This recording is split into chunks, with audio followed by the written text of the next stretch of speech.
sorry. What happened? What happened? Why did you not collect his phone and call me? He collected my phone. Then why didn't he call my number now? He forgot your number. As it, Chloe? Yeah, man. Sunday. No, wait. Just Sunday. No. Oh, my number, me. I know your number. I know your number. You don't know my number. Where are you going? I know your number. Sunday. I know your number. Oh, yeah. If you Where know are you going? that you are going to enter this house today, tell me my number now. I know your number. What is it now? 080 228 126 18.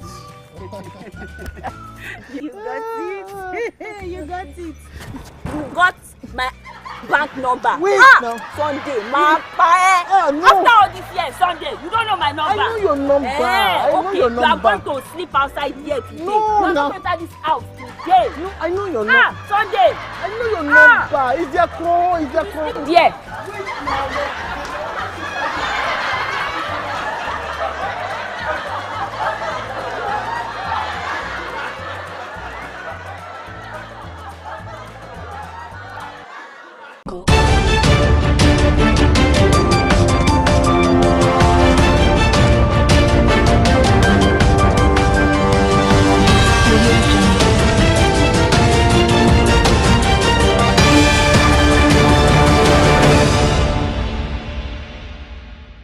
You're on to the news hour on Biscon Television. I am Stella Para. Thanks for joining us again. First, the headlines. On the national scene, President Tinubu arrives in Abuja after AU meeting. Kyari becomes acting APC chairman, confirms Adamu Omishore's resignation. In business news, non-oil sector records slight decrease in 6 months. On the foreign scene, Russia officially pulls out of Ukraine grain deal. And in the world of sports, fans hail Messi as America's number 10. Now the news in full.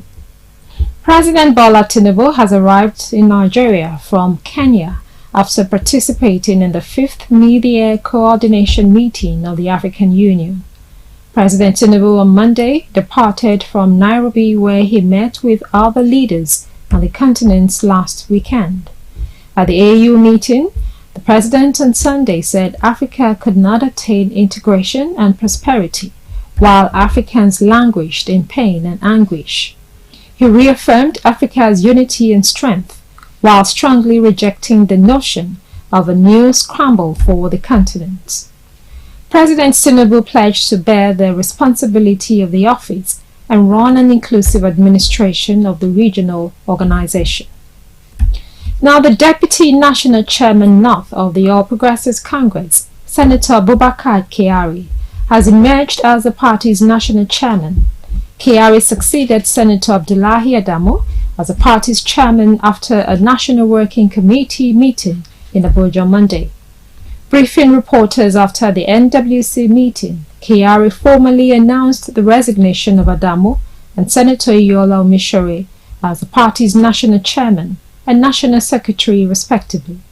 Kyari further said that in line with the constitution of the party, the deputy national secretary, Festus Faunta, will serve as the acting national secretary of the APC. Adamu was absent from the NWC meeting on Monday, while Omishore stormed out of the meeting held at the party secretariat in Abuja. Kyari, who represented Borno North Senatorial District in the 9th National Assembly, presided over the APC NWC meeting. Some constitutional and human rights lawyers have filed a contempt charge and commenced committal proceedings against the Director General of the Department of State Services, Yusuf Bichi.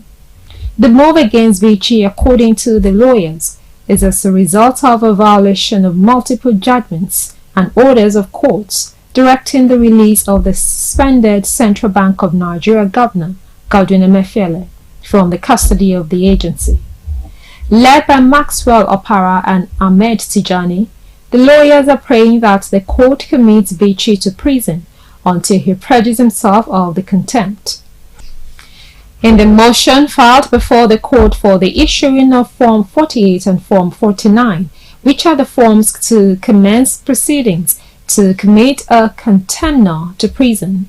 The lawyer said by the judgments and orders of Justice M.A. Hassan, Justice Hamza Muazu, and Justice Bello Kawu, the DSS DG ought to have released Emefiele from detention. While addressing journalists after filing their processes at the registry of the court, Opara said the group would pursue the matter to its logical conclusion and ensure that Bichi is sent to prison to serve as a deterrent to other heads of security agencies and top government officials that contempt of court and gross abuse of their offices for personal vendetta will no longer be tolerated. Now, the People's Democratic Party and its governorship candidate in Ogun State, Ladi Adebutu, have called 56 witnesses, including a cleric, that testified against the state governor, Dapo Abiodun, at the Election Petition Tribunal.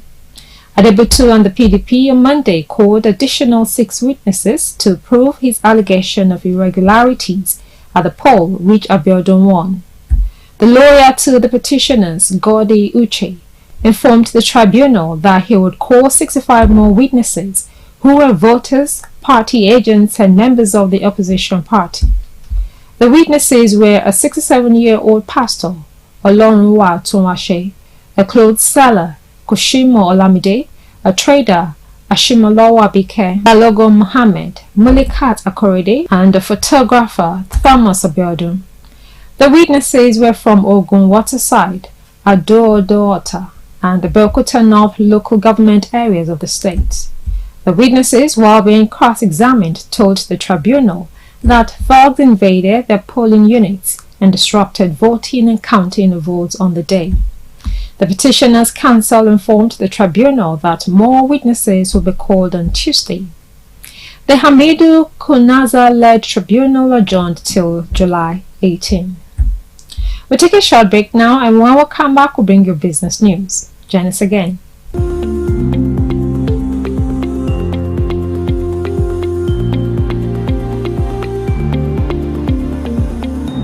Welcome back. You're watching Biscon Television News. Now to business news. The Executive Director and CEO of the Nigerian Export Promotion Council, Ezra Yukosak, on Monday said Nigeria's non-oil sector recorded a slight decrease in the value of exports to $2.54 billion, representing a 0.09% dip in the first half of 2023. Yukosak made the statement during the presentation on the non-oil export sector for the first half of 2023. He explained that the recorded figure was a slight decrease as against the sum of $2.593 billion in the corresponding period of 2022. The NEPC boss blamed the transition to a new government and changes in global market conditions as reasons for the slight dip. Up next is foreign news. Bring you details shortly.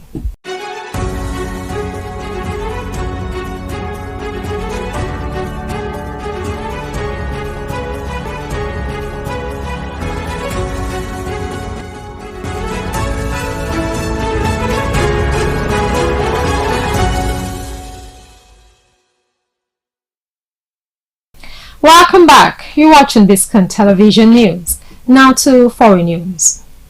Russia has notified the UN, Turkey and Ukraine that it will not renew a crucial deal that allowed Ukraine to export grain through the Black Sea. Kremlin spokesperson Dmitry Peskov said the agreement had reached a de facto end on Monday. The deal let cargo ships pass through the Black Sea from the ports of Odessa, Chernomorsk, Yuzhny and Pivdeny. But Moscow said it would return to the agreement if its conditions were met. Russian President Vladimir Putin had long complained that parts of the deal of allowing the exports of Russian food and fertilizers had not been honored. In particular, he said grain had not been supplied to poorer countries, which was a condition of the agreement. Russia also repeatedly complained that Western sanctions were restricting its own agricultural exports. Mr. Putin repeatedly threatened to pull out of the agreement. The country's foreign ministry on Monday reiterated these grievances accusing the West of open sabotage and of selfishly putting the commercial interest of the deal ahead of its humanitarian goals. But Turkish President Recep Tayyip Erdogan told reporters he believed that Mr. Putin wants to continue the agreement and that they would discuss the renewal of the deal when they meet in person next month. The grain deal is important as Ukraine is one of the world's largest exporters of sunflower, maize, wheat, and barley. In another story, police investigating a doomsday cult in Kenya have now exhumed 403 bodies from the Shakahola forest after 12 more bodies were found on Monday. Hundreds of people linked to the Good News International Church are believed to have either starved themselves to death, were badly beaten or strangled at the Shakahola forest in southeastern Kenya. The cult leader, Paul Mackenzie, preached that the world was about to end and allegedly convinced his followers to starve to death so they could see Jesus. Mr. Mackenzie has not yet been formally charged. We'll take another short break, and when we come back, we'll bring you sports news. Join us again.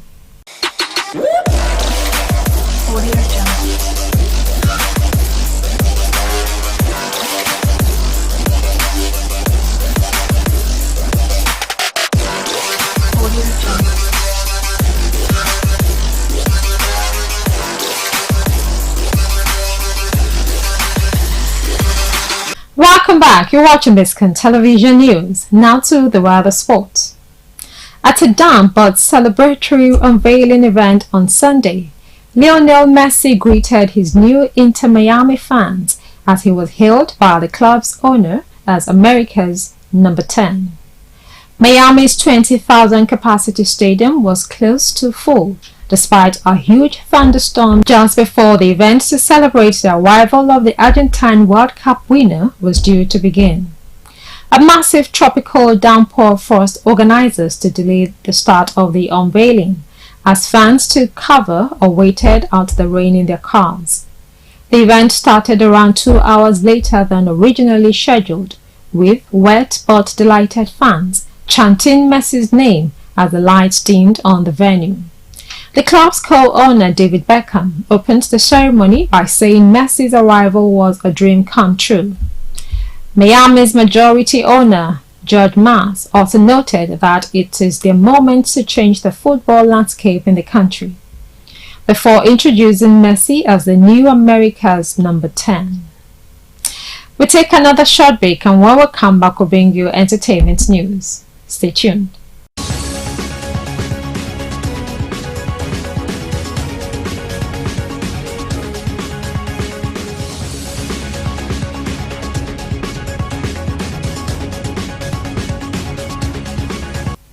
Hello and welcome to Showbiz News. I am Olakuju Ajidagba.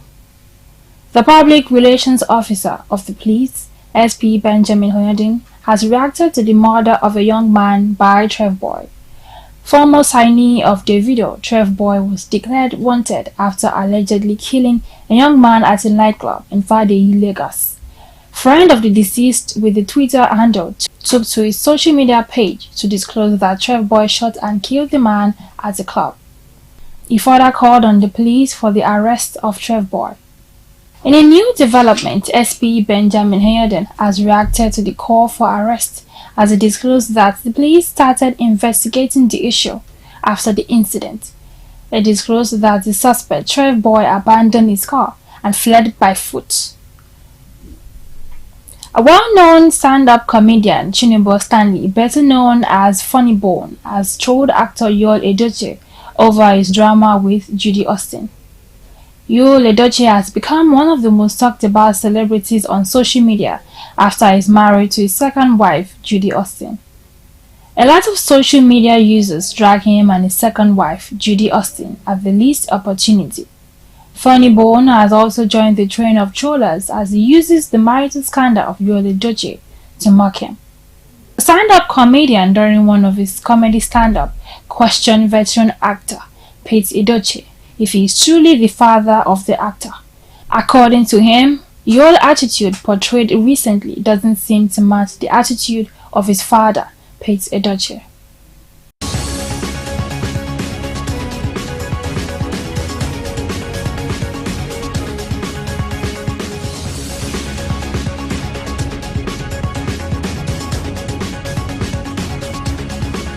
Hello and welcome to Movie Trailer. Today, we will be looking at the movie The Wait. Faith becomes a beacon for people struggling with family, career ambitions, romantic longings, and various other issues. The cast include Mike Afolarin, Jimmy Odukoya, Ini Idima Okoje, and many more. Well, we'll start from the very beginning of the obvious. We have a new member here. Please introduce yourself. My name is Bayo Olaoluwa. My wife and I have been married for 12 years. Stop. It reminds me that I may get pregnant. And my body may not be able to carry a baby. Here we share our burdens, our fears. We listen to each other. My father used to say something.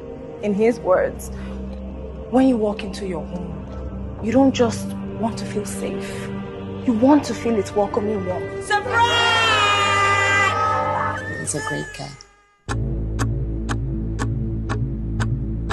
How long have you both been married? It's been 10 years. Is that not an awfully long time to be barren? Oh. So what exactly do you do for work? I'm actually top hunting, sir. Hey.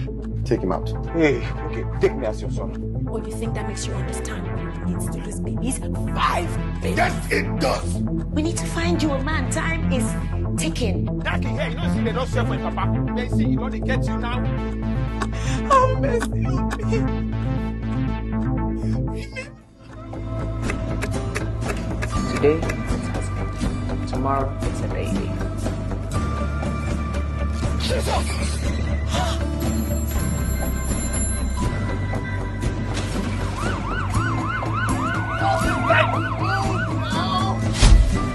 And that's all we have for you today on Movie Trailer.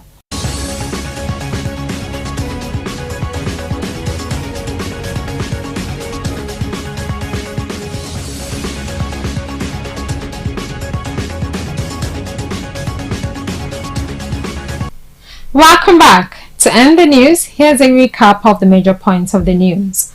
On the national scene, President Tinubu arrives in Abuja after AU meeting. Kiara becomes acting APC chairman, confirms Adamu Omishori's resignation. In business news, non-oil sector records slight decrease in 6 months. On the foreign scene, Russia officially pulls out of Ukraine grain deal. And in the world of sports, fans hail Messi as America's number 10. And that's it on the News Hour on Biscon Television. Compiled and produced by Stella Opera, Tomiloba Bolari and Olakweju Ajidaba. Thank you for watching.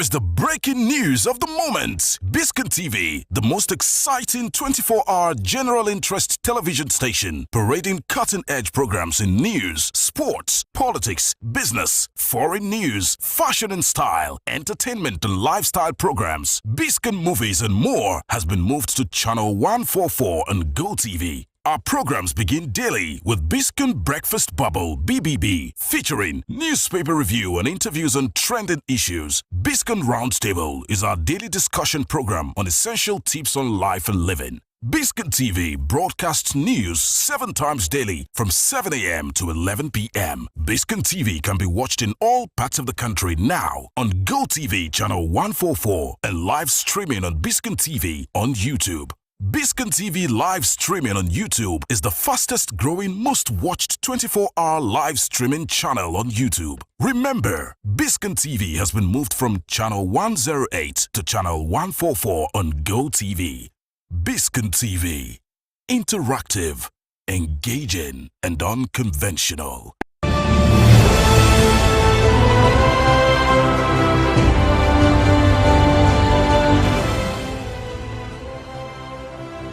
Revered legal giants Are Afe Babalola, SCN on Monday, the 10th of July 2023, marked his 60th anniversary at the bar with a book launch and anniversary lecture at the Alpha Belgore Auditorium of the Afe Babalola University, Ado-Ekiti, Ekiti State in southwest Nigeria.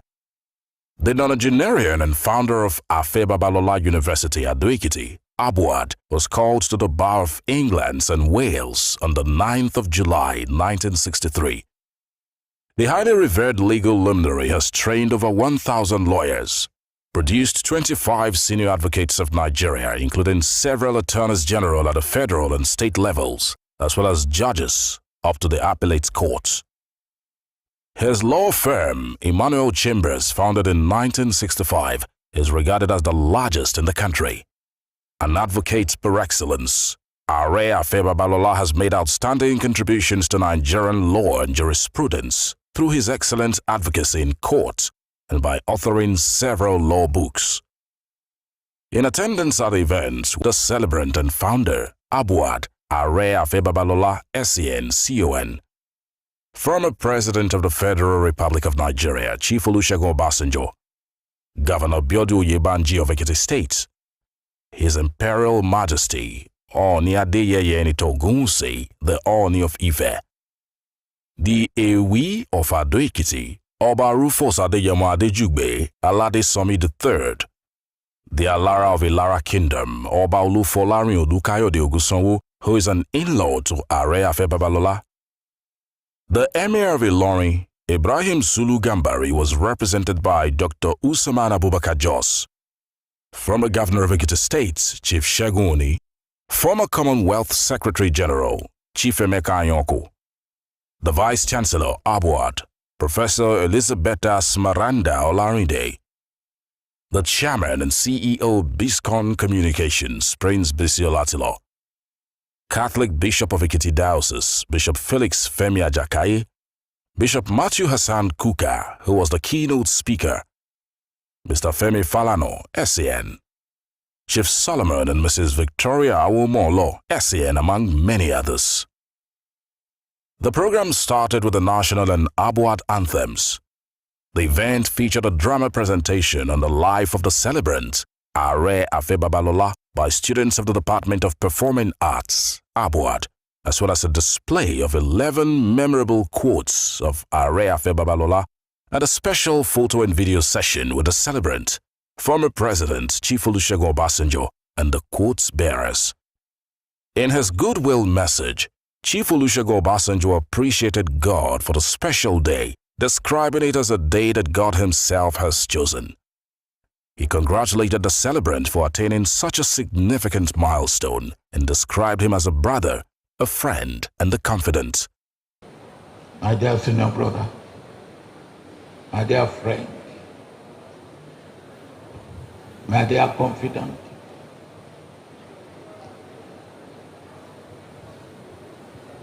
what remains?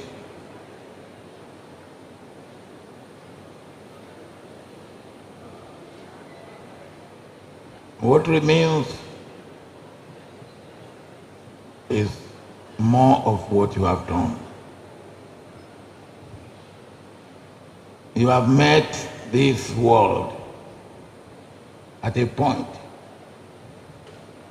You have met your community at a point. You have met your family at a point. And what you have done is what you have met, you have made it better than what you have found.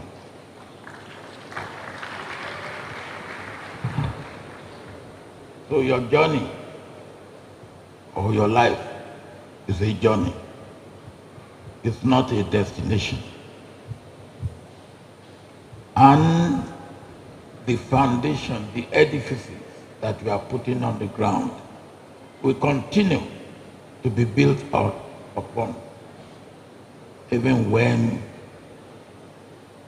after many, many more years on the surface of the earth, my prayer is that even when you depart this world, what you have left behind will continue to speak eloquently about what you have used your two hands to achieve. Congratulations.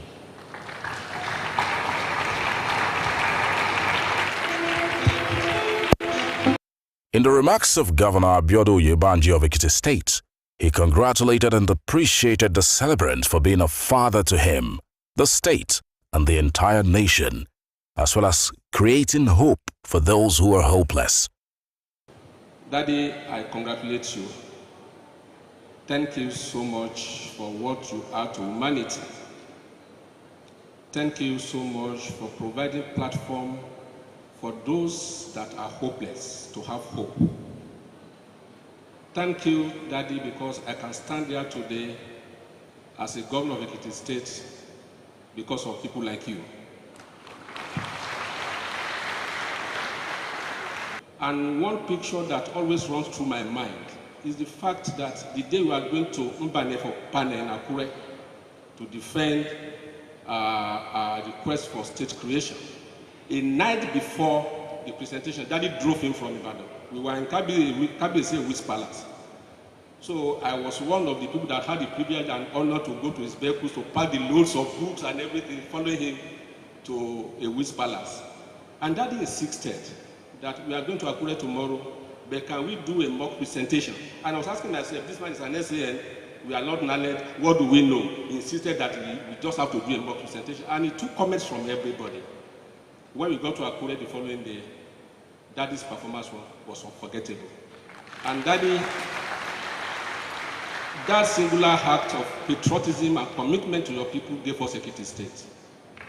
If we don't have this state, Daddy, I repeat, and all others that are the governor of this state will not have a platform to stand on. And on behalf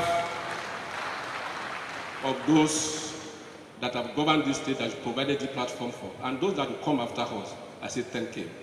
God bless you. A representative of King's College London, Dr. Fumi Olonishaki, stated that the grace, charm and audacity of Are Afe Babalola makes him remarkably great. She commended his struggles and efforts to break barriers and create opportunities for young Africans to thrive across borders. The president of King's College London, Professor Kshitij Kapoor, who will be visiting abroad in a few weeks' time, conveys his heartfelt thanks to Are Afe for his generosity towards generations of students to come, and congratulates you, Baba, on the occasion of this 60th anniversary since being called to bar. This outstanding achievement is testament to Are Afe's dedication to excellence and service, and his story is a powerful example of the life-changing opportunities that are afforded by higher education. On behalf of everyone at the University of London, it gives me great pleasure to congratulate Are Afe Babalola on the 60th anniversary of being called to bar. Are, your journey is remarkable and an inspirational example of everything we strive to do as a university: to educate, to empower, and to give back. We're very proud of your standing as a treble alumnus of the University of London. For those who don't know, he has a BSc in Economics from University of London at the LSE. He has an LLB in Law from University of London. And the treble alumnus she's referring to includes the honorary degree we were pleased to bestow on you in 2015 in recognition of a career and life dedicated to providing opportunities to others.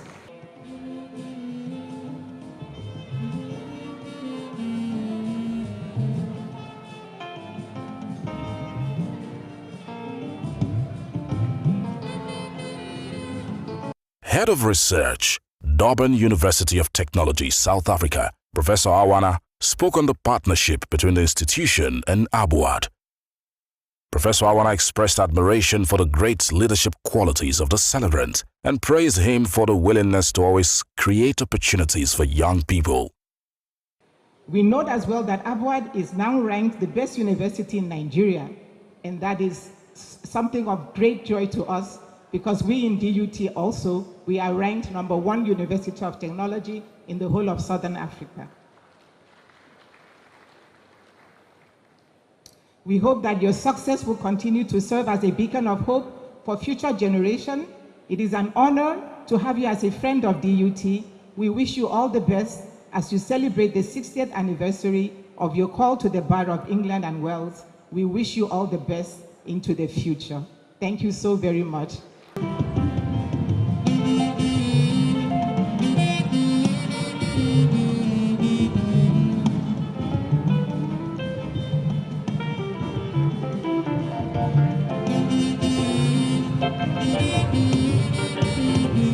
Daughter of the celebrants, Mrs. Folashade Ali, who spoke on behalf of her siblings, among other things, eulogized the celebrant and described Are Afebabalola as a beloved and phenomenal father, a tower of strength and a hero who paid attention to giving his children quality education. We want to seize this opportunity to thank you for doing that, for every one of us, for sending us to the best schools.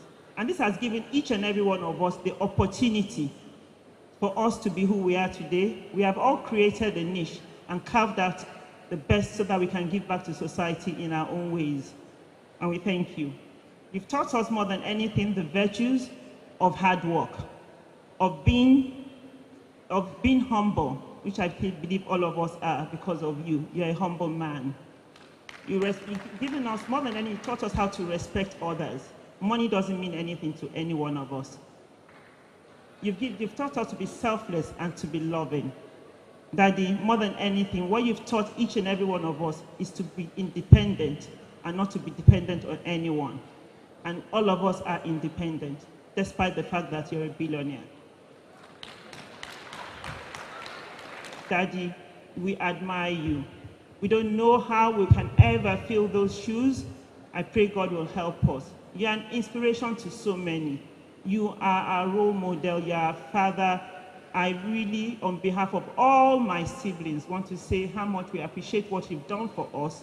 And we pray that God will continue to give you good health, long life, to continue to do what you're doing for everyone in this world. God bless you, sir. Sir.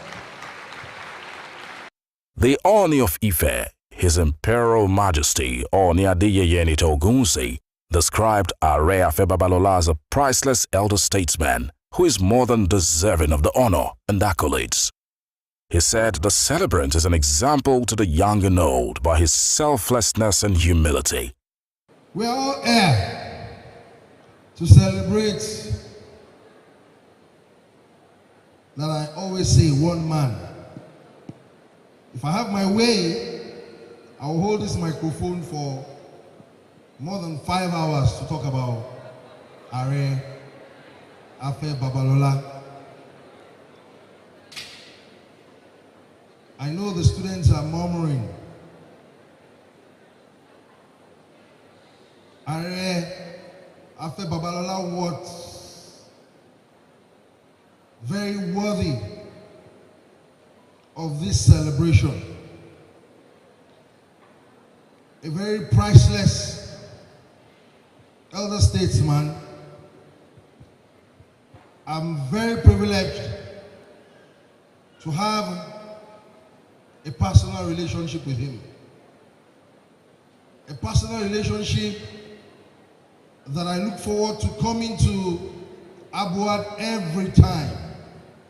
If he doesn't hear from me, he will say, Kábíyèsí, eti daminu mani bàbá tó dáa jùlọ gbogbo àgbáyé. Kò ṣeé ṣe, mi ò lè dà yín nù. And indeed, you are worthy to be celebrated every day. For me, I celebrate you every day on the throne of Oduduwa. And I mean it. Everybody will come here and say a whole lot of things about you. But you have lived a very fulfilled life.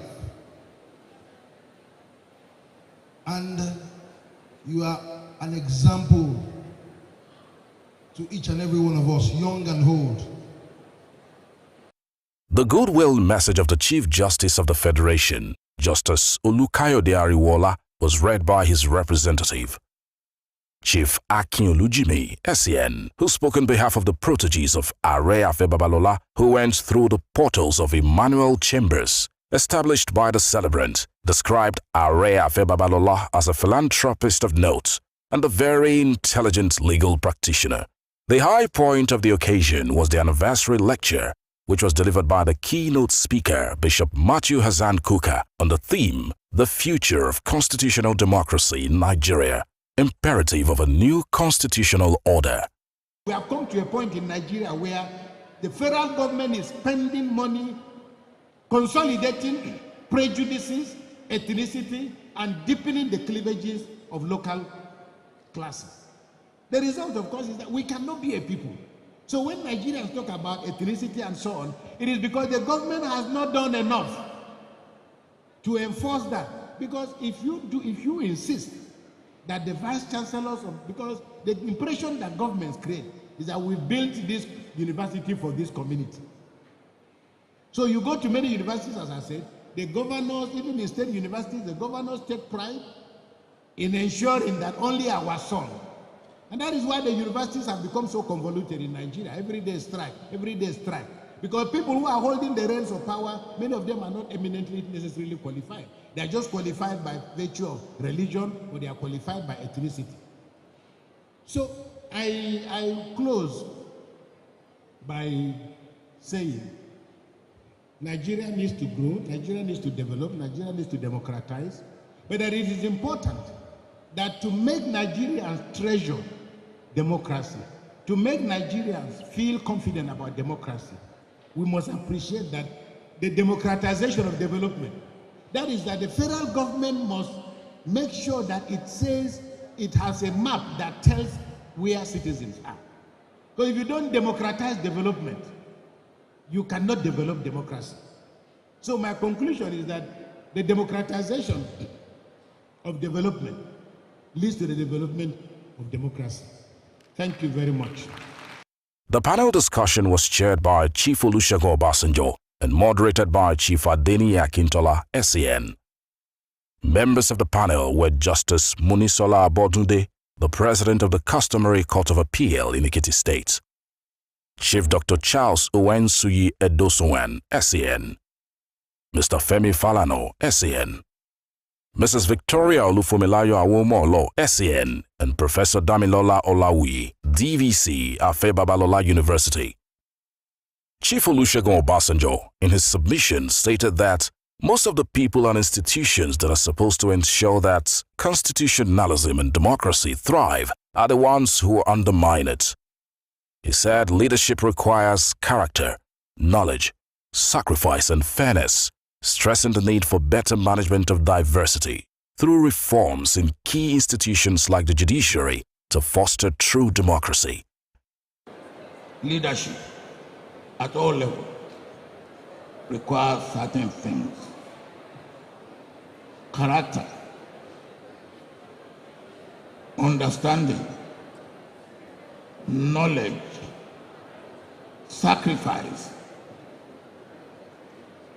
And if these are not there, we are deceiving ourselves. No matter what constitution we have, no matter what sort of democracy we practice, all these must lead to one thing and one thing only: the welfare, the well-being, the prosperity, the security of the people. Democracy doesn't mean anything to any man who is hungry. Democracy doesn't mean anything to any man whose life is in danger. Democracy does not mean anything to any man whose property is being destroyed. Democracy, constitutionalism, democracy, good governance must lead to the welfare and well-being of all the people, particularly the common people. The event also featured the review of the book, The Diamond and the Bar, by Are Afe Babalola. The book was reviewed by Ogu James Onaga, SAN. This was followed by the book launch, supervised by the event compere, Dr. Henry Nzeku. The chief launcher was the CEO CFAX Group, Dr. Taiwo Olayinka Afolabi, who was ably represented by the Executive Director, CFAX Group, Ibrahim Ulubade. The unveiling of the book was done by the chief host and celebrant, Are Afe Babalola, alongside former President Chief Olusegun Obasanjo and other top dignitaries. The celebrant, Are Afe Babalola SCN, later appreciated everyone present for taking time out to be a part of the occasion. This is the day the Lord has made, and you are witnesses to the events of today, to be part of history, recorded one, and the history to be written in the future. I stand on the existing protocol, but permit me to specially thank a number of people, even though I'm thanking everybody generally. I'm in particular today grateful to God, who has made it possible for me to traverse the universe. I've gone around the world. I knew what poverty was. I conquered poverty. And through God, I've invested in education, because education is power. Without the power of education, I wouldn't be what I am today. He specially appreciated former President Chief Olusegun Obasanjo, whom he referred to as his congenial companion. President Obasanjo, stand up. Please stand up. Please stand up. Face the people. Face the people, not face me. Face them. Please give me a round of applause.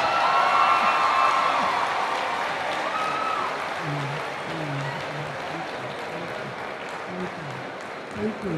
God bless you. God bless you, sir. You can go back to your seat. Indeed, I thank everybody here. There's nobody who is not important. You're all important.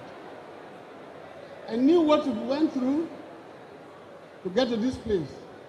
The cutting of the anniversary cake was supervised by former President Chief Olusegun Obasanjo in company of VVIP guests present. 55, 58, 59, 60. For he's a jolly good fellow. For he's a jolly good fellow. For he's a jolly good fellow. And so they are. The vote of thanks was afterwards given by Chief Adebayo Adenikbekun, SAN. The event was brought to an end with the Abuad national anthems. A dinner in celebration of 60 years at the bar in honor of the founder of Abuad, Are Afe Babalola, was held at the Alpha Belgore Hall of the Afe Babalola University on Monday, July 10th, 2023.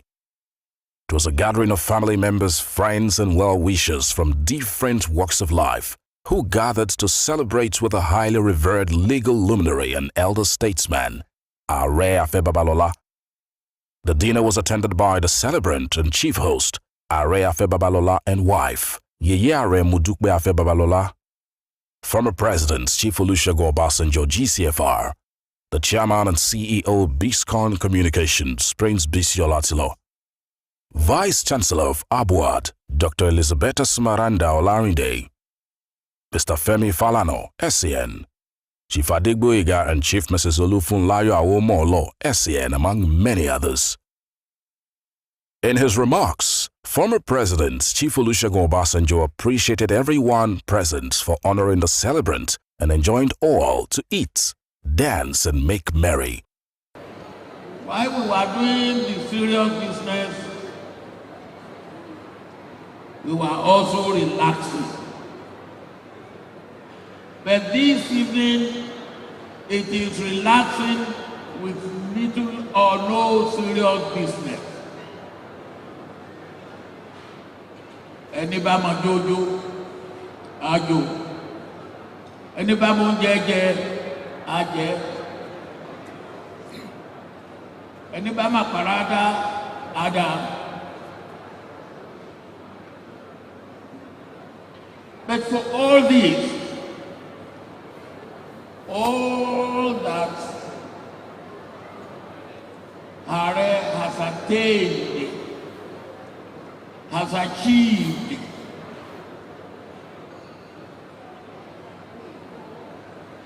the lives he has touched, the fulfillment that he has had, there is only one being to thank for this. Ààrẹ, mo bá yín yọ̀, mo bá yín dúpẹ́ lọ́wọ́ Ọlọ́run Olódùmarè. The dinner featured traditional performances by dance troupes, including an Oriki performance by Obìnrin Ilé Ìrántí from Ado Ekiti.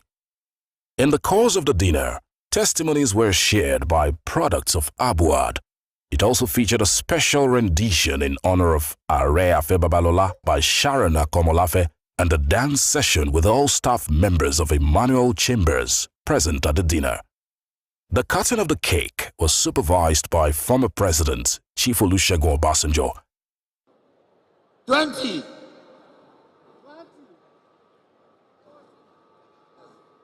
$45.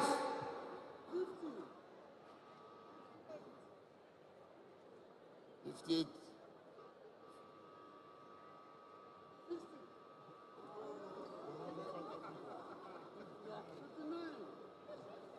The last number is reserved for me. 60. In his response, the celebrant, Are Afe Babalola SCN, appreciated everyone for the honor and enjoined all to join him in the crusade for a one indivisible Nigeria.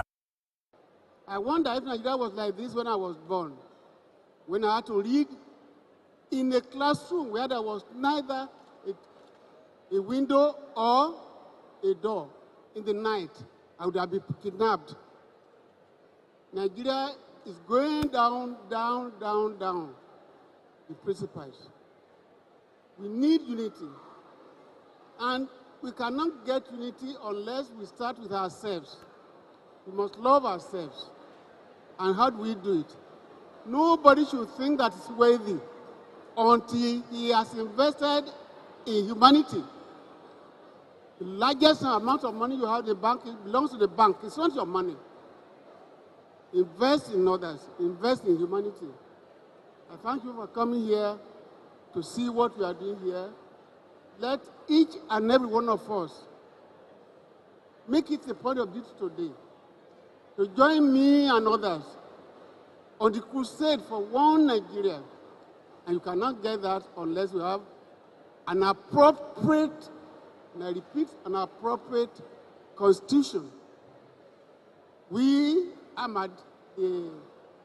one of those asking for a review, no, a new constitution, not a new order. With this, I thank all of you for coming. I appreciate you. May God be with you. in your journey back home. God bless all of us. Thank you. After the remarks of the celebrants, King Sunny Ade continued with a supply of invigorating music as dancing and intense merrymaking continued until departure.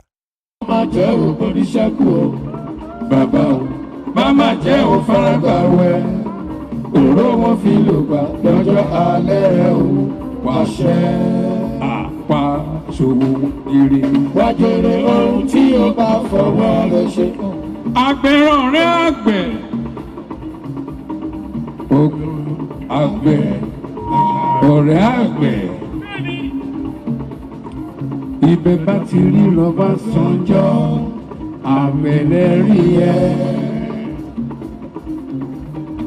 Ibẹ̀ bá ti rí abẹ́ Babalọ́lá àgbẹ̀lẹ̀ rí ẹ̀.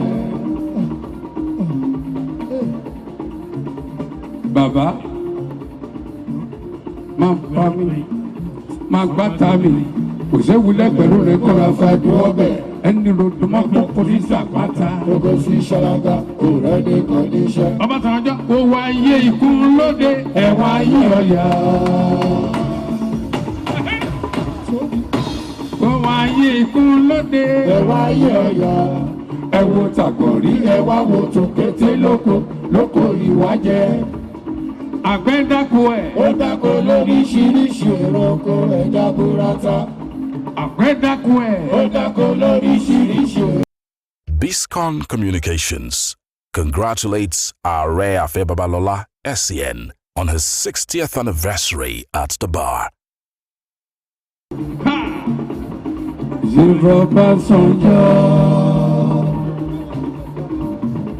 Babu wẹlẹ má ṣe bínú, wọ́n wẹ̀ lójú ẹ̀ má ṣe bínú. Àgbà tó bínú lọ́mọ rẹ̀ ń pọ̀ jọjọ. Àwọn lókù kọ́ múra. Àwọn lókù kọ́ múra. Ọbásanjọ́ gòkè ròdò. Kọ́fárá ó tó já.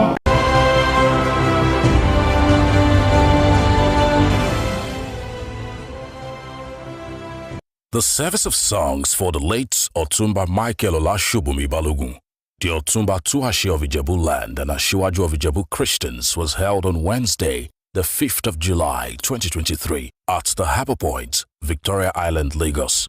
Present at the service were former head of state General Yakubu Gowon, retired, and wife, Victoria Gowon, former governor of Ogun State and senator representing Ogun East Senatorial District, Otumba Benga Daniel, and wife, Yeye Olufunke Daniel, Pro-Chancellor and Chairman Governing Council of the Olabisi Onabanjo University Agoiwui, Otumba Tony Ashiru, Justice Adeshola Oguntade, CON, Alhaji Razak Okoya and wife, Olorogun Dr. Sonny Kuku, Otumba Kunle Ugwade, Otumba Deji Oshibogun, among many others. The first Bible reading was taken by Ashiwaju Fola Oshibo from the book of 2 Corinthians chapter 4 verse 16 to 18 and chapter 5 verse 1 to 10. Special prayers were said for the deceased and others in attendance by the chairman, Cathedral Circle, Mr. Philip Kola Bumere, former chairman of the Island Club. The second Bible reading was taken by Mrs. Toyin Shobanjo, while the second prayer session was led by the representative of the Cathedral Ladies League, Mrs. Florence Ola. The third Bible reading was taken by Mrs. B.C. Shonibare from the book of Ecclesiastes chapter 3 verse 1 to 15, while the fourth Bible reading was taken by Mrs. Isioma Doherty from 1 Peter chapter 1 verse 3 to 9. The event featured special performances by the Lagos City Choral, led by renowned Nigerian conductor and music director, Sir Emeka Nwokedi, and conducted by David Ihechukwu.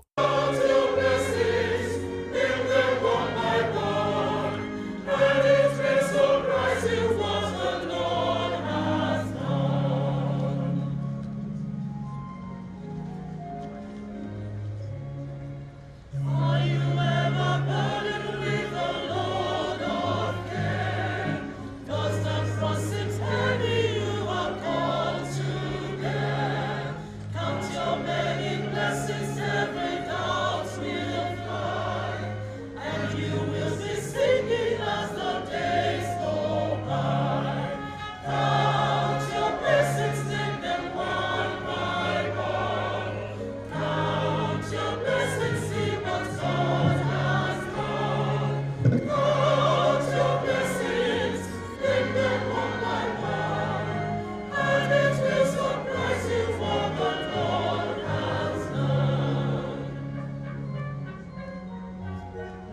Emotional tributes in honor of the deceased were shared by Mr. Tokbe Atere, Fisayo Balogun, granddaughter of the deceased, Michael Balogun, grandson of the deceased, and Mr. Demola Mubolori, who described the death of Otumba Michael Olashubumi Balogun as a rude shock, adding that without his dogged struggles, the banking industry in Nigeria would have been different.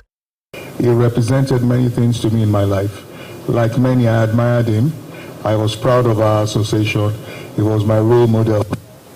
I admired his love for God, for family, for tradition, culture, and the vulnerable, and for the society at large. He wanted to make a mark and make a difference positively. God permitted him to do so.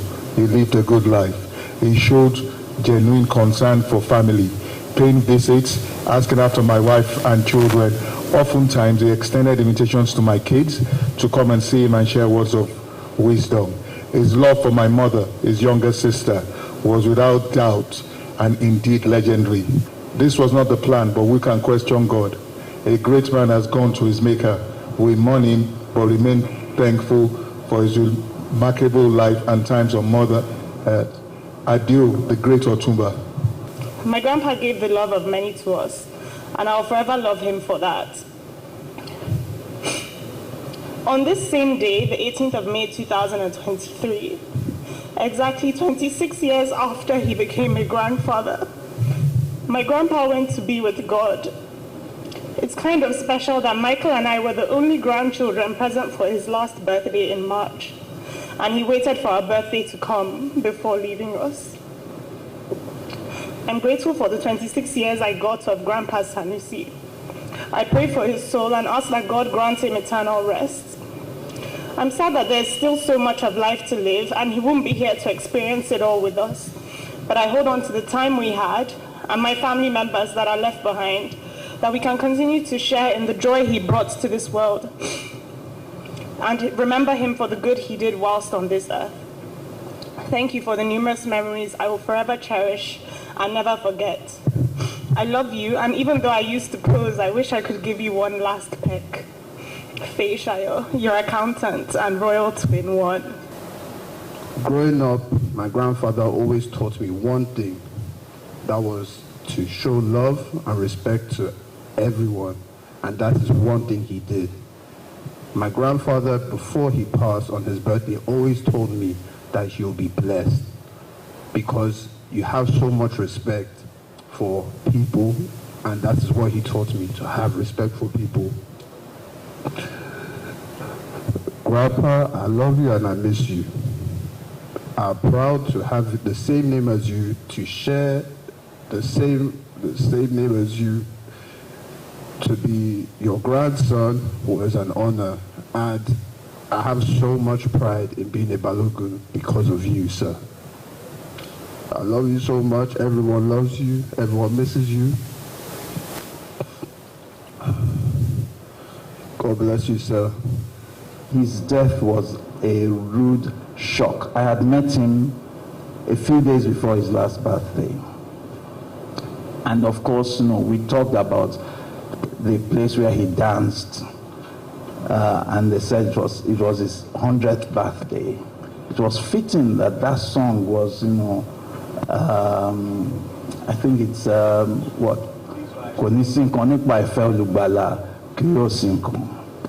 I think all I can say for the family is Nipa Ife Olubala Konisinko. And I know that his heritage, his legacy will live on. The legacy is not founded on sand. It is founded on hard rock. Speaking at the event, former head of state General Yakubu Gowon retired, went down memory lane, recounting with nostalgia special moments with the deceased as students in London. He spoke about the knowledge and expertise of the late Otumba Michael Olashubumi Balogun, his charitable works, love for family, and faith in God. The way he really loved his family, an example to many, many people. I will never forget that. And what a wonderful occasion, and always really, thanking God for the privilege that He's given him to have such a wonderful family and to live such a wonderful life. And he believed in God very passionately, and as we can see, see or hear, I feel very sad to come to this occasion to say goodbye to him. The service of songs ended after the closing prayer was said by Mrs. Bamidele Daramola. The Christian wake for Otumba Michael Olashobumi Balogun CON was held afterwards at the same venue. It was officiated by a host of clergymen led by the Very Reverend Dr. Adebola Ojofeitimi.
The first Bible reading was taken by the daughter-in-law of the deceased, Emma Balogun, from the book of Proverbs chapter 3 verse 1 to 9.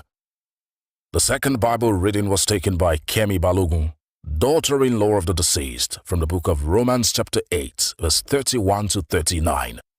The third Bible reading was taken by Oladimeji Balogun from the book of 2 Corinthians chapter 5 verse 1 to 10.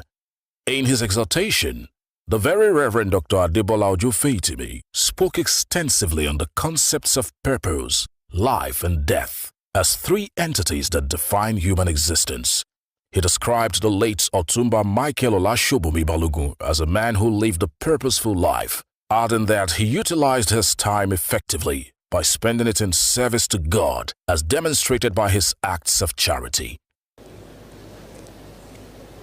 Purpose is the reason for which we exist. And I say that we are purpose-built by God.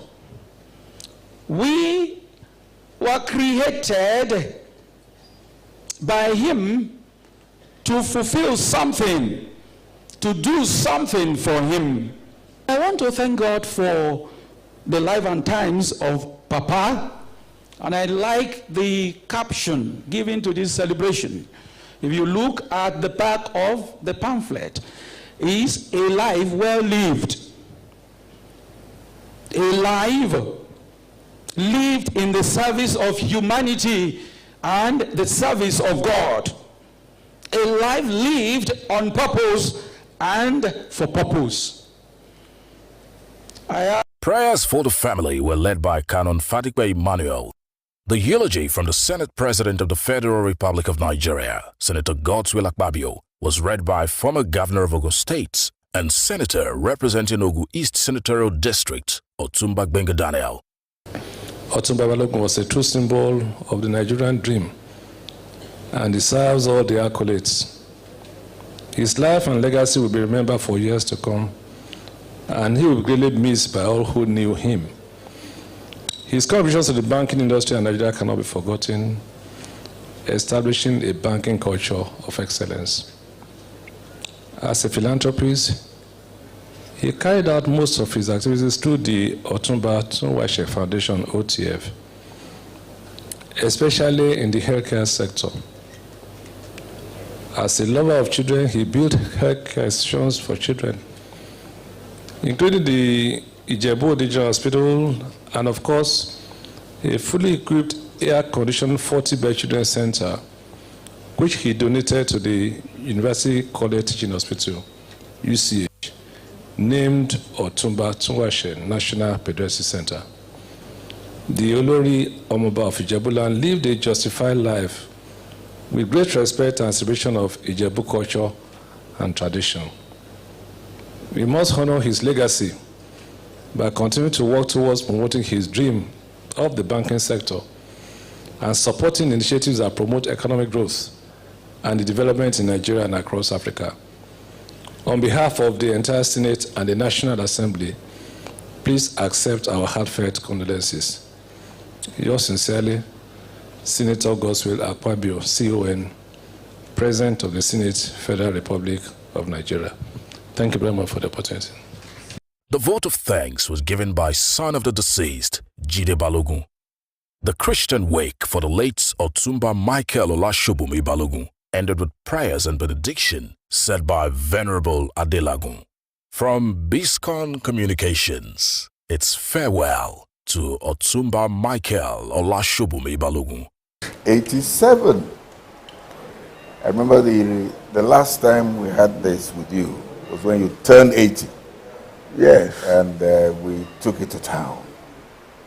But you said something that still is very, we're very familiar with up till now. That your mother, something she taught you that has remained with you ever. Can you remind us again? That my mother taught me? Something that has been with you since. The art of giving. Oh, yes. Oh, yes. Especially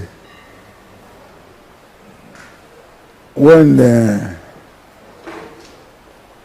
God's mercy is so abundant on me.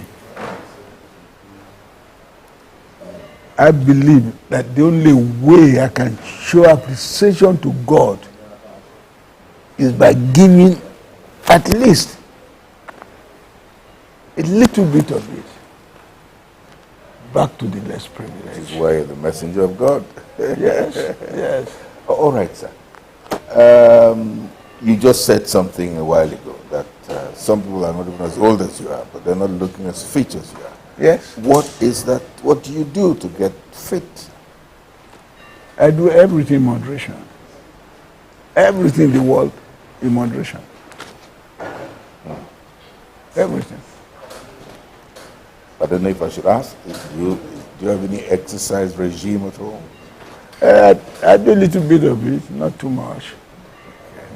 I do a little of it by compound, walk around the garden. All right. I notice that you now go to rest very often in the UK. Yes. I'd like you to give us a comparison between the type of life for people of your age here and there. Where you see that you gravitate towards that very often these days. I don't know. I want to compare England to Nigeria. The difference is too much apart. No, but at least even though, for the sake of this, even though I don't benefit from old people privilege in England, but I know very well that in England, old people are taking very good care. There's old people's home and all the rest of it. Even though I'm not benefiting from it, because I don't need it. But of course, many people need it. All right, on that score, then, what would you tell them using the occasion of your 87th? Come again? What are you going to be telling government in that regard? Using this occasion of your 87th birthday. Honestly, I would ask you to excuse me from anything government. You see, I'm not involved in all this, your Nigerian politics. No, I mean, this is not even it's not about politics. It's a thing that would help to grow a government. Since we're talking about how to carry people along with them. To me, government cannot do it all. And I will appeal to people who are privileged, people who are privileged like me, people who are privileged more than me, to reach out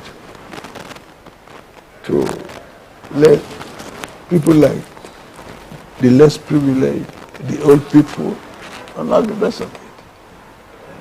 This would be my appeal to Nigerians who are privileged. Okay. To reach out to old people, the needy, and the less privileged. I will plead with you, sir, not avoid this question, because we need you to say something about it. You're not a politician. Yes. You love all politicians. You help all of them to see you as a father. Yes. But we are going into 2023. What is your candid advice for all of them? My candid advice to all of them. Politics without bitterness. That's my candid advice to all of them. They should practice the game nicely without any bitterness, without any violence. That's my appeal to all of them. You have done so much for education. So much in terms of education you've done. But I don't know if, because all of this we're talking, it's just money. If you want to establish a university today in a month or two, so to speak, locally, you get it done. Is that in the offering at all? To have a university? No, I have no interest in putting up a university. But I have interest in helping the universities, any tertiary institution. But I have no intention whatsoever to put up a university. Okay. If I wanted to, I could have done it many years ago. Yes. All right, well, finally, because we actually had to plead with you to have this. You don't always like things like this. But let's round up by asking you to tell us what we have in store for the football competition that you always have to celebrate your birthday. Oh, yes. You're sitting at Debut 16 and under 18. Yes. The reason is very simple. I've said this quite a number of times. I, as a person, am not satisfied with the performance of our national team, especially when they have to go for international competition. I'm not happy to see all these small countries around us beating us. So I think the only way I can contribute is to promote this football competition, to fish out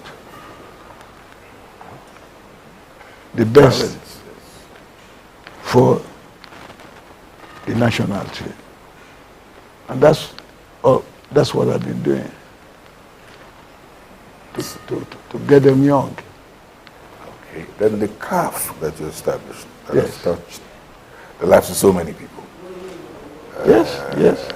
I'm sure it's still on now, but do you have any new thing at all, in addition to all that you've done for the CAF? Do I have what? Any new thing to add on to what you have already on CAF? Right now,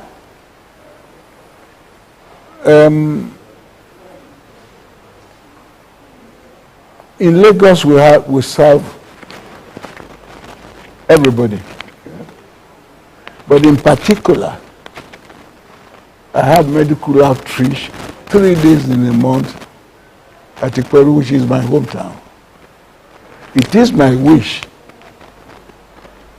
to have this medical outreach in some other places in the country.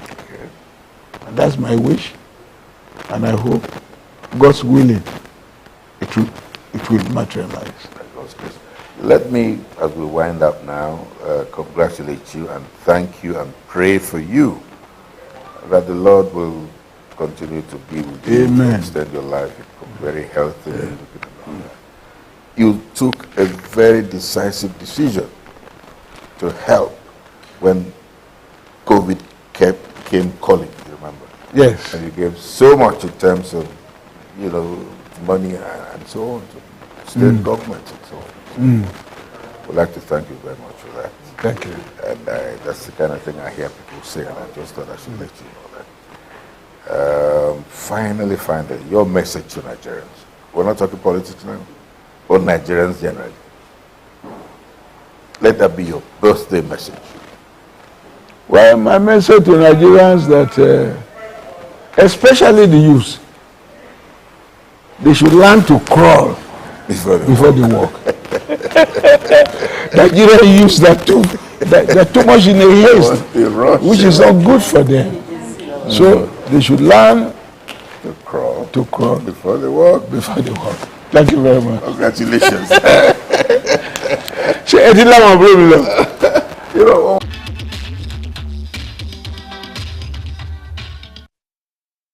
Hello and welcome to Biscon Sports. Chelsea is reportedly considering signing French professional footballer Ousmane Dembele from Barcelona. The 26-year-old player has a year left on his current contract with the Spanish La Liga side.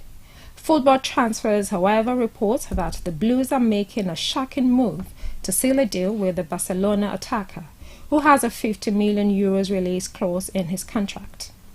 The Blues will need to boost the team ahead of a fresh season, having suffered embarrassing moments in the last campaign. Reports have it that Dembele is a surprise name on Mauricio Pochettino's Chelsea list. The French international scored 8 goals and provided 9 assists in 35 appearances last season for Barcelona as they won the Spanish La Liga. Meanwhile, Bayern Munich honorary president Uli Hoeneß has stressed that the German Bundesliga champions would sign Harry Kane this summer despite Tottenham Hotspur's resistance. Recall that after Tottenham Hotspur rejected Bayern's first offer of £60 million, the German Bundesliga champions made a second offer worth £70 million for Harry Kane's signature, which the Premier League club rejected. Amidst that, Uli Hoeneß confirmed that Bayern Munich and Harry Kane's representatives have met and negotiated a deal for the 29-year-old England international. Hoeneß stated that their conversations with Patrick Kane's father and Charlie, Kane's brother and agent, had gone smoothly. On Thursday, Tottenham Hotspur chairman Daniel Levy reportedly met with Bayern Munich representatives to discuss a prospective deal, which is believed to be that of Harry Kane. Victor Osimhen's agent, Roberto Calenda, has dismissed reports of his client planning to leave Napoli before the end of the ongoing summer transfer window. Calenda distanced Osimhen from the reports amid strong links of a move from Napoli by European top clubs.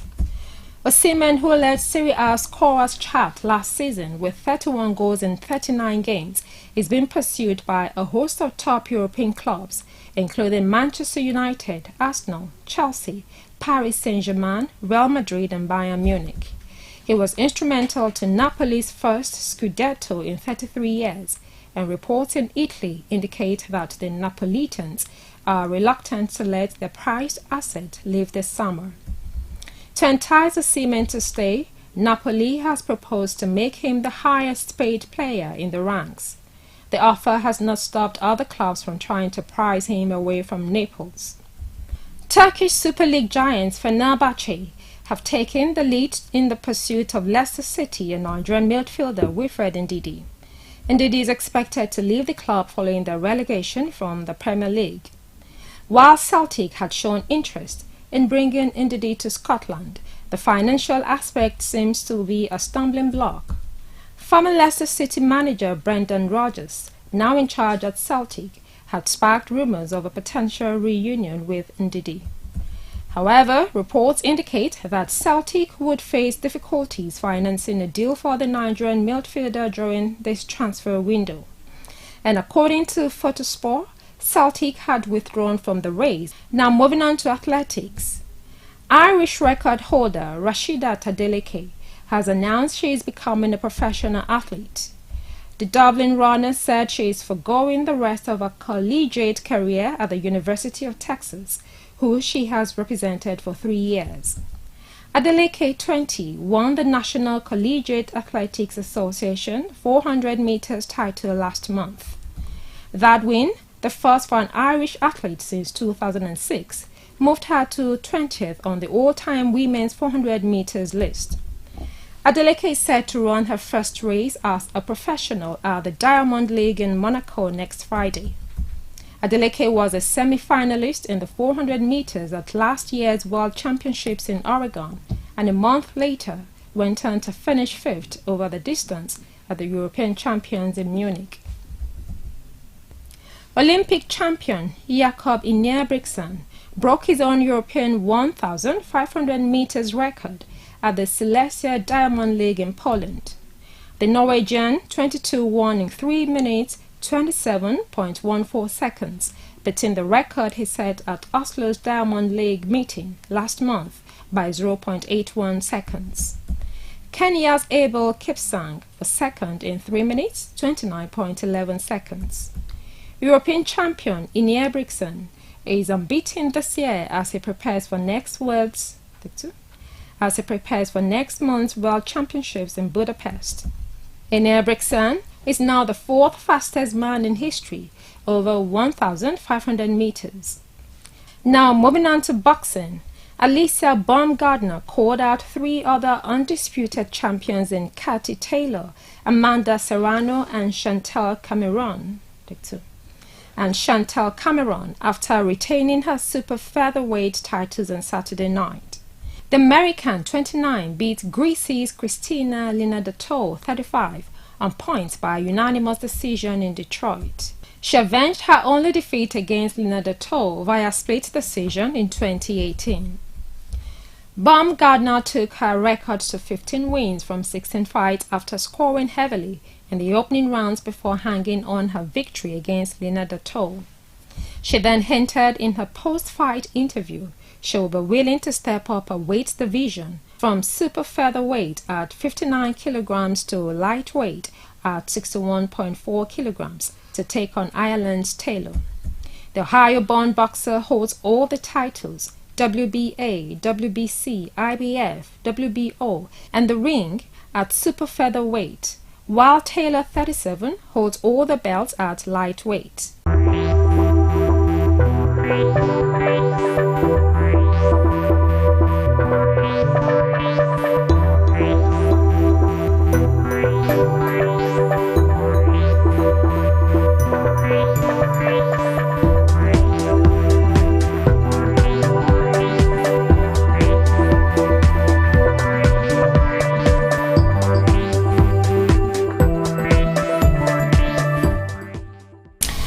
Welcome to Biscon Foreign News today. I am Stella Para. We begin with our top stories.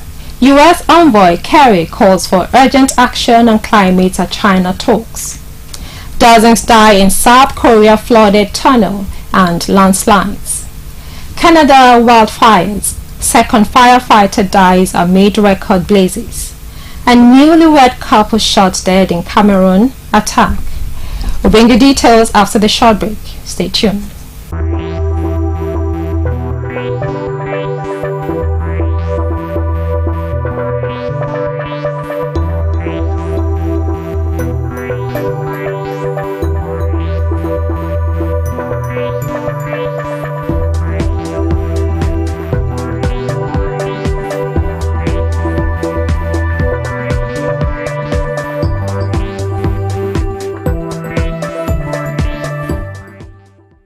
Welcome back. You're watching Biscon Foreign News. Now the news in full. U.S. climate envoy John Kerry held 4 hours of talks with his Chinese counterpart in Beijing on Monday, calling for urgent action as the two countries revived stored diplomacy on reducing planet warming emissions. Climate talks between the two biggest greenhouse gas emitters came to a halt last year after Nancy Pelosi, then Speaker of the U.S. House of Representatives, enraged Beijing by visiting self-ruled Taiwan, which China considers to be part of its territory. Kerry, a former Secretary of State, has enjoyed comparatively cordial and consistent relations with China, despite Washington and Beijing locking hands over Taiwan and other issues. Kerry met his Chinese counterpart in Beijing on Monday, with the two men speaking for around 4 hours, newsmen said. U.S. National Security Advisor Jake Sullivan told CNN on Sunday that Kerry would press Beijing not to hide behind any kind of claim that they are a developing nation in order to slow-roll efforts to cut emissions.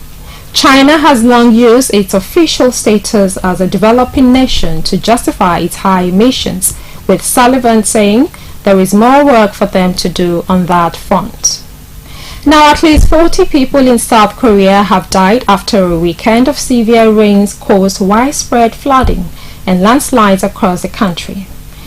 The disaster has prompted calls from President Yoon Suk-yeol to overhaul how the country combats extreme weather arising from climate change. On Monday, the nation was reeling from a tornado tragedy where at least 13 people died in their vehicles after becoming trapped by flood waters. The full death toll is still unknown, but on Monday, responders were still working to drain the 685 meters long tunnel in the central city of Cheongju, with divers deployed to retrieve victims. At least 15 vehicles, including a bus, were trapped in the underpass on Saturday when floodwater from a nearby burst riverbank poured in. 9 survivors have been found so far. Meanwhile, families of those missing have waited anxiously for information at local hospital. Police said they will launch an investigation into the fatal flooding of the underpass. South Korea is experiencing one of its most intense summer monsoon seasons on record, with heavy downpours in the past week causing floods, landslides and power cuts across the country. More torrential rain is expected this week, with showers forecast to Wednesday. President Yoon Suk-yeol on Monday vowed to completely overhaul how the country responds to such extreme weather events. Now, a second firefighter has been killed in Canada as the country battles its worst season of wildfires on record. The person, who has not yet been named, died from injuries sustained while fighting a fire near Fort Liard in the Northwest Territories on Saturday. It comes just days after 19-year-old Devin Gill was killed while working in neighboring British Columbia. Nearly 900 wildfires are currently burning across Canada, about 580 of which remain out of control. So far this season, the fires have burned more than 10 hectares of land, according to the Canadian Interagency Forest Fire Centre. The figure is higher than for any previous year on record and more than 3 times the average for the previous 10 years. On Sunday, Prime Minister Justin Trudeau said he was incredibly saddened by the news that a second firefighter had lost their life and sent his condolences to the family. Caroline Cochrane, Premier of the Northwest Territories, said the death was a tragic loss for the entire territory. Ms. Gill's death was the first death on the ground since the start of Canada's wildfire season, and reportedly the first in British Columbia since 2015. We'll take a break now, and when we return, we'll continue with the stories. Stay with us.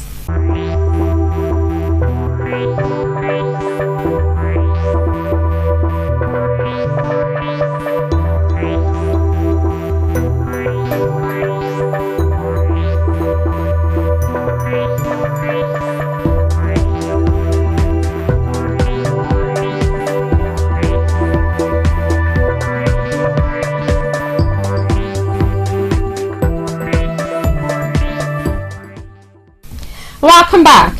If you're just joining us, you're watching Biscon Television Foreign News. Now to the rest of the news. Unidentified gunmen in Cameroon's biggest English-speaking city have killed at least 9 people, including a newly married couple. The attackers arrived at a busy junction in Bamenda in 2 unmarked vehicles, shouting orders for residents to lie down, but started shooting as some panicked residents attempted to run away.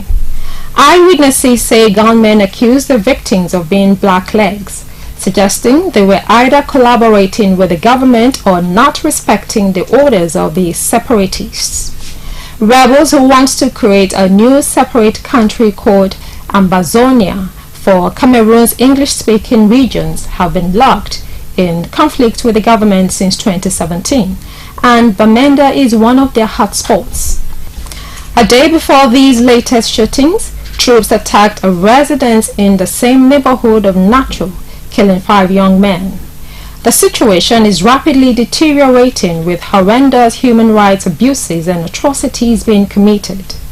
Amnesty International recently published a report detailing alleged murders and rapes by both sides in the Anglophone armed conflict and urging the government to investigate.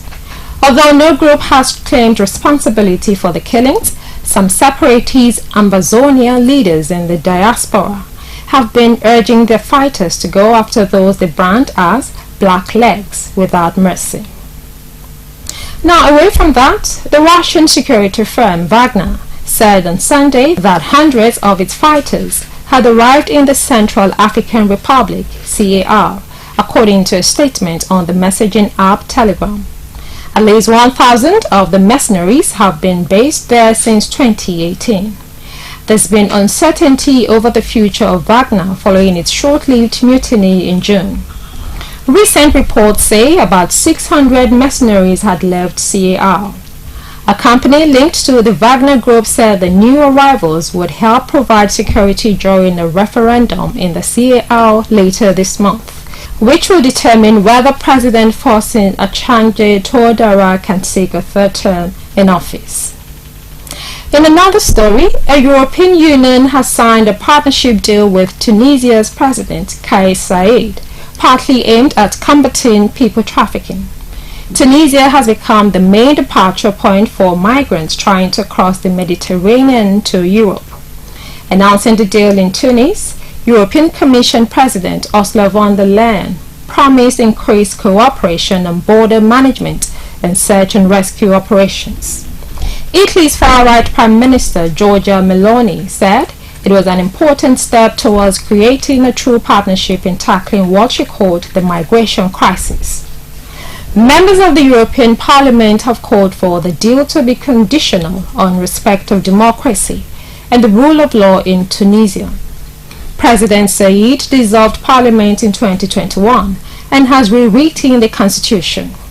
In recent months, Black Africans in Tunisia have suffered waves of racist violence following controversial comments from President Saied, who claimed there was a conspiracy to change the Arab Muslim country's demographics. And that's it on Biscon Foreign News, compiled and produced by John Joseph Ohize. I am Stella Para. Thank you for watching.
Adegbayi, GCOP.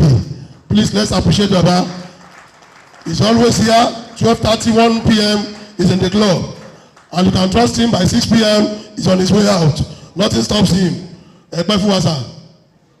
We also have on ground our own KPAC in waiting.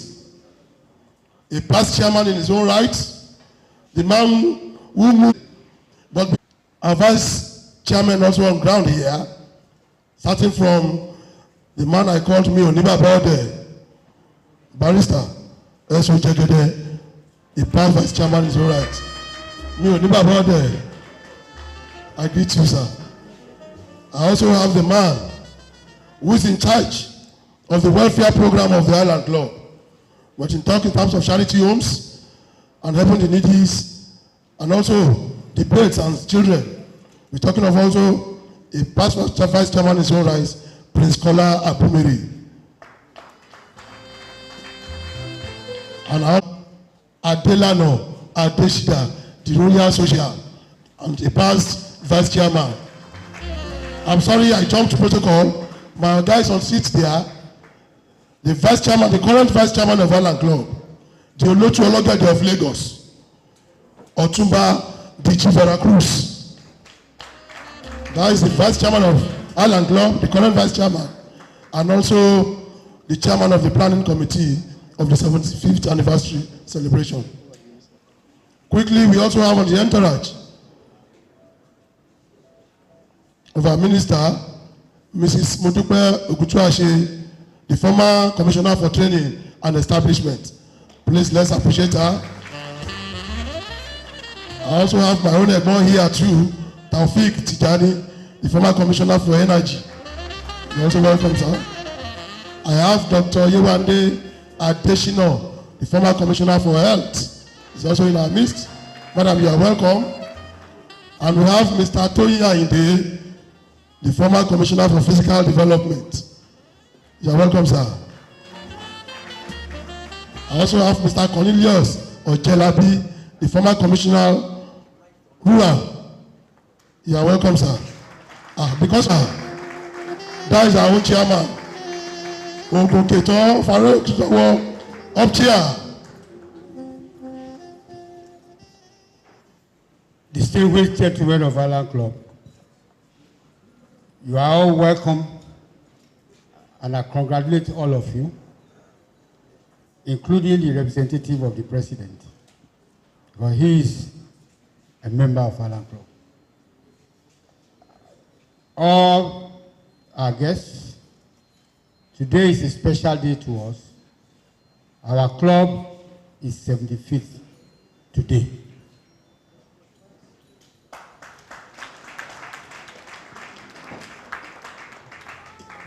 I've sent a message across to all members, wishing them a very, very happy anniversary, an opportunity for us to continue to grow, and God will be with all of us.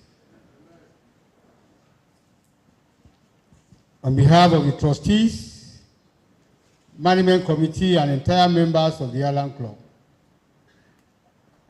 I warmly welcome home our Grand Patron, His Excellency, President Muhammadu Buhari, TCFR, President, Federal Republic of Nigeria, and Commander-in-Chief of the Armed Forces.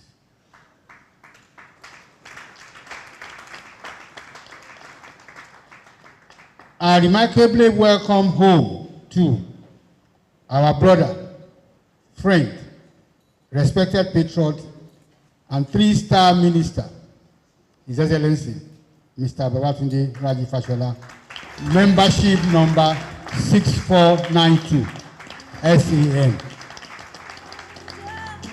A true homeboy in whom the Island Club feels eternally blessed and proud. His Excellency,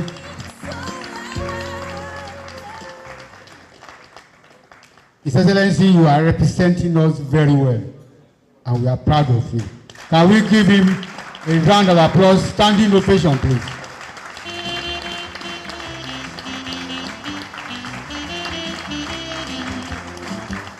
Thank you very much, distinguished guests and members. His Excellency is here in a dual capacity today, and it is a great honor and privilege to all of us in the Island Club and everything this club stands for. Officially, he's here as a representative of our grand patron, President Muhammadu Buhari. Also, he is proudly representing himself as a worthy member and a second-generation Island Club member.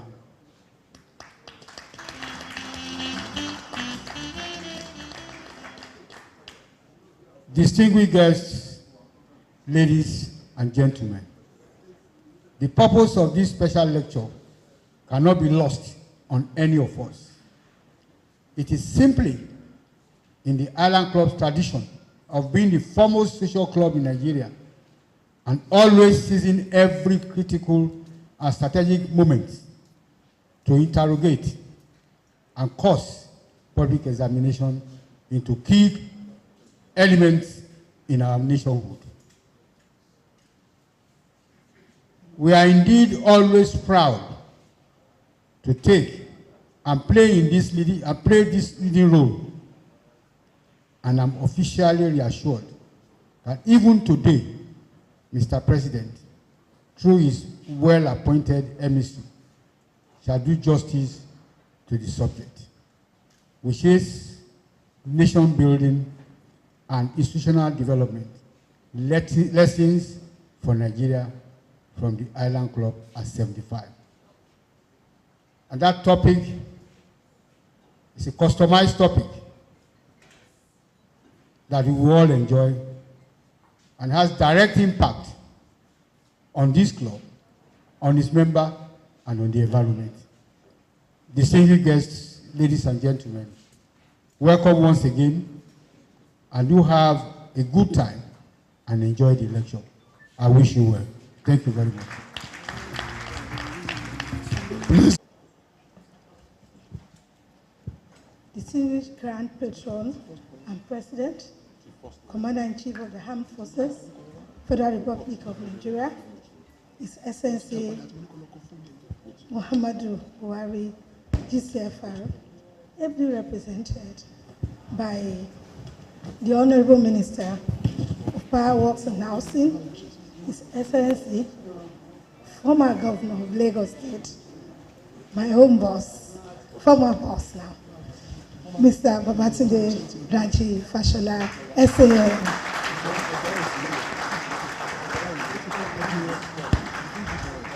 Your Excellency, just like what has been said earlier, we are indeed proud to have gone through you, and we thank God, whatever accolade is being showered on us today, part of the things that we do out here is part of the things that we have learned from you, and I'm indeed very grateful to have gone through you. Esteemed Royal Majesties, not here present, Akabiesi, His Royal Highness, Oba Adedotun Gbadebo, Kabiesi. Other vice patrons of the club, representative of the national leader, APC national leader, His Excellency Asiwaju Bola Ahmed Tinubu, ably represented by Mr. Ademola Seriki, former minister, and Mr. Ademola Seriki. It's good to also have you. Very distinguished members, Board of Trustees of the Highland Club here present, loyal and devoted members of the prestigious Island Club, members of the press, esteemed invited guests, ladies and gentlemen.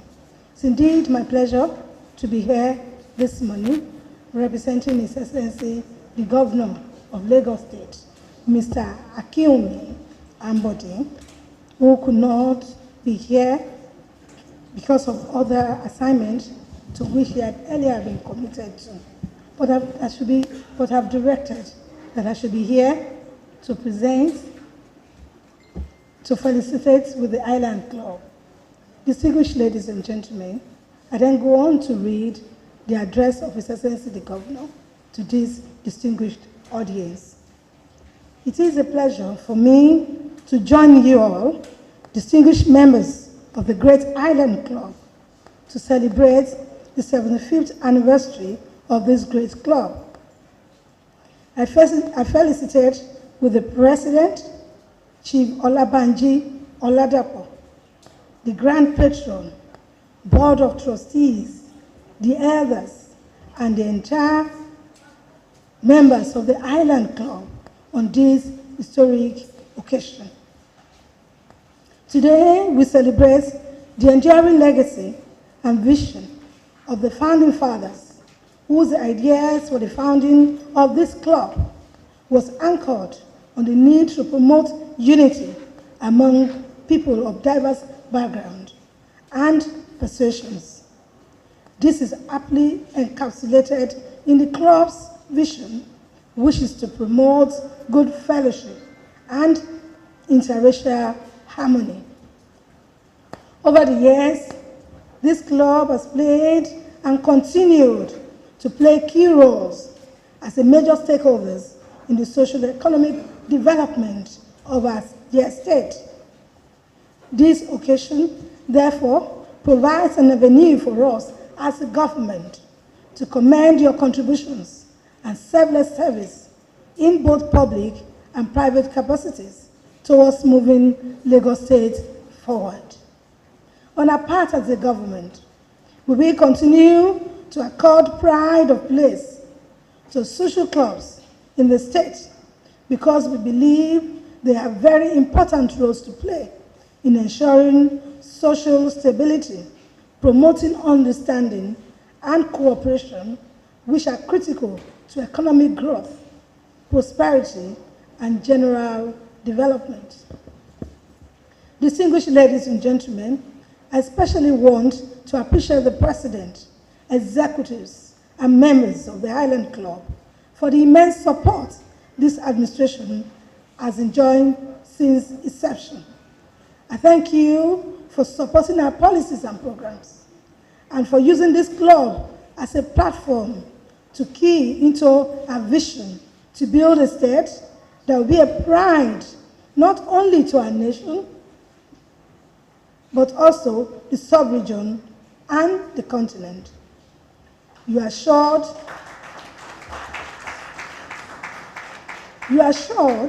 of the state government's steadfastness and commitment to make Lagos State work for all, irrespective of your tribe, religion, and social background.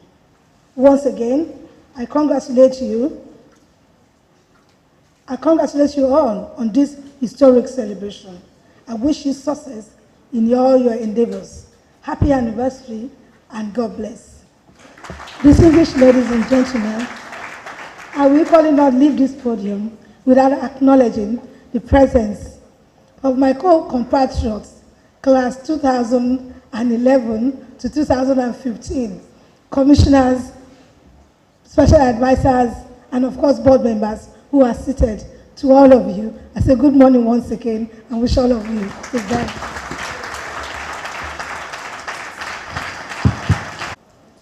Good afternoon, everyone. While I stand on the existing protocol, I want to welcome everyone through the salutation of the Chairman, Muhammadu Buhari, GCFR, the President, Commander-in-Chief of the Armed Forces, Federal Republic of Nigeria. Muhammadu Buhari is the President and Commander-in-Chief of the Armed Forces of Nigeria and the Grand Patron of Island Club. Muhammadu Buhari was born on December 17, 1942 in Daura, Katsina State. He has a primary school education in Daura from 1948 to 1952 before proceeding to the Katsina Middle School in 1953. He attended the Katsina Provincial Secondary School, now Government College Katsina, from 1956 to 1961. On graduation from the secondary school in 1961, Buhari went straight to Nigerian Military Training School, Kaduna, in 1961. Muhammadu Buhari joined the Nigerian Army in 1961 and underwent other officer cadet training at Mount Officer Cadet School in Oxford in England. In January 1963, Muhammadu Buhari was commissioned as the second lieutenant and appointed platoon commander of the 2nd Infantry Battalion in Abeokuta, Nigeria. From November 1963 to January 1964, Buhari attended the platoon commanded course at Nigerian Military College, Kaduna, in 1964, and also went further in the same year to attend the Mechanical Transport Officers course at Army Mechanical Transport School in Borden, United Kingdom. President Buhari served as the commander of the 2nd Infantry Battalion and was also made the brigade major of the 3rd Infantry Brigade in July 1967 and later the commandant, 31st Infantry Brigade in 1970 to 1971. Muhammadu Buhari was appointed the acting director, Transport and Supply Nigeria Army Corps Supplies and Transport. He later became the military secretary, Army Headquarters, 1978 to 1979, and was a member of the Supreme Military Council from 1978 to the same 1979. Before now, Buhari was assigned to the 1st Division under the commandant of Lieutenant Colonel Mohammed Chua during the Civil War. After the war, he was the governor of the northeastern state from 1st of August 1975 to 3rd of February 1976. He also served briefly as the governor of Borno State from February 3rd, 1976 to 15th March 1976. In March 1976, the then of the state, General Olusegun Obasanjo, appointed Buhari as the Federal Commissioner and now Minister for Petroleum and National Resources. After the military coup of December 1983, Buhari emerged as the military head of state from 1983 to 1985.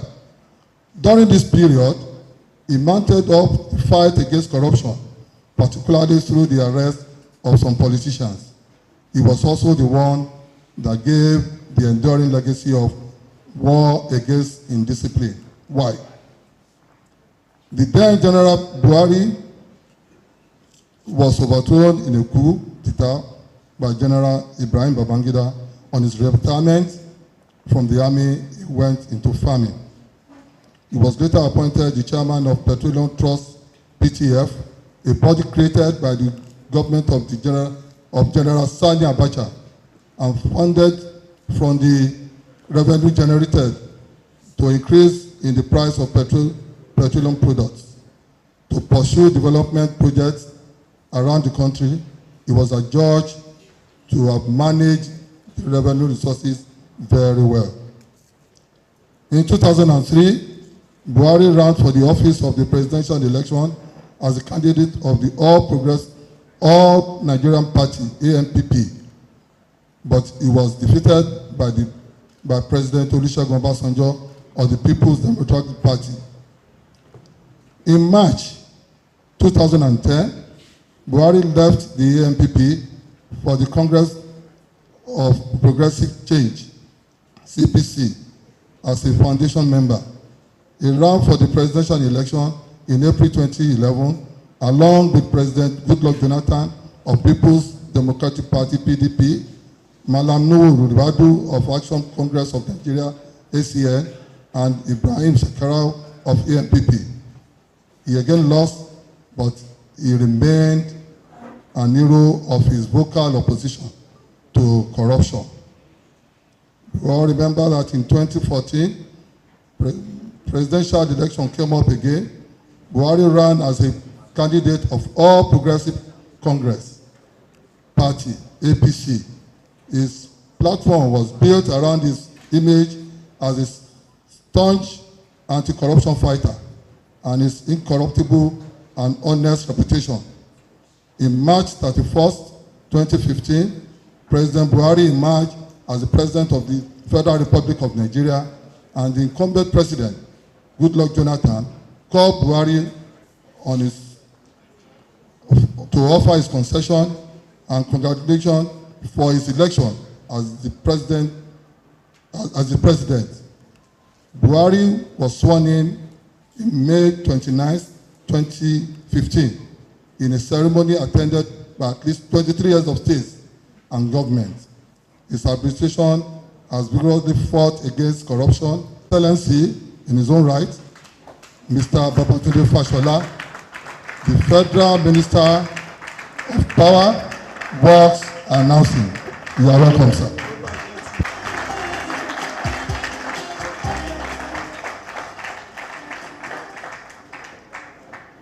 Former and serving members of the Lagos State Executive Council who are here, other heads of government agencies, members of government agencies who are here, Your Royal Majesty, the Alake of Egbaland, and other royal majesties who are in our midst. Let me say that, as you know, Mr. President is not here, and those courtesies come from him and with his authority.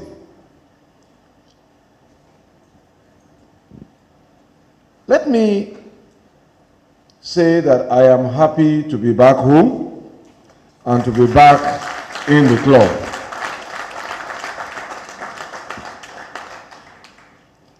And go straight to Mr. President's speech.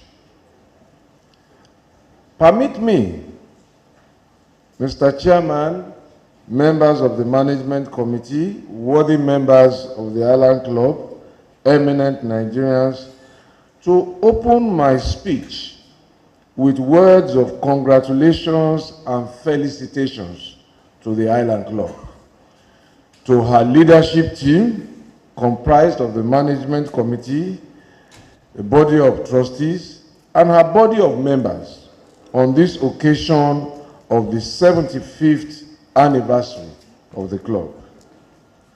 To you all, I say happy anniversary and best wishes for many more years. Let me also use this occasion to extend felicitations to the Oba of Lagos, who also turns 75 today. May God continue to keep and bless him for Lagos and for Nigeria, and may his reign bring more glory to Lagos State and to Nigeria. As an institution, the Island Club has endured, not without challenges, but in spite of them. And there are many lessons for us as a people and a nation to learn from 75 years of history that has been woven into the walls and fabric of this great club. The first is perhaps the lesson which dispels the hyperbolic expression that flies around these days that Nigeria lacks institutions. The Island Club and many other social clubs who have endured over decades put a lie to this kind of uninformed statement. Apart from social clubs and non-governmental institutions, Nigeria has governmental institutions like federal, state, and local governments, and indeed judicial, parliamentary, law enforcement, and other institutions. The fact that we expect more from these institutions, the fact that they may be facing challenges, do not justify the unsupported assertions that they do not exist. Many of them have existed before and indeed after the creation of Nigeria, either as corporate entities, and they have evolved sometimes from very humble beginnings to what they have become today. At some times, they have worked very well. At other times, they have been challenged to give more, but they have never ceased to exist. This is why I said earlier that there is a lot to be learned from the Island Club. Her history is all too well known and published to warrant any repetition here. What is relevant for my purpose is to briefly recall that at one time, this was the place where the giants of Nigeria gathered. At the time, Lagos was the capital of Nigeria, and ministers, state commissioners, many public officers, and captains of industry were not only members of this club, they were very frequent and regular users of the club. Some of that has changed now. Lagos is no longer the capital. The capital has moved to Abuja. But the Island Club still retains its fair share of members of government and public servants at various levels, as it does amongst the leaders of the business committee. But we must remember that just a few years ago, this club faced very serious headwinds which threatened it to its very core. Attendance dwindled. Regular events around which brotherhood and conviviality that bound members together were threatened. Indeed, there were court cases.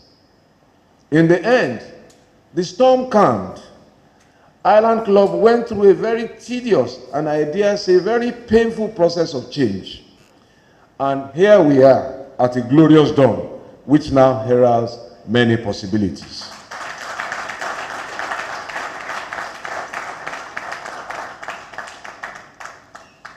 This club, of which I proudly serve as Grand Patron, has found its groove again.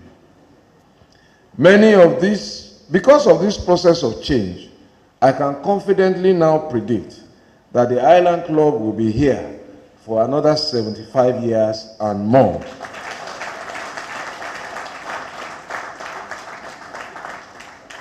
And the Island Club will be here long after all of us are gone. But the process of change and reform did not happen because Island Club did anything. It happened because people, yes, people, members of the club, and I believe non-members, who were men of goodwill, chose to act. As an institution, like governments or agencies, the Island Club, as a creature of charter, brought into existence by laws made by men, can do nothing by herself. It is men and women who define, who decide, and who determine what happens to institutions.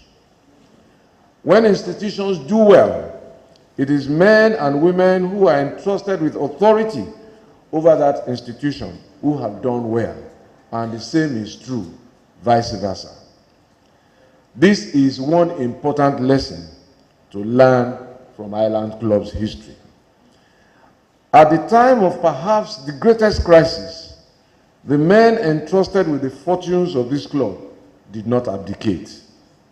They confronted the crisis, they embraced change, and they remind me somewhat of the story which has been told about the eagle, but which I crave your indulgence to repeat because of his profound lessons about change and hard decisions. The story goes thus, that the eagle has the longest lifespan of his species. It is said to be able to live up to 70 years. But to reach this age, the eagle must make a very difficult decision. In his 40th year, it is said, the eagle's long and flexible talons can no longer grab any prey, which serves as food. Its long and sharp beak also becomes bent. Its old age and heavy wings, due to very thick feathers, stick to the eagle's chest and make it very difficult for the eagle to fly. Then the eagle is left with only two options: die or go through a very painful process of change. This process is said to last for 150 days, approximately 5 months. The process requires the eagle to fly to a mountain top and sit on its nest. There the eagle knocks its beak against a rock until it plucks it out. Then the eagle will wait for the new beak to grow back, after which it will pluck out its talons. When its talons grow back, the eagle starts plucking its old age feathers. After this, the eagle takes its famous flight of rebirth and lives for another 30 years. This story is not biologically proven and seems scientifically perhaps impossible for the eagle to live for 5 months without food. But it is nonetheless inspiring, and it is this inspiration that I seek to draw and share from. In order to better our nation and ourselves, we too have to start the change process. We need to free ourselves from habits that have held us hostage in the past, so that we can embrace the promise of a better Nigeria which beckons ahead. If an eagle can make a life-saving and life-changing decision at 40, why can't we now?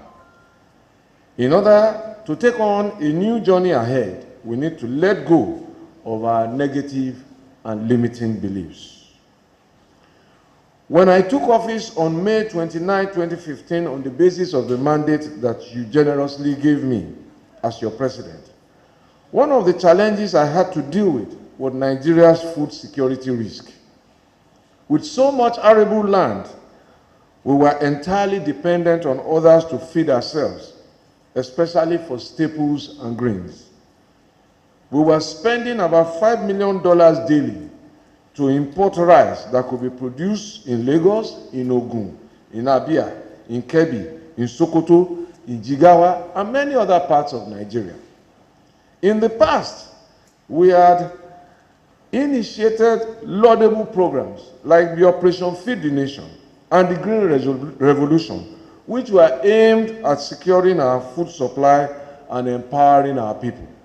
Regrettably, by a combination of many factors, not the least the vested interest of those who benefit from us importing food that we can produce, these initiatives did not achieve their laudable objectives. Those interests were still there when I assumed office in May 2015. They fought back when I announced our commitment to produce what we eat and our refusal to provide foreign exchange to import those things. I will not inundate you with the details of what they did, except to say that they nearly crippled us economically. But today, I stand very proud to say that we took the flight of the eagle in reaction to our food security problems. Although those vested interests are still fighting back by importing to neighboring countries and dumping them on us through smuggling, and we are responding and will do more to defeat them for the benefits of our people. But I can tell you now that we have made progress.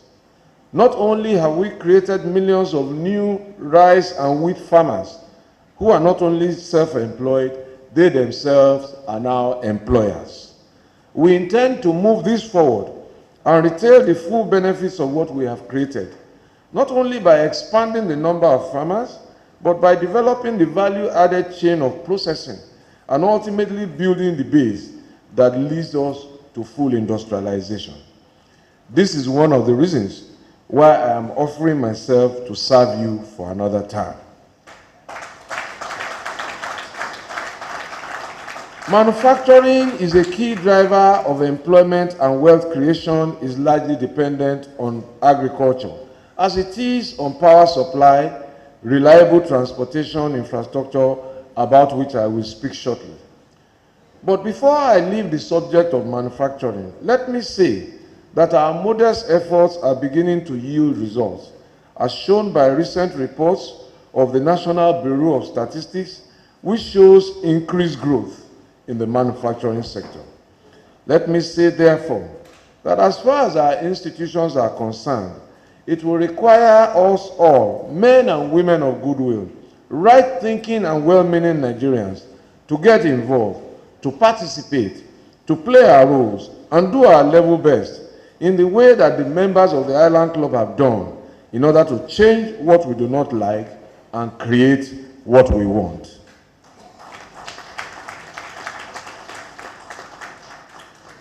On a related note, let me quickly allude to the state of our national infrastructure. A significant stock of our national infrastructure, whether it is power, roads, bridges, schools, airports, railways, hospitals, and many more, require replacement, repairs, maintenance, and expansion. The challenges we face with infrastructure are not too dissimilar to what the Island Club faced in the past, and which they have now acted to remedy. Most of the roads, bridges, airports, seaports, power plants that we need to get on with our lives were largely built in the 1970s and in the 1980s. They were the best when we built them, but our population has grown faster than the rate of the growth of our infrastructure. I also recall that at one time, the Island Club had no hall of this size that we now converge in. The annual Christmas and Ileya dances used to hold in the open and were totally dependent on the benevolence of nature, whether it will rain or not, until one chairman and management team decided to fly like the eagle.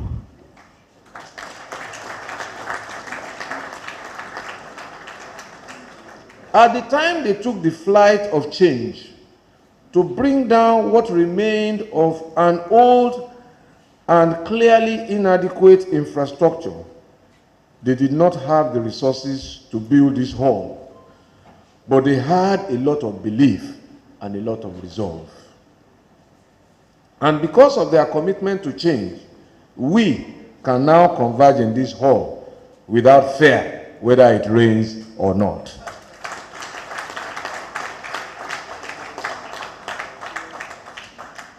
But let me remind all of us that it took more than one term and one election cycle of the chairman of the Island Club to build this hall, just as it will require more than one election cycle to build a nation and to deliver change.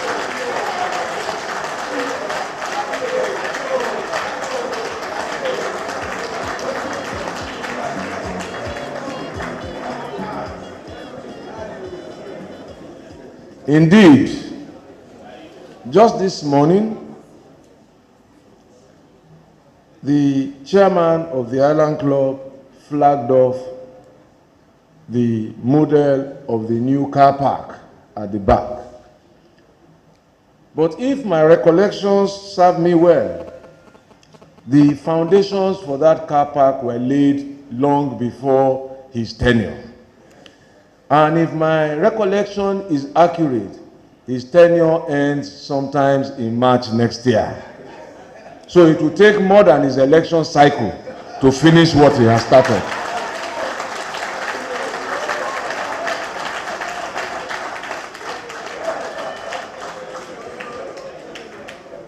But I can report, like the Island Club, that the process of change for our national infrastructure has commenced and is underway. We have completed the Abuja-Kaduna Rail project, the Abuja Business District to the Abuja Airport Intra-City Rail, and recently the new Port Harcourt International Airport building, which were not completed because our country failed to pay the counterpart funding at the time we were earning $100 per barrel of crude oil. This administration has paid these monies, even though the price of oil dropped to about $50 per barrel at some time. And simultaneously, we have committed to the construction of the Lagos-Abeokuta-Ibadan-Kano Rail, which has started. We have revived most of the road contracts that were abandoned, and we have started new ones.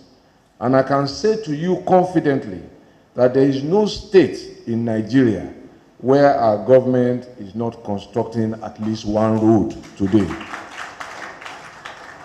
In Lagos, which is the base of the Island Club, the Ikorodu to Shagamu Road, the Lagos to Ota Abeokuta Road, which were long abandoned roads, have now been revived, and our contractors are back to work. I have also inaugurated an infrastructure development fund to ensure that the Lagos-Ibadan Road, the second Niger Bridge, the Abuja to Kano roads are no longer affected or delayed by funding problems. We have also now awarded the Tinkan Island to Mile 2 Oshodi Uwuronshoki Expressway, which is contributing to the gridlock you are now experiencing, and work should start on this road in November this year. With significantly less resources, we are getting a lot more done. As far as power supply is concerned, we all know that it had been largely privatized before the advent of my administration, with only the transmission part left for the government to manage. But even our harshest critics will admit that we have moved things forward from where we met them.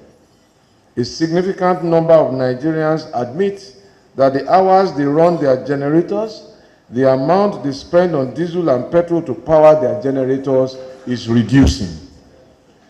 That is progress, and we are not finished. We know there is a lot of work to do, but we are inspired by progress in the generation from 4,000 megawatt to 7,000 megawatt. In transmission, from 5,000 megawatt to 7,000 megawatt. And in distribution, from 2,690 to 5,222. Compared to the 4,000 megawatt generation that we inherited after 16 years, which did not start incidentally from zero in 1999, it means that we are averaging 1,000 megawatt per annum over the last 3 years from 2015 to 2018. This is change. This is change for the better compared to 4,000 megawatt after 16 years, which, as I said, did not start in 1999, which is an average of 250 megawatt per year each of the 16 years. Our policy of eligible customers to provide power to industrial customers, working with the Manufacturers Association, is bearing encouraging results. With 5 industries already now connected to reliable power, and 14 more are being processed for eligibility, while new applications are coming in.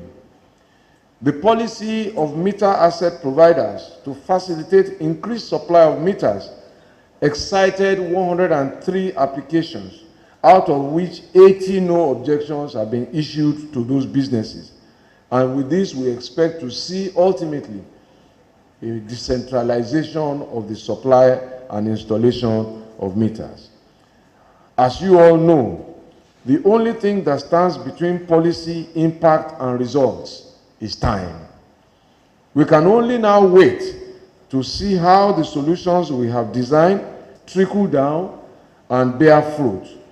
But this is only one side of the power story, the on-grid side. On the off-grid side, another policy outcome of our government will imminently bear fruits in 9 federal universities, which are the pilot phase of supplying independent power to our children's places of learning. 2 markets in Abia State, Ariaria in Abia State with 37,000 shops, and Sabon Gari Market in Kano with 13,000 shops, are pilots of 15 markets which comprise 85,000 shops, 255,000 micro, small, and medium enterprises that will get reliable and uninterrupted power shortly. Indeed, just last week, Friday, the Vice President was here in Lagos to inaugurate the Sura Market Independent Power Supply Project, a product of our mini-grid policy that has delivered uninterrupted power to 1,047 shop owners in Sura Market. The feedback from the shop owners that they have not used their generators in the last 70 days since when the project was completed, and that their businesses are growing as they are employing more people and now looking for room to expand, confirms to me that we are on the right track.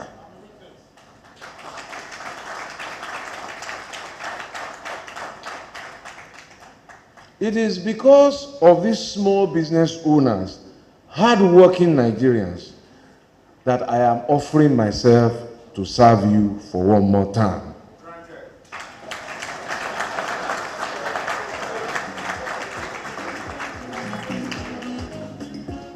I could not conclude this address without a mention of our progress with regards to security. During my campaign for office in 2014, we were in a situation where insurgents had actually captured local governments and hoisted flags with a view to setting up their own parallel government. We have retaken all of that from them.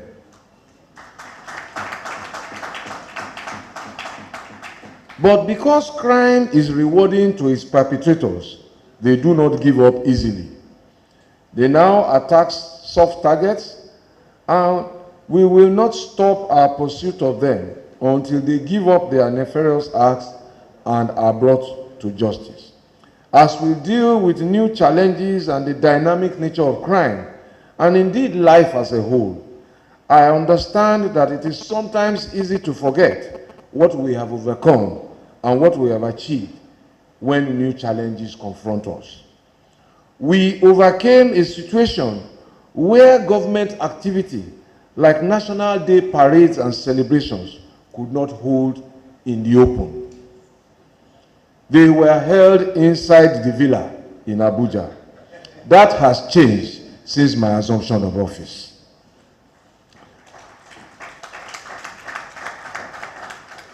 We rescued 107 children from Chibok incident and reunited them with their families. Although 112 of those children still remain to be rescued, are very painful reminders to me that our work is not done. We also had a setback with the adoption of our children in Dapchi, but our response was quicker than Chibok, as we recovered all the children, except unfortunately Leah Sharibu, the young girl for whom I will not rest until we bring her home to the care and the love of our anxious and traumatized parents. I wish that there is a crime-free world, but sadly, that world exists only in the ideal. And it is my responsibility in this part of the world to lead the search for that ideal world. Like the history of the Island Club to which I have referred, where the road to overcoming her challenges took more than one term of the chairman, it is obvious that we cannot solve all the problems we are faced with within one term of my presidency or one term of any other president.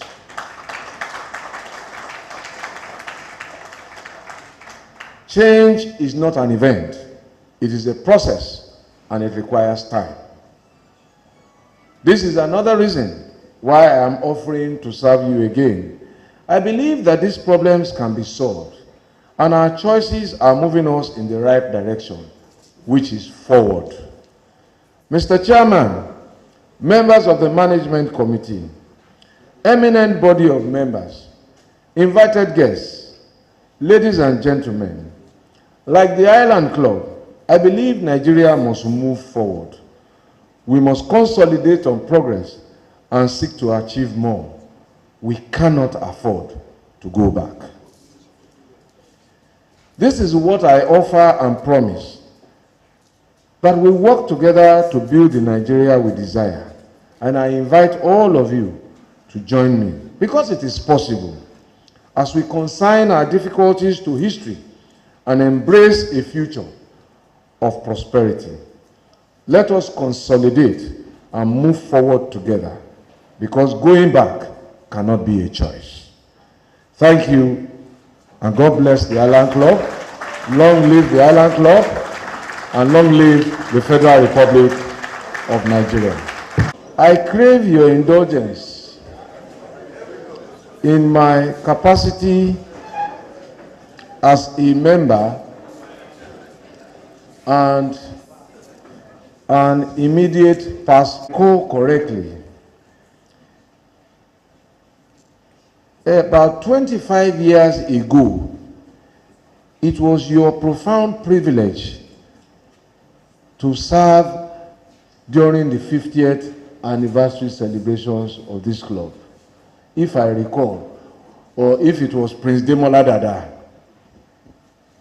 But nevertheless, sir, it is your profound privilege today to chair the 75th anniversary of this club. And this is a time for celebrations. But I know that some of our members have also violated the rules of the club, and they are under some form of sanction or the other. In the spirit of these celebrations, may I ask Mr. Chairman that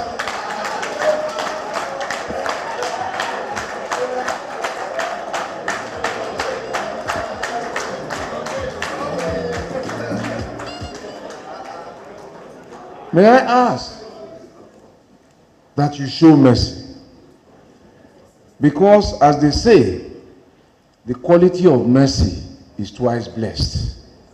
It blesses the giver and it blesses the receiver. Thank you, sir.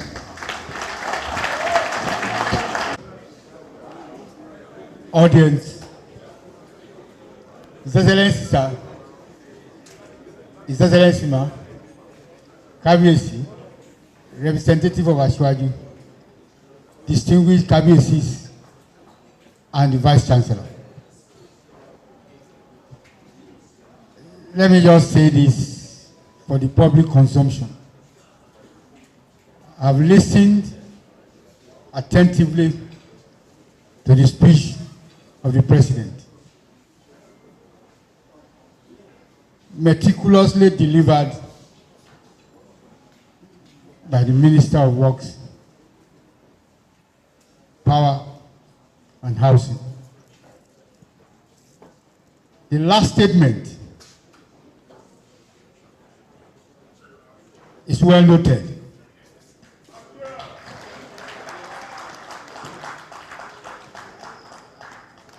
And since democracy is the epitome of Island Club, it will look at the appropriate time.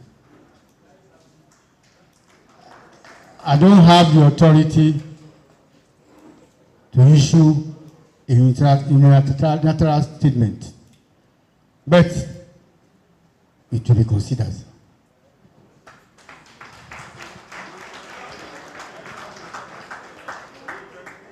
On that note, we have here, which I would like distinguished personalities on the rostrum to launch for us the commemorative bouquet of the club, 75th anniversary commemorative bouquet. May I invite the president, represented by Mr. Raji Fashola, SAN, to take a look at it. I want to take it one by one. I don't want the Jebu in me will come to play today. Mr. President, sir, whatever you want to do, just open it for us, and you can give us a figure at the back. It is your wish. You can give us any figure to commemorate the bouquet. It's now launched. On behalf of the President and Commander-in-Chief, President Muhammadu Buhari, I launch this 75th anniversary commemorative brochure for a sum which I will advise you after speaking with the President. Thank you, Honorable Minister. It's well said, it's well taken. Come back, Father. It's well taken, sir. And knowing you, in our days in Batu, at 3 a.m. you are still the person I would meet at 10 a.m., at 10 p.m. So if the way you behave at 10 p.m., you don't lose it at 10 a.m. So I know your words, and I know you will not go that way.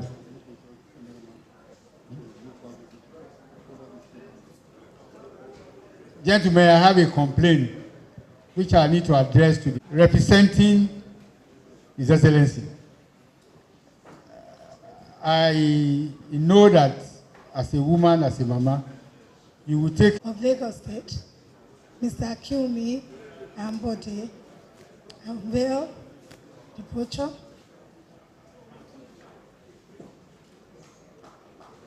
and also present the commemorative brochure to all of us seated. But I also take a cue from what has been said by the representative of the President to also promise that I will consult with the governor, and on that note, I will get back to the club on how much and what the figures will look like in terms of our contribution to this all-the-way project. Thank you. Thank you, Madam Deputy Governor. There is a generation. You are part of the administration of His Excellency. So it is still the game. But I thank you very much for your support, and I'm sure when you are sending us the check, we will be happy to receive it. Kabiyesi, do we take it to you? But if the Social Secretary will give you the mic to talk from the throne.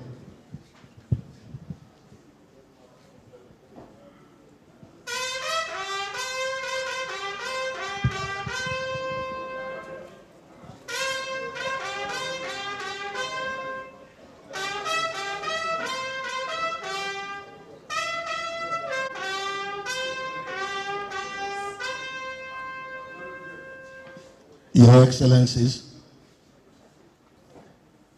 Alailu as here present, members of the High Table, trustees, past chairmen, members of the executive, distinguished members of the Island Club.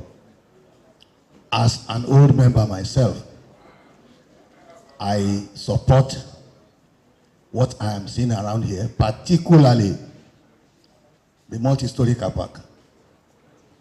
And I pray that as we keep on launching, I already did part of the launching. We'll never stop until the building is finished by the grace of God. For the commemorative brochure, I want to launch this with 6 figures. The rest is between me and the chairman of the club. God bless you all. Thank you. Kado Pelorisa, Bado Pelese. Ama Kosini. I need to actually. He has been introduced. He himself is a money man and is representing a distinguished member of this club, Asiwaju Bola Ahmed Tinubu, the former governor of Lagos State. Mr. Ademola Seriki is well known to us, but I will ask him not to use the term of the president.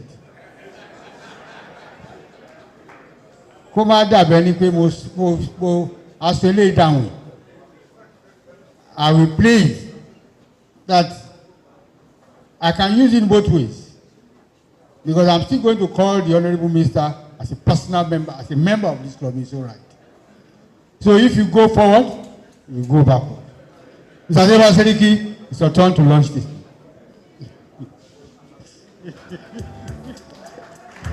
Otuare of Lagos.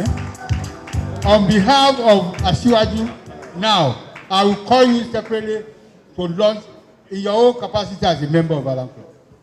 Well, Your Excellency, I stand on the existing protocol. I am a bit petrified to mention any figure that will be above Mr. President, because that will be considered unruly. That will be considered unruly. And when I come back on the second time as a member, that's a private donation. I know the figure, but we're a bit, we have that challenge because of what the Honorable Minister of Power, because he's yet to indicate his own figure. So the HMPW is yet to announce the figure of Mr. President. When he does, I'll certainly, in accordance to justice and rule of law, I will do the needful. Thank you. When you look at my eyes direct, I say thank you. We want to thank Mr. Ademola Seriki. I take him seriously because this is a serious business. And I'm sure he will get back to us. He knows the implication of that. At the Alan Club, you don't promise, you promise, you must fulfill. It's just like issuing a bounce check, you are gone. Embarrass the representative of your knee and the rest.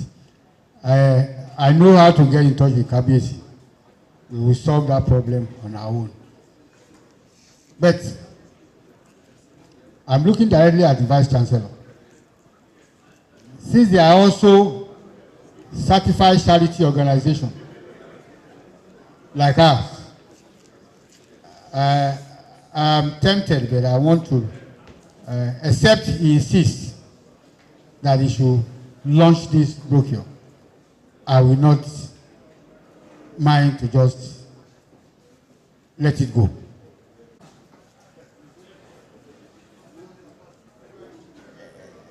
I think it's 6475 or something. 6492 and 664. That shows that it's been long that you've been here. Otherwise, your number used to be here before. 6492 to now launch this brochure in his private capacity. Honorable Minister, sir.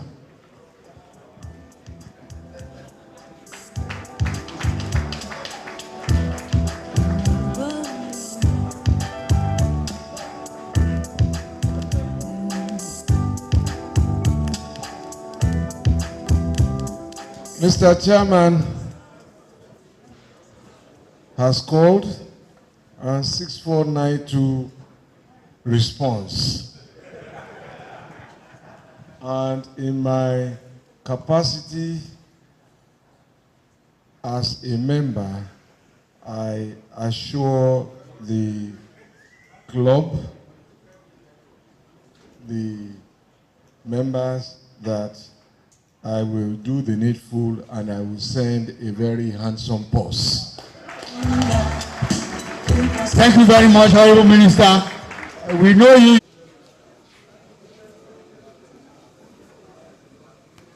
To the Island Club at 75, and to 75 and many more years, we cut this cake in felicitation and celebration.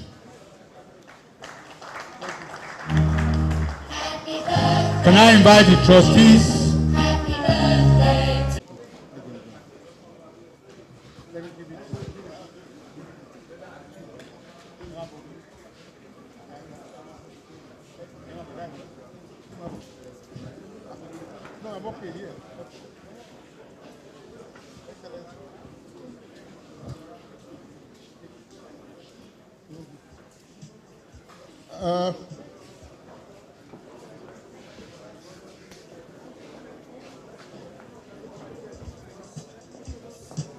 On behalf of the Board of Trustees, the past chairman, and the entire membership of this club,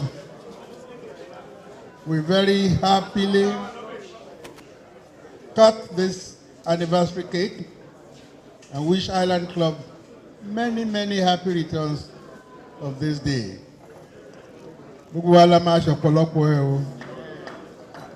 Àwa tá à ń ṣe 75, àwa náà la máa ṣe 80 o. Àwa náà la máa ṣe 85 o. Àti ẹ̀ bá wa ṣe 100. After that, a máa gbàdúrà fáwọn tó máa tẹ̀lé wa. God bless us all. Thank you very much. Mr. Babatunde Fashola, we want to thank you very much, sir, for the wonderful lecture you delivered, very thought-inspiring. We also want to thank the Governor of Lagos State, Mr. Akinwumi Ambode, who is ably represented by the Deputy Governor herself, Mrs. Oluranti Adebule. We thank you very much. We thank you very much. We want to thank His Royal Majesty, the Alake of Egbaland, Oba Michael Adedotun Gbadebo. We thank you very much, sir, for taking time out all the way from Abeokuta here to the Island Club. We also want to thank the representative of His Royal Majesty, Oni of Ife Oba Eniton Adewusi, who is ably represented by Oba Fayemi Johnson. We thank you very much, sir. We also want to thank the chairman of Ikoyi Club, Mr. Tunde Akinleye. Thank you very much.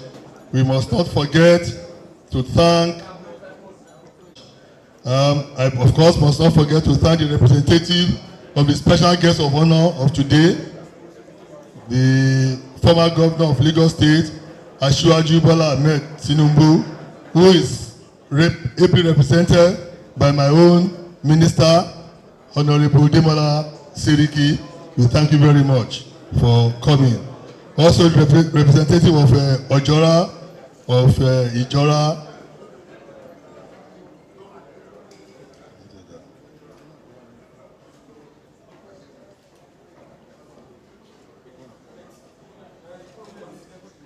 High Chief Hakim Ojora, who represents the Ojora of Oba Fatai Arubire. We thank you very, very much. The gentlemen of the press, we thank you very much for your wonderful coverage of this event. The trustees of the Island Club, Chief Olu Falomo, we thank you. The past chairman of the Island Club, Prince Ademola, we thank you very much. Bashorun J.K. Randu, we thank you very much. Another trustee of the Island Club, Engineer Adegbaibi, we thank you. Chief Augustine Ayo, an elder of the club, we thank you very much. Bishop Atilade, we thank you very much. All past vice chairmen here, we thank you. Distinguished gentlemen of the Island Club and our guests, we thank you very much. God bless all of you all. Thank you. Nigeria's Premier Club is a club for you and me. Island Club with a blend of the peacock, truth and dignity. Island Club is for fellowship. It's interracial, it's for comradeship. Hail Highland Club, Hail Highland Club is Nigeria's Premier Club. 3 happy cheers to Highland Club, to Lagos State, and to the Federal Republic of Nigeria. Hip hip hip! Hip hip hip! Hip hip hip! Thank you for coming.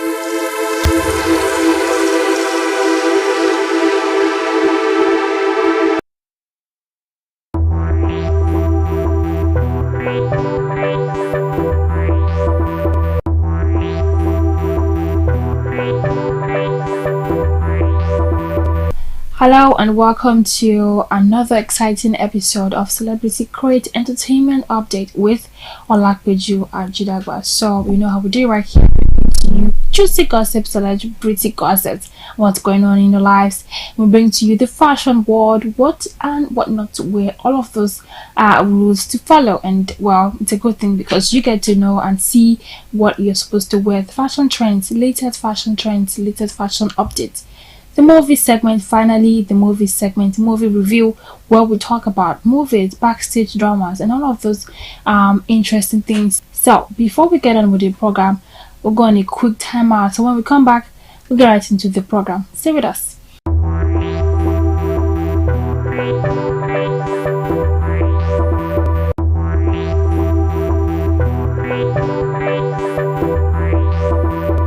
Yes, welcome back. So today on Entertainment Update, Celebrity Crate, Celebrity Gossips, I will be talking about Kylie Jenner. Yes, Kylie Jenner spotted dining with a best friend, a former ex-best friend, I beg your pardon, Jordyn Woods, after 2019 cheating scandal.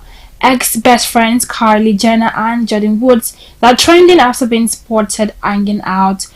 All smiles, they were laughing, hanging out during the dinner in Los Angeles, USA. Now, this is actually the first time the two have been seen publicly hanging out since the 2019 scandal. I mean, that's a lot. When the friendship ended. Yes, so their friendship ended back then in 2019.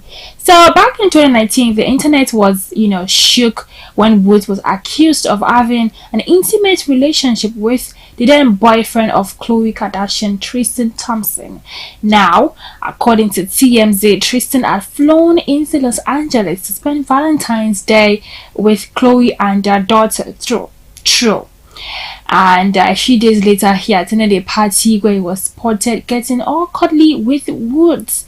TMZ sources and say the two couldn't get the hands of each other throughout as a result of this. So Woods was excommunicated from the Kardashian-Jenner family, and our close-knit friendship with Kylie crumbled. Yes, so when the thing happened with Tristan Woods and Tristan Thompson, our friendship with Kylie crumbled, and it ended back then in 2019. So now the mother of two and the model met back in 2012 through their mutual friend Jaden Smith, that is the son of Will Smith. So after the meeting, they developed, Kylie and Woods developed a very close friendship and became almost inseparable. Even at a point, they were living together, and they also had a show on E! Where Kylie was a part of the life of Kylie. Now, Jordyn also attended Kim and Kanye's wedding, which was held in Italy in 2014. Yes, that's how close both of them were during that time. They were really close. So, in an attempt to actually vindicate herself, Woods starred on Jada Pinkett Smith's Red Table Talk to tell her own side of the story.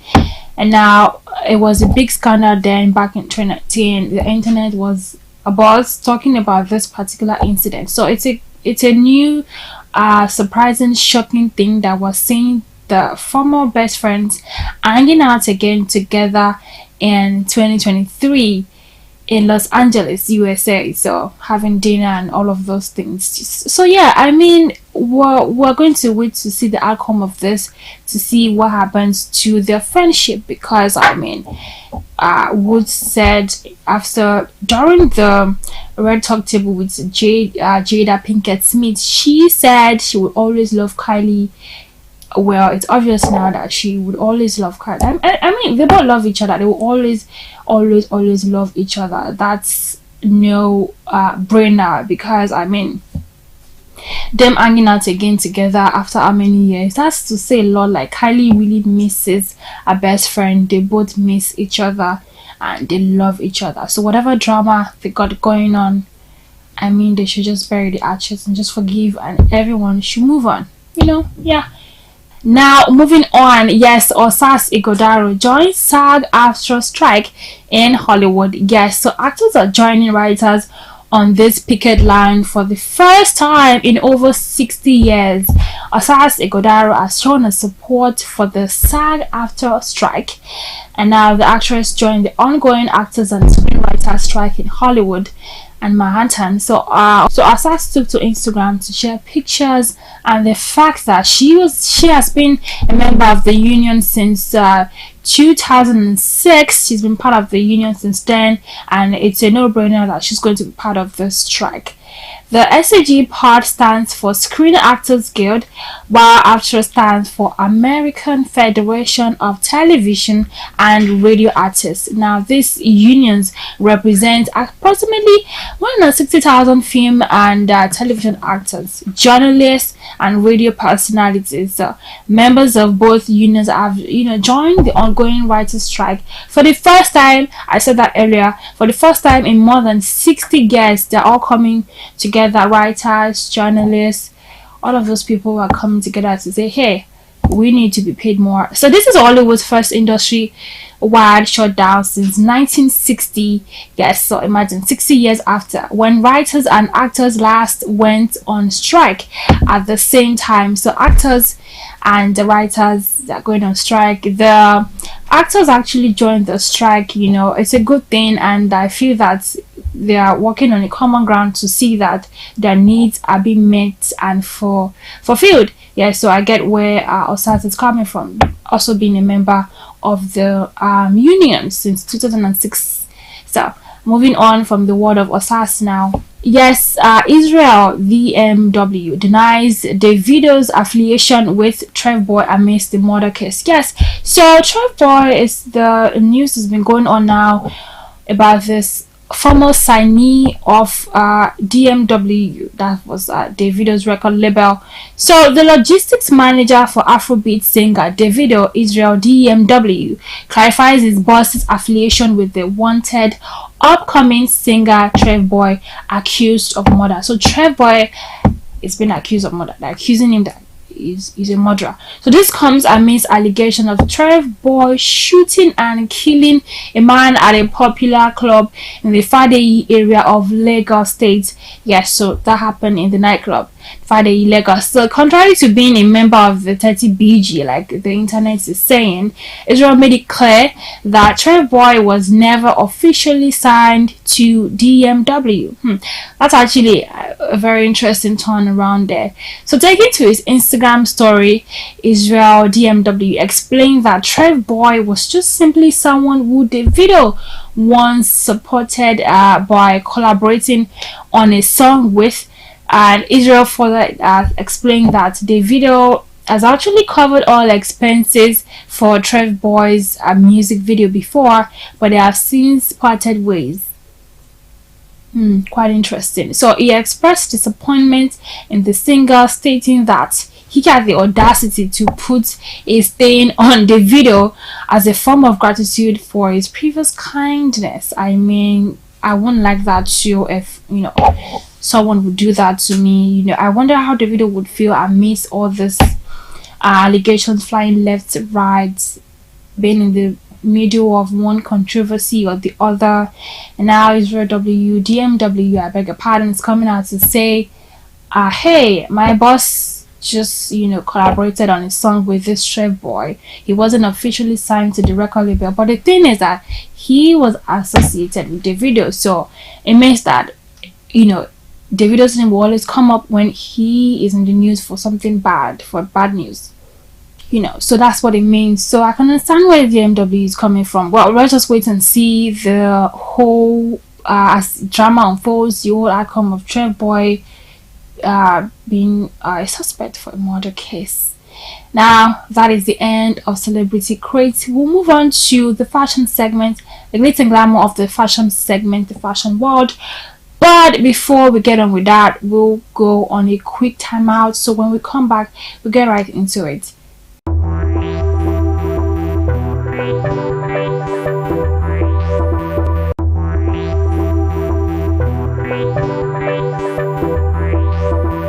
Yes, welcome back. So if you're just joining us, this is the fashion segment on Celebrity Crate. Now today we're talking about how to dress for your body type. This is a very important subject, it's a very important topic, and I feel everybody, every female, every woman, girl, lady out there should know what suits our body type, because whether we like it or not, we all have different body type, different shapes. We come in different shapes and different sizes. We're not all the same. So now the female body actually includes the shapes. Now I'm going to be talking about the shape. We have the inverted triangle, we have the rectangle, we have the regular triangle, also known as the pear shape. We also have the hourglass, we have the round, or we have the apple shape. Now I'm just going to talk about three of that. Now let me talk about the inverted triangle body shape. Now what suits you would be a boat neck or big straps. If you have the triangle body shape, you should go on to wearing big straps, halter neck tops, the one with the rope on your neck. You need big short collars, you need larger patterns on your top half. So instead, just opt for items that would bring out your bottom half, like an A-line skirt, wide leg trousers. The best pair of jeans that will work with that kind of body shape would be the boyfriend jean. Now hear me out, the boyfriend jean is in vogue. Almost every body type now wears it because it suits all body types, because it's not tight fitting like that. It's a boyfriend jean, so it's loose. So whatever body shape or body type you have, trust me, the boyfriend jean will look good on you. So and that's that about that. We'll move to the rectangle body shape. So with this kind of body shape, you actually wear the same size in tops and bottoms, so you don't have to orderly define your waistline and have straight shoulder and line and hip. So it's also called the athletic body shape. Now this one's are for ladies that have this the athletes, and some ladies are not athlete like that, but they have that body shape. So whatever it is, but if you have this kind of shape. Now some celebrities have this type of body shape, like Kate Hudson, Gwyneth Paltrow. They have this female body shape. It's nothing bad. All you have to do is wear something that would give this illusion of a waist, because there's really no waistline there. So you need something that will help you with the illusion of you having a waist there. So that's for the rectangle body type. So belt around your waist, mid-waisted trousers, belted jackets. So the jacket won't be free, you have to belt it up because of the waist. They are all great options. So you should avoid silhouettes. You should avoid clothes that are too vertical, like a straight jacket, because a straight jacket is supposed to like bring out the curves, but there are really no curves there. So and that's it. So softer fabrics will also help you. You look great in belted ones, and you can draw your eye into your body type. So to draw your eye into your waist. And now we're moving on to the pear shape body shape. Now this pear shape body shape is identified as a wider lower half. That lower half is wide, so you probably have wider hips, you have thighs, and you have a narrower top half. So we have people like Kim Kardashian, J-Lo, Mercy Johnson, have this pear-shaped body. No. Okay, so for this body shape, you want to draw attention to your upper half. You can do this by choosing prints or brighter colors for your top wider half. Wider necklines like boat necklines and sweatshirt necklines. Broaden the shoulders also. The main point of this is to know your body type, to know what really suits you, to know how to dress for your body type. I mean, it's very important you know what to wear at all times. That's all we have for today on the fashion review. We'll come back for a movie review. We'll be right back. Do not go anywhere.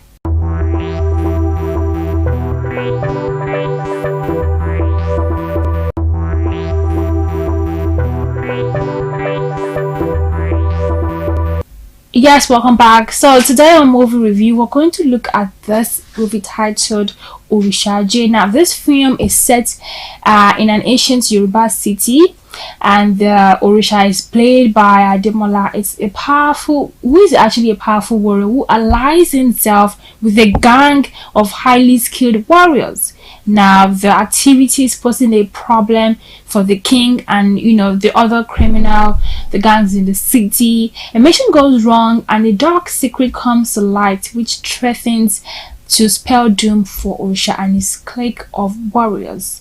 Not only does Adekola direct this film was directed by Odunlade Adekola. He also produced it with Film One Production in collaboration with Film One Studios, and the latter is also in charge of the film's day-to-day activities like that. So yeah, it's a good one. The stars of the cast, I love everybody there, and I feel that it's a must watch. So we're all excited for the release of this movie coming out next month. Hopefully we get to see more of Odunlade Adekola when it comes to directing, because from the teaser it looks on point, looks great. So Orishaje, you should definitely see it. Featured by Logan, good one. Yes, so that's all we have for you today on Celebrity Craze, and I hope to see you next time for another super edition of this very, very interesting program as usual. So I'll see you next time, but on that note, before I go, do not forget to download the Biscon TV app on your Android devices or on your iOS devices, or you can also visit our YouTube channel because you get all the latest updates on our YouTube channel. So I will see you next time. Remember, look good, smell good all the time, and be kind always, because kindness goes a long way. I am Olakweju Ajidagba, and I will see you next time.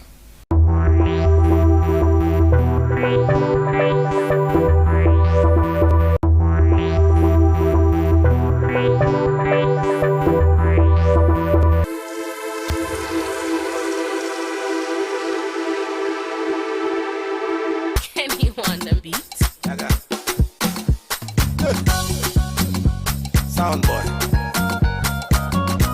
Hello. You know, fine, no?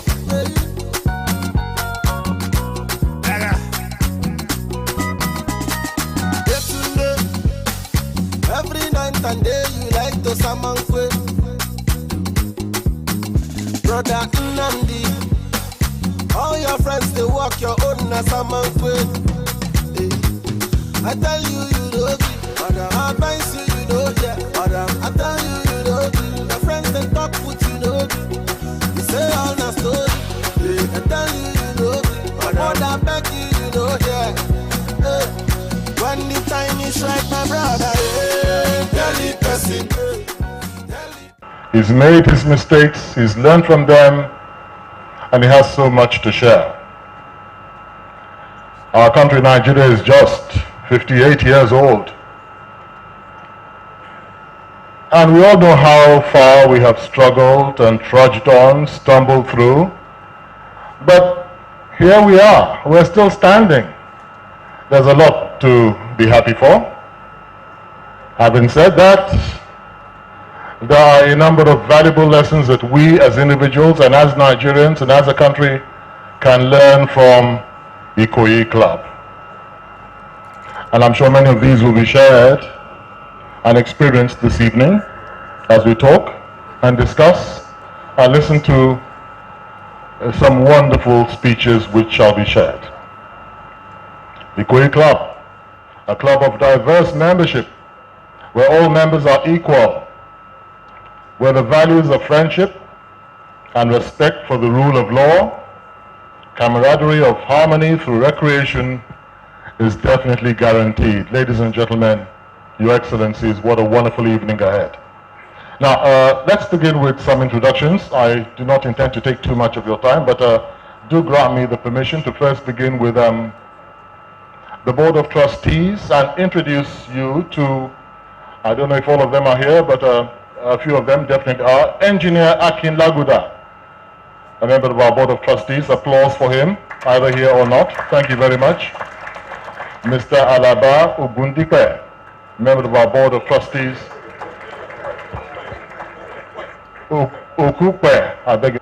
The Chairman, Ikoyi Club 1938, Mr. Babatunde Akinleye, to give us his welcome address. Sir. Of Lagos State. My apologies, I'll start again. Your Excellency, the Vice President of the Federal Republic of Nigeria, Professor Yemi Osinbajo. Your Excellency, the Governor of Lagos State, Mr. Akinwumi Ambode. The trustees, the General Committee of Ikoyi Club, members of Ikoyi Club, and our dear guests. It is September again. Ikoyi Club is a place with traditions. Part of these traditions is that every September we celebrate our club anniversary in the week that has the 29th of September, because this club came into existence on the 29th of September 1938. As a result of that, we are 80 years this year. Yeah, I think we deserve a round of applause. Thank you very much. So this year, we have decided to pull out the stops and celebrate in a grand way. To further reinforce the need to do so, we looked at picking a project that would be a significant mark for this occasion. And we all agreed there was a need to look at our iconic rotunda. We are a place with processes. We're very strict about our budgets, so we don't start a project until we have total funding for it. So we need to arrange funding. We're very fortunate to gain the support of His Excellency, the Governor of Lagos State, Mr. Akinwumi Ambode.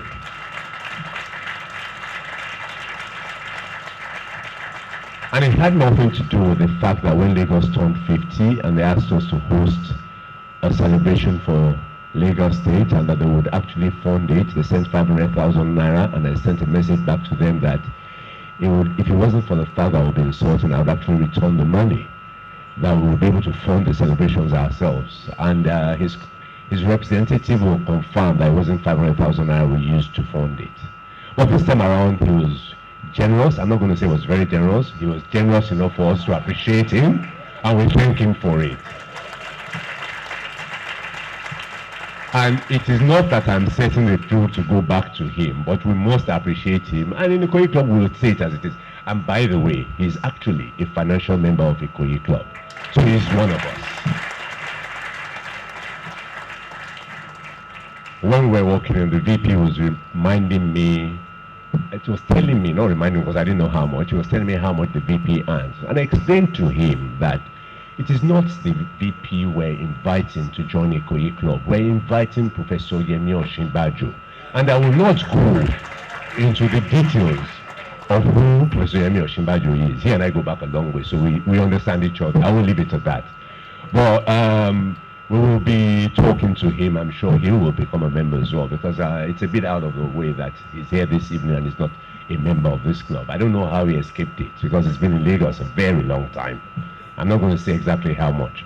Anyway, I'm not going to bore you. All I'm going to say is I'd like to thank His Excellency, the Vice President, for honoring our invitation to come and give us an anniversary lecture. We all know the kind of person he is. I'm not going to attempt to recite to give a citation, because that will be done by somebody else. But I am sure that we're going to have an exciting evening this evening. And I would also like to thank His Excellency the Governor of Lagos State, Mr. Akinwumi Ambode, for turning up to help us welcome His Excellency the Vice President, because as the host governor, he is the chief host on this occasion. I'd like to thank all our guests, in particular my good friend, Dr. Yemi my apologies, Dr. Yemi Dikpeolu. I keep on mixing up his name with his brother. I have no reason, because I've known Yemi since 1968. We grew up together. I was pleasantly surprised to see him here, even though I know he works in the Vice President's office. I'd also like to thank Mr. Tunji Bello. We've tried to drag him here a few times. Even when he was supposed to represent the governor, he didn't turn up. He gave me a good reason, but he didn't turn up. Yeah, you sent him to the ABA conference as well. That's why he didn't turn up. Well, I'd like to thank all our guests, and in particular, I'd like to thank the members of the Ikoyi Club 1938. It is our belief in processes, in our green book, our rules, that has kept us going for 80 years, and will keep us going for another 80 years and more in God's name. Thank you all very much. Once in a while, but please don't lose your temper in front of your family. This is one father's story. I vouch for you that this is a true story. I don't know how to tell lies, but once in a while, but they are white lies. This father came home from work, was very tired, sat down on the sofa, put his feet up. Wife brought him a glass of water. Son gave him a sheet of paper. On the sheet of paper, he saw English language, 17%, biology, 35%, maths, 40%, physics, 37%, chemistry, 42%, econs, 12%, agric science, 19%, religious knowledge, absent, geography, 22%. He lost his temper. Remember what I said? Never lose your temper in front of your family. He got mad. He yelled out, "What is this? You're all the time on the phone, WhatsApp, social media, Facebook. How dare you show me such marks?" The wife told him, "Be patient, my dear. Cool down. Shut up. Nobody has ever failed in my family before." Wife said, "Oh, really? No one in my family ever performed below second position." I'm sure our fathers told us that. But that is when the son who now handed him the paper told him, "Daddy, I'm sorry, I was just cleaning up the old cupboard and I saw this your old school report. Dated 27 July 1980. Never lose your temper anyhow. Please, advise." Okay, we need to hear some words from home. No other better person to give us a wonderful anniversary goodwill message than His Excellency himself. The Governor of Lagos State, please welcome, put your hands together, Mr. Akinwumi Ambode.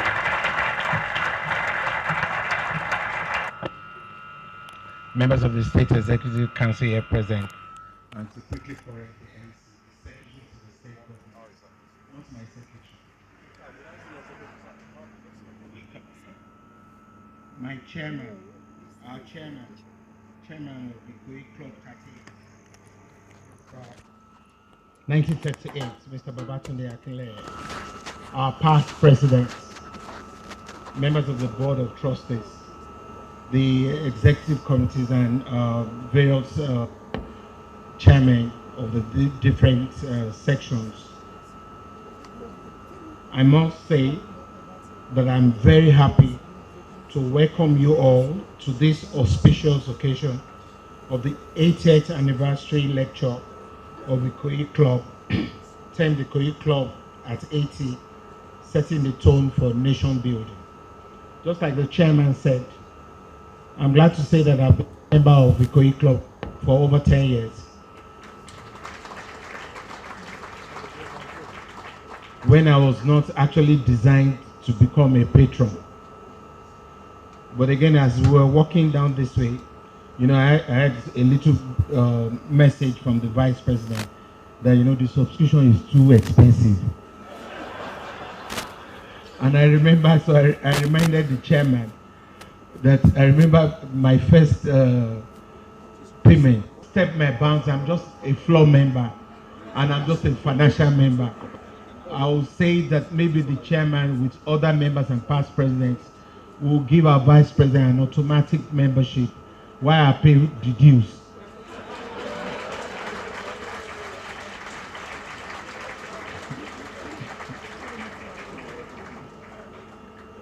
Truly, Ikoyi Club has played a significant role in the building of this nation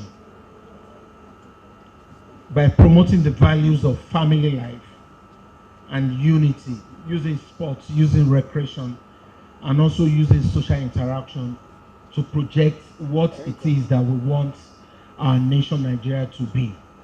So it was not something, you know, difficult for me to have actually joined Ikoyi Club as a member. I want people to know here openly and officially that I'm actually a member of only Ikoyi Club. All the other clubs I'm a patron, but it's only Ikoyi Club that I actually subscribe to.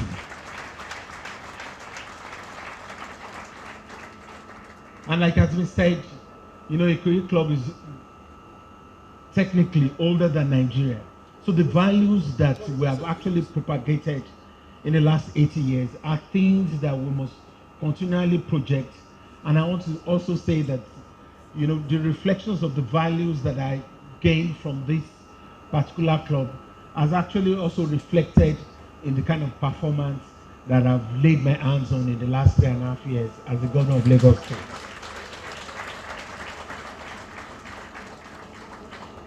As it is, the contribution to nation building, Ikoyi Club is one of the reasons why Lagos is called the center of excellence. Yes, there are other clubs in which, you know, you have discourse and you have issues that relate to the nation. But again, you have a combination of professionals who have actually, one way or the other, continually contributed to the things that really spun out to develop the economy of Lagos. And we must actually now commend our past presidents and also even members of the Ikoyi Club that have actually in no small measure contributed to the growth and development of Lagos State. Even as a rule, once you become an ESCO member in the Lagos State government, you are automatically advised to join Ikoyi Club. And you know, that's just to show us the kind of value we have. It is a club that almost every other club in this country has been trying to emulate. And I just want the president and other members of this club to keep the values that have been enshrined in the tenets of this club, to keep it alive and to keep it growing. I want to openly also commend, which I actually told the president, you know, it's been a while I came in here. I'm totally amazed and impressed about the improvements of what I've seen around. And I must commend, you know, past presidents also, that at least we've kept the values of this club and the aesthetics cannot even get better. And if you compare it to other clubs also in the city, you can see that the aesthetics of the Ikoyi Club has been maintained, sustained, and I want to just commend you for that. So I believe strongly that the values that we bring as a government, which is what we've been trying to, you know, pursue in the last 3.5 years, to say that we should create values that promote inclusiveness, which is what Ikoyi Club is all about. It promotes inclusiveness and allows people to join this club. And, you know, in allowing everybody to have an entry into the club, we are promoting the real modern state situation that we want to promote in the country. We can point to a lot of our, you know, sportsmen who have actually come all the way from the values that we get from Ikoyi Club also. I'm very happy to associate myself with the achievements of Ikoyi Club. I want to congratulate the club at 80 and, you know, also, you know, wish to continue to promote all the values that Ikoyi Club stands for. Just like what the president, the chairman of the club said, I'm willing to continue to support the developmental values that the club has put in place. While I wish you a very big congratulations, be rest assured that our government will support you in all the projects, whatever it is that will promote the value of this club. Once again, congratulations and thank you very much. I am a bit rusty in this business of being an MC. It's been a couple of years. I've actually retired from it. That's why nobody has been seeing me for quite some time. When one of the senior members of the organizing committee asked me to come and do this event, I was actually my mind was to say no. I wanted to tell him no, but in the first place he's my Oga. And if you tell your Oga no, you know the result. On the second hand, he now snipped in somewhere that the guest speaker is the vice president. I said, how can I say no? When I've always been chasing and wanting to meet the Honorable, His Excellency, the Vice President. There's a little secret. I used to live in Obanikoro, and I've been admiring the Vice President, His Excellency, ever since. I've had opportunity to meet him one-on-one on many occasions, but it has been impossible to do so. So all I asked, why I came to this event, sir, if you don't mind, just a handshake is enough. That's why I decided to come. Okay, please allow me to introduce and invite to read the citation of His Excellency the Vice President, Mrs. Alero Edu, please. Oluleke Oshibajo, SAN-GCON, is the Vice President of the Federal Republic of Nigeria. Born on March 8, 1957 at Creek Hospital, Lagos, Yemi is a professor of law and a senior advocate of Nigeria. He is married to Oludolapo Oshimbajo Ni Shoyode, granddaughter of the late sage and statesman Chief Obafemi Awolowo. They are blessed with 3 children. Yemi's early years in primary school were spent at Corona School, Lagos.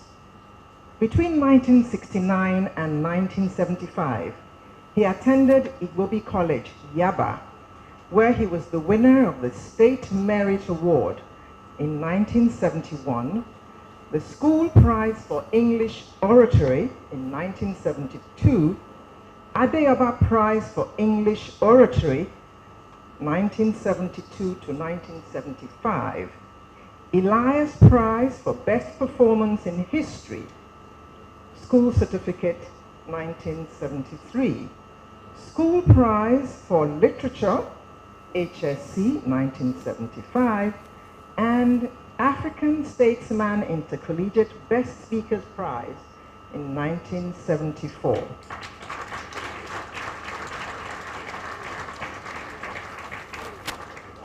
In other words, he practically cleared all the prizes on offer.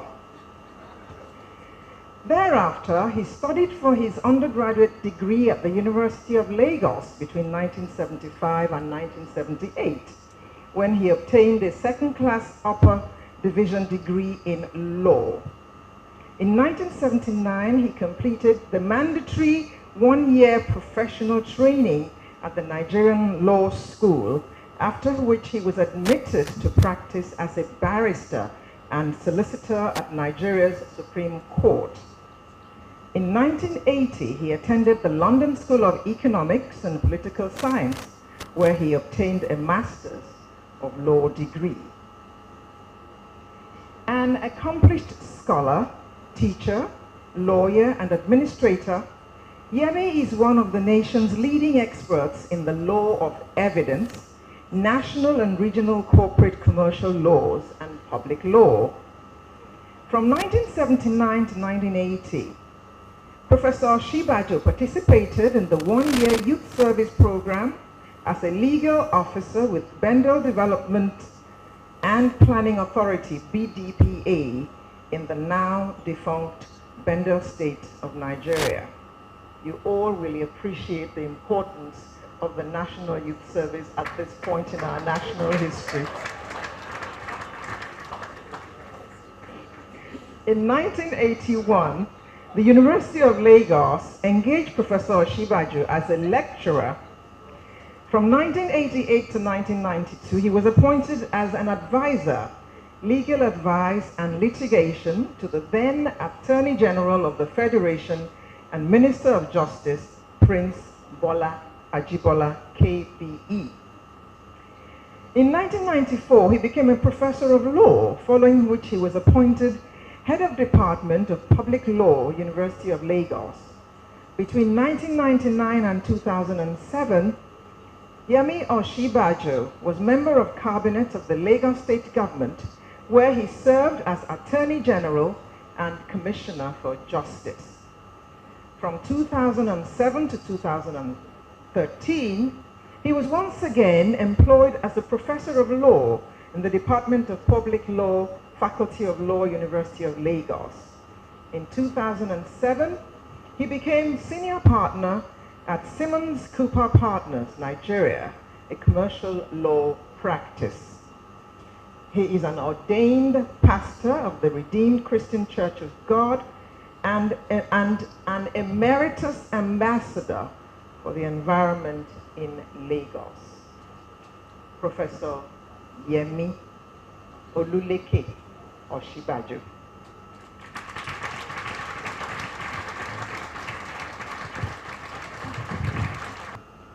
To be able to come into the premises of Ikoyi Club 1938.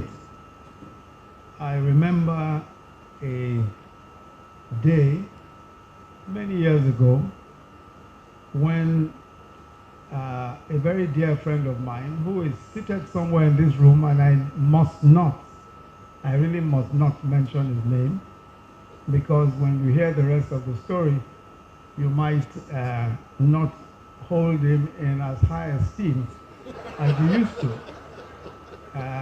On that occasion, I and himself, there was this lady from the University of Lagos, and my dear friend had invited her to Ikoyi Club, this very club. I was sitting down rather quietly in my home when he told me that I should come along to Ikoyi Club. I didn't even bother to ask him anything. So I went along with him. This gentleman, his girlfriend to be, I imagined, and myself. And he got here, and after a while, we were in the car. He went up, We found after a while that he was finding it a bit difficult, I believe, to access this place. So I thought to myself, why would anybody show up here without... Anyway, to cut a long story short, he asked me to come and speak to the people. And so I came and said, would you allow us to go into this? They said, no. This is a membership club. I said, I know, but my friend is a member. I said, no, your friend is not a member. we really, I'm sure you now understand why it is that I must not mention it. But let me say how happy I am that I've been allowed access today to this place.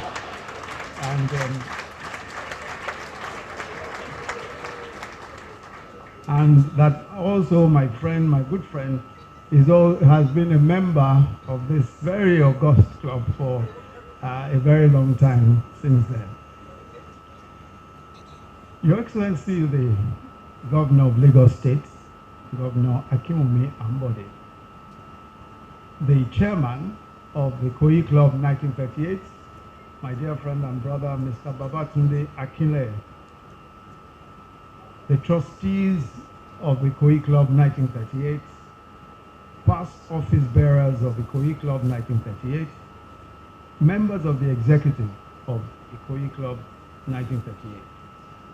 His Royal Highness, the Elegushi of the Kate Kingdom, Oba Sahid Ademola, members of the Ikoyi Club 1938, distinguished guests, ladies and gentlemen, I am deeply honored to have been invited to participate in the celebration of the 80th year of the Ikoyi Club, easily Nigeria's premier recreation club.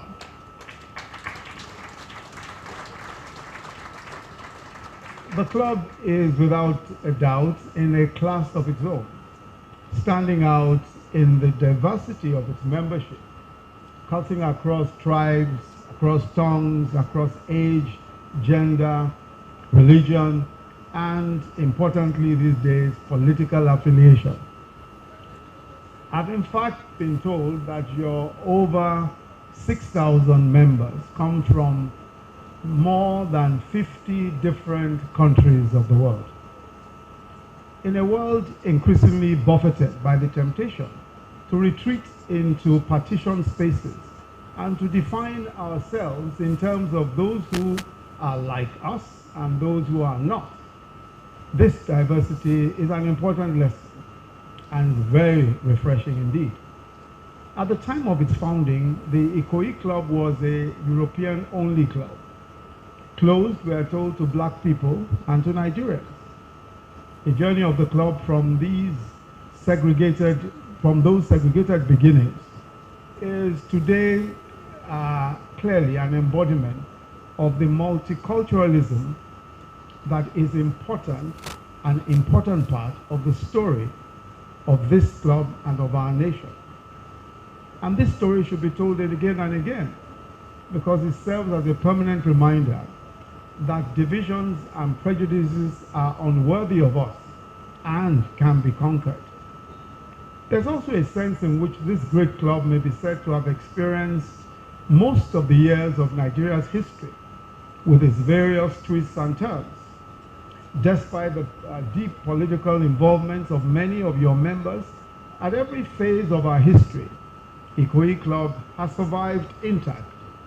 From the pre-colonial to the colonial phase, independence, the First Republic, political crisis, the coups, the counter-coups, the Civil War, the short restoration of civil rule, and another military incursion, and then civil rule since 1999.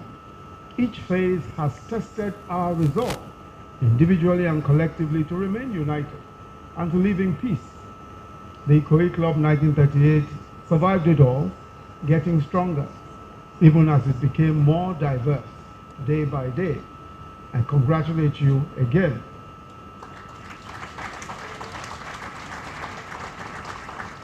To another point, this club has always had a substantial number of Nigeria's business, political, and professional elites, men and women who have played and still play major roles in the Nigerian story.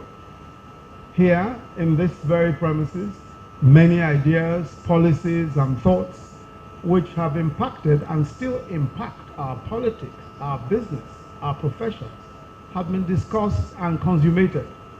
Sometimes, I'm sure, over drinks or while playing golf.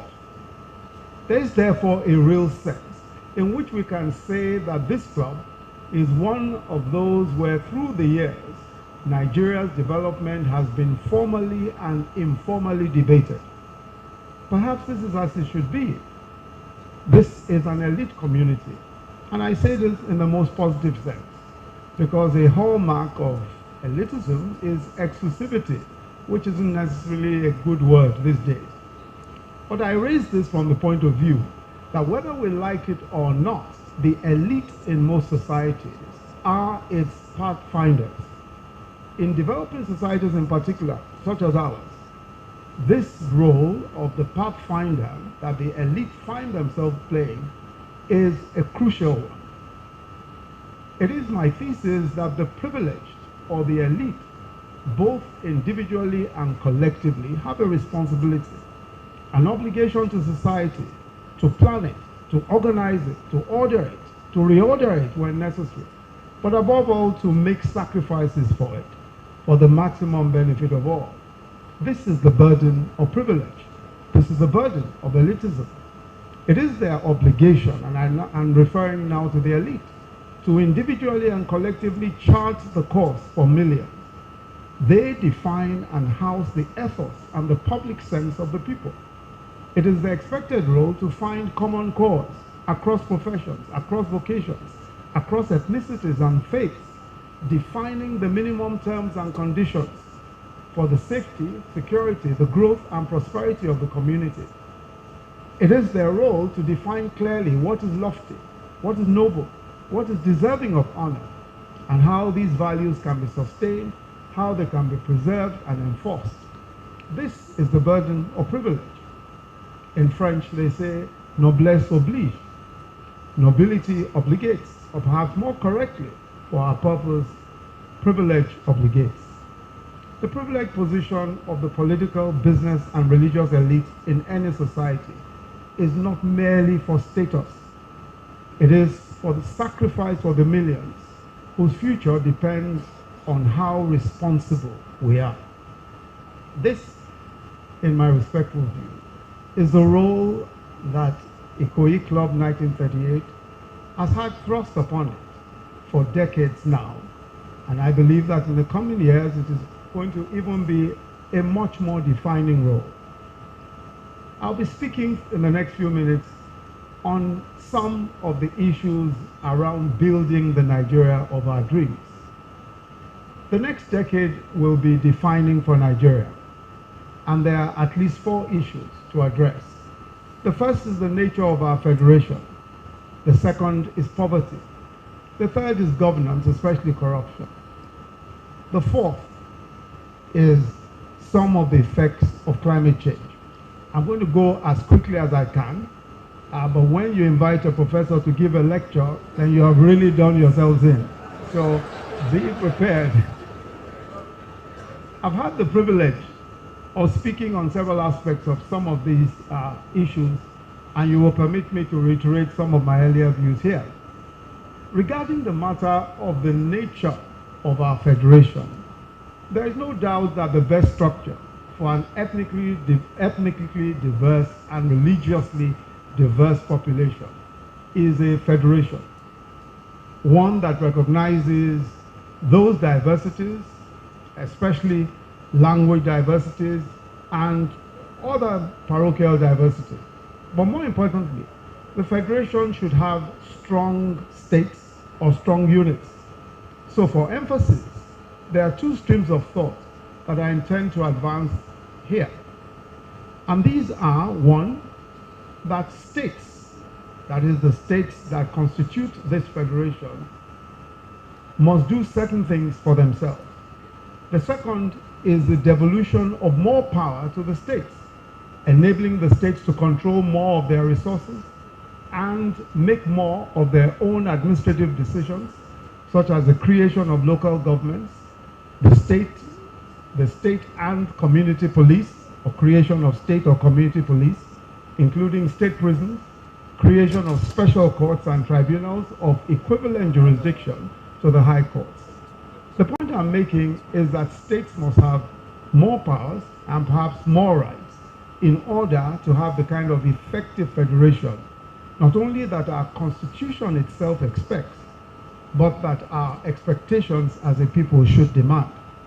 The phenomenal achievements of the Western Regional Government of Chief Obafemi Awolowo in 6 years illustrates how the convergence of these 2 imperatives I've mentioned can be used to transform the socio-economic destinies of millions. In other words, where a state is able to do certain things for itself, where it's able to produce its own resources and its own wealth, and where a state enjoys a measure of autonomy. Obafemi Awolowo was Premier of the Western region of Nigeria from 1954 to 1960.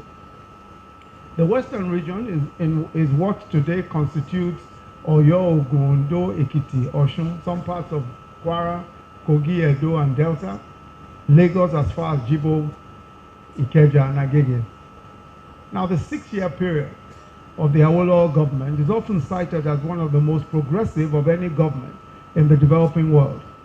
Some of the major accomplishments include a major agricultural revolution, government supporting and subsidizing cash crop production, using commodity exchanges to enhance agribusiness, several farm settlements, several agro-allied and other industries, including the Odua textile industries, Ado-Ekiti, Okitipupa oil palm mills, Olua glass, Ifon ceramics, Ire-Ekiti brick industry, as well as several industrial estates or parks, including the Ikeja Industrial Estate.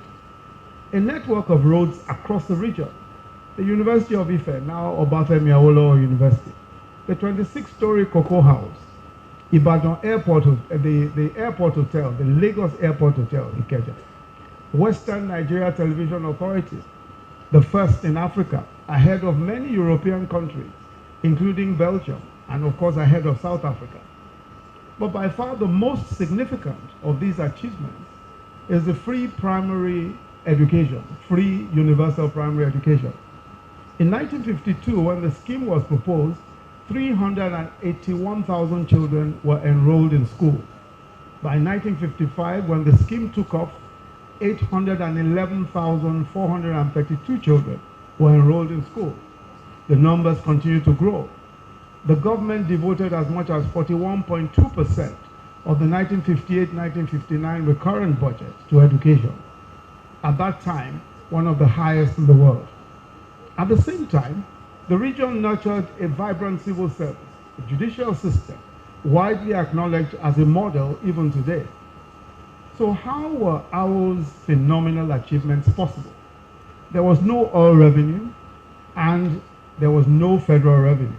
In fact, the Western region, as other regions, gave revenue to the central government. How did they do it? Mostly from taxes and revenues from agriculture, especially cocoa. Free education, which was audaciously launched by the Awolowo government, was directly on the back of income taxes. A capitation tax, or sometimes described as a poll tax, was imposed by the Western region government, mainly to fund free education, despite much opposition and protests. For those who follow his political history, Awo, of course, lost elections in the West, the federal elections. He lost in the West on account of his insistence on free education. That kind of political courage is a bit difficult to find these days. But that is the cost of leadership. The truth is that the combination of visionary leadership and strong autonomous states is a winning formula for economic development. And that is really as simple as it is. So Awo was also a visionary leader, but he also had, Awo was a visionary leader, but he also had an autonomous region behind him. For the processes of creating stronger subnationals is possible today, even without making major changes.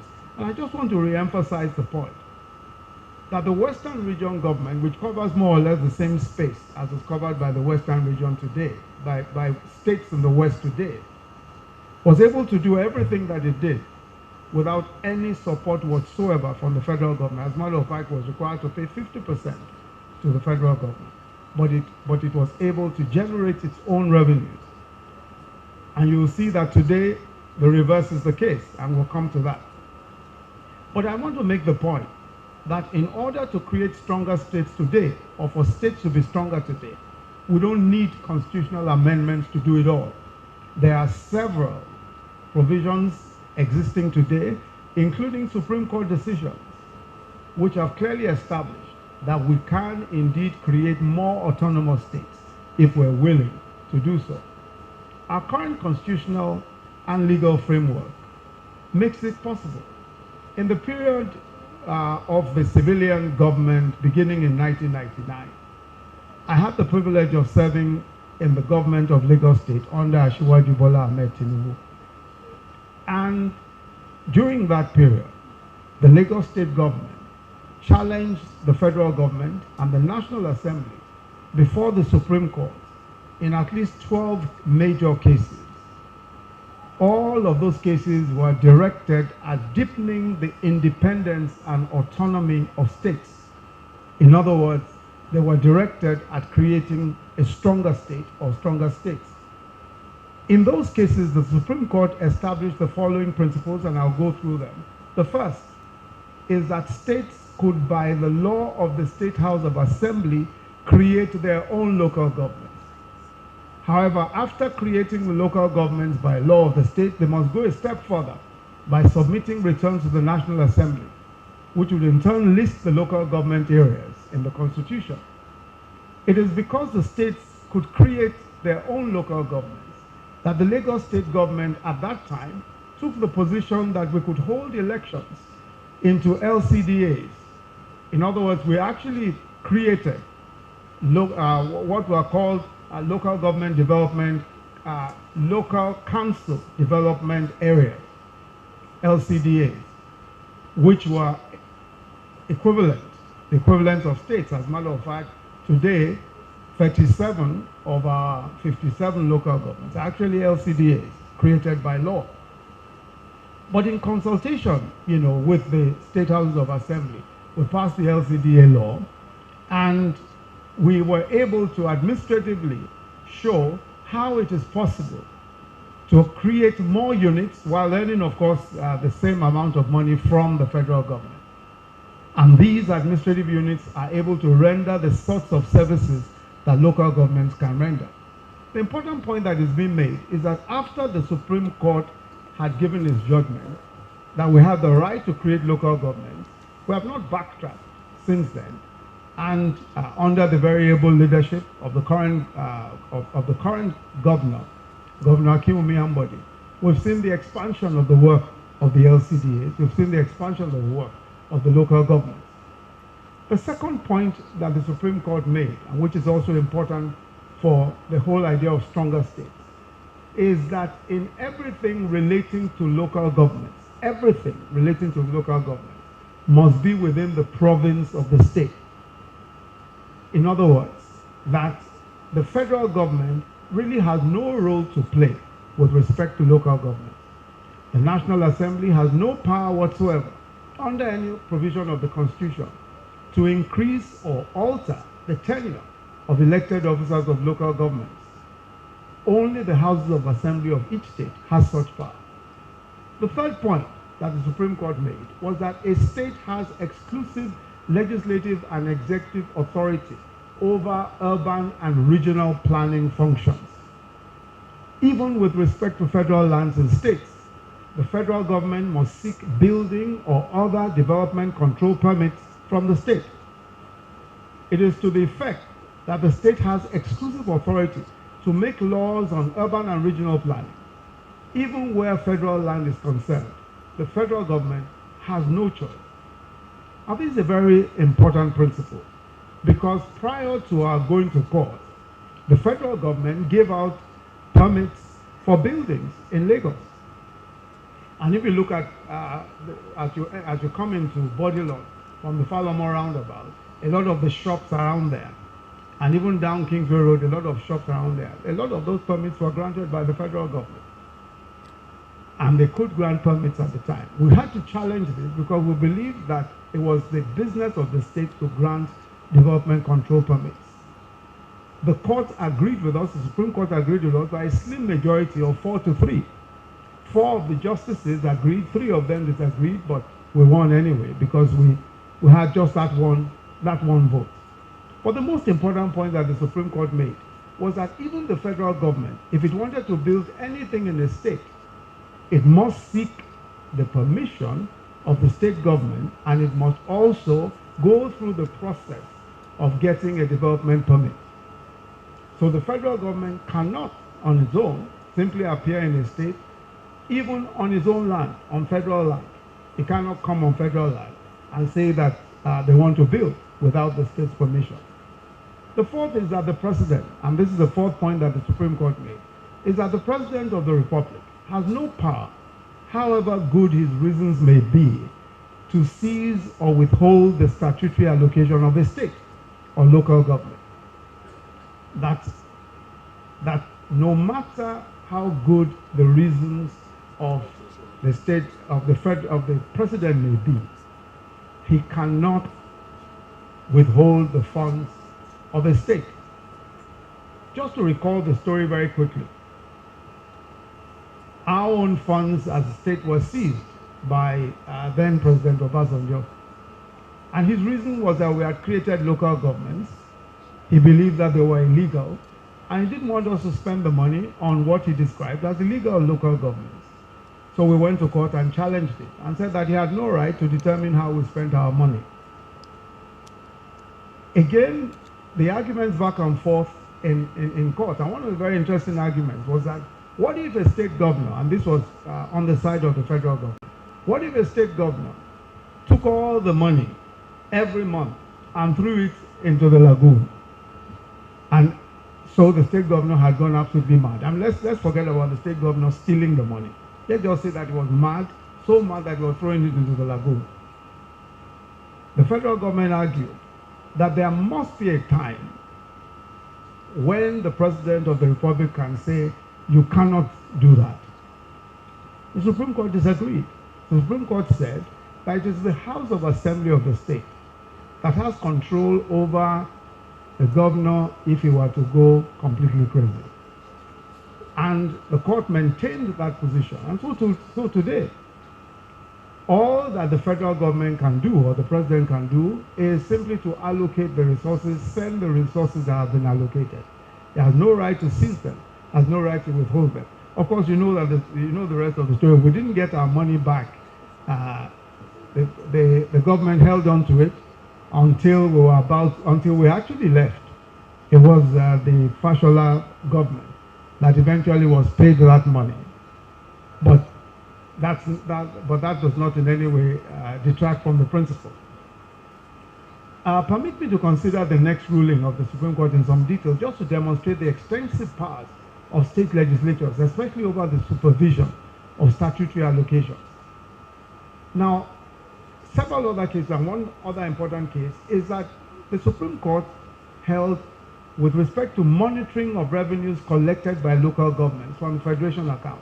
After seizing the money, the federal government, and they were told they couldn't seize the money, the federal government passed yet another law on the 12th of May 2005 through the National Assembly. It was called Monitoring of Revenue Allocation to Local Government Act of 2005. The law established a monitoring committee for funds allocated to local government and required each state to give account of how it expended local government allocations to the Accountant General of the Federation. Again, Lagos State government went to court, we challenged it. In the lead judgment of the Honorable Justice Nikitobi, his lordship took time to explain the practical implications of the principle of federalism in our constitution. He said, and I quote, "Federalism as a viable concept of organizing a pluralistic society such as Nigeria for governance does not encourage so much concentration of power in the center. Each of the federating units must be independent and coordinate. Each of them exists not as an appendage of the other, but as an autonomous entity in the sense of being able to exercise its own will in the conduct of its affairs, free from direction by another government." Then his lordship contrasted that with unitarism, an arrangement where the constitution, quote, "concentrates at the center," or has a very strong central command, making the units parasitic of the center, in the sense that they do not enjoy autonomy. The Honorable Justice of the Supreme Court then went on to examine the respective powers of the federal and state legislatures, concluding the exercise as follows. He says, first, considering the provisions of the Constitution, the National Assembly had no legislative powers for any matter that is not included in the exclusive legislative list. Only state houses of assembly can legislate on such matters. Now, the Supreme Court went on, the justice went on to say that, secondly, the constitutional function of the National Assembly is to allocate to states the amounts credited to local governments, whereupon the National Assembly becomes functus officio. The Constitution, it is the state houses of assembly that can then decide how to distribute the amount. And the Supreme Court went on and on about this. But I think the most important thing to bear in mind with respect to all of this, and I've gone beyond the third point there, but there was a third point and the fourth point that the court made, but I'm not going to go into all of that because I want to try and be as quick as possible. But I think the most important point is that in several different cases, the Supreme Court of Nigeria clearly established that states can be as strong, almost as strong as they wish, within the province of the Constitution. And so whenever we talk about the strength of states, about autonomy, or about, to some extent, resource control, there are already battles that have been won, there are clear gains that have been made, and we must make the point that this is the case, so that we're not going back and re-arguing old points and old issues that have already been very well determined. The final point that the Supreme Court made is that the rendition of monthly accounts to a federal body in any matter is within the exclusive domain of the state via the appropriation provisions of the Constitution, and that is against the federal structure. And the court concluded that as regards the provision of the law, which empowers any Auditor General of the Federation to submit a report to each House of Assembly, to each House of the National Assembly, stating how monies of states were spent for the benefit of local councils, etc., the court held that the federal government has no such power. It is exclusively, again, within the province of the state. I think that, by and large, the state legislature, the Lagos State Legislature, has pushed the frontiers very, very well by establishing in several different cases and by legislation clearly. In more recent times, for example, the Hotel Occupancy and Restaurant Consumption Tax Law, which imposes a 5% tax on sales in hotels and restaurants, was passed by the House.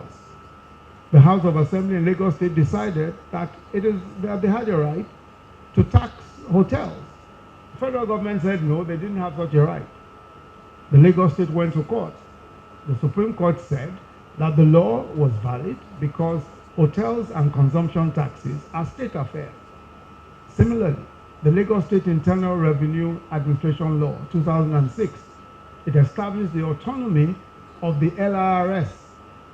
Aside from several structural changes brought about by the law, it granted the LRS autonomy from civil service, such that its remuneration and disciplinary processes were more businesslike. Lagos State government also, through its Houses of Assembly, enacted the Lagos State Waterways Authority.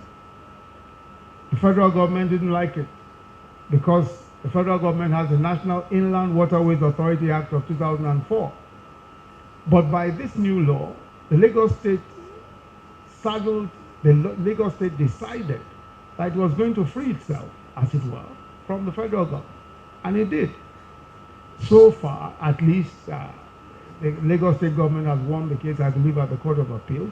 It's now gone to the Supreme Court. But the House of Assembly did all of this pursuant to the Constitution.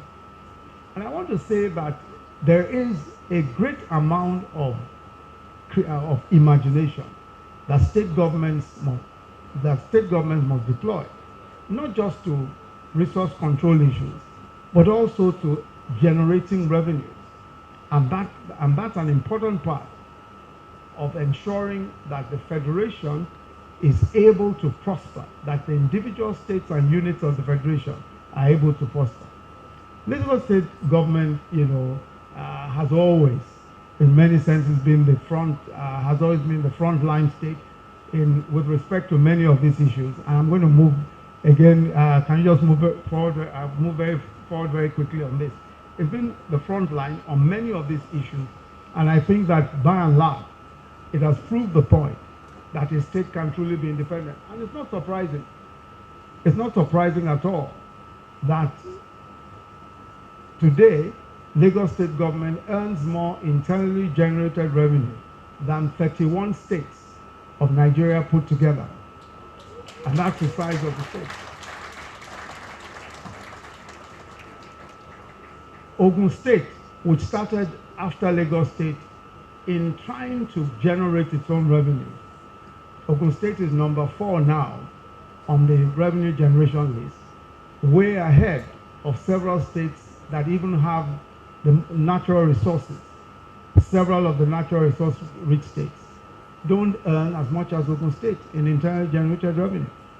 Just to demonstrate the point that you may have natural resources, but it is creativity and imagination and some seriousness that helps to be able to generate the revenues that are required to run states as it is to run countries.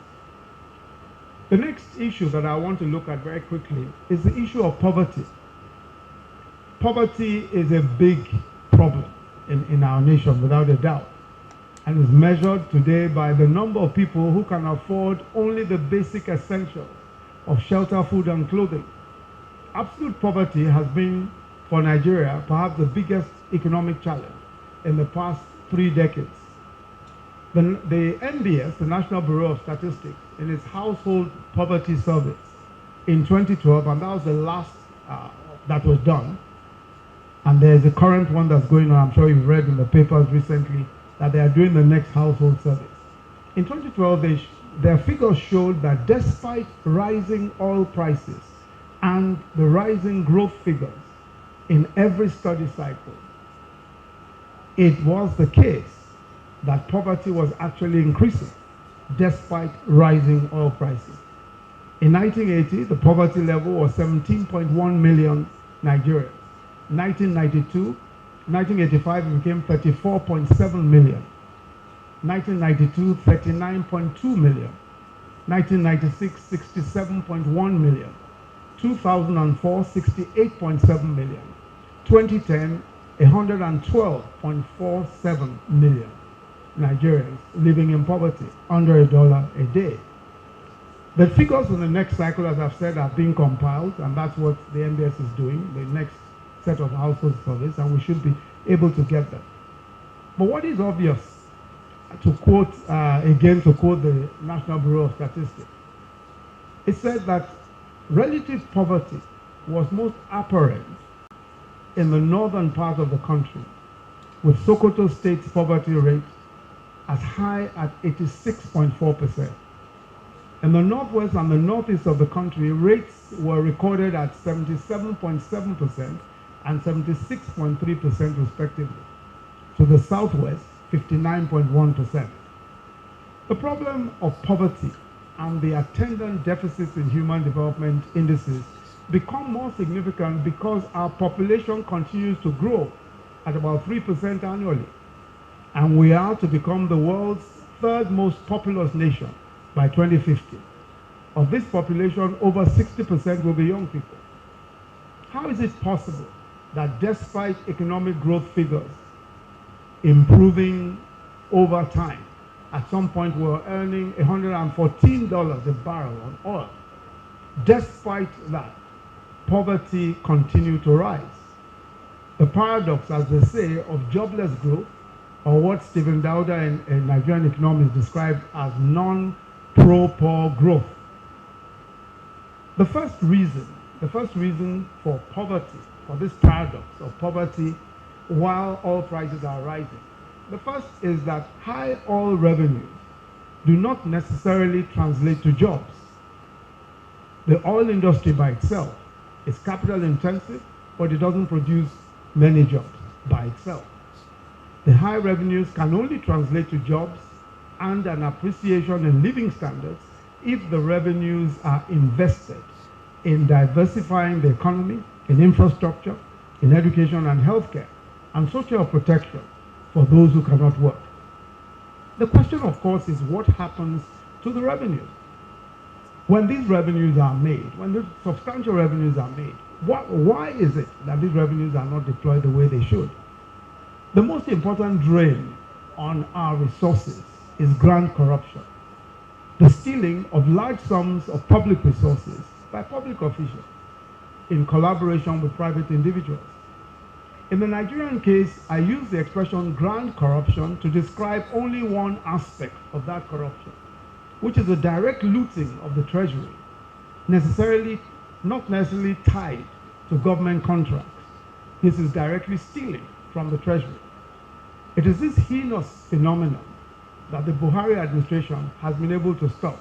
And I refer now to stealing directly, taking money directly from the treasury. It is it is so heinous that if you look at the sums of money that have been stolen and that have been and that are verifiable and documented, compared to the sums of money that have been spent on infrastructure, it's such a stark difference. And it's and you know, sometimes in discussions, especially when we're talking about budget discussions or economic discussions and all of that, you find that it is the elephant in the room, but very few are prepared to talk about it. It's almost as if we have all agreed that this should be the way to live. I was speaking to a group of bankers and several others, and everybody agreed that the leakages, this is one of the expressions that the economists use, rather than just say stealing, describe the leakages, that the leakages in our system account for mostly why we are unable to deploy our resources to the right places. Everybody agrees. But nobody really wants to consider it as a major economic issue. But I must say with all due respect that we have no choice. What happens with grand corruption is that it puts resources in the hands of a few. The few spend the resources on their own priorities. Houses, cars, locally, buy things locally, buy some abroad. There's an initial buzz when this kind of money is all over the place, especially where we're earning a lot of money. When there's a lot of resources, when we're earning $114 a barrel, there's an initial buzz. For those who are familiar with Abuja, at the time, there seemed to be a real boost in real estate because of the availability of government resources in the hands of some. One particular government official who is on trial now was buying properties every single month. Properties in excess of 300 million, 400 million every month. Why? Because he was able to get almost $500 million naira from salaries of members of staff that were left in the kitty after payments had been made. But that kind of buzz does not stop poverty rising. Why? Because it's simply not sustainable. And the resources have not been invested in a manner that is planned to benefit the majority. No economy can survive on the theft of the Commonwealth by its custodians. An important point to bear in mind is that the public officer, and many in our country, unfortunately, believe that the public resource, that the reason why public office is important is because there is access to the public resource. It is almost considered stupid on the part of the public officer if he doesn't enrich himself in public office. And I want to say that it is so, especially because our elite accept it as such. Indeed, our elite, and when I say our elite, I refer to every segment of that elite, regard it as an unpardonable sin to come out of public office the same way you went, or possibly even poorer. It's considered completely stupid. But where else in the world? I mean, there are people who expect. I get requests every once in a while. Somebody says to me by text, please sir, all I need is 5 million naira. All I need is 5 million. I say to myself, how am I supposed to respond to this? All he needs is 5 million. And their requests, because people generally tend to think that, yeah, you must have money, you must have a lot of money. The second, flowing from the first, is the poor investment in infrastructure and the creation of an enabling environment for business. The third reason is the lack of commitment to diversification of the economy, which will conduce to diversification of revenue sources. This is both an issue at the national and subnational level. We have seen already how the state's total dependence on monthly FAC, as they call it, federal allocations, has led to a situation where only a few states can pay salaries without federal allocation. Yearly IGR in most states cannot pay their wage bills in 1 month. The fourth is the low investments over the years in businesses at the bottom of the pyramid, the so-called informal sector. The approach of our government to this issue of poverty originated from the debates at the manifesto drafting stage, in which I had the privilege of participating. The two classic sides at play were those who felt that as long as we created a sufficiently enabling environment for the formal sector to thrive, we will create enough jobs and opportunities for all. There was no need for a massive welfare scheme and no need for direct government creation of jobs, because they felt that it always leads to dependency and is not sustainable on the long run. The other argument, and the one which prevailed, was that while we supported a private sector-led economy, we had to intentionally address the creation of economic opportunities for the bottom of the pyramid, for the poorest. We're also convinced that government still had to create some jobs directly, especially for the large number of young people coming out of tertiary institutions. We also decided that our sole focus would be on, one, ensuring at least 30% of the budget on capital. And as one Nigerian economist said, as growth in public capital expenditure rises, unemployment falls and the Human Development Index improves.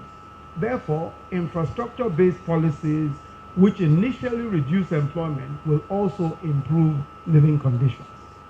Two, diversifying the economy, especially agriculture, mining, and the promotion of small businesses. Three, strong fiscal discipline, especially zero tolerance for grand corruption. Four, support to the states for payments of salaries and emoluments. And five, a social protection program covering at least 5 million of the poorest. Most of these were captured in detail in the APC manifesto at the time, but more importantly in our economic recovery and growth plan. Generally speaking, we have many of these objectives, we have tried to keep faith with them. But of course, they're all again determined by availability of resources. But by putting in place a stricter regime of fiscal discipline, we were, despite earning 60% less revenues, we're able to provide for 30% of capital expenditure from 2016. So far, we've been able to invest a total of 2.7 trillion in capital spend, the highest ever in the history of the country over the past 2 years.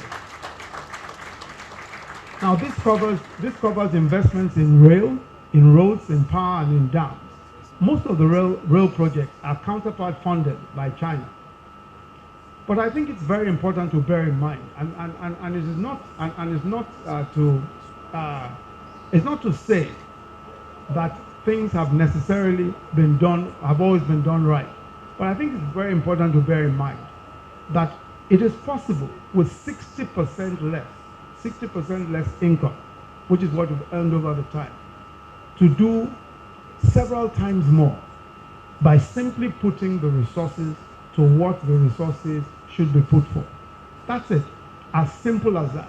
And I want to say that there is no dramatic economic calculation that we require in our country beyond just fidelity to what we have said we will do and some integrity, some fiscal discipline. If it is possible for the president of Nigeria not to sign off on money and take money directly from the treasury and use that money in whatever way he pleases, we will save 50% of what is lost. This is what the Buhari administration has been able to show. And I always insist that if the president does nothing at all, he will not sign off money and take money directly from the treasury. And that's an absolutely important thing, especially in our circumstances. And it may sound strange, but the truth in Nigeria is always stranger than fiction. And that's what it really is. I want to say also that in diversifying, and I will let you go in a few minutes, in diversifying the economy, agriculture has of course been a major issue and a major story. And if you look at budgetary allocation, we increased budgetary allocation from 2015 8.8 billion was what was invested in agriculture. 2016, 46.2 billion, but 2017, 103.6 billion. But through the Anchor Borrowers Program, by which credit is given directly to smallholder farms through the CBN and 13 participating banks, so far, credit totaling 120 billion has been given to 720 smallholder farms, cultivating 12 different commodities: rice, cotton, soya beans, cassava, poultry, groundnuts across the 36 states. In addition, a special fertilizer program was launched to improve local blending capacity in collaboration with the government of Morocco. Today we have 11 fertilizer blending plants, a capacity of 2.1 million metric tons, and producing, as of 2017, 7,050,000 kg bags of fertilizer. And this helped to drop the price of fertilizer, which was going for close to 13,000 per bag, to about 5,500 to 6,000 per bag. The Anchor Borrowers Program is now digitized. We now have all the farmlands under GPRS, is mapped for GPRS. We have electronic cards that have been issued, specific inputs, etc. So it's easier to trace the exact farms, easier to trace and track productivity and yield. Today, but for a few drawbacks, we are confidently approaching self-sufficiency in rice production. From importing $5 million of rice every day, official imports are now down to 2%, official imports. Of course, you know that there's non-official import, but that's another matter. And let me just very quickly emphasize that today, of course, there are several issues, and when we look at agriculture, we've experienced, as I pointed out, tremendous growth in agriculture. Several jobs have been created around agriculture in particular. For the reason that this is an area of natural strength for us as a country, and we've leveraged on that strength. There's also a huge demand for agricultural produce across the world. So much demand, we can't go into all of that. But there are constraints, of course. One of the major constraints is that the Northeast, which is one of our major belts for major food belts, has been, of course, as you know, under security threats for a considerable period of time. So that production has actually dropped there. Of recent, also, the flooding in several parts of the country have washed away large areas of farmland. In fact, the other day I was overflying the Coscharis farm, one of the very big modern farms that we have today in Anambra State, and just looking over, it was completely underwater. And this is a huge resource, and one of the very best that we have. Several farmlands have been lost on account of this. But I think that despite the constraints, despite these issues, agricultural production has shown that we can actually not only feed ourselves, but export sufficiently to be able to displace even oil and gas just by export, just by agricultural exports.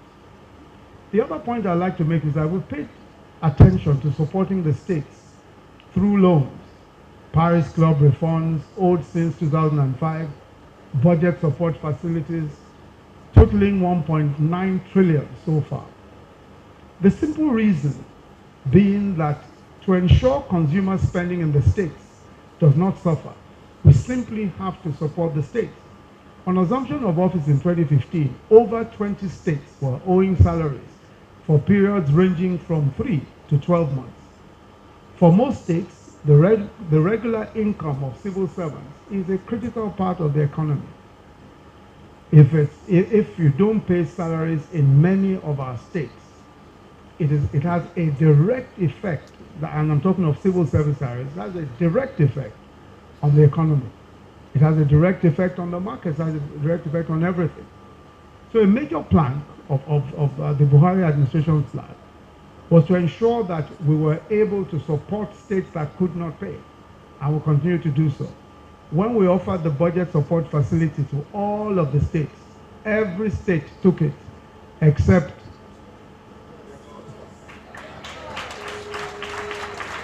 Lagos State. I was very, very proud that Lagos State did not take that support facility, although I'm frequently reminded that I'm actually from Ogun State. Our administration's plan to move the needle positively on poverty numbers is what we've described as a social investment program. This is the largest, most ambitious social protection program in the history of our country. We provided 500 billion for it in both the 2016 and 2017 budget. But total spend to date is 190 billion from both budgets. About 10 million direct beneficiaries. We've seen 10 million direct beneficiaries under the program. The N-Power program, one of those, is our graduate employment scheme. And that graduate employment scheme now employs 500,000 young men and women in every local government of Nigeria. I was telling the service chiefs the other day that we now have more N-Power graduates than we have policemen, and certainly more than we have soldiers in Nigeria. It is the largest post-tertiary jobs project in Africa. And we've learned from it that we can train large numbers of people electronically. Secondly, we've demonstrated that a transparent process of employment is possible. All of these young men and women, many of them, of course, have testified that they didn't need to know anybody to get the jobs. They simply applied online, they were tested and vetted online, and they simply got their appointments online. It is possible for us, especially as we digitize, to remove discretion. The discretion of individuals is one of the ways that really creates the rent-seeking situations that we have in our country. Now, there's also under that program the Government Enterprise and Empowerment Program. And we've given so far loans between 50,000 and 350,000 to more than 300,000 traders, artisans, and farmers across the 36 states of the country. 56% of those loans have gone to women. But the second part of that program is what is called the Trader Money Program, an important component of giving microcredit to the bottom of the trading pyramid, the smallest businesses, the one-table trader, the bread or plantain seller, or the meshai. This is the largest segment of our working population. Their inventory is usually no more than between 5,000 and 10,000 naira. But they're an important part of the value chain for most goods. They sell the single sachets of soap, sugar, and spices to the largest numbers of people. But they are usually forgotten and ignored in economic plans and budgets. And they are considered too unwieldy and risky for microcredit loans. Under the scheme, we are giving microcredit to 2 million petty traders across the country. The scheme enables them to draw further credit if they're able to pay back within a 6-month period. The credit scheme also allows us to give them credit directly so that they can increase their inventories and give them a stronger chance to earn more, while they also serve as a value chain that allows for more creativity and allows for more collaboration. It's a massive task, but it's not just a task for the federal government. And this is why at the latest retreat which we did with the state governments, the National Economic Council, we looked with the state governments at what to do, because as you know, state governments are responsible for primary and secondary education, and many of them have tertiary institutions. They are also responsible for primary and mid-level healthcare. So there is no way by which the federal government can be effective without working collaboratively with the states in this respect. Greater funding is required for education and for healthcare. But the most important thing with healthcare is that we need to make the national health insurance compulsory. There's already, as you know, a bill before the National Assembly. But to make it, we need to make it compulsory, because we cannot fund healthcare by government budgets alone. The total aggregate of state and federal budgets cannot fund healthcare. And so there is a need for funding that source, for crowdfunding that healthcare. And if we don't get that, we simply cannot provide, especially in the next 3 decades, when we are going to be the 3rd most populous country in the world. Finally, let me say that the major challenge that our country faces, especially in the next 2 decades, is a challenge of population growth. Of course, it's a challenge. It also is an opportunity. But if we don't prepare now for that challenge, if we're not prepared now, thinking through it, building up the resources, creating the environment for making sure that we're not left at a deficit, we will really encounter the various dangers and some of the forebodings that we've been told about, especially by those who believe that if we're not careful, not only will we be the third largest population in the world, but also will house the poorest for longer. But I'm quite confident that doing the right things and moving things along properly, and especially controlling corruption, we can certainly deal with a lot of our problems going forward. Let me again thank the Ikoyi Club 1938 for this very, very kind invitation to be here with you today. There's no question at all that this club is one of the great legacies of our nation. The Ikoyi Club 1938 certainly is a legacy of our nation. 80 years on already. The question, of course, is where will we be in another 80 years? The future, as they say, is already here. But I pray for the Ikoyi Club 1938 on your anniversary, that as your days, so shall your strength, so shall your wisdom, and so shall your favor with God. Amen. Of the Federal Republic of Nigeria, Your Excellency, the Governor of Lagos State, Mr. Akinwumi Ambode, the Chairman of Ikoyi Club 1938, the trustees of Ikoyi Club 1938, the Chairman, the past Chairman, and members of our great club. My job is actually very simple, very, very simple.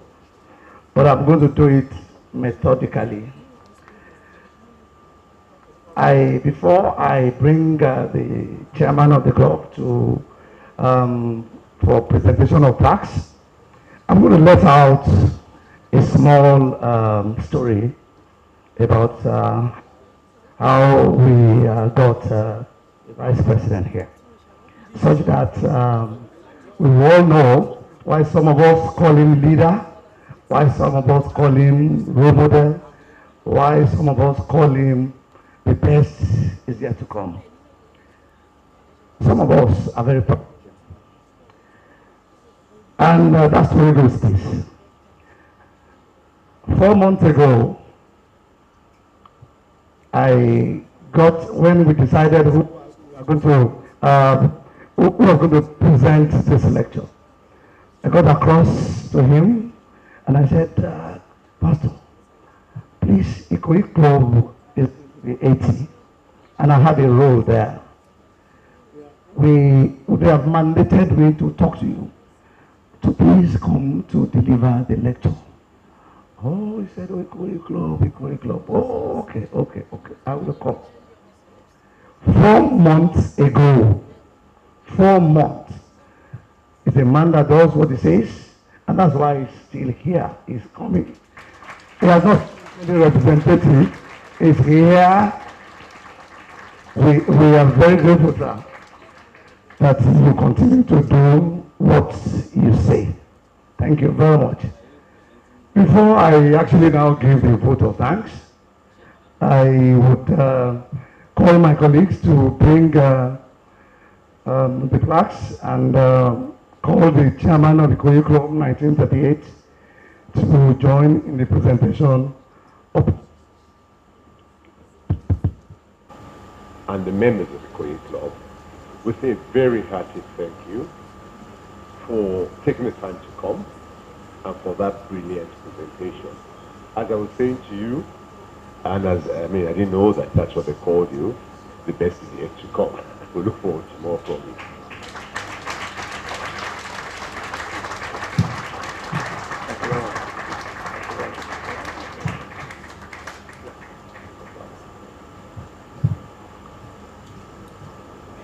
you very much. Thank you very much, sir. Yes, and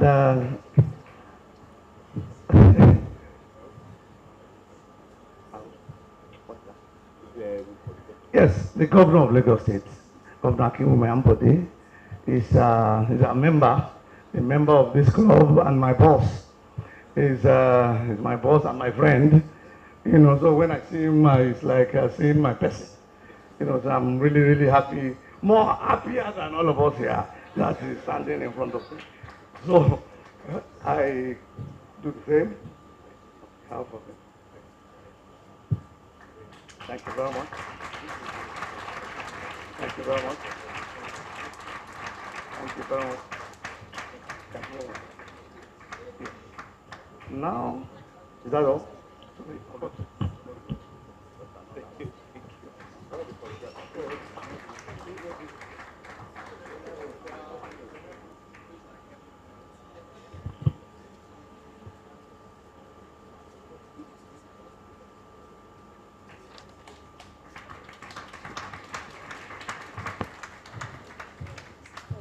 Yes.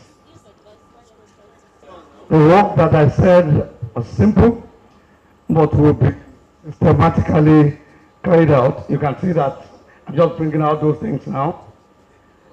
It's on behalf of the club, on behalf of the trustees of the Ikoyi Club 1938, the organizing committee of the 80th anniversary of the club, and members of the Ikoyi Club 1938, all protocols duly observed. Thank everyone who has come. I will also be talking about some other people. My brother, the DG of P, who was part of those people that was there that day that I was looking for. He did a lot of work in ensuring that today came to pass. Also, Alex Oko, thank you very much. I can see that despite all odds, he made it here. Thank you very much. I'm going to be coming back to the governor. He cannot, it's not. I'm also going to be thanking our KBSCs, the legacy of Ikatelan, for all the support that he has done. Yeah. To systematically turn back to the governor of Lagos State. You see, like earlier on, that he gave us some time ago to do a party. And we realized that this money that governor has given us, we're not going to be able to do a party of the Ikoyi Club standard. But we said, okay, let's go ahead and do the party. Right, in a sanitary manner. And we did the party. Lagos at 50. Lagos at 50. So, but the governor promised that he was going to be coming back.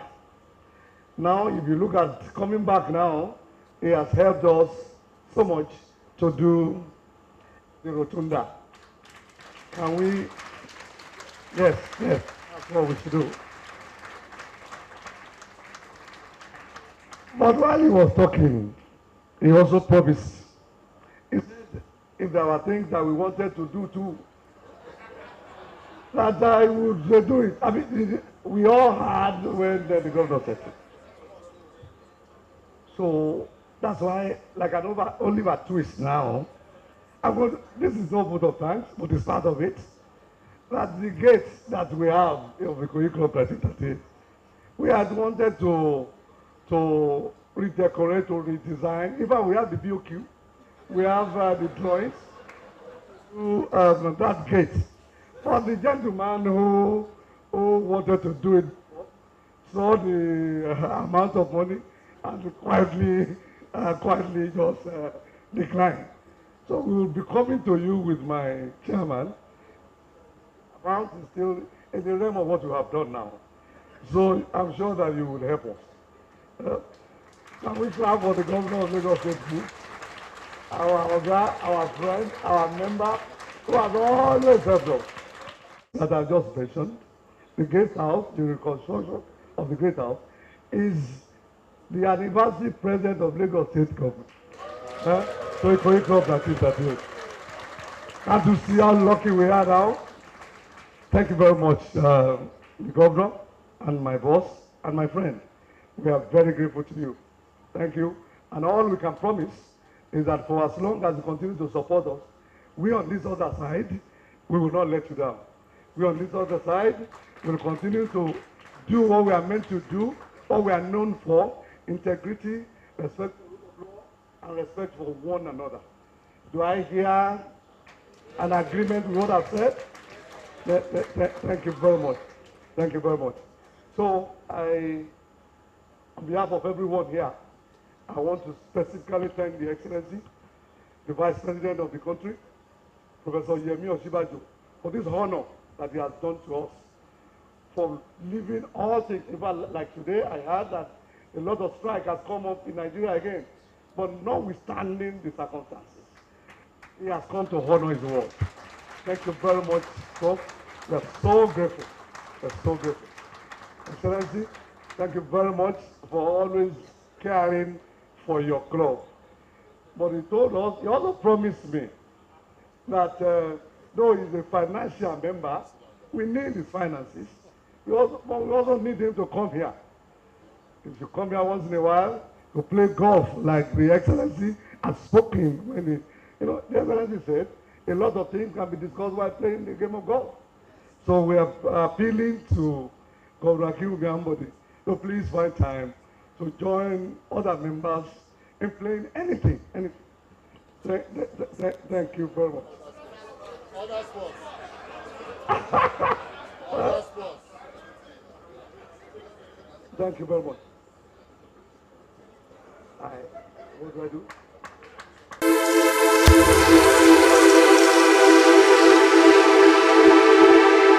Here is the breaking news of the moment. Biscon TV, the most exciting 24-hour general interest television station, parading cutting-edge programs in news, sports, politics, business, foreign news, fashion and style, entertainment and lifestyle programs, Biscon movies and more, has been moved to channel 144 on GoTV. Our programs begin daily with Biscon Breakfast Bubble (BBB), featuring newspaper review and interviews on trending issues. Biscon Roundtable is our daily discussion program on essential tips on life and living. Biscon TV broadcasts news 7 times daily from 7 a.m. to 11 p.m. Biscon TV can be watched in all parts of the country now on GoTV channel 144 and live streaming on Biscon TV on YouTube. Biscon TV live streaming on YouTube is the fastest growing, most watched 24-hour live streaming channel on YouTube. Remember, Biscon TV has been moved from channel 108 to channel 144 on GoTV. Biscon TV. Interactive, engaging, and unconventional.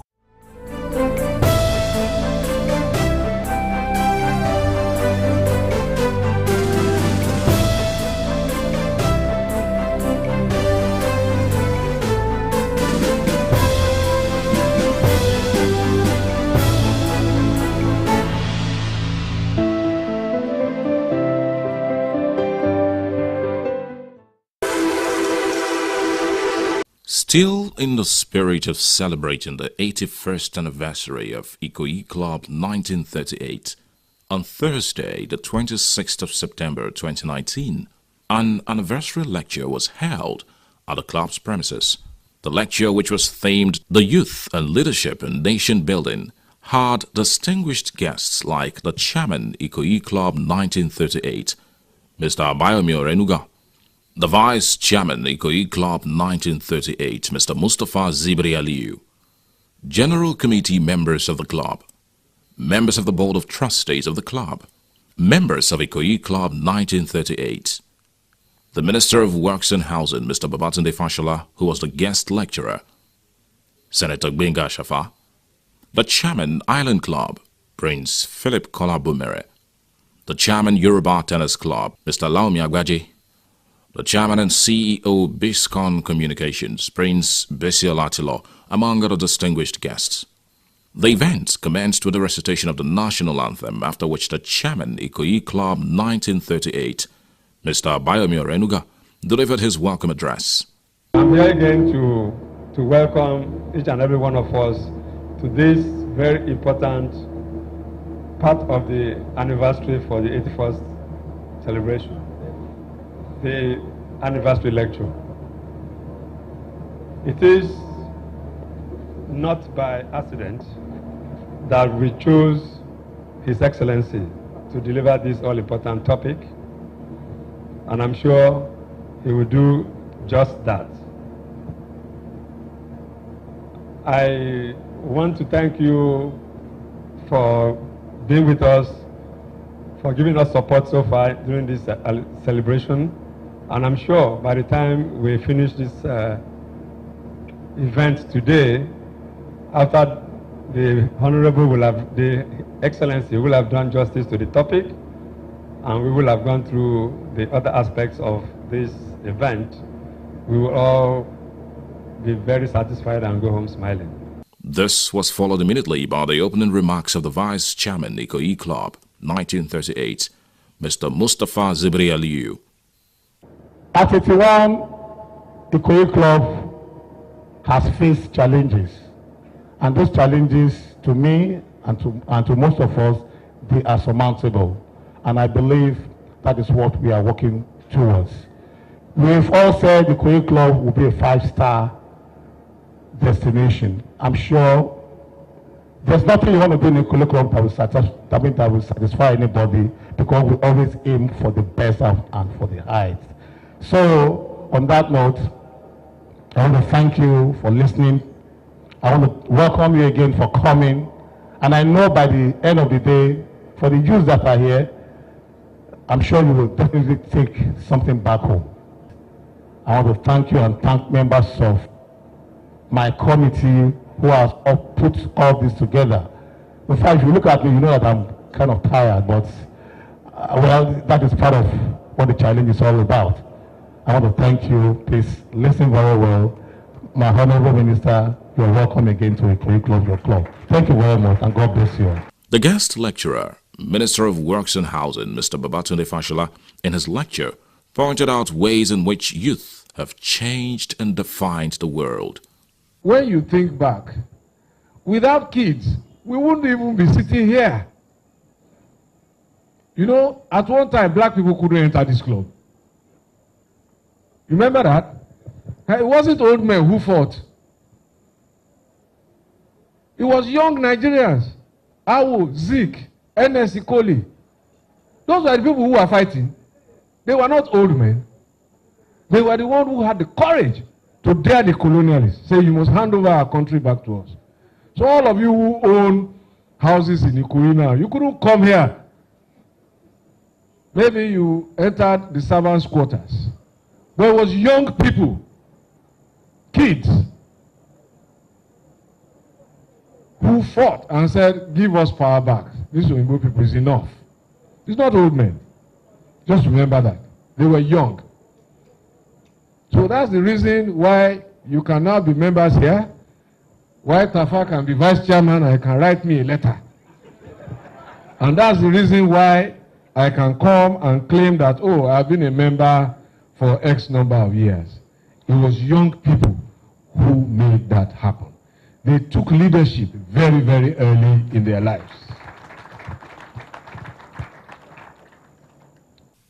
While explaining leadership and the qualities of citizens, Mr. Babatunde Fashola noted that every citizen must abide and respect the national flag, the anthem, the pledge, and legitimate authorities.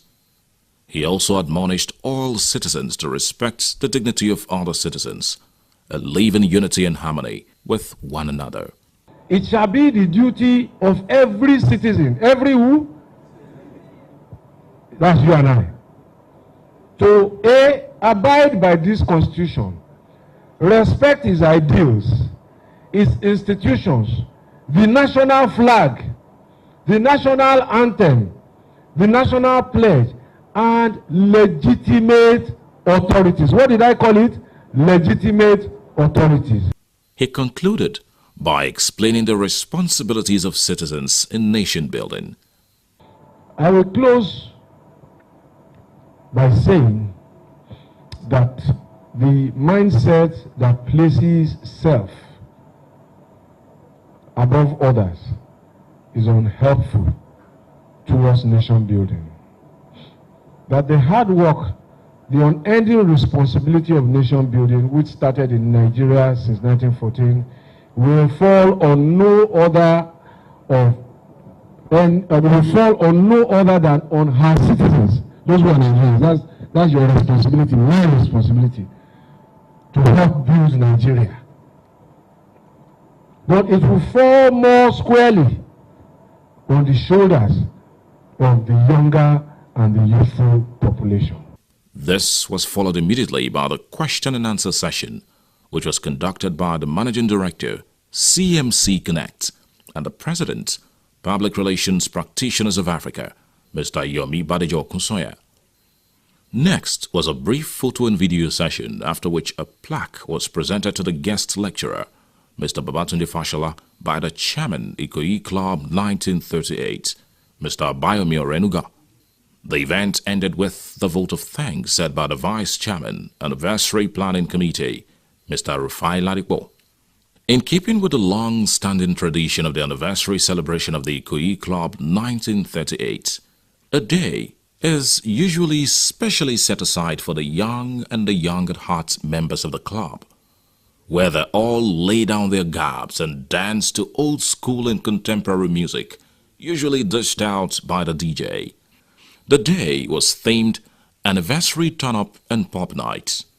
The DJ, Unique DJ Rhymes, who was on top of the turntable, took members on a musical excursion back in time, as far back as 30 years ago, to relive the exciting memories of the past, which he balanced on an equal keel with the reigning sounds of the contemporary idioms, with happily enough Nigerian musicians holding sway in all genres.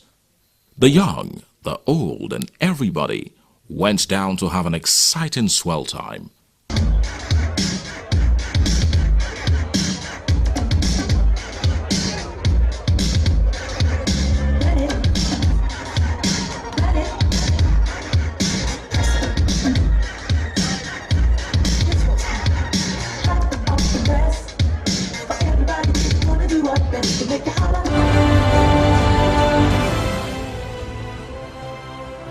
The Nigerian Council of Registered Insurance Brokers' 60th Anniversary Colloquium and Book Launch was held on Thursday, the 29th of September 2022 at the Lagos Marriott Hotel, Ikeja. Chairman of the occasion was His Excellency Arakunrin Rotimi Akeredolu, SCN, Executive Governor of Ondo State, who was represented by His Excellency Mr. Lucky Ayedatiwa, the Deputy Governor of Ondo State. The special guest of honor was His Excellency Babajide Sanwo-Olu, Governor of Lagos. Ages to have fun and engage in various indoor and outdoor games like bouncy castle, mini tourist train ride, swimming pool, jump zone, tree climbing, playstations, and many more exciting games. The children looked excited as they danced non-stop to the beautiful songs dished out by the DJ. The MC was also at his best as he took the children on a roller coaster of fun games and activities. There was a dancing competition among the children who were grouped in various age grades.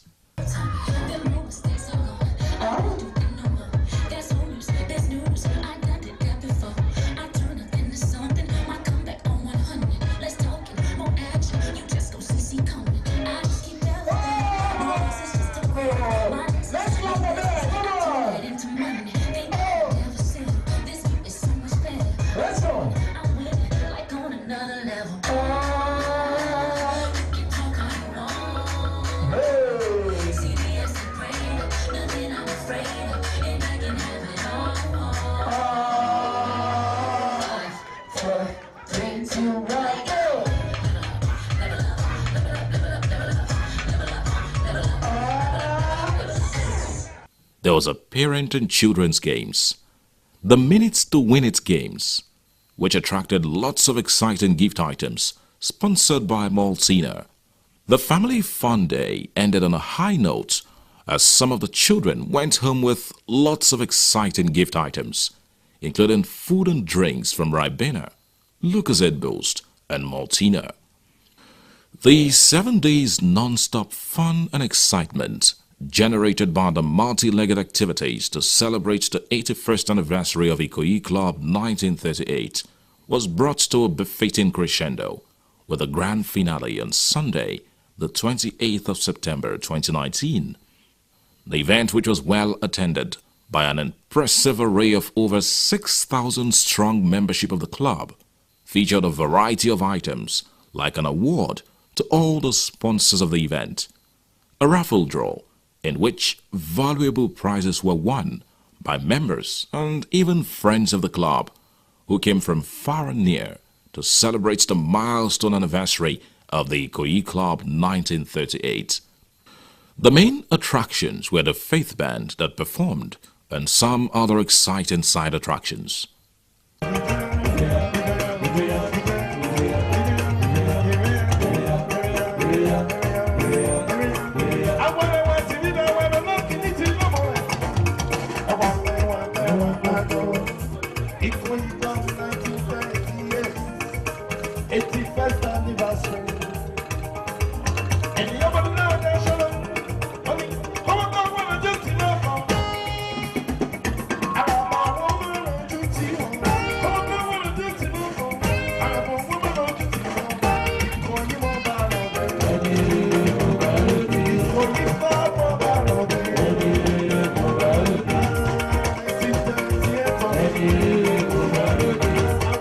There was a welcome remark by the chairman of the club, Mr. Abayomi Orenuga, thanked members of the Island Club for the support they gave throughout the 1-week-long event, which began with a 7.5-kilometer family charity work, the press conference that kicked off the anniversary, the Elders' Day, the anniversary lecture, the anniversary turn-up and pub night, and the family fun day, which have all now cruised to the grand finale of Sunday, the 29th of September 2019.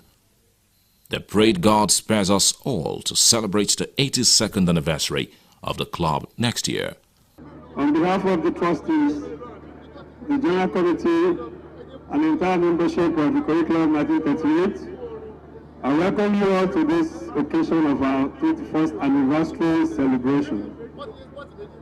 This celebration, no doubt, gives us a great opportunity to reflect upon our proud history and achievements over 8 decades of existence, while building upon the bond of friendship which has contributed to our success and progress as Nigeria's foremost recreational club. It gladdens my heart to be part of this anniversary celebration of this great institution, as well as its legacy, which has continued to wax stronger by the year, despite the various challenges in the country. Our club has certainly changed in terms of activities, living facilities, and membership since the merger of the European Club and Lagos Golf Club on September 29, 1938, when the name was formally changed to Ikoyi Club 1938. To our esteemed members, distinguished guests, the management and staff of the club, I congratulate you as we celebrate the anniversary of our club once again. I appreciate your support and participation in the past and current anniversary celebrations. Finally, I extend my sincere appreciation to our members for believing in the members of the General Committee and giving us the mandate to serve you. May the Almighty in His infinite mercies continue to keep and bless you all until we meet again in the year 2020 to celebrate the next anniversary of our great club. I wish you all happy anniversary celebration. Say 1938, the prayer is down. 1938!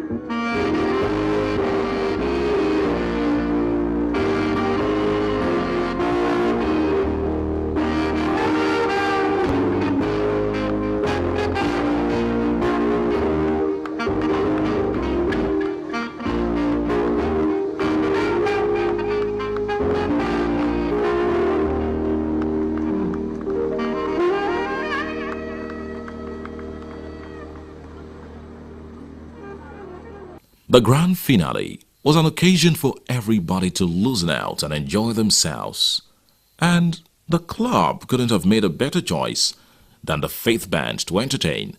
And Ayo Aje Kigbe and the band gave a very good account of themselves.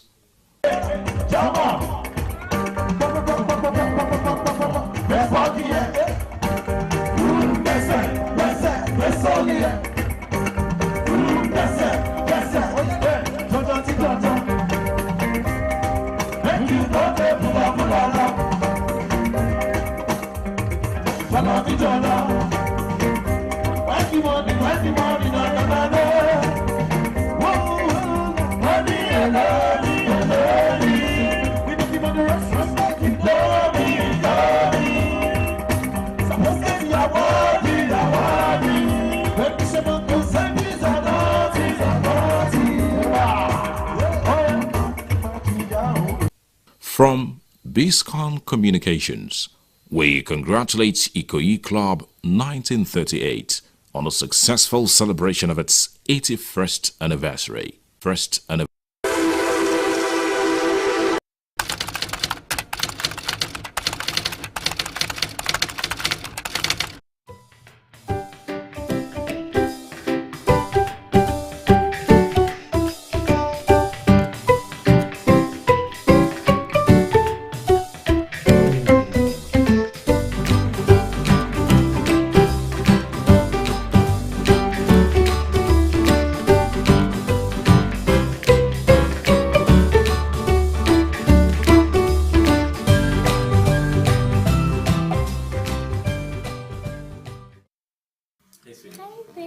How are you?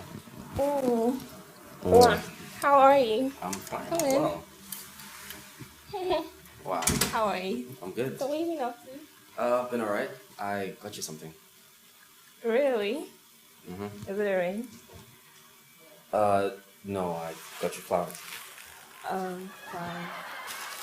Thanks, though. You are so cute. You're welcome. Thanks, though. So what are we doing today? You're always on time, so I'm not ready yet, so I just need a couple of minutes to get ready, so.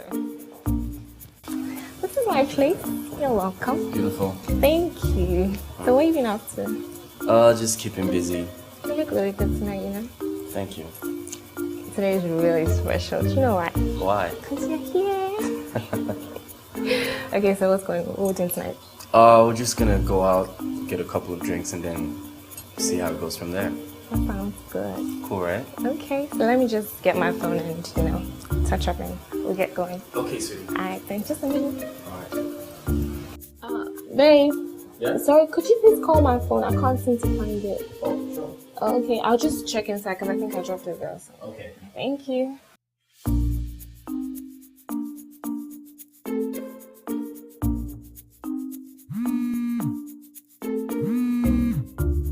Sweetie, I think that...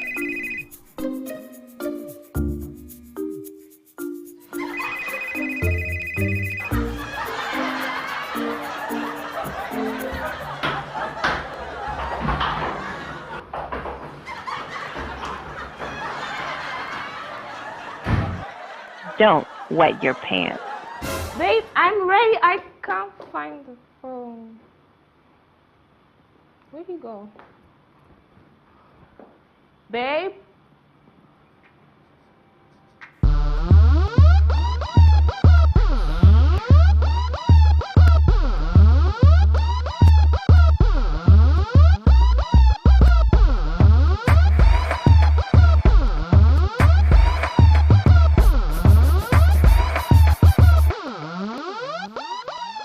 Boom, boom, boom, my...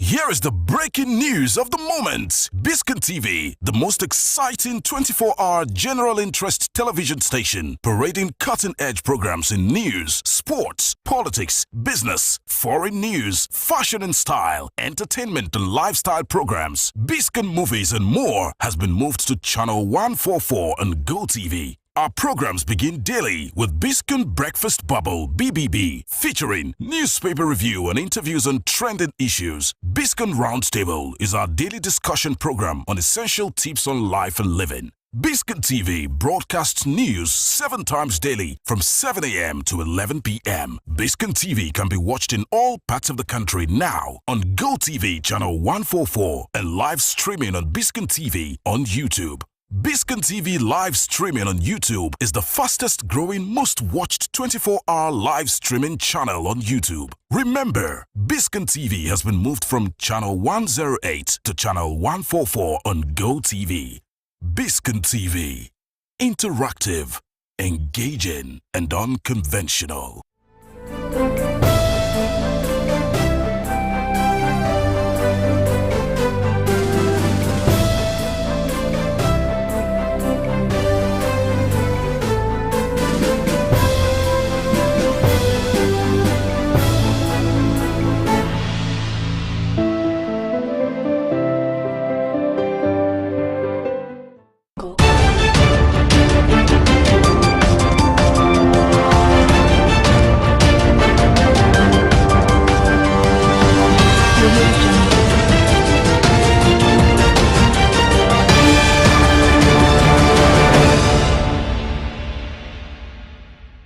Hello, welcome to Biscon Television News.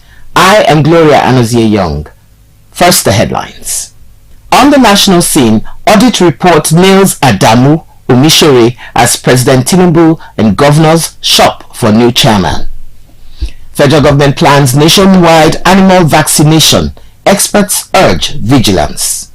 On the business scene, PWDs may get palliative at home, says World Bank. Foreign, Russia says Crimean bridge partially open to cars again after attack. Sports, Commonwealth Games 2026 event in doubt after Victoria cancels. And now the news in full. The sudden resignation of the national chairman of the ruling All Progressives Congress, Senator Abdullahi Adamu, and National Secretary, Senator Iyiola Omisore, was spurred by the manner they handled the contentious audit report of the party's account. Newsman reports. This is as indications emerge that President Bola Tinubu and governors elected on the platform of the party are in search for a replacement for the departed officials. Adamu and Omisore handed over their resignation letters on Sunday amid controversies about the reason for their actions. Their resignation letters were officially confirmed at an emergency meeting held by the National Working Committee at the party headquarters in Abuja on Monday. The announcement was made by Adamu's successor, Senator Abubakar Kyari, who has taken over the mantle of leadership in acting capacity in line with the party's constitution. The NWC member stated that the process for rendering the party's account should have been followed, including the use of the party's internal audit department. The federal government has said plans are underway to undertake a nationwide vaccination of cattle, sheep, and goats, following a confirmed case of anthrax in Niger State. The Niger case comes weeks after the federal government alerted Nigerians on the outbreak of the deadly disease in some neighboring countries within the West African sub-region. The government in June specifically stated that the disease was widespread in northern Ghana, Burkina Faso, and Togo. Consequently, the federal government advised Nigerians to desist from the consumption of cow hides, otherwise known as momo, smoked meat, and bushmeat. Anthrax is caused by the spore-forming bacterium Bacillus anthracis, which primarily affects animals such as cattle, sheep, and goats. The disease can be contracted by humans who come in direct contact with infected animals or contaminated animal products, such as meat, wool, or hides.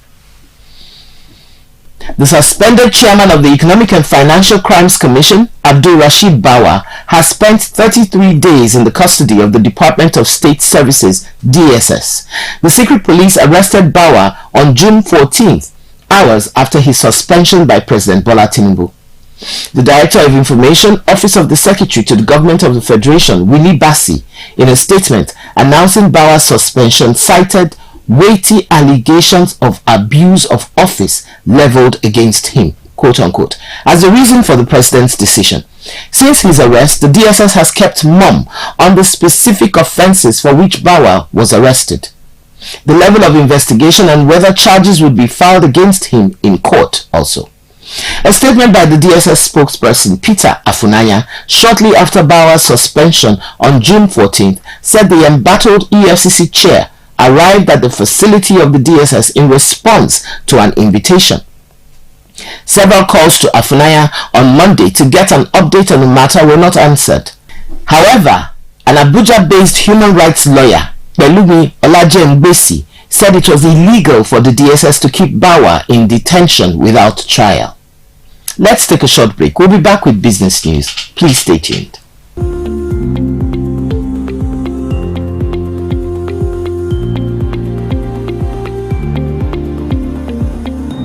People with disabilities may have the option of getting cash delivered to them at home during the implementation of the $800 million loan approved by the World Bank as subsidy palliatives, newsmen have learnt.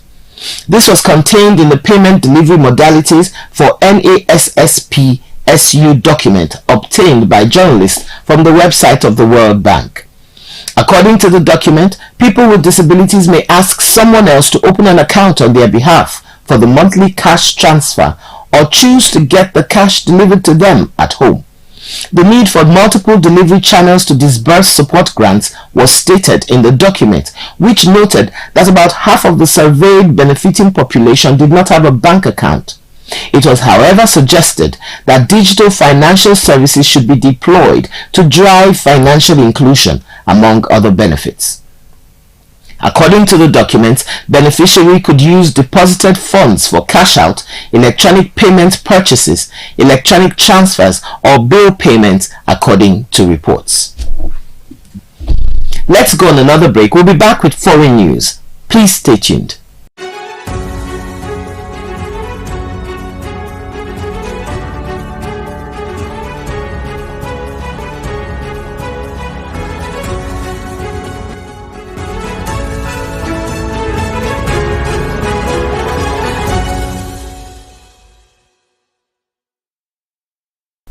The bridge linking Russia to Crimea has partially reopened a day after it was attacked. The Russian government says vehicles were using a single lane of the bridge across the Kerch Strait, an official said, posting clips. A holiday-making couple were killed and their daughter injured in the attack on the bridge, which Russia blamed on seaborne drones launched by Ukraine. Russia refused to extend a deal to export grain from Ukrainian ports, but denied this was retaliation.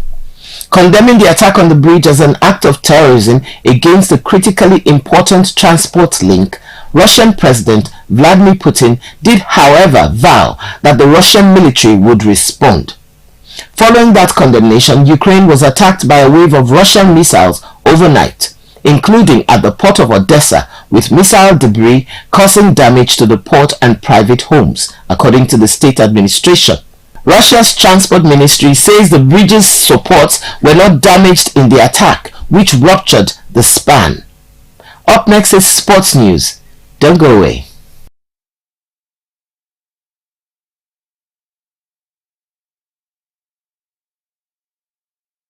On the sports scene, the 2026 Commonwealth Games are in doubt after the Australian state of Victoria cancelled its plans to host due to budget blowouts. The Commonwealth Games Federation, CGF, struggled to find a host before Victoria volunteered in April 2022. But the Premier said the projected cost had now tripled and become well and truly too much for the states to bear. CGF called the decision hugely disappointing and said it is committed to finding a solution. The Commonwealth Games are a multi-sport tournament that takes place every 4 years. They have only ever been cancelled during World War II. Victorian Premier Daniel Andrews on Tuesday said Victoria had been happy to help out when approached to host last year, but not at any price. Organizers had originally estimated that the event will be hosted across cities including Geelong, Bendigo and Ballarat, costing $2.6 billion, and the state government had billed it as a boost for the regions.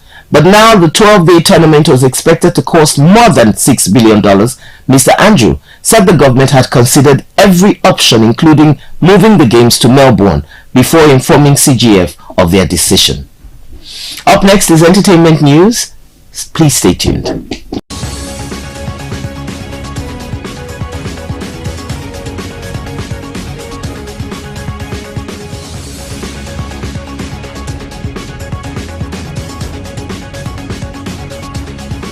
Entertainment.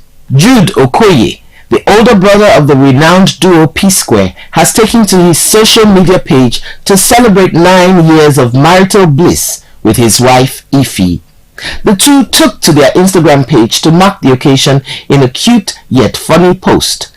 The video showcased the couple on an electrical bicycle trying to find their balance as Ify sat behind him. According to her narration, she had insisted that she join her husband on the bike ride, which ended up being a hilarious moment for them both. She noted that the ride lasted for about 10 seconds because there was no back seat, but she sat anyway. Okoye got married to the former beauty queen in Nnewi, Anambra State on July 17, 2014. Back in 2012, she won Miss Tourism during the Most Beautiful Girl in Nigeria MBGN pageant. Jude and Ify's union is blessed with 2 children, Emma and Eleanor Chris Okoye. And that's the end of the news, produced by Tomiloba Abolari. I am Gloria Anozie Young. Thank you for watching and have an awesome day.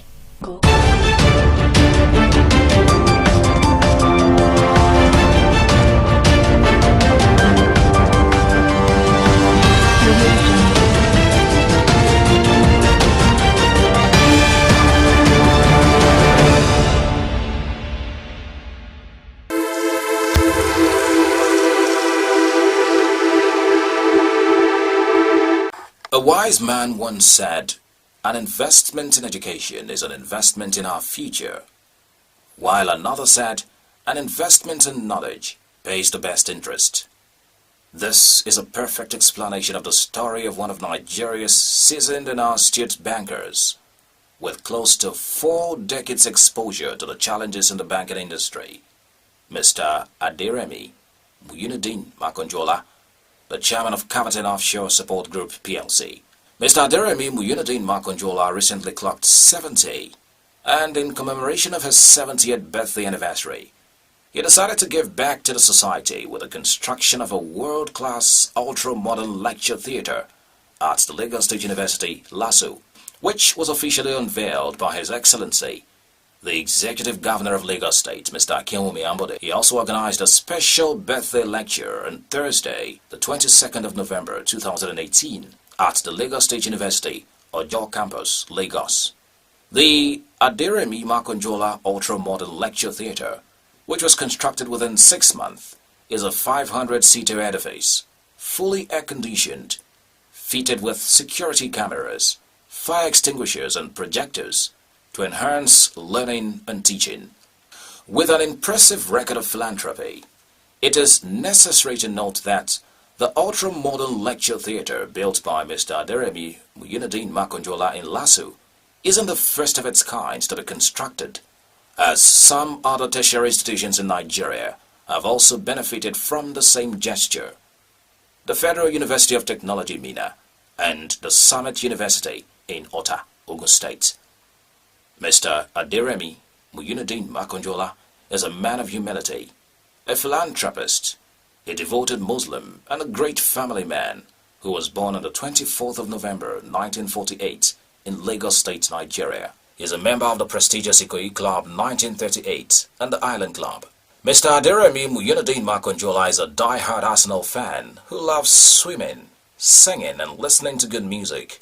He is married to his jewel of inestimable value, Mrs. Nyoisola Makonjola, and the union is blessed with amazing children and grandchildren.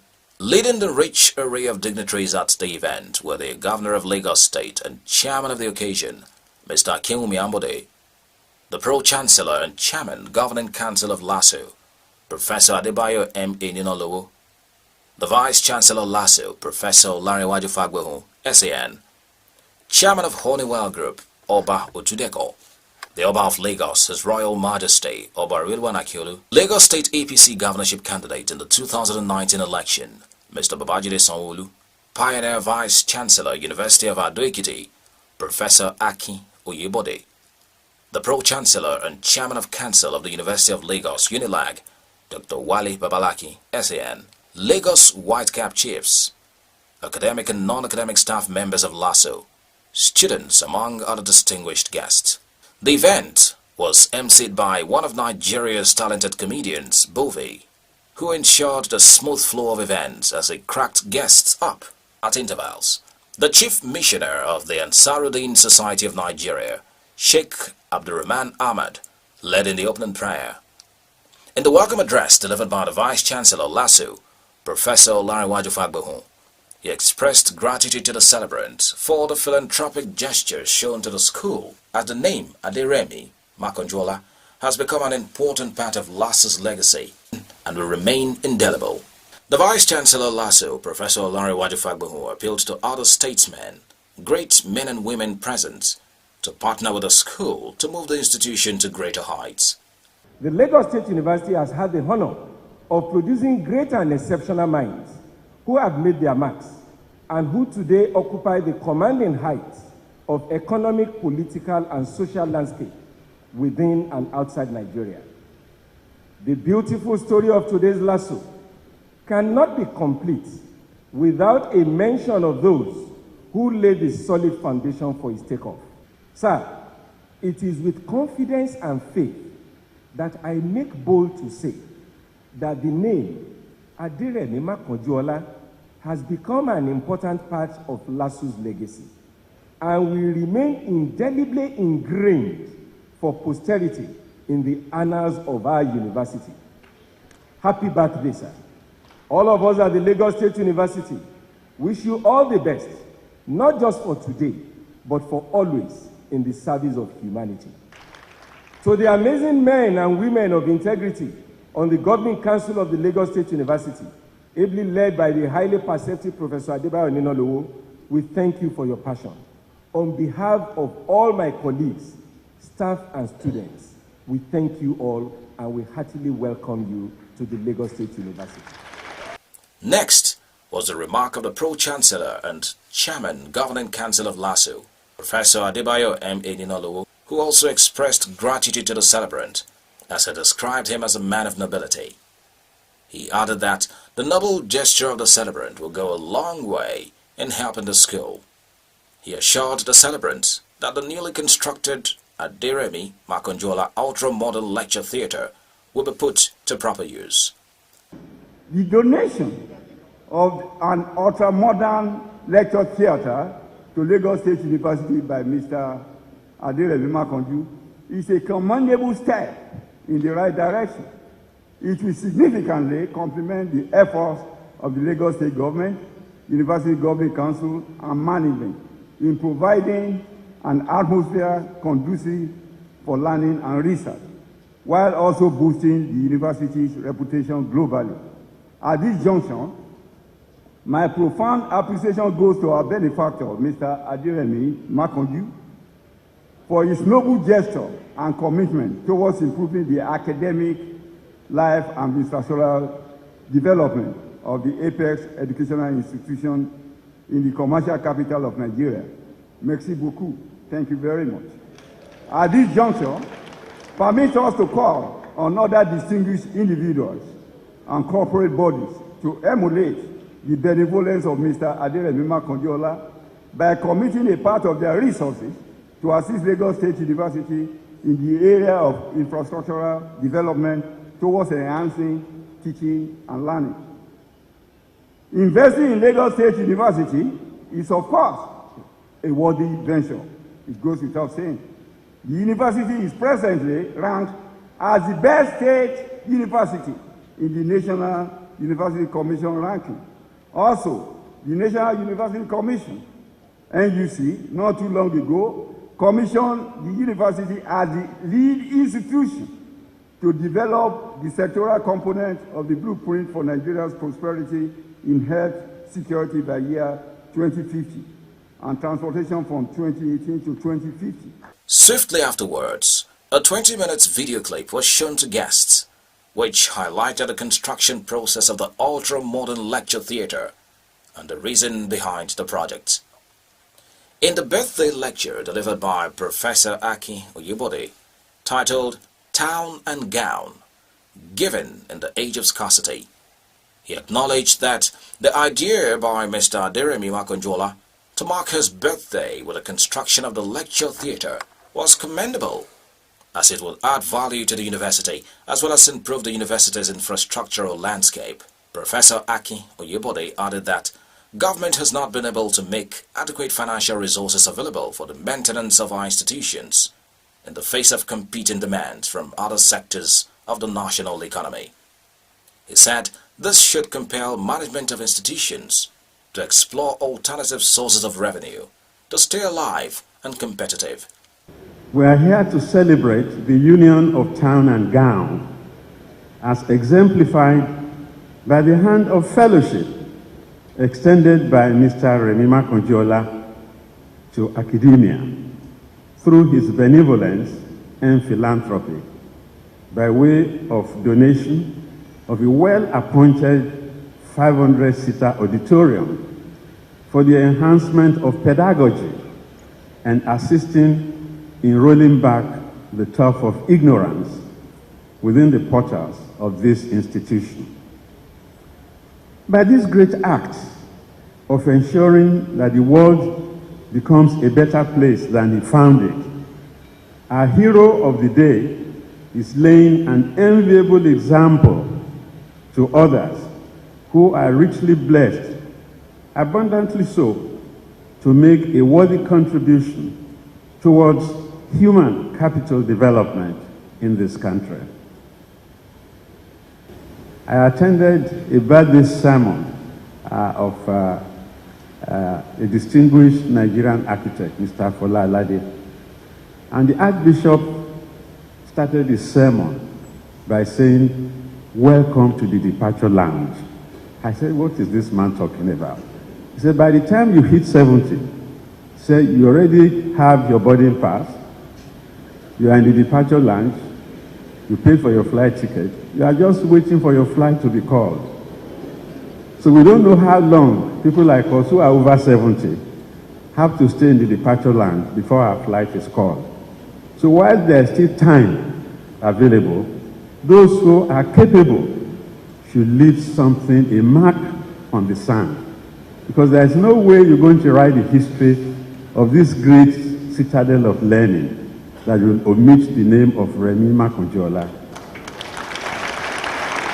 This was immediately followed by the introduction and citation of the celebrant, delivered by the Vice-Chancellor of LASU, Professor Olariwaju Fagbohun, after which series of goodwill messages ensued.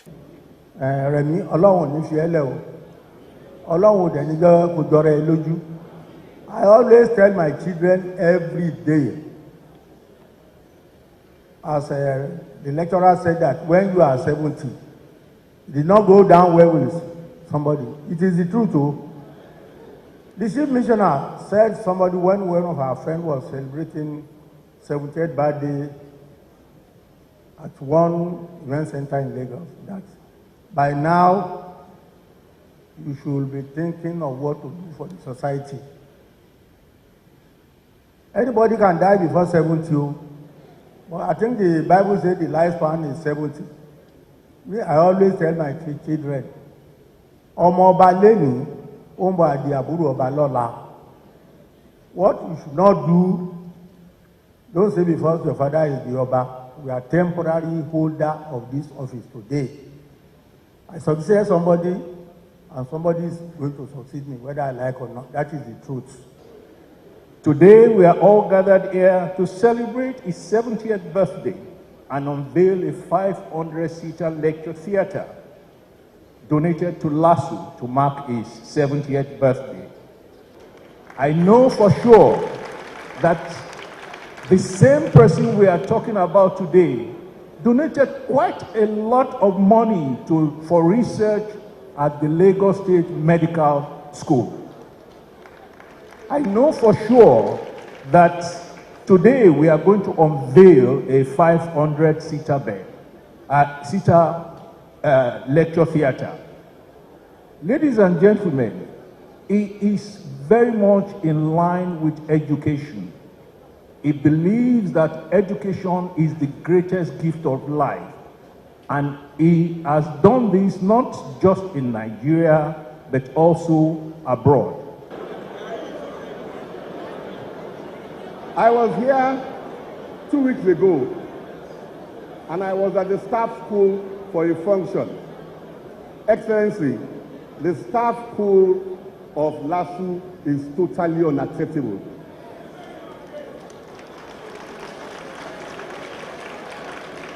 And I challenge all those here, do not leave here without pledging to build a new staff school. Do not provoke me to mention your names. I was in the helicopter with one or two of you. Help this school. Help this school. Let's create a proper educational system. We must improve Nigerian education. I laugh at all of us who ignore public education, send their kids abroad, and they come back here. They come back here as a tiny minority, and they will be oppressed forever by those who never left the shores of Nigeria. So it's a self-protecting policy to let us develop the education system in Nigeria for the benefit of all. Mr. Remima Konjola, it's someone that I have taken personal lectures and personal attributes from. He's someone that I have watched as a young university leaver when he was running one of the branches and became a regional manager in Union Bank of those days, and will observe and watch how he had grew his business, for which I dare say that at some point in time I was serving as the chairman of one of the subcommittees on his board. And I also would say that I have learned a lot from him, also as my chairman at the Lagos Security Trust Fund, for which he led for over 8 years. And he's someone that I know he has impeccable integrity and a very sound man, a man that has devoted a lot of his time to benefit and to better a whole lot of us around him and humanity in general. I want to, on your behalf, wish him the very, very best of today and all of the various celebrations to mark his 70th birthday. Bovi had said that we were going to delay the flight. Nothing will happen to you now. My aunties have even said that we should change the narrative to 80. Is now when you get to 80 and above that, they can begin to look for boarding passes. So there is no problem. Your own boarding pass is not being issued now, because there's still a whole lot that you're going to still throw back to humanity and to mankind. And I also want to wish you good health. I want to wish you sound mind. I want to wish you all the very, very good things you wish for yourself and your family, all my Abrus and their children. Next was a remark of the birthday boy, Mr. Aderemi Makonjola, who thanked all for the praises and promised to continue to contribute to society. To the lecturer of today, whom I've never met but I've always heard of him, I'm sincerely grateful. It's not for me to tell people to donate, because everybody has what they want to use their money for. But I'm sure people have what is important to them, what they plan to donate for, but everybody knows education is important. And if we have a good environment for education, students will learn. Students will be able to go and do better in whatever they do. For my senior sisters and elders in Lagos State, who are graced this occasion by waking up 5 a.m. to come here and all, I'm sincerely very grateful. I'm extremely, extremely grateful to you. And Jide, Well done. I wish you all the best. Thanks. The Governor of Lagos State, Mr. Akinwumi Ambode, in his remarks, appreciated the celebrant and called on others to emulate the kind gesture.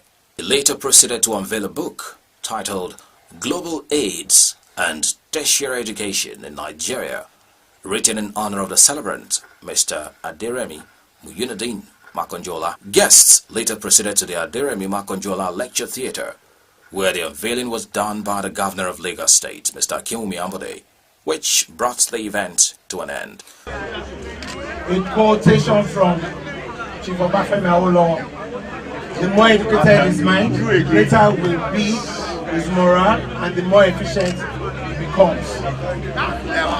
Aderemi Makonjola Lecture Theatre is dedicated to the students of Lagos State University, the future generation of leaders, commissioned by my humble self this day, 22nd day of November 2018. And we have here also the Vice Chancellor, Professor Olariwaju Ademofapo. And this donation is being made by Mr. Aderemi Makonjola, Chairman, Caverton Offshore Support Group PLC. And we also use this platform to thank him so much for his selflessness and his generosity to the community of LASU and the generations of Lagosians yet unborn that will benefit from this place. God bless you. From Biscon Communications, it's 70 hearty cheers to a generous giver and philanthropist extraordinaire, Mr. Aderemi Muyunadin Makonjola.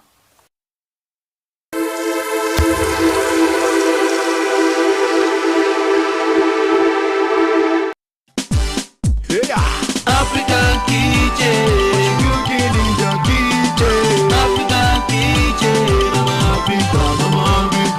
African kitchen, cooking in the kitchen. African kitchen, Mama Africa. African mama, let me feed that day. I can't wait no longer for the steel on fire. Now give me the chair, give me the table, give me the bowl, make I wash my hands. African kitchen, cooking in the kitchen. African kitchen, Mama Africa. African kitchen, cooking in the kitchen. African kitchen, Mama Africa.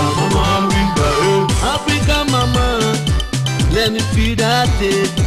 I can't wait no longer for the steel on fire. Now give me the chair, give me the table, give me the bowl, make I wash my... When you sleep and you wake up, you discover you're still alive. You raise up both hands and you're able to raise them. Raise up both legs and you're able to walk. You open your mouth and you're able to talk and you can hear yourself. What else will you do other than to give thanks and praises unto your Maker? On this note, we are giving thanks to Almighty God for making it possible for you and I to be part of this another episode of African Kitchen today. So I'm welcoming you to another episode of African Kitchen.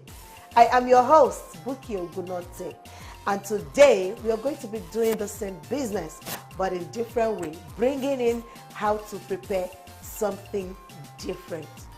What am I talking about? You're going to get to know about it when my guest comes in. Thank you for joining me. Your #1 television cookery program has come on air. So go and call everybody and stay glued to the channel. I'll be right back with my guest because the program is here. Buki Ogunota is my name. I'll see you after this time. Join me as I go to wash my hand and prepare for my guests.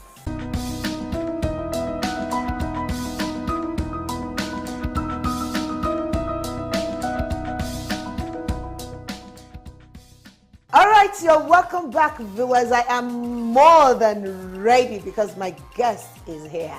All right, let me bring in my guest. Please join me to welcome her. She's a wonderful lady.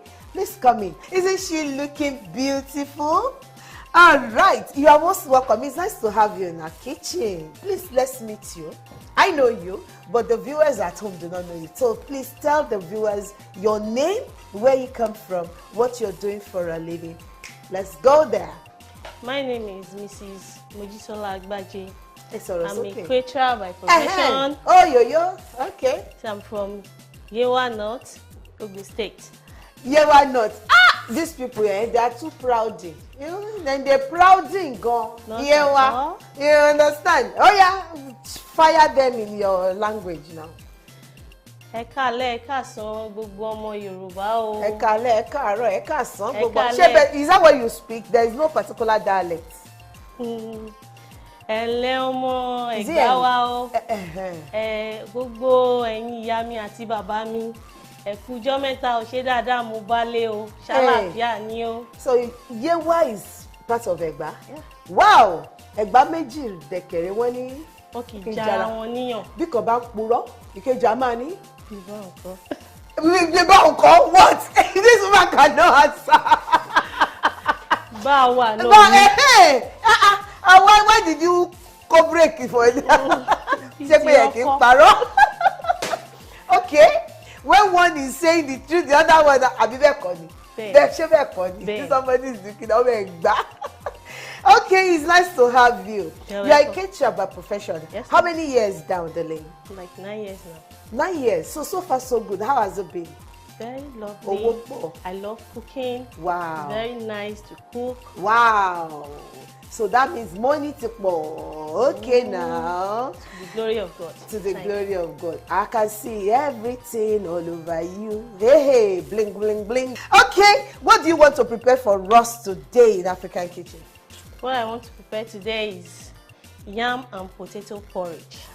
Wow, yam and potato porridge. All right, very quickly, let's go through the recipes. So we have here. So I have my fish. Okay.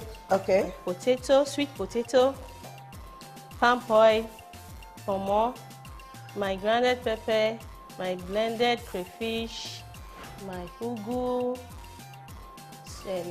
salt to taste, and soupy seasoning cube. Okay, and my yam. The yam.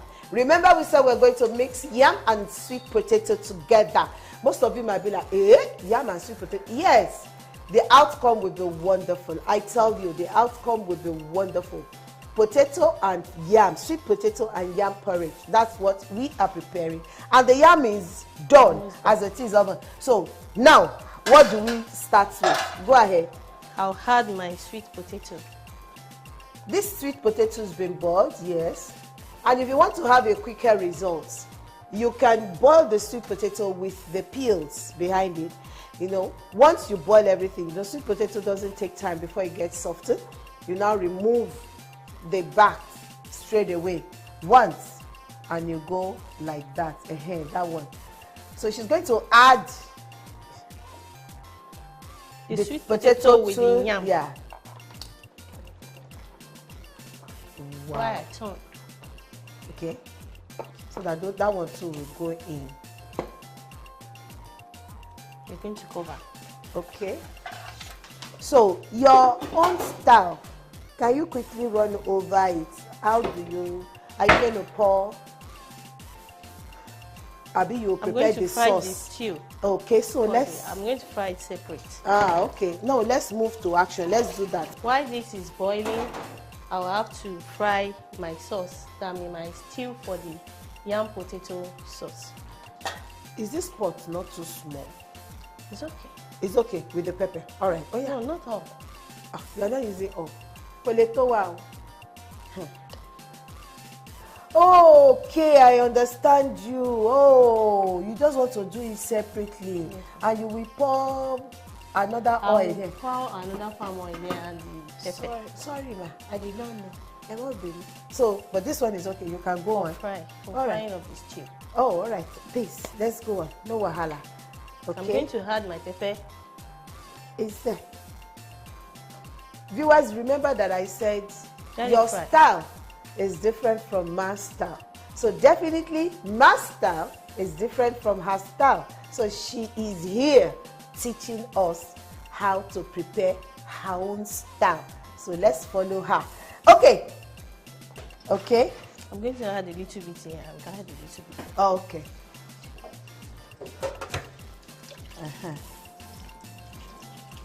Okay. So she's going to put some onions. Okay, as it is. This thing will stain you. So as you're cooking this thing, let me help you with our apron. Abi, what do you think? Yes, ma'am. It will stain you. And I don't want it to stain you. Okay? Okay? Like this girl is better to cover your face with it. All right.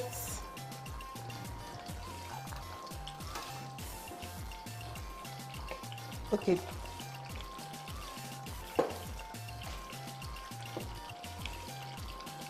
She just sliced some onions into the yam and potato. I'm going to add my pepper. Very good. To fry. Okay.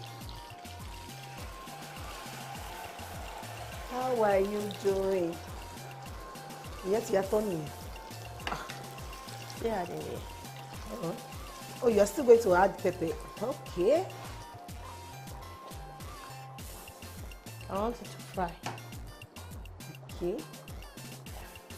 Okay. Okay. I'm going to add my pepper into the yam and potato. That's it. That has been cooking.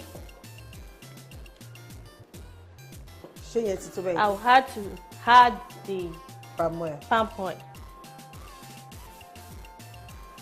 Can I use this pen? Is the pepper enough? It's okay. Okay. I'm going to add my blended crayfish.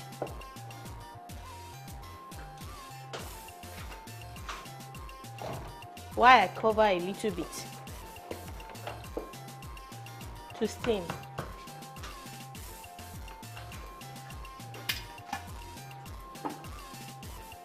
So if you're asked to prepare this for say about 50-25 people, how much do you think it will cost me? Is this something I can roll, or I should not go there at all? For now, yam is very, very expensive. But yam is not expensive. Every time, dollar affects yam, so it doesn't. Dollar affects.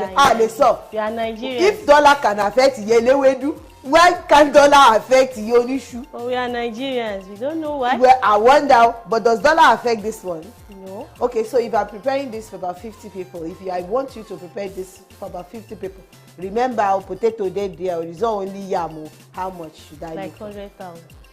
Huh? 100,000. Which protein are you going to give me with it?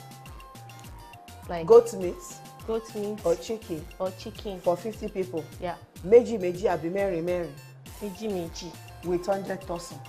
Okay, which soft drink or juice are you going to accompany it? There is with? no juice. No juice. No Chapman.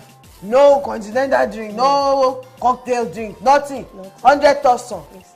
And you said there's things are very expensive. Things are very expensive for 50 people at Saro. Okay, so what do you want to do now? I'm going to add salt and seasoning to the stew. To the stew. All right, go ahead. Wonderful.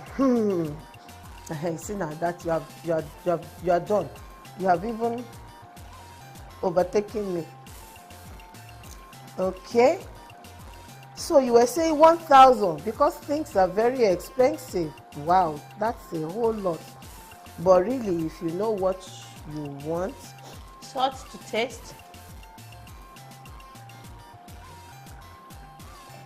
So it's okay. And I had my pomo. Your pumps Ijabo.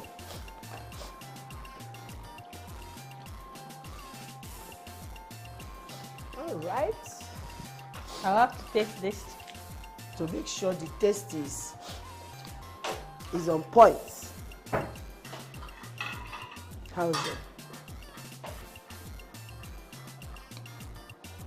I have to add my fish. Let them know that it's not just it's fried fish. They are fried it. so that it doesn't break. Eléyìí ló ń pè ní ó máa mú ata. Oyoyo. As we are leaving this to steam, okay, we go to the yam porridge. Thank you. Yam and potato porridge. I've had my seasoning. We have added the soupy seasoning cubes. We are going to add salt.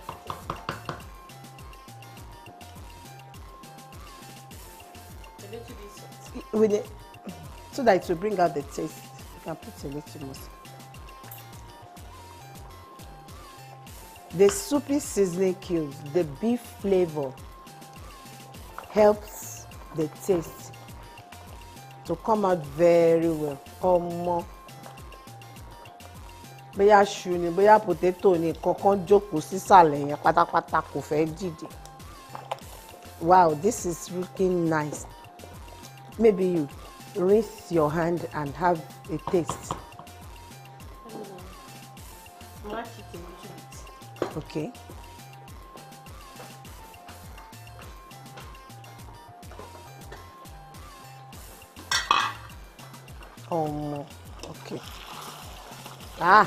Okay. The sauce is ready. This one is dry completely. Completely fried.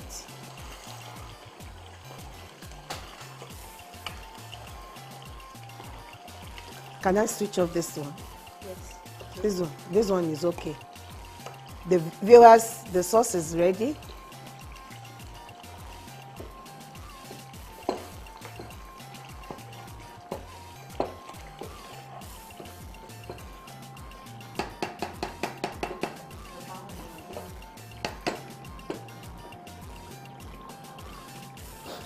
Last but not least, I'm going to add my fufu into the yam and potato porridge. Okay, around and that. Oh yeah, mix it. Let's see. Here, use it to hold the pot.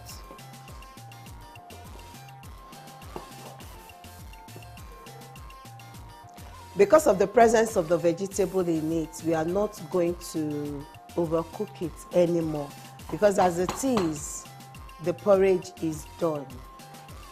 It is done. I was about talking about the taste coming out so well. And always remember that yes, it is the presence of the soupy seasoning cubes that we added. Soupy seasoning, it's of a super taste. When you use soupy seasoning for anything, it helps you to bring out the original taste of whatever you are cooking. That's why we have it like this. Thank you very much. Thank you very much, of course. Well, viewers, our sauce is ready. And of course, the yam and potato porridge is also ready. But don't go away. Join us on the table. The program continues after a moment. Thank you. Thank you very much.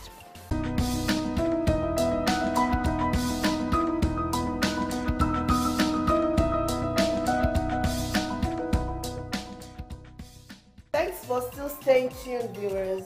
Okay, the asaro is ready. And I have a young lady who is joining us to eat this. What's your name again? My name is Rebecca Okeusi. Rebecca Okeusi. Rebecca Okeusi is a beautician, Abi? No. So what are you doing? A student? I'm a student and makeup. Makeup student. Okay. She's joining us to eat this. All right, viewers, let's eat this. I will be right back to let you know how far.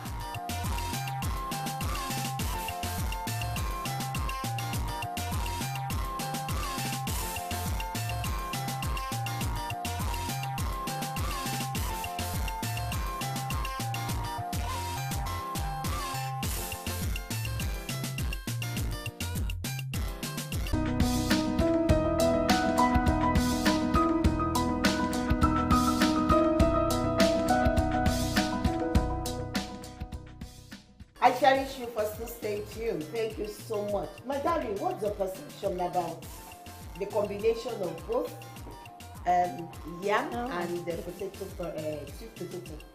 Wow. It was really delicious. I really loved it. And the pepper was normal. So you love it. Thank you so much. So the combination, the taste really came out well. Thank you so much. You did well. You did good justice to it. Thank you. Thank you very much for coming. Thank you so much, viewers. Thank you. I appreciate you. You've been wonderful. This is combination of yam and potato porridge. Not too difficult to prepare, depending on how spicy you love your food to be. So you're free to add pepper as much as you want. And you're free to add anything inside your sauce. Either add assorted meat, you want to shred chicken, you want to go extreme out to put goat meat. Now your food, so do whatever you like. So prepare yours and enjoy it. If you want to send us feedback on how you feel, we wouldn't mind. All right then. Thank you, my darling. Thanks for coming. Viewers, I have to run. Thank you so much for staying. So thank you for being part of this episode. Join me again as we take another trip next week with another episode of African Kitchen. I remain Buki Ogunote. To everyone who's been part of this particular production, I say thank you. God bless you. Until next week, from me and my guests, we say bye. Bye. God bless you.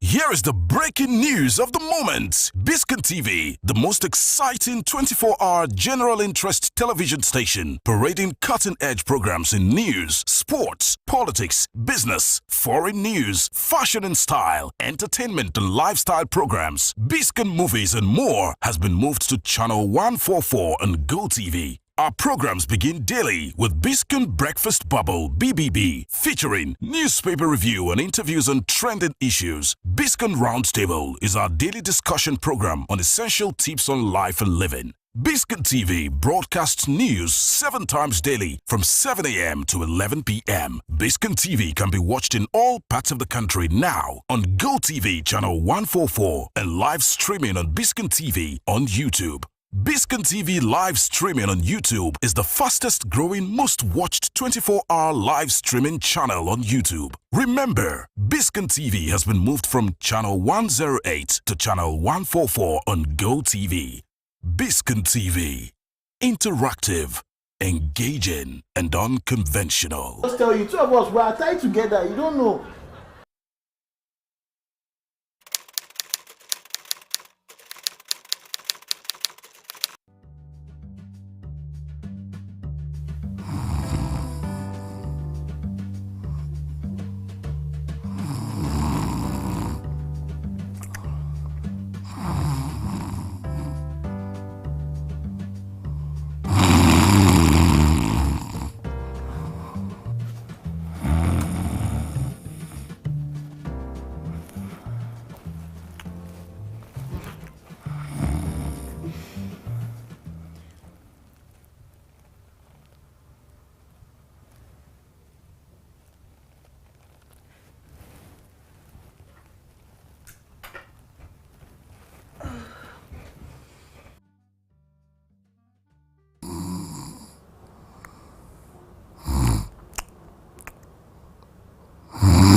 The first time to take the penalty.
I'm a classic man.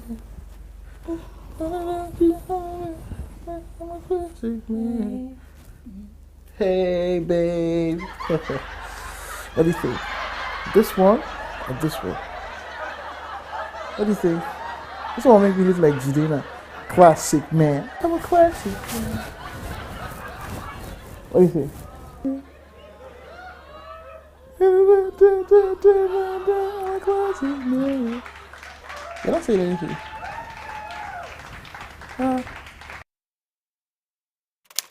Here is the breaking news of the moment. Biscon TV, the most exciting 24-hour general interest television station, parading cutting-edge programs in news, sports, politics, business, foreign news, fashion and style, entertainment and lifestyle programs, Biscon movies and more, has been moved to channel 144 on Go TV. Our programs begin daily with Biscon Breakfast Bubble (BBB), featuring newspaper review and interviews on trending issues. Biscon Roundtable is our daily discussion program on essential tips on life and living. Biscon TV broadcasts news 7 times daily from 7 a.m. to 11 p.m. Biscon TV can be watched in all parts of the country now on Go TV channel 144 and live streaming on Biscon TV on YouTube. Biscon TV live streaming on YouTube is the fastest growing, most watched 24-hour live streaming channel on YouTube. Remember, Biscon TV has been moved from channel 108 to channel 144 on Go TV. Biscon TV. Interactive, engaging, and unconventional.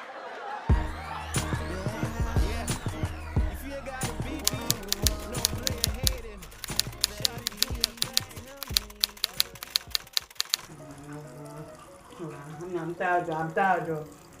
Every time we come, we're not allowed somebody to sleep. They just go.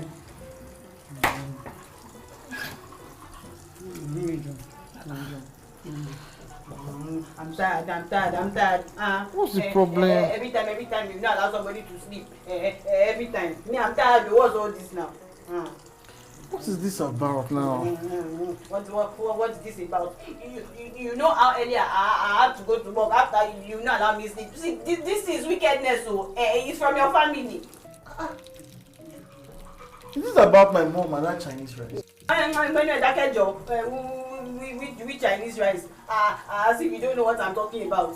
Chinese rice go. Because of you, I'll go to work and I will not sleep. What are you talking about? It's your snoring. It sounds as if somebody is killing a bear. See, Sunday, let me tell you. I only know 2 types of snoring. But you are like yes. And I don't even know which part of your body that snoring is coming out from you. You're already seen me. How bad you know so? But when I was awake yesterday, I didn't hear anything. No. When I was awake, I couldn't hear anything at all. When you were awake. I know. Are you alright? Do you have proof of this thing you're talking about? Do you have proof? Proof, Abi? You don't have proof. You want proof, Abi? You don't have proof. Okay. You say I'm sorry. Okay. No. Abi, proof. Okay. I will give you proof. Check proof. Okay.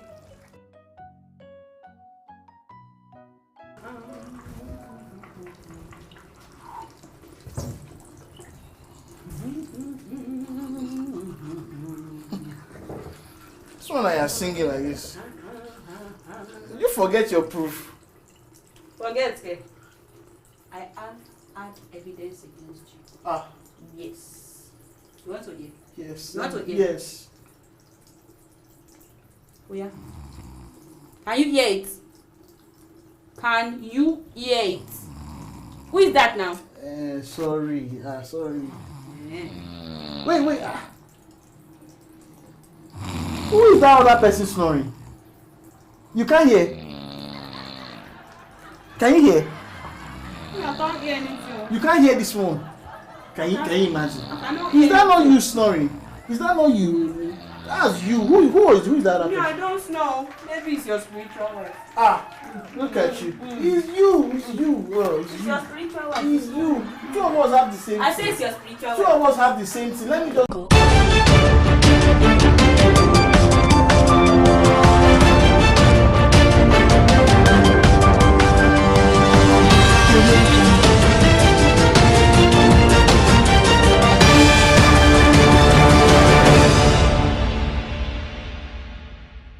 Hello, welcome to Biscon Television News. I am Gloria Anozie Young. First, the headlines. On the national scene, audit report nails Adamu Omishore as President Tinubu and governors shop for new chairman. Federal government plans nationwide animal vaccination. Experts urge vigilance. On the business scene, PWDs may get palliative at home, says World Bank. Foreign, Russia says Crimean bridge partially open to cars again after attack. Sports, Commonwealth Games 2026 event in doubt after Victoria cancels. And now the news in full. The sudden resignation of the national chairman of the ruling All Progressives Congress, Senator Abdullahi Adamu, and National Secretary, Senator Iyola Omishore, was spurred by the manner they handled the contentious audit report of the party's account. Newsman reports. This is as indications emerge that President Bola Tinubu and governors elected on the platform of the party are in search for a replacement for the departed officials. Adamu and Omishore handed over their resignation letters on Sunday amid controversies about the reason for their actions. Their resignation letters were officially confirmed at an emergency meeting held by the National Working Committee at the party headquarters in Abuja on Monday. The announcement was made by Adamu's successor, Senator Abubakar Kyari, who has taken over the mantle of leadership in acting capacity in line with the party's constitution. The NWC member stated that the process for rendering the party's account should have been followed, including the use of the party's internal audit department. The federal government has said plans are underway to undertake a nationwide vaccination of cattle, sheep, and goats, following a confirmed case of anthrax in Niger State. The Niger case comes weeks after the federal government alerted Nigerians on the outbreak of the deadly disease in some neighboring countries within the West African sub-region. The government in June specifically stated that the disease was widespread in northern Ghana, Burkina Faso, and Togo. Consequently, the federal government advised Nigerians to desist from the consumption of cow hides, otherwise known as momo, smoked meat, and bushmeat. Anthrax is caused by the spore-forming bacterium Bacillus anthracis, which primarily affects animals such as cattle, sheep, and goats. The disease can be contracted by humans who come in direct contact with infected animals or contaminated animal products, such as meat, wool, or hides. The suspended chairman of the Economic and Financial Crimes Commission, Abdul Rashid Bawa, has spent 33 days in the custody of the Department of State Services, DSS. The secret police arrested Bawa on June 14th, hours after his suspension by President Bola Tinubu. The Director of Information, Office of the Secretary to the Government of the Federation, Willie Bassi, in a statement announcing Bawa's suspension, cited weighty allegations of abuse of office leveled against him, quote unquote, as the reason for the president's decision.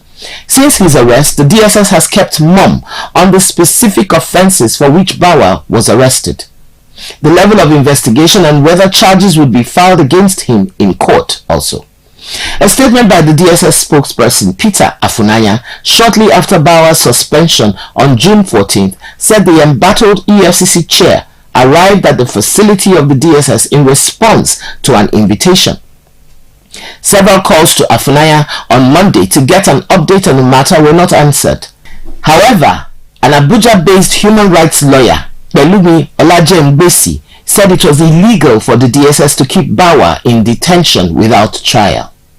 Let's take a short break. We'll be back with business news. Please stay tuned.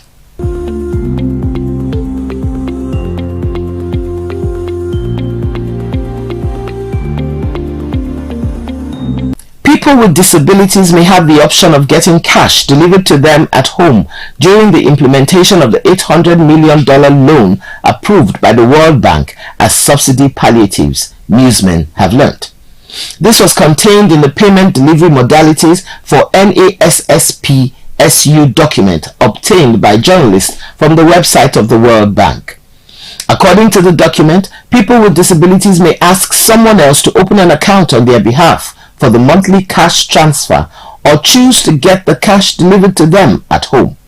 The need for multiple delivery channels to disburse support grants was stated in the document, which noted that about half of the surveyed benefiting population did not have a bank account.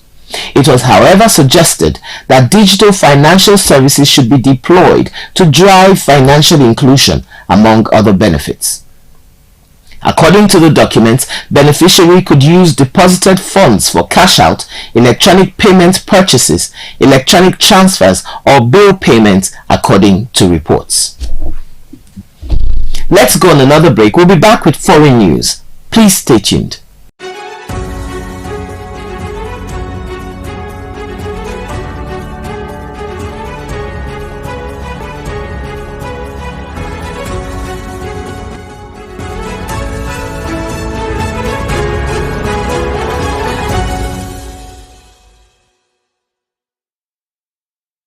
The bridge linking Russia to Crimea has partially reopened a day after it was attacked.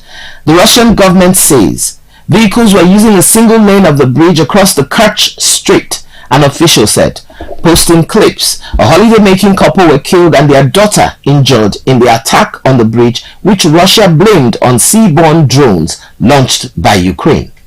Russia refused to extend a deal to export grain from Ukrainian ports, but denied this was retaliation.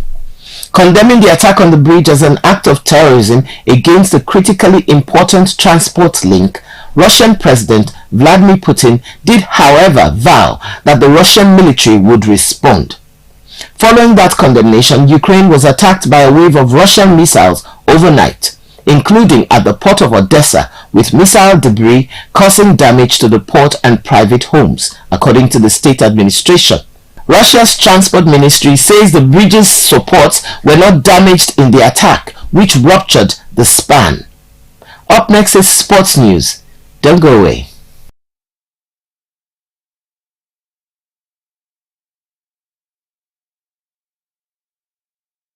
On the sports scene, the 2026 Commonwealth Games are in doubt after the Australian state of Victoria cancelled its plans to host due to budget blowouts. The Commonwealth Games Federation, CGF, struggled to find a host before Victoria volunteered in April 2022. But the Premier said the projected cost had now tripled and become well and truly too much for the states to bear. CGF called the decision hugely disappointing and said it is committed to finding a solution. The Commonwealth Games are a multi-sport tournament that takes place every 4 years. They have only ever been cancelled during World War II. Victorian Premier Daniel Andrews on Tuesday said Victoria had been happy to help out when approached to host last year, but not at any price. Organizers had originally estimated that the event will be hosted across cities including Geelong, Bendigo and Ballarat, costing $2.6 billion, and the state government had billed it as a boost for the regions. But now the 12-day tournament was expected to cost more than $6 billion. Mr. Andrew said the government had considered every option, including moving the games to Melbourne, before informing CGF of their decision. Up next is entertainment news. Please stay tuned.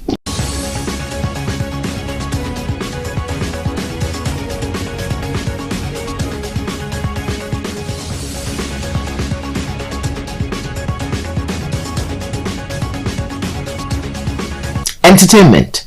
Jude Okoye, the older brother of the renowned duo P-Square, has taken to his social media page to celebrate 9 years of marital bliss with his wife Ify. The two took to their Instagram page to mark the occasion in a cute yet funny post. The video showcased the couple on an electrical bicycle trying to find their balance as Ify sat behind him. According to her narration, she had insisted that she join her husband on the bike ride, which ended up being a hilarious moment for them both. She noted that the ride lasted for about 10 seconds because there was no back seat, but she sat anyway. Okoye got married to the former beauty queen in Nnewi, Anambra State on July 17, 2014. Back in 2012, she won Miss Tourism during the Most Beautiful Girl in Nigeria MBGN pageant. Jude and Ify's union is blessed with 2 children, Emma and Eleanor Chris Okoye. And that's the end of the news, produced by Tomiloba Abolari. I am Gloria Anozie Young. Thank you for watching and have an awesome day.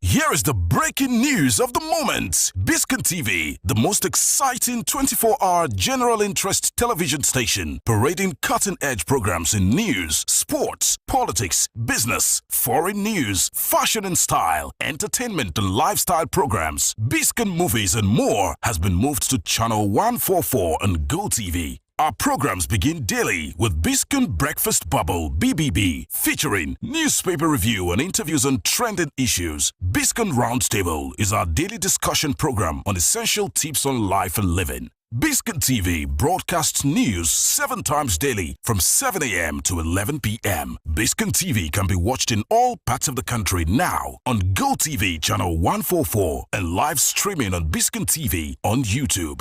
Biscon TV live streaming on YouTube is the fastest growing, most watched 24-hour live streaming channel on YouTube. Remember, Biscon TV has been moved from channel 108 to channel 144 on GoTV. Biscon TV. Interactive, engaging, and unconventional.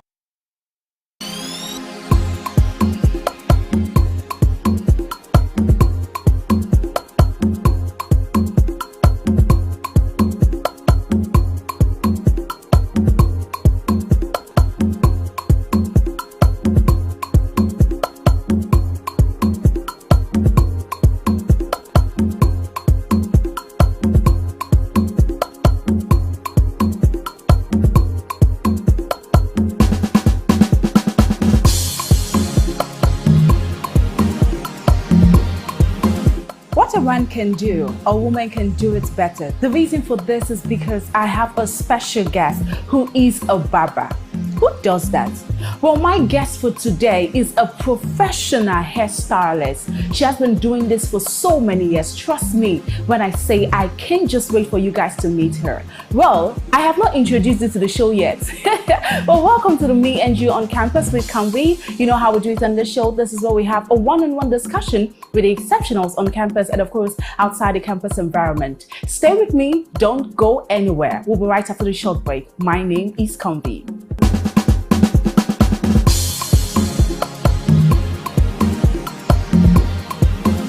Hey guys, it is still the me and you on campus, and today I have the special, amazing, priceless. Priceless, welcome to the show. Thank you. It's great to have you. Thank you. What's your mood for today? What's your style? Well, I'll just say on the go. Anytime, anywhere. Yes. All right, you are a barber. Tell me, how did you start? I would say it wasn't planned. I found myself always sitting in the barber shop. So then I was like, instead of just sitting around, I should do something to help. So I started from washing the hair to applying shaving powder, then to applying dye. So that was how I started. And the more I learned to do those little things, the more I wanted to do more. So when did you start? That would be, I started learning as about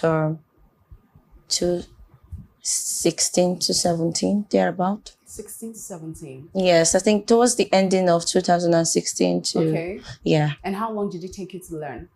Actually, I moved from one barbershop to the other. So I learned total of 2 years. Yes. 2 years. So Yes. anyone can learn within that duration? That's way too much. Okay, it's way too much. Yes. Now, why did you venture into it? Because I feel it is for the men. But I don't know what courage you have that would make you really, push your focus on that. What was that?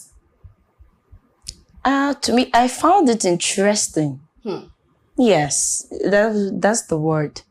I didn't plan on being a barber. So when the process started, I found it interesting. And that drew me more to it. I think that's it. Okay, when you told your parents you were going to be a barber, what was your reaction like? Actually, I didn't tell them. Did not. I did not tell them that I wanted to learn how to barb because my mom registered me to actually learn how to make hair. So yeah, so I skipped classes like that. I skipped it, the training, everything, and because I had a part-time job. So at a point, I wasn't getting it, so I had to quit. And now I'm coming to tell my mom that I wanted to learn, but it sounded somehow. Okay. So I just told her that she should not worry. That I'm learning something. That when I'm ready to tell everybody, I'll tell them. So you kept it a secret? Yes, until when I was actually able to. At what point did you tell them? When I was able to cut. Yes, that's all right. I'm really interested to know more about your background. Tell me a little bit about it. Well, I hail from Akwa Ibom State. Really? You look like a Yoruba girl. Lagos. Okay, I know Lagos and also. Yes. Yeah. So, my parents and I have other 4 siblings. Okay, that's nice. Now, were there times that you've gotten criticism from people, probably because of your work or something? Were there any criticism? I would say not criticism, if the word is correct. I'll say it's people find it hard to accept that I can actually cut. Some people, they find it hard because some of them will be like, I think the guys will do it better. So that's just they just feel that since you're a girl, the guys can always do it better because it's not your line of work. Something. And would you say that has really affected as your... No, it hasn't. It hasn't. No, it hasn't. Because anytime I get that comment from people, I just be like, okay, if you say so, no problem. And then there was this time I had an encounter with someone and I approached the guy and was like, excuse me, sir, would you like a haircut from me? And he just looked at me like this. Wow. And walked out on me. Really? Didn't say a word. And I was like, that day, it was as if the guy should just open and swallow me because there were people there and I was embarrassed. And then I was like, okay, no problem. Just while sitting down there, somebody came in and said, they're looking for me. Please, where is Gift? I wanted to cut me. And he was like, who are they looking for? Me? Okay. And then I took a seat close to him and I was like, okay, sit down, let me. Yeah. So while I was cutting the other guy, he was looking at me. Right. And funny enough, it was an apprentice that was actually attending to him. Somebody that is still learning from me. Really? Oh my was God. cutting it. Then it was like, are you for real? Chicken. That was a Miana Pushakara. I was that. Just kind of boss move. You get. Okay, I think the first time I actually saw you was when you you had an interview, I don't know, with BBC Pigeon. Yes. Yes, that was where actually caught my attention. And I must really say you're doing well for yourself. Thank you. Trust me. Now you have a barbing salon, which is called Kenneth's Place or something. It's not mine. It's not yours? Yes. Okay, but you work there. Yes. Tell us a bit, how has the experience been? Wonderful. I have our colleagues that are encouraging and we have this teamwork. And I would say if there is something I need somebody to help me with or something I'm not so good at, they do it willingly for me. They help me with, assist each other. And if any of my colleagues need my assistance as well. So that's how I do it. I just say we are like one big family. Okay. Yes. Amazing. Now tell me, that's the biggest mistake you've ever made? Biggest mistake I made? My line of work? Okay. So there was this time a lady wanted to cut her hair. So she was like, okay, since you are a lady, you understand what I want better. All right. And then at the end of the day, I didn't get what she wanted. So what was her reaction? Well, she was disappointed, but she wasn't so dramatic about it. Nice one. Yeah, that was the first and last time I ever made that mistake, because I believe that when somebody wants to do something, you try to explain, since your hair texture is like this, this is the result you will get. Not just go ahead. Okay. You understand? Right. If I had explained better for her, I don't think that should have been a mistake at all from the beginning. Yeah. So because I didn't tell her, I didn't explain to her that because of her hair texture, I can't get the result of what she's showing me. That was why it turned out that way. Nice one. You're doing well. All right, guys, this is what we need to go on a short break. And when we come back, the show continues. Please stick around.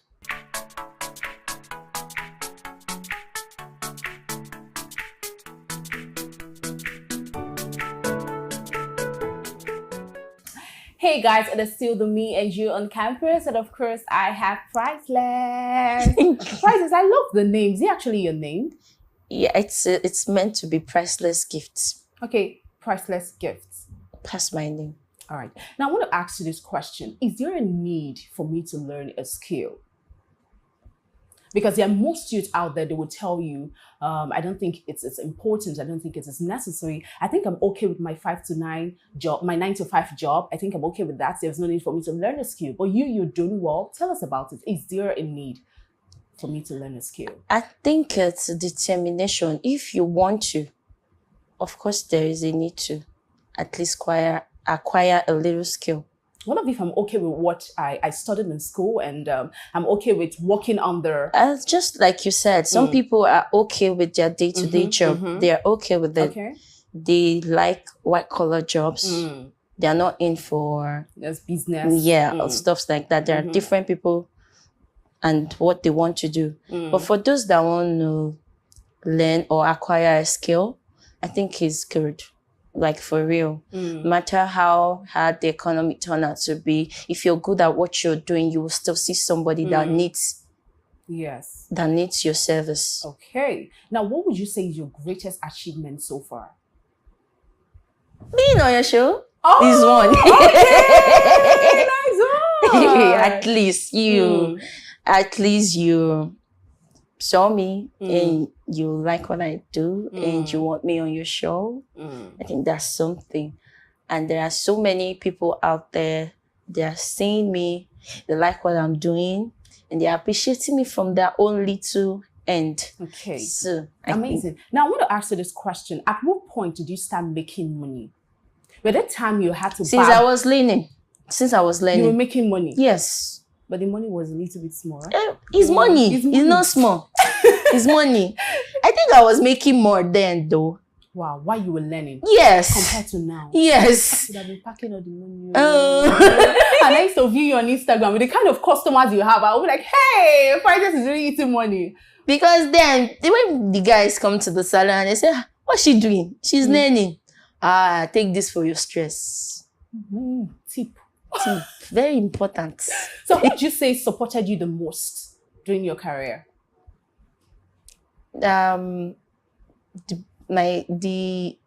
say my boss, the one I learned the whole thing from when I was learning. He did a good job because I was learning somewhere before. It's just a little corner with an umbrella stand. Then there is a chair and a mirror. So the man stays there. Is elderly, so it calls for elderly men. They're all bored and stuff. So I used to be a cleaner. I work for an organization not so far from that place. So in the hood where I grew up from, when you leave your house in the morning and you're coming back same morning, or people don't know when you left, but you're coming back same very early in the morning, you'd be like, like this get on the do us. So that's the hood I grew up in because I had to go to work. I have to be at work by 6:30. Then when I'm done cleaning, I can go home. Okay. That's before 8. So I found it boring just going back home like that. That's why, and the man is from my state. Okay. So that's why I passed time with him. That was when I actually started learning. So at some point I felt that I want to know beyond just cutting bald haircut and stuff. That's when I now went to this guy in my hood, is the hot kick in my hood. His name is Ike. Okay. So he's the one that taught me everything I know. Okay. Is there any style that you can cut or you can do everything? I think it's on the ladies' part. The ladies' part, we have different haircuts and different style. And most importantly is the styling.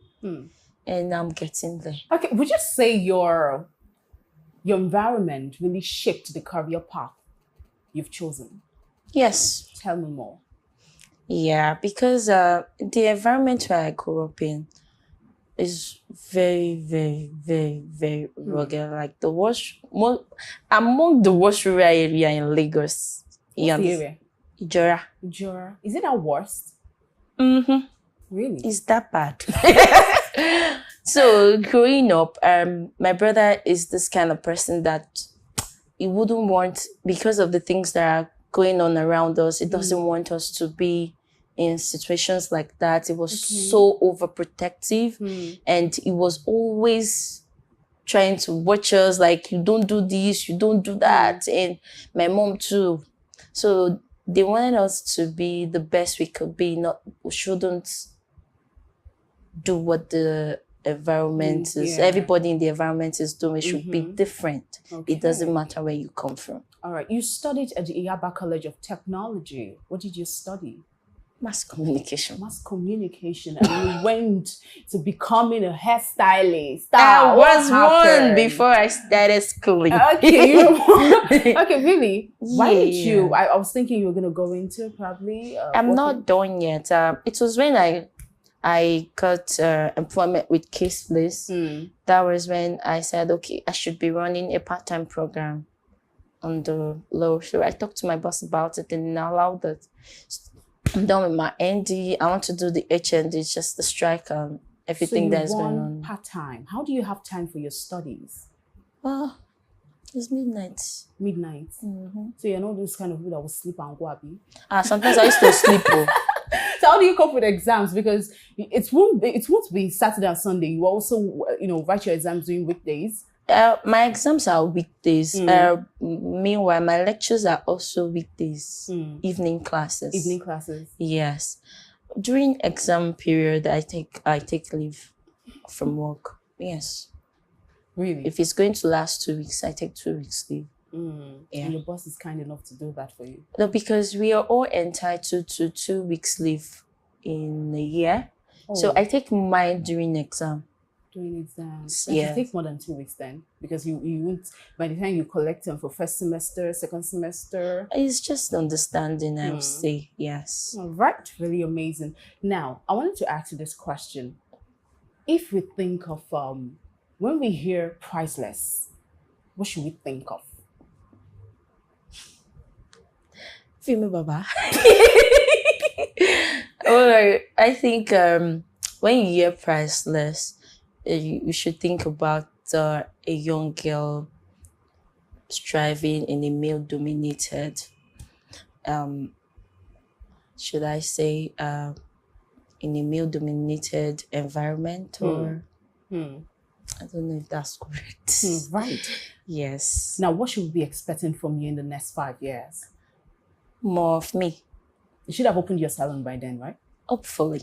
Okay, and I will come for a cut. Of course, but for now, we are just trying to enjoy the journey. It's true. The journey is... Now, I want to ask you, how much do you charge for one cut? At the salon, the men is 2,000. 2,000? Yes, then for ladies is 3,000. For what kind of style? Any style. Is it not just to barb the hair? Everything? It's not just to. Are you pursuing something? It's not just. The touch is different. Yes, you guys need to come for it. Trust me when I say I enjoyed every bit of it. Honestly, you're really amazing. You're inspiring, and I must say thank you for being, amazing. You're great. Thank you. All right. So guys, this is where we need to go on a short break, and when we come back, it is a hot seat segment. Please stay there.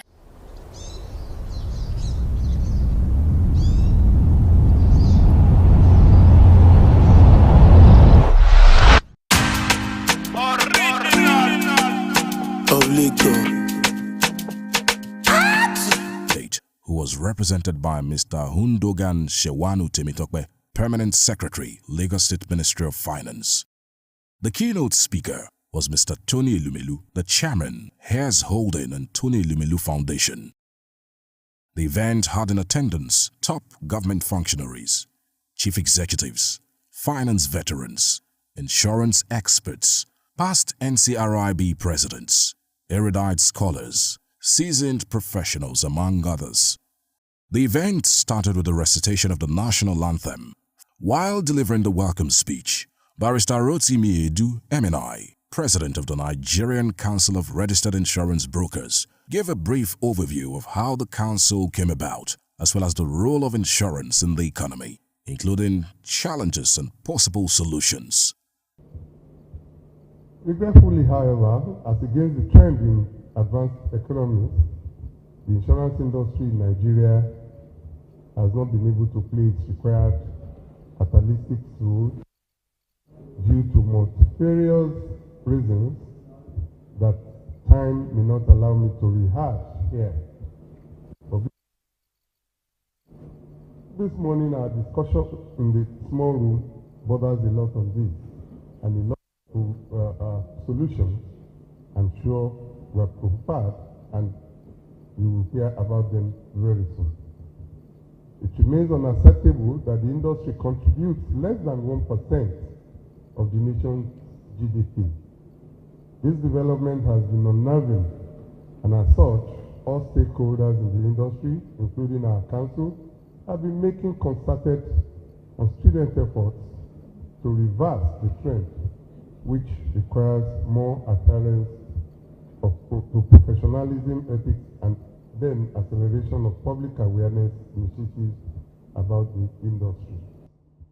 I call on everyone to support the book project when it is time to do so. Once again, I welcome everybody to this event and wish you all a resourceful and rewarding results. Thank you very much. Deputy Governor of Ondo State, His Excellency Mr. Lucky Ayedatiwa, who represented His Excellency Arakunrin Rotimi Akeredolu, Governor of Ondo State, delivered the opening remarks. As brokers, being the ones closer to the insuring public, the council needs to take steps to address these twin problems, which are: one, there is need to embrace more technology and innovations to enable the council to deliver its services speedily and more efficiently to guarantee life and property of the insuring public. And secondly, to improve revenue generation to the national coffers. The insurance industry needs to constantly and regularly rebrand its operations. The people's perception and understanding of the benefits of insurance is somewhat still poor.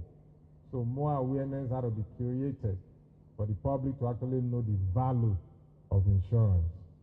There was a goodwill message by Mr. O.S. Thomas, Commissioner for Insurance. He spoke about projects embarked upon, policy formation, and future plans of the Commission. 60 years of existence in our economy cannot be taken for granted. It has impacted on business sustainability. It has impacted on homes restoration. It has impacted on our service delivery. On behalf of the chairman, the governing board, management and staff of the National Insurance Commission, we want to congratulate the president and chairman in council and members of the... No, I need you to say something to young ones out there. Just tell them something. Be you. Simple. Yes, just be you. Anything you're good at, I think whatever you're good at doing, just look at yourself, examine yourself. Whatever you're good at doing, I think you should take it seriously. There's nothing too small. All right. And the social media platforms where we can actually get to you? Priceless underscore Z. Okay. Now, is there any discounts for anybody that is coming from this show? Any discount? Priceless. So we'll not pay it to the 2,000 and the 3,000 now. Anyways, there's no discount though. There's no discount. See, guys, let's not go argue. It's okay. It's okay, don't worry. When you keep coming, that's when I'll now. You not think about it. Yeah, see, do you know what? If you watch this show and you want her to give you a call, just go there. Tell her you saw her on TV, you saw her on the Me and You on campus, and you need a discount. If she doesn't, come to my Instagram handle and tell me that prices is not you will see prices. Don't worry. Is it your hand I'm using to bab? It's not like is it not money? Is it not money that I use and buy my clipper? Oh my God, thank you so Please, much. guys, come. Yes, I'll give you a reasonable discount. Thank you. Now you're there. Alright guys, this is where we need to wrap up the show. It's been amazing, the priceless, and I must really say thank you so much for coming on the show. We love you. Alright guys, follow us on our social media platforms on Facebook, Instagram, and of course our Twitter handle written down on your screen. Then subscribe to our YouTube channel, which is at eCampus Television, for more amazing content. Do you wish to follow me personally on IG? Oh yeah, hurry now to @officialconvi. Remember to get a cut today. She said she's going to give us a discount. Go to priceless_ZZ. Yes, for a discount. Thank you so much for watching. Bye for now.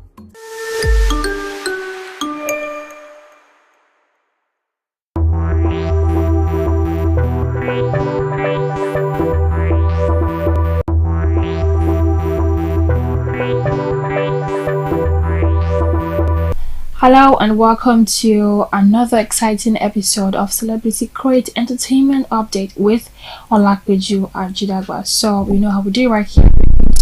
Juicy gossip, celebrity gossips, what's going on in their lives.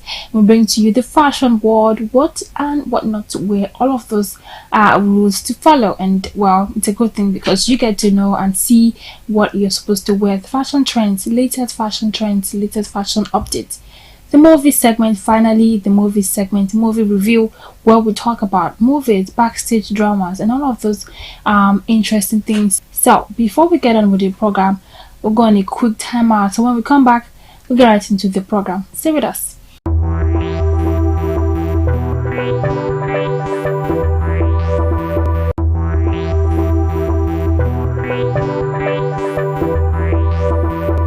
Yes, welcome back. So today on Entertainment Update, Celebrity Crate, Celebrity Gossips, I will be talking about Kylie Jenner. Yes, Kylie Jenner spotted dining with a former ex-best friend, Jordan Woods, after 2019 cheating scandal. ex-best friends Kylie Jenner and Jordan Woods that are trending after being spotted hanging out. All smiles, they were laughing, hanging out during the dinner in Los Angeles, USA. Now, this is actually the first time the two have been seen publicly hanging out since the 2019 scandal. I mean, that's a lot. When the friendship ended. Yes, so their friendship ended back then in 2019. So back in 2019, the internet was, shook when Woods was accused of having an intimate relationship with the then boyfriend of Khloe Kardashian, Tristan Thompson. Now, according to TMZ, Tristan had flown into Los Angeles to spend Valentine's Day with Khloe and their daughter. True. And a few days later, he attended a party where he was spotted getting all cuddly with Woods.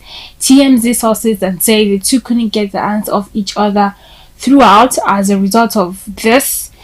So Woods was excommunicated from the Kardashian-Jenner family, and our close-knit friendship with Kylie crumbled. Yes, so when the thing happened with Tristan Woods and Tristan Thompson, our friendship with Kylie crumbled, and it ended back then in 2019.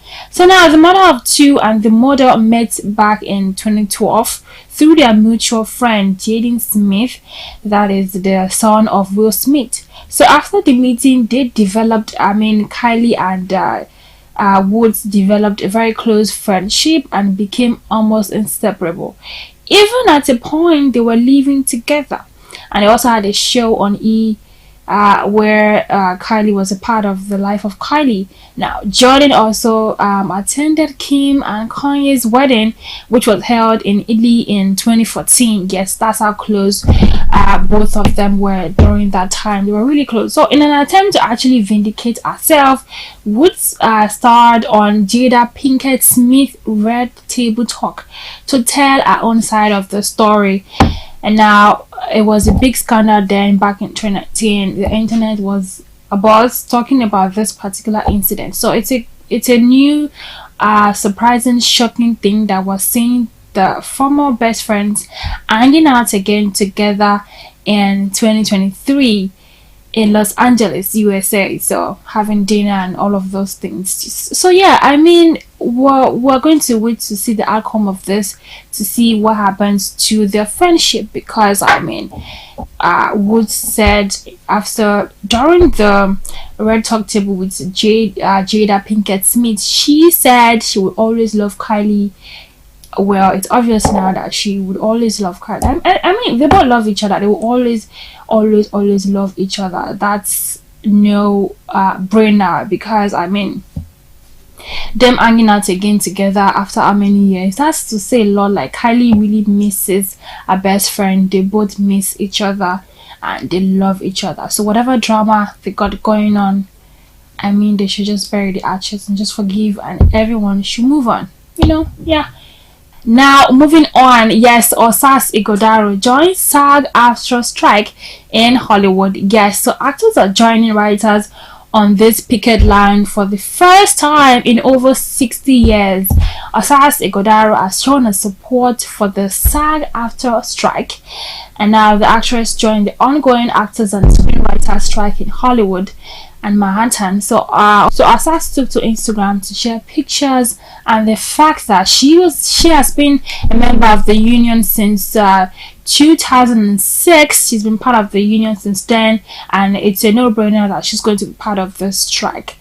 The SAG part stands for Screen Actors Guild, while AFTRA stands for American Federation of Television and Radio Artists. Now, these unions represent approximately 160,000 film and television actors, journalists, and radio personalities.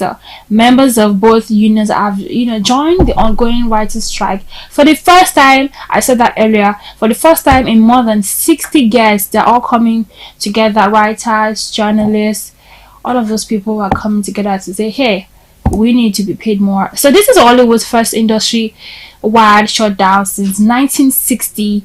Yes, so imagine 60 years after, when writers and actors last went on strike at the same time. So actors and the writers are going on strike. The actors actually joined the strike. It's a good thing, and I feel that they are working on a common ground to see that their needs are being met and fulfilled. Yeah, so I get where OSAS is coming from, also being a member of the union since 2006.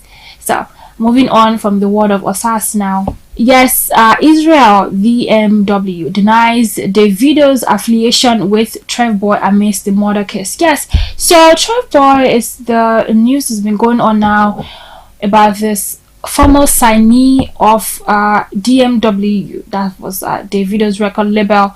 So the logistics manager for Afrobeat singer Davido, Israel DMW, clarifies his boss's affiliation with the wanted upcoming singer Trev Boy, accused of murder. So Trev Boy is being accused of murder. They're accusing him that he's a murderer. So this comes amidst allegation of Trev Boy shooting and killing a man at a popular club in the Fadeyi area of Lagos State. Yes, so that happened in the nightclub Fadeyi, Lagos. So contrary to being a member of the 30BG, like the internet is saying, Israel made it clear that Trev Boy was never officially signed to DMW. That's actually a very interesting turn around there. So taking to his Instagram story, Israel DMW explained that Trev Boy was just simply someone who Davido once supported by collaborating on a song with. And Israel further explained that Davido has actually covered all expenses for Trev Boy's music video before, but they have since parted ways. Quite interesting. So he expressed disappointment in the singer, stating that he had the audacity to put a stain on Davido as a form of gratitude for his previous kindness. I mean, I wouldn't like that too if, someone would do that to me. I wonder how Davido would feel amidst all this allegations flying left, right, being in the middle of one controversy or the other. And now Israel DMW, I beg your pardon, is coming out to say, hey, my boss just collaborated on a song with this Trev Boy. He wasn't officially signed to the record label, but the thing is that he was associated with Davido, so it means that Davido's name will always come up when he is in the news for something bad, for bad news. So that's what it means. So I can understand where the DMW is coming from. Well, let's just wait and see the whole as drama unfolds, the whole outcome of Trev Boy being a suspect for a murder case. Now that is the end of Celebrity Crate. We'll move on to the fashion segment, the glitz and glamour of the fashion segment, the fashion world. But before we get on with that, we'll go on a quick timeout. So when we come back, we'll get right into it.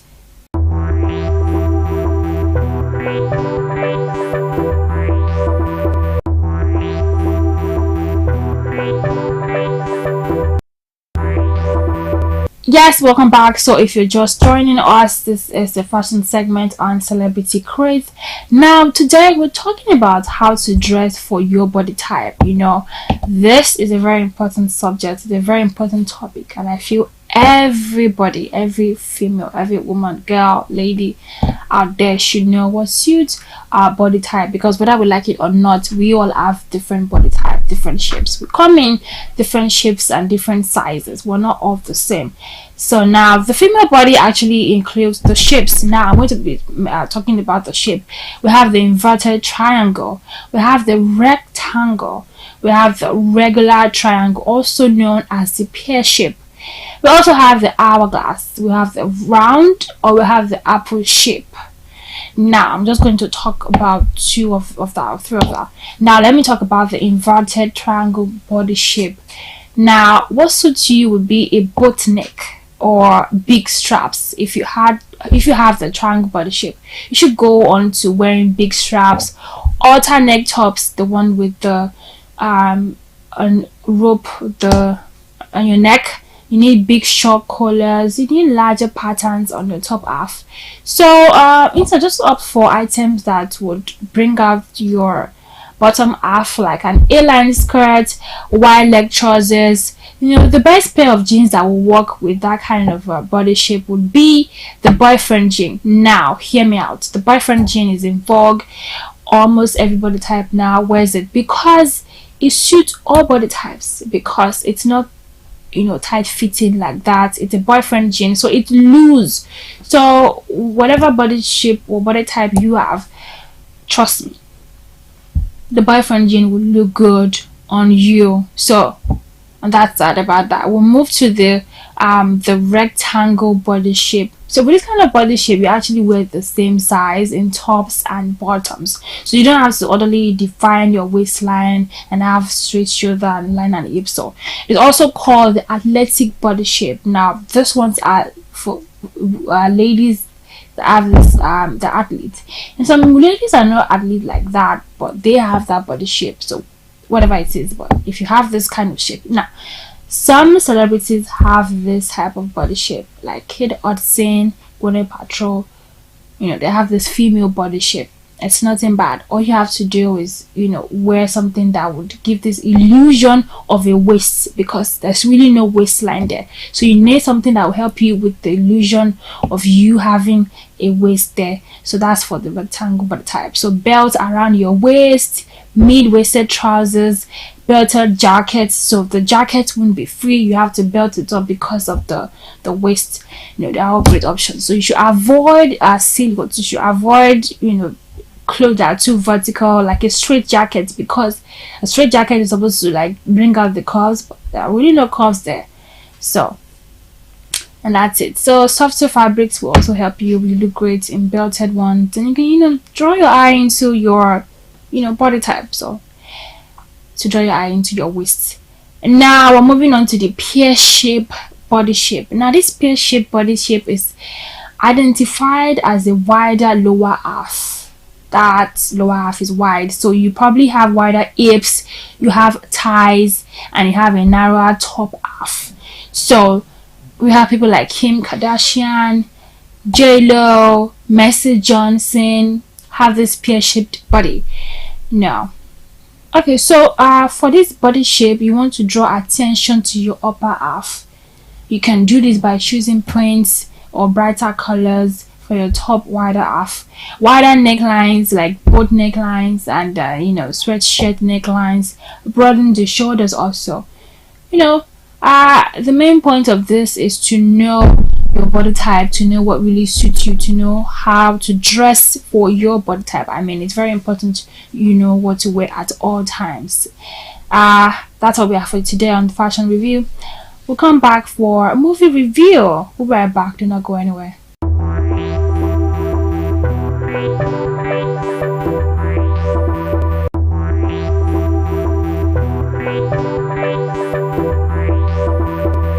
Yes, welcome back. So today on movie review, we're going to look at this movie titled Orishaje. Now this film is set in an ancient Yoruba city, and the Orisha is played by Ademola. It's a powerful warrior who allies himself with a gang of highly skilled warriors. Now the activities posing a problem for the king and the other the gangs in the city. A mission goes wrong and a dark secret comes to light which threatens to spell doom for Orisha and his clique of warriors. Not only does Adekola direct this film was directed by Odunlade Adekola. He also produced it with Film One Production in collaboration with Film One Studios, and the latter is also in charge of the film's day-to-day activities like that. So yeah, it's a good one. The stars of the cast, I love everybody there, and I feel that it's a must watch. So we're all excited for the release of this movie coming out next month. Hopefully we get to see more of Odunlade Adekola. And when it comes to directing, because from the teaser it looks on point, looks great. So Orishaje, you should definitely see it. Featured by Logan, good one. Yes, so that's all we have for you today on Celebrity Chris, and I hope to see you next time for another super edition of this very, very interesting program as usual. So I'll see you next time, but on that note, before I go, do not forget to download the Biscon TV app on your Android devices or on your iOS devices, or you can also visit our YouTube channel because you get all the latest updates on our YouTube channel. So I will see you next time. Remember, look good, smell good all the time, and be kind always, because kindness goes a long way. I am Olakweju Ajidagba, and I will see you next time.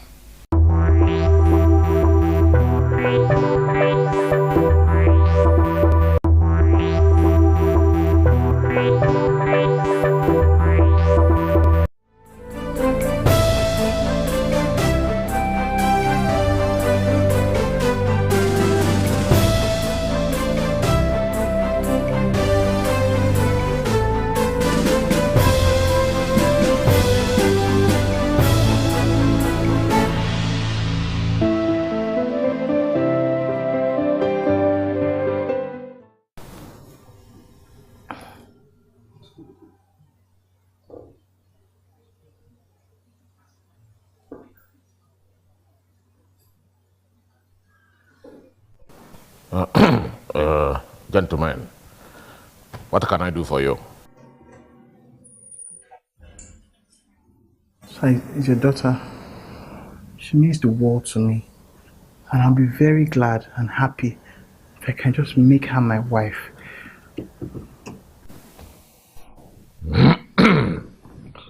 Okay, so do you have all of the requirements? You mean bride price? Yes, sir. No, sir. Is it yes or no, sir? Which one? Is yes, sir. I can drop 25% down payment now and pay small till it's complete. It's not. Where do you go? No, it's our son-in-law that wants to marry our. Oh, he's the one talking. Eh. I don't get it. What did you mean? I don't understand. Sir, I'm ready to comply with any terms and conditions. What is this man talking about? I mean, where did you get this terms and conditions? Advance. Nah. When you were coming to my yard, did you see a signboard outside that the road to Wakanda.com? Eh? No. Why your what? Why your what? Why your what? So you want to marry my daughter by installment? I don't even see your life. See your life in the outside. There's no problem. But as an Iche, I cannot give you my response here and now. I have to go and package my response for you. But the only guarantee I can give you is that my own response will not be by installment. My response will be in full.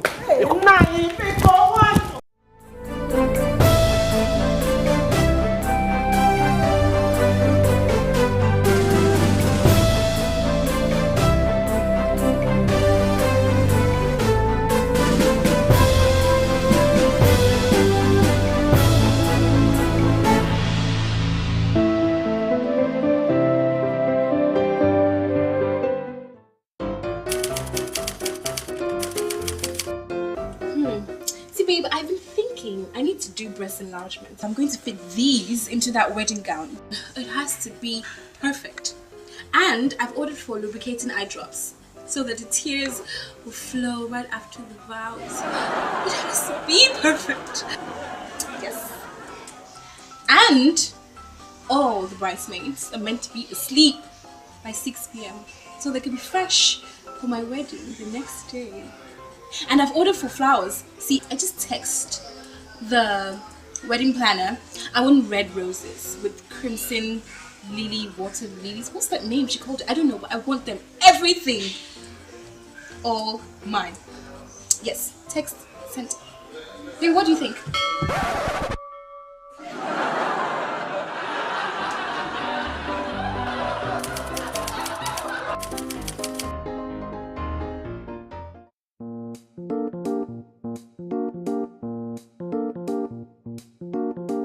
Or should we just do registry? Yes. Yes, baby, yes. And just... Eh? We just forget about my engagement and wedding. Yeah, it's okay. It's okay? Yes, yes.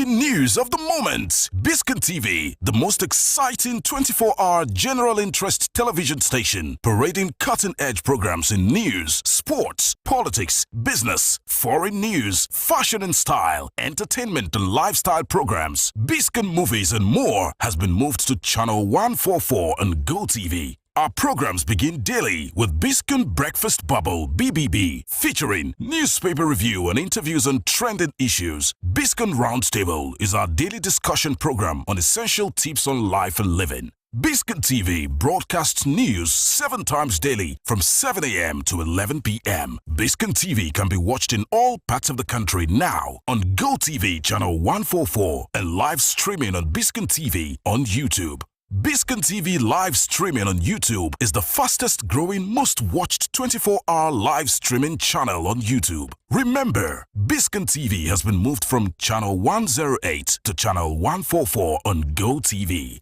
Biscon TV. Interactive, engaging, and unconventional.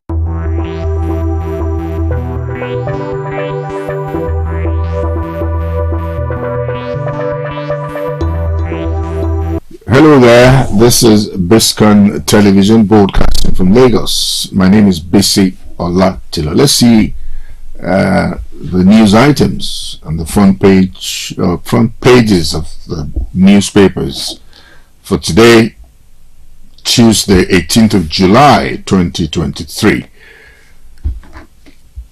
Naira depreciation. Subsidy removal push inflation to 22.79%. That's for the Vanguard.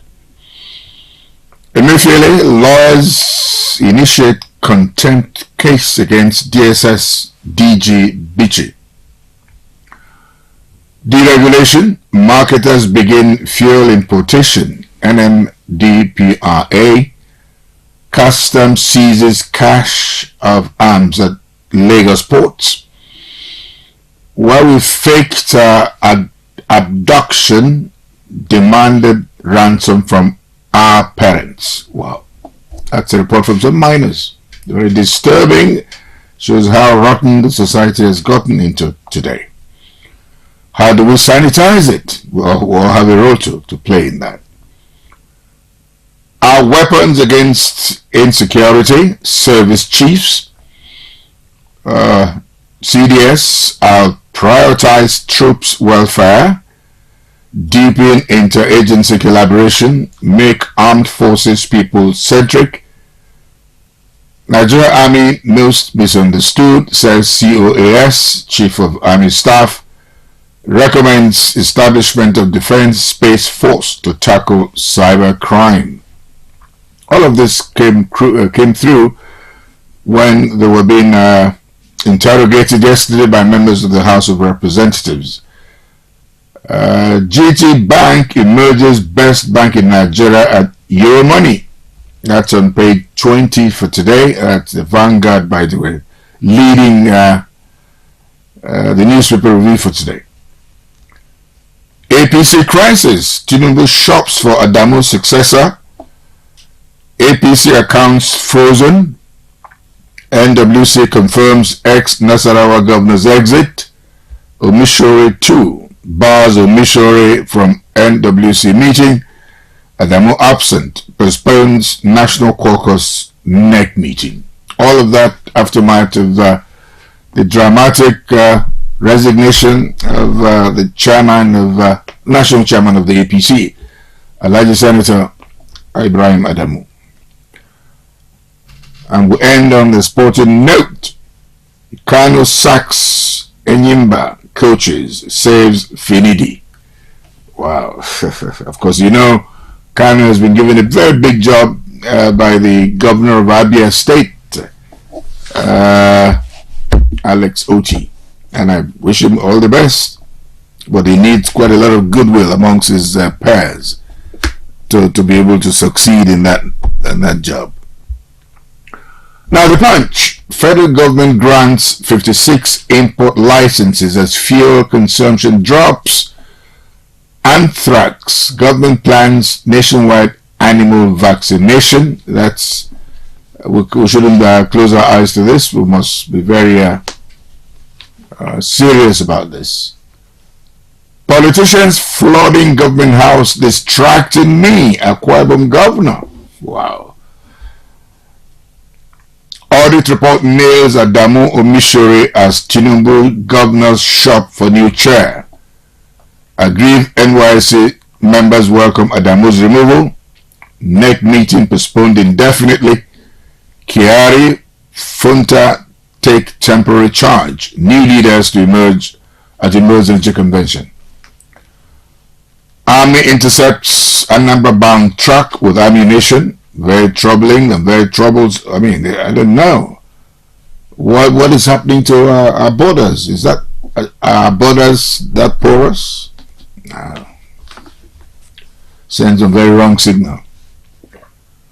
Troops of 192 Battalion Nigerian Army operating in 81 Division nabbed a syndicate transporting a truckload of ammunition along Agility Owode Road in the Yewa North local government of Ogun State to Anambra State on Saturday. Worrying. Poultry farms shutting down over high maize price. Lover prophet to die by hanging for killing LASU undergraduate. Suspended EFCC chair spends 33 days in custody. And that's about it on the Punch. Then we go straight away to The Nation. The Nation begins with this. We have database of 15 million poor Nigerians, says the agency. How the $800 million will be transferred to beneficiaries. Ex-Army Chief Bameyi, troops should crush bandits. President greets celebrated columnist Olatunji Dare at 79. APC top positions. Why Adamu Omishore lost out. Lack of accountability, poor leadership allegations, cause of resignations. Kyari, Founta takeover in acting capacities. Almakura, Kekemeke may be replacements for them. Well, let's leave matters of politics and go now to matters of economy. Non-oil exports netted $2.539 billion in 6 months. The Nigerian Export Promotion Council yesterday said that non-oil exports in the first half of this year generated $2.53 billion. That's some good news. I hope we can follow up on that. INEC, Tinubu, Abuja residents not superior to other Nigerians. PDP LP lied on electronic results collations. Well, of course, we can see the picture that shows Mr. President just coming in from the meeting held in Nairobi and being welcomed by different officials. I can see Ganduje here. I can see the governor of Imo State, Senator Hope Uzodinma, and other officers. In fact, the service chiefs were also there to welcome him. That's the picture we have on the front page of The Nation for today. Now, The Sun. Soldiers intercept southeast bound guns and ammunition. One truck heading for Anambra State. APC suspends NEC as Kyari Fonta takeover. Tinubu returns after AU summit in Kenya. Presidential Tribunal, PDP, LP accused Tinubu APC of intimidating and blackmailing the judiciary. CDS, COAS promised to prioritize troops' welfare and transform the military. Nigeria's inflation rises to all-time high of 22.79% amid rising food prices. Olu stakeholders endorse Uzodinma for second term, ask other contestants to withdraw from race. Gunmen kill 6 in Benue, monarch in Imo, councillor in Enugu. Wow. Emefiele's lawyers vow to jail DSS DG for contempt of court. World Bank, federal government or your government to map out 1.5 million out of school students. Arthur Eze donates 100 million naira to Ohaneze Ndibo. 2023 poll. It's up to Nigeria to decide what to do with our report. Ethiopia, that's EU envoy. Akpata delivers NUJ's Ayimude Memorial Lecture on Thursday. Well, that's it on the front page news for this day today. Did I say this day? I'm sorry. Daily Sun. Why don't we just go to this day in that case? I just take what this day has for us. Now, this day today, we begin with this frontline story. NPA generates 191.4 billion naira revenue in the first half of 2023, remits 55.7 billion naira to Consolidated Revenue Fund.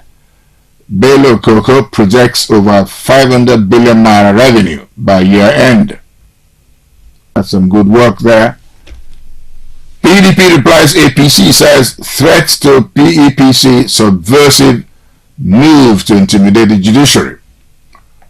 60 lawyers ask court to jail DSS DG for disobeying order on Emefiele's release. It's shameful security agency failed to arrest Asari Dokubo, yet charges suspended CBN governor, says a group. Aftermath of Adamu Umishore's ouster, APC NWC postpones caucus NEC meetings. Kiari takes over in acting capacity. PDP chief Chidoka suggests Southeastern as chairman. Somebody says, this is the Midwestern interloper. He's in the PDP. He's poking his nose into events that are happening in the APC. Don't be too sure that the man is not also positioning himself for some what do you call that thing, for some ministerial position to come back again. He's been an aviation minister. He's been an FRSA Corps Marshal. I don't know what he still needs with any new positions now, but that's up to him. Kiari takes over in acting capacity, and well, we'll see how things progress for the APC. They really didn't start on a good note. I mean, if the chairman has come to say to the whole world that he didn't support the Mr. President, he actually had his own candidate. I mean, somebody said he should have been long gone. All right. Higher food commodity prices raise inflation to 22.79%. And we'll see the picture of Mr. President with Akinwumi Adesoya, President of the Africa Development Bank, and President of Afrexim Bank, Dr. Benedict Orama, joined the 5th Media Coordination Meeting between the African Union, Regional Economic Communities, and Regional Mechanisms in Nairobi, Kenya. That's a meeting that just ended just yesterday.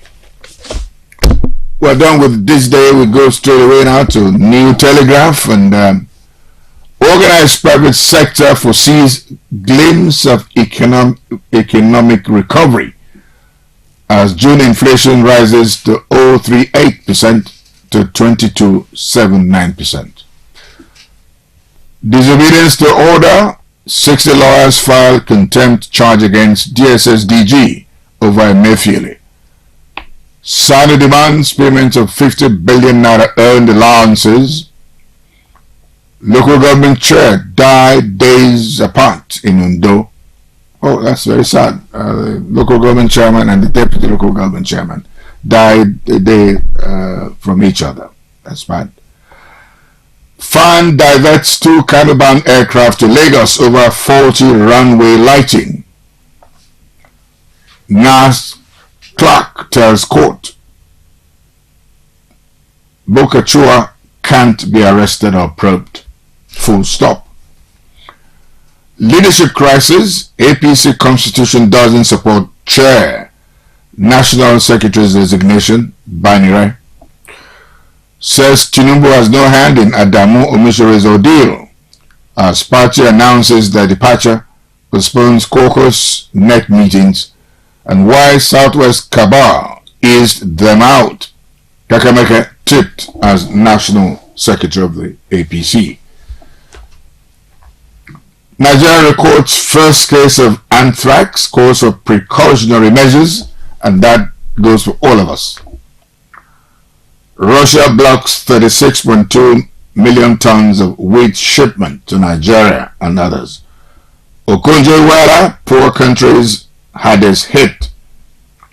Millers, bakers fret over prices of bread and noodles. Why I kidnapped myself by secondary school student. Oh God. Armed forces ready to battle insecurity and defend democracy. CDS, Chief of Defense Staff. Lagbaja, the Nigerian Army most misunderstood, complex and challenged. Troops intercept Anambra-bound truck conveying 20,500 ammunition.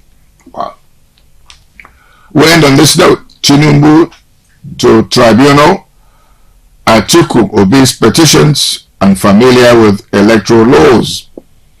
Failed to prove alleged non-compliance. APC harassing, intimidating judiciary. PDP. LP, no amount of threat can change the new or the law. That's what the PDP has said.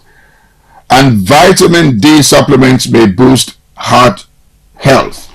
That's a study conducted by New Telegraph.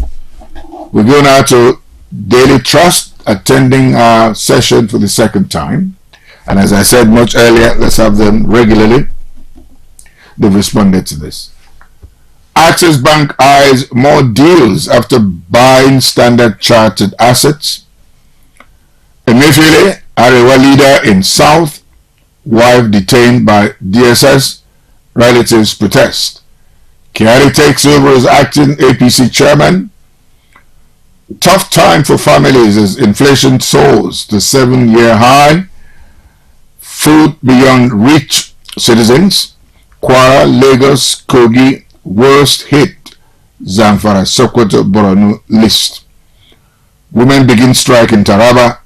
Figures not reflection of reality expert. Nigerian Stock Exchange Group to fast track NNPC listing. GT Bank named best in Nigeria by Euromoney. 4 days after NDLEA fails to produce killer of 2-year-old boy in Delta State. Enugu threatens to revoke license of traders observing seat at helm.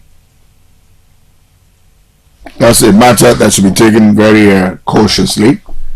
It should be handled very cautiously, and that's a message to the governor of Enugu State. You mean well for them, but they should also do their own business and save their lives in doing it. Now we're ending up with The Guardian. The Guardian starts with PDP LP knock APC over alleged plots to intimidate presidential election petition court. Nigeria spends over 99% revenue to service debts as inflation bites harder.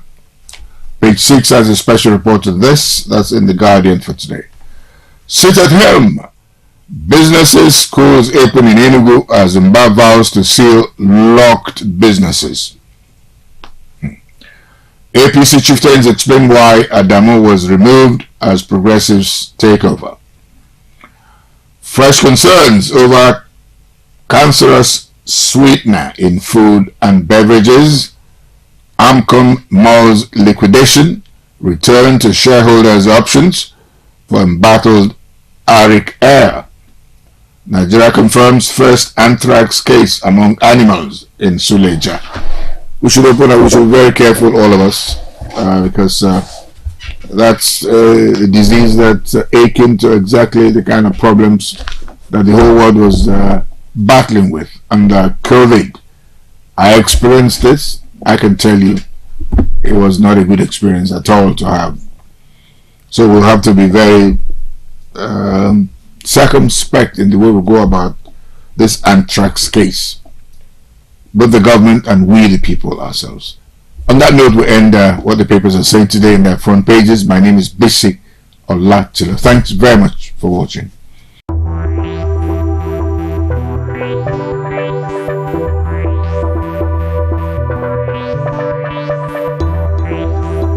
Here is the breaking news of the moment. Biscon TV, the most exciting 24-hour general interest television station, parading cutting-edge programs in news, sports, politics, business, foreign news, fashion and style, entertainment and lifestyle programs, Biscon movies and more, has been moved to channel 144 on Go TV. Our programs begin daily with Biscon Breakfast Bubble (BBB), featuring newspaper review and interviews on trending issues. Biscon Roundtable is our daily discussion program on essential tips on life and living. Biscon TV broadcasts news 7 times daily from 7 a.m. to 11 p.m. Biscon TV can be watched in all parts of the country now on Go TV channel 144 and live streaming on Biscon TV on YouTube. Biscon TV live streaming on YouTube is the fastest growing, most watched 24-hour live streaming channel on YouTube. Remember, Biscon TV has been moved from channel 108 to channel 144 on Go TV. Biscon TV, interactive, engaging, and unconventional.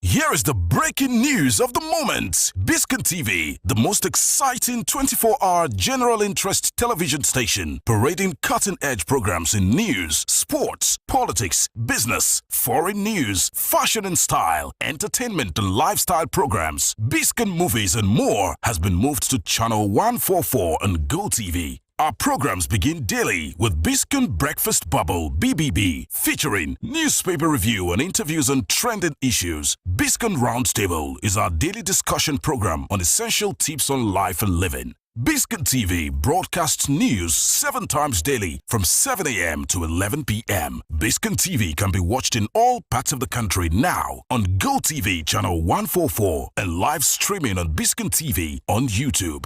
Biscon TV live streaming on YouTube is the fastest growing, most watched 24-hour live streaming channel on YouTube. Remember, Biscon TV has been moved from channel 108 to channel 144 on Go TV. Biscon TV, interactive, engaging, and unconventional.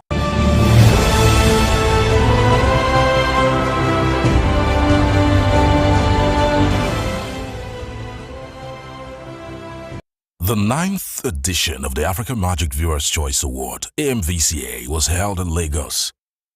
The event, christened as Africa's Oscar Awards, was held on Sunday, the 20th of May 2023 at the Eco Hotel and Suites, Victoria Island, Lagos.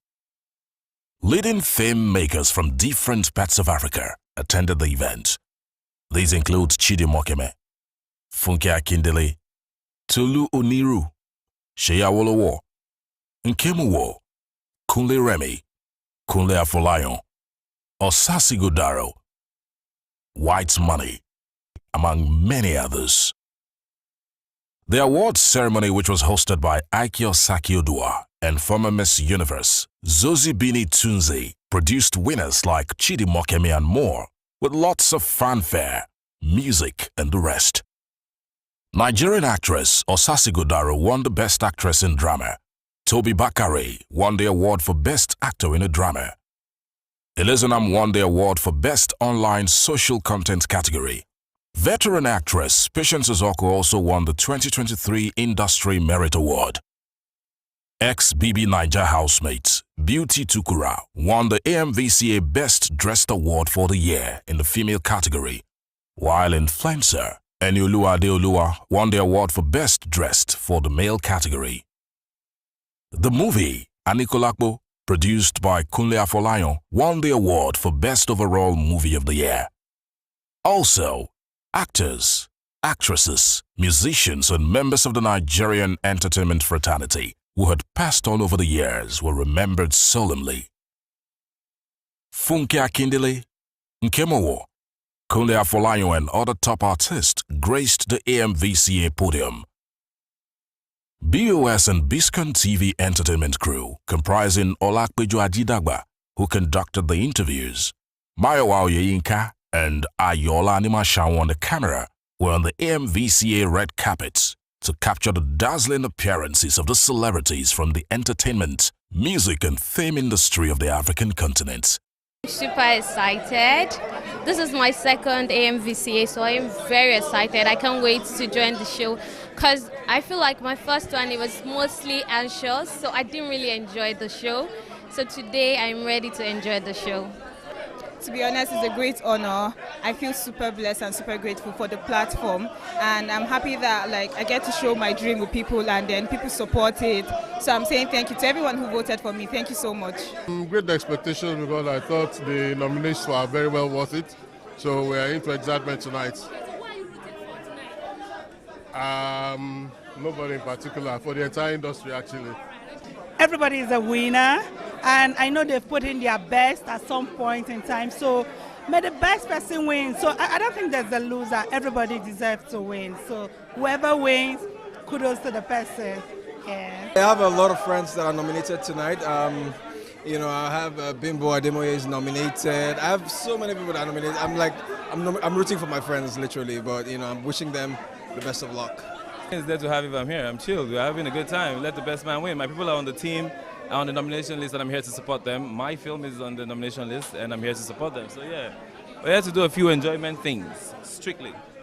I'm so excited to be here tonight because it's always such a beautiful gathering of all my colleagues in the industries. It's a great celebration of what everybody's been doing and the hard work they put in. So big shout out to cast and crew being out here tonight. And of course the fashion is fashioning. I'm out here draped in Siciliano, rocking like the nice authentic Fulani braids. You understand the vibes. So I'm here to have a good time, but to celebrate my colleagues, and I just best of luck to everybody. You guys have fun. It's gonna be so great. I'm happy to be here. I'm happy for the recognition. I'm very grateful. I don't take it for granted.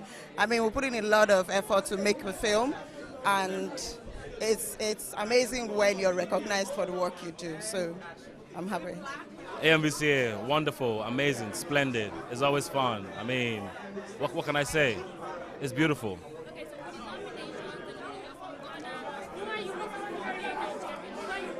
Biscon Communications salutes Multi-Choice Nigeria Limited for the success over the years of the Africa Magic Viewers' Choice Award, which is getting bigger and better.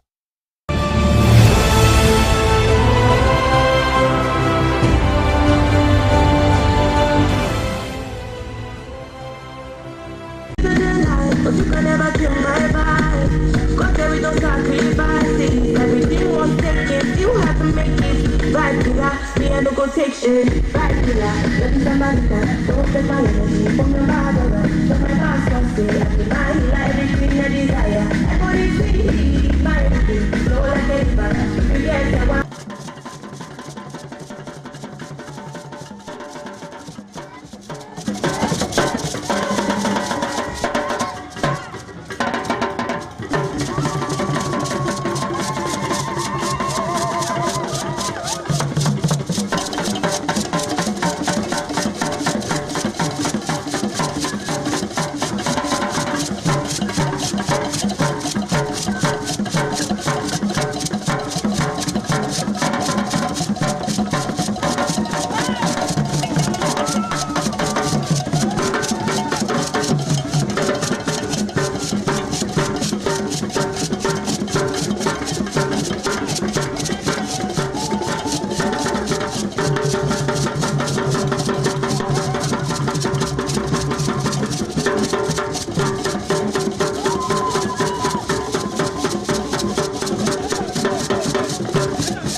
mọ̀ pé ó bá ẹ láyọ̀ àtàlàáfíà ó yá dìde lórí ẹsẹ̀. Ọdún 23 á tún bá wa láyọ̀ àtàlàáfíà ó yá nawọ́ ẹ̀ sókè báyìí. Nawọ́ kan sókè, ọwọ́ kan sókè.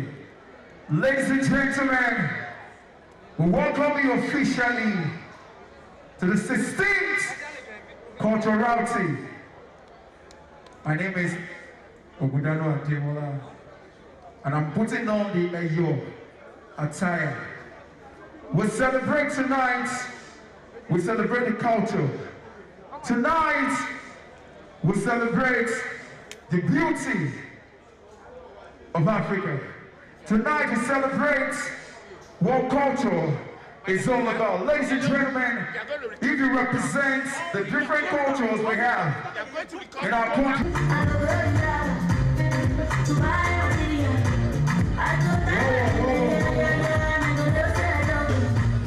If you see the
in Nigeria is a legend.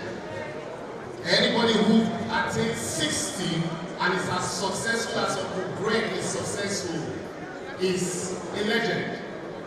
Let me refresh our memory.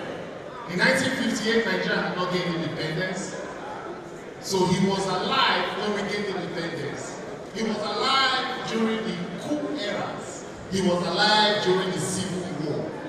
He was alive when fuel prices went up and up and up, and he has survived every terrain.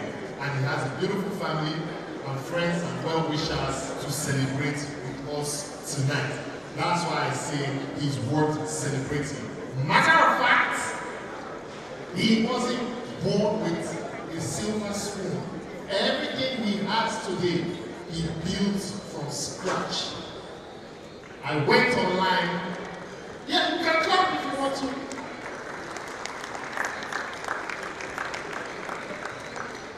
They say never despise the days of humble beginnings. I went online to read up on the grade just to see if I can dig up stuff I didn't know before. And then somewhere, I don't know how true, one of the tabloids said he started off as an in-flight attendant. By in-flight attendant, you know, that is air hostess, the male version. If you want to put it succinctly, it's conductor. But the one in the air. So that's how it started. And for him to have risen from that to what he is today is no joke. I've been watching him since we started. That air hostess man has not left his body. Since he entered, we see him directly. Sit here. Even as you speak, he's only just managing to grab his seat. Uncle Greg, happy birthday to you. Your party starts now. So ladies and gentlemen, if you know you are really here to celebrate, whether you're invited or not, when I say put your hands together for him like you mean it, please put your hands together for him. Yes.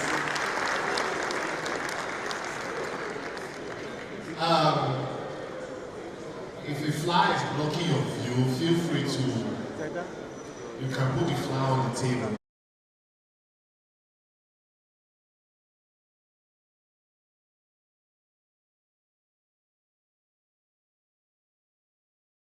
working fraternity on this auspicious occasion.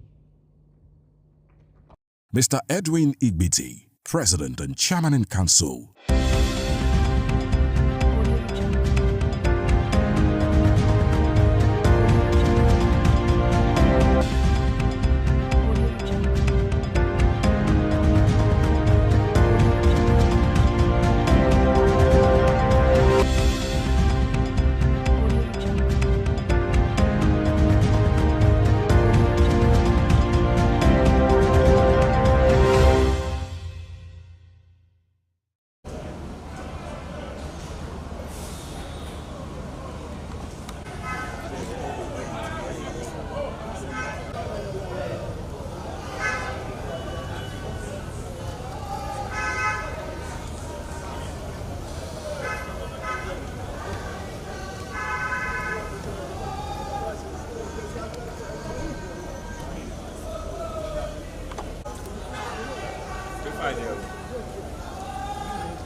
Let's say greeting to him, please. The guest speaker of today, His Excellency, Senator Kashim Shettima Mustafa, the immediate past governor of Borno State, and of course, the vice presidential candidate for the All Progressive Congress. Also on the high table, we have Brother Ambassador Musiliu Obanikoro, former mayor of Lagos, former senator of the Federal Republic of Nigeria, former ambassador of Nigeria to Ghana. Let's say greetings to him, please. Last but not the least on the high table is Brother Alhaji Mutiu Are, Secretary, Governor, our past chairman, Brother Ayodele Martin Meagbaje. Let's say greetings to him. And of course, the chairman of the member, Olaomi Gaspar, MNI. Let's say greetings to him. Our elder is here, Brother Baba, and my humble self, Brother Adegbola Dixon, the Honorary General Secretary of the club. Going into the agenda of today, I would want to welcome the chairman of the club, in remarks.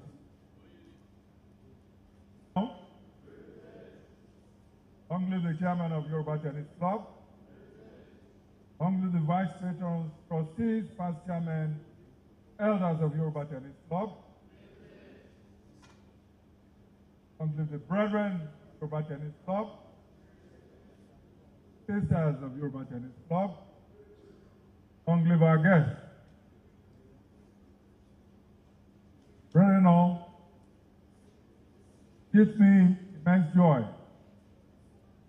Welcome you all, friends and well-wishers who have journeyed from all ends of the country to celebrate with us on this auspicious occasion of our 96th anniversary.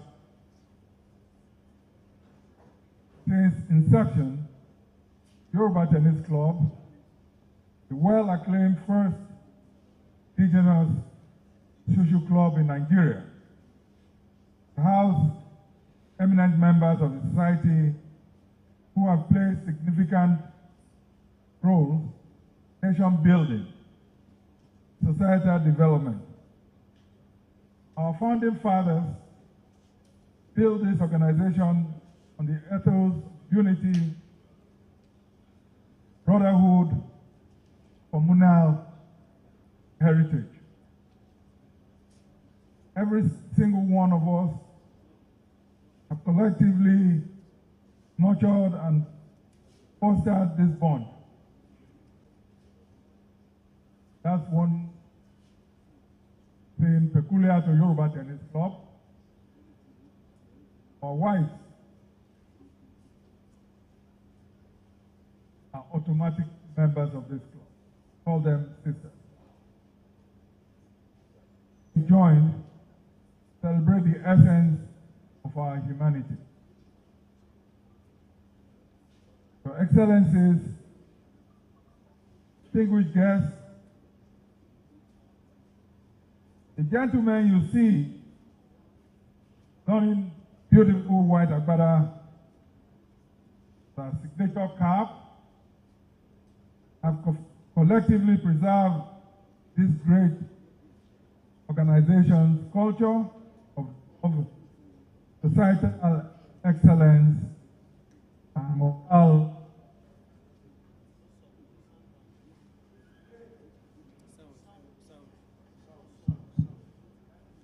Today also, we celebrate everyone who have supported us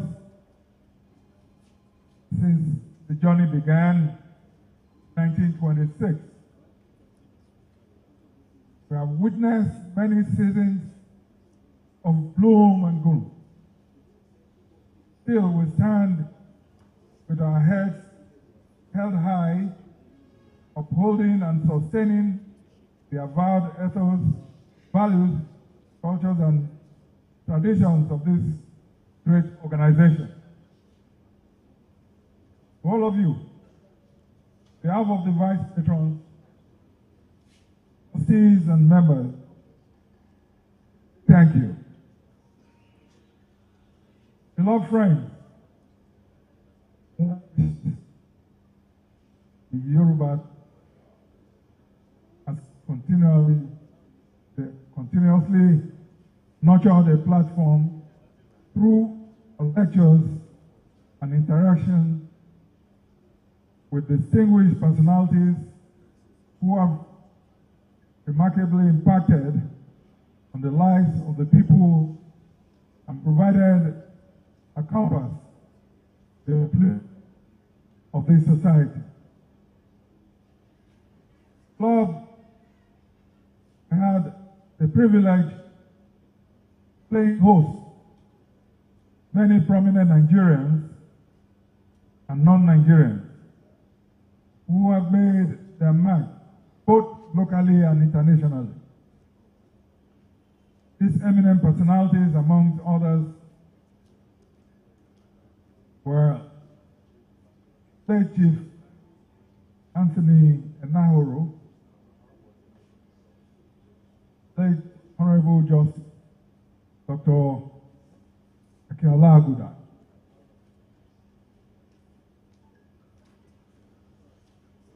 Excellency Professor Yemi Oshibagi,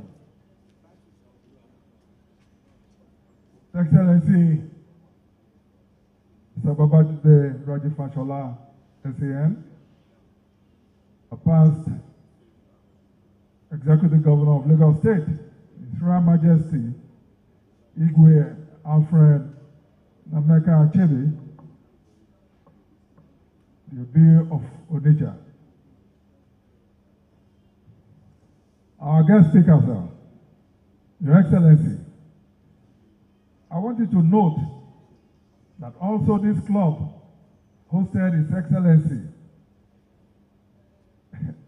Malam Isa Yuguda, the past Executive Governor of Bauchi State, as a special guest.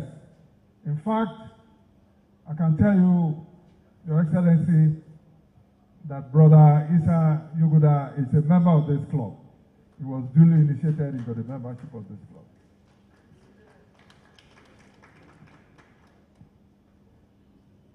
today, we are hosting the immediate past governor of Borno State, His Excellency Senator Kashim Shettima Mustafa, an effective consensus builder who has a deep understanding of Nigeria and its complexities.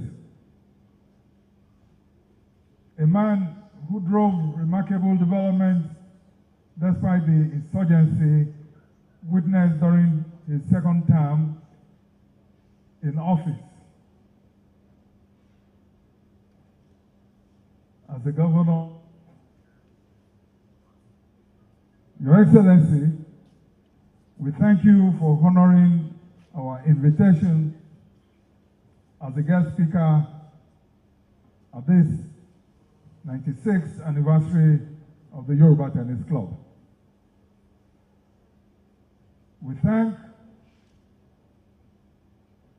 you all once again for joining us on this landmark achievement of our anniversary. May the memory of our brethren past never be forgotten. May their good works guide the paths of those of us present. And may the Almighty God preserve our life to be able to celebrate many more fruitful years in our lifetime. I thank you all. Greetings all. Standing while I go through your citation. Distinguished ladies and gentlemen, our guest speaker at this 96th anniversary of our great club has been described as a man of ideas. Ideas rule the world. It is not about the number one acquires. It is if you have the power of ideas, the power to turn dream into reality. Nations become big based on ideas that turn things around. The developmental strides we have witnessed across all sectors in Borno State, despite the insurgency, is a testament to a man of ideas. Senator Kashim Shettima Mustafa is an academic, entrepreneur, banker of high visibility with experience working in Lagos, Kaduna, Abuja, and Maiduguri, and a politician of undoubted repute. Kashim, to many of us who don't know him, is a Lagos boy. He's at home. He's at home in Ikeja, straddling the city routes of Allen Avenue, Toyin Street, Okwebi, and of course Isaac John, as the head of accounts of Commercial Bank for Africa, and later as the manager of Africa International Bank Limited, Kaduna. Senator Kashim Shettima Mustafa was born on the 2nd of September 1966 in Maiduguri, Borno State, to the family of Shettima Mustafa Kutayibe. Shettima attended La Missoula Primary School in Maiduguri from 1972 to 1978, Government Community Secondary School BU in Southern Borno from 1978 to 1980, and was transferred to Government Side Secondary School Potiskum now in Yobe State, where he completed his secondary education in 1983. He studied at the University of Maiduguri and obtained a degree in agricultural economics in 1989. He did his NYC at the defunct Nigerian Agricultural Cooperative Bank, Calabar, Cross River, from 1989 to 1990. He went further to obtain a master's degree in agricultural economics in 1991 from the University of Ibadan. Shettima joined the services of the University of Maiduguri as a lecturer in the Department of Agricultural Economics from 1991 to 1993. In 1993, he moved into the banking sector and was employed by now-defunct Commercial Bank for Africa as the head of accounts from 1993 to 1997. In 1997, he moved to the African International Bank as a deputy manager, rose to become a manager in 2001 before moving to Zenith Bank as head of its main Maiduguri branch. At the Zenith Bank, he rose to senior manager branch head, AGM zonal head Northeast, and DGM zonal head Northeast before he stepped out of Zenith Bank as a general manager in 2007 when he was appointed as Borno State Commissioner for Finance by former Governor Ali Modu Sharif. Shettima was later moved to the Ministries of Local Governments and Chieftaincy Affairs, Education, Agriculture, and later Health under Sharif's administration. In February 2011, Shettima was elected as the All Nigerian People's Party Borno governorship candidate after Modu Fanami Gubio, the AMPP candidate, was shot dead by gunmen.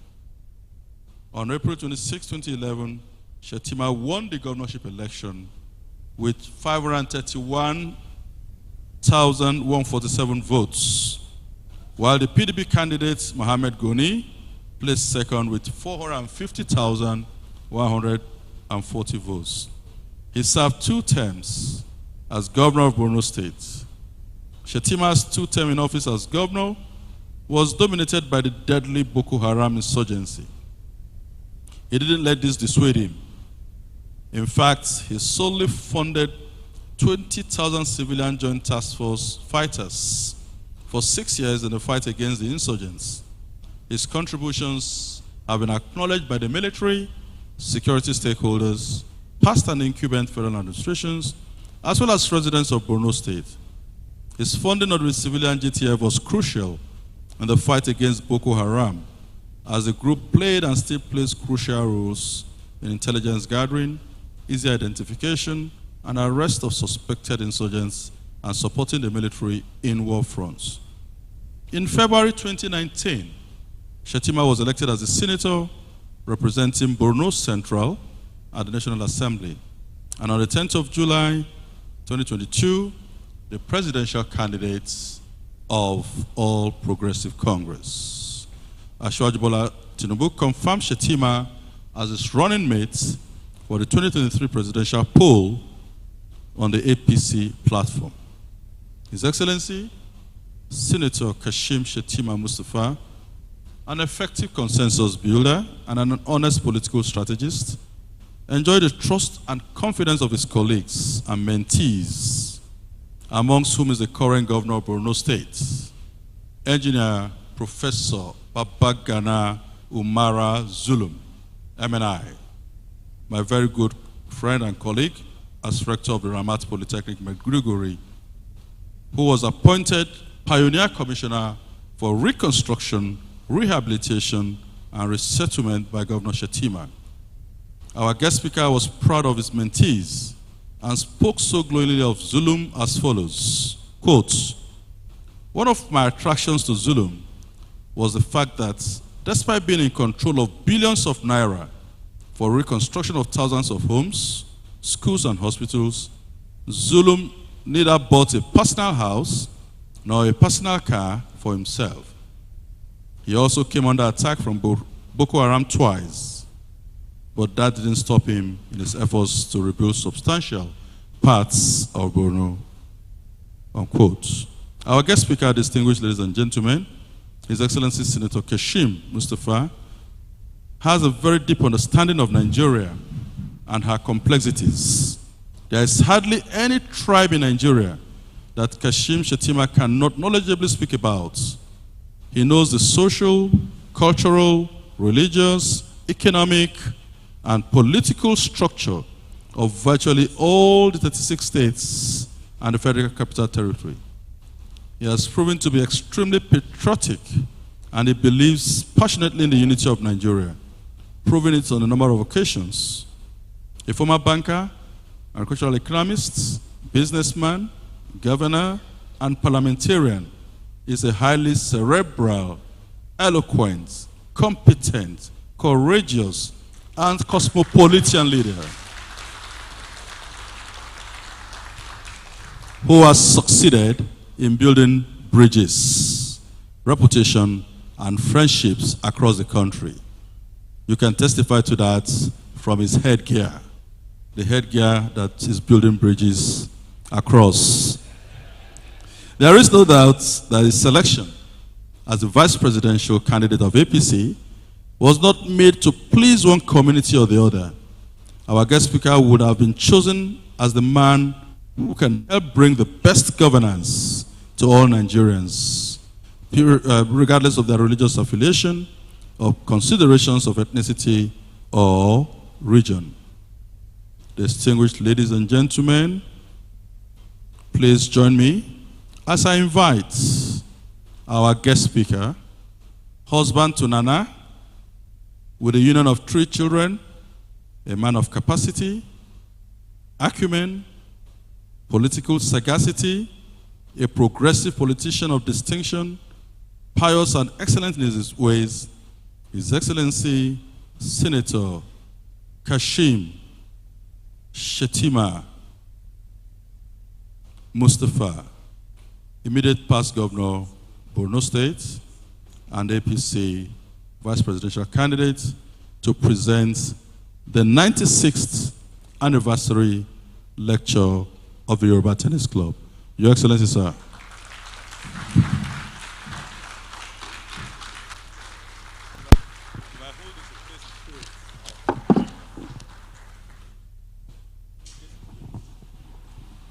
I'm not a governor, and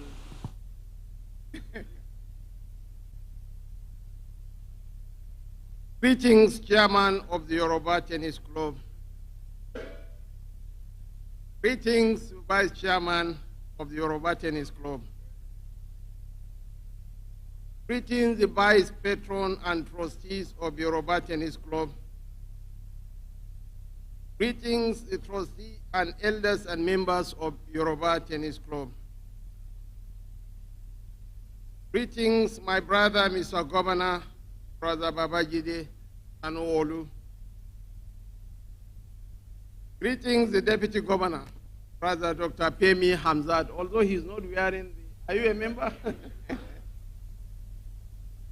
Greetings, Brother Ambassador Musuli Wabanikoro. Greetings, Brother Alhaji Lawal Mutiu Are, Secretary, PSC, distinguished ladies and gentlemen. Later inviting me as guest speaker of the 96th Algerian history. Many of them have since passed, while many of these are still very much with us. But there is no gainsaying the fact that these were outstanding individuals who made a mark on our national life. It is therefore a unique privilege to be invited by your august body to join that very distinguished cast as your guest speaker on this 96th anniversary lecture. Thanks a lot for finding me suitable. I feel very honored to be amongst you this morning. The title of my speech today is Social Clubs and the Search for National Cohesion in Nigeria. I have deliberately chosen this as a topic because of the incredible role that your club and its members have played in the history of our country. The Yoruba Tennis Club came into being, from what I gathered, in 1926. It is therefore the oldest indigenous social club in Nigeria. The context of its emergence must be reaffirmed in order to understand it better, as well as to be able to situate it within the broad historical sweep of the developments of the 1920s in the British colonial system. By the 1920s, Lagos had been consolidated not only as the capital of colonial Nigeria, it was also the home of a multitude of indigenous Nigerian professionals, lawyers, accountants, medical doctors, surveyors, engineers, journalists, nurses, etc. It was also the city of railway workers, post and telegraph staff, civil servants, and sundry workmen of all hues. We must also recall that 3 years earlier, the first political party had been established in 1923, headed by the man we all favorably remember as the father of Nigerian nationalism, Herbert Macaulay, the doyen of Lagos politics of the period. That party was the Nigerian National Democratic Party, NNDP. As a matter of fact, the period of the 1920s into the 1930s saw a vibrant political climate in Lagos, which provided the backdrop to the consolidation of groups like the Yoruba Tennis Club. It was also here that the Nigerian Youth Movement, NYM, was founded in 1938 as the second political party to be established in the city. It will not be a surprise that some of the leading members of these political parties were probably also active members of the Yoruba Tennis Club. A city with the vibrancy of Lagos of the 1920s had no equal anywhere on the west coast of Africa, not Accra, not Freetown. Such a vibrant city needed a platform of leisure, relaxation, and places of social interaction and sporting activities too. But the colonial system was basically a racist system. The British colonial system had instituted segregated and exclusive clubs here in Lagos, to which Africans were denied membership and entry. By the early 1920s, on the site of the present Lagos Lawn Tennis Club was situated that exclusive colonial tennis club. Whatever academic or social attainments of the African or Nigerian of the time did not matter to the racist minds of colonial times. They were excluded from these exclusive clubs. This was the background to the formation of the Yoruba Tennis Club. The founders took up the challenge of colonial discrimination by combining their talents and intellect to create this club. And from the beginning, they were committed to the promotion of the spirit of brotherhood, fellowship, and the healthy development of the mind and body in a congenial social setting and through the playing of games, especially that of lawn tennis, as the website noted. It was also poignant to note that while it was agreed that this was a Yoruba Tennis Club, again, as your website underlined, it was never the intention of the founding fathers to restrict its membership to those of Yoruba origin alone. The chairman just cited the case of Malam Isa Yuguda, the former executive governor of Bauchi State, as a member of this club. They ensured that the outlook and activities of the club reflected its cosmopolitan nature. A review of the composition of its membership from its inception to date showed that the club has faithfully kept to this.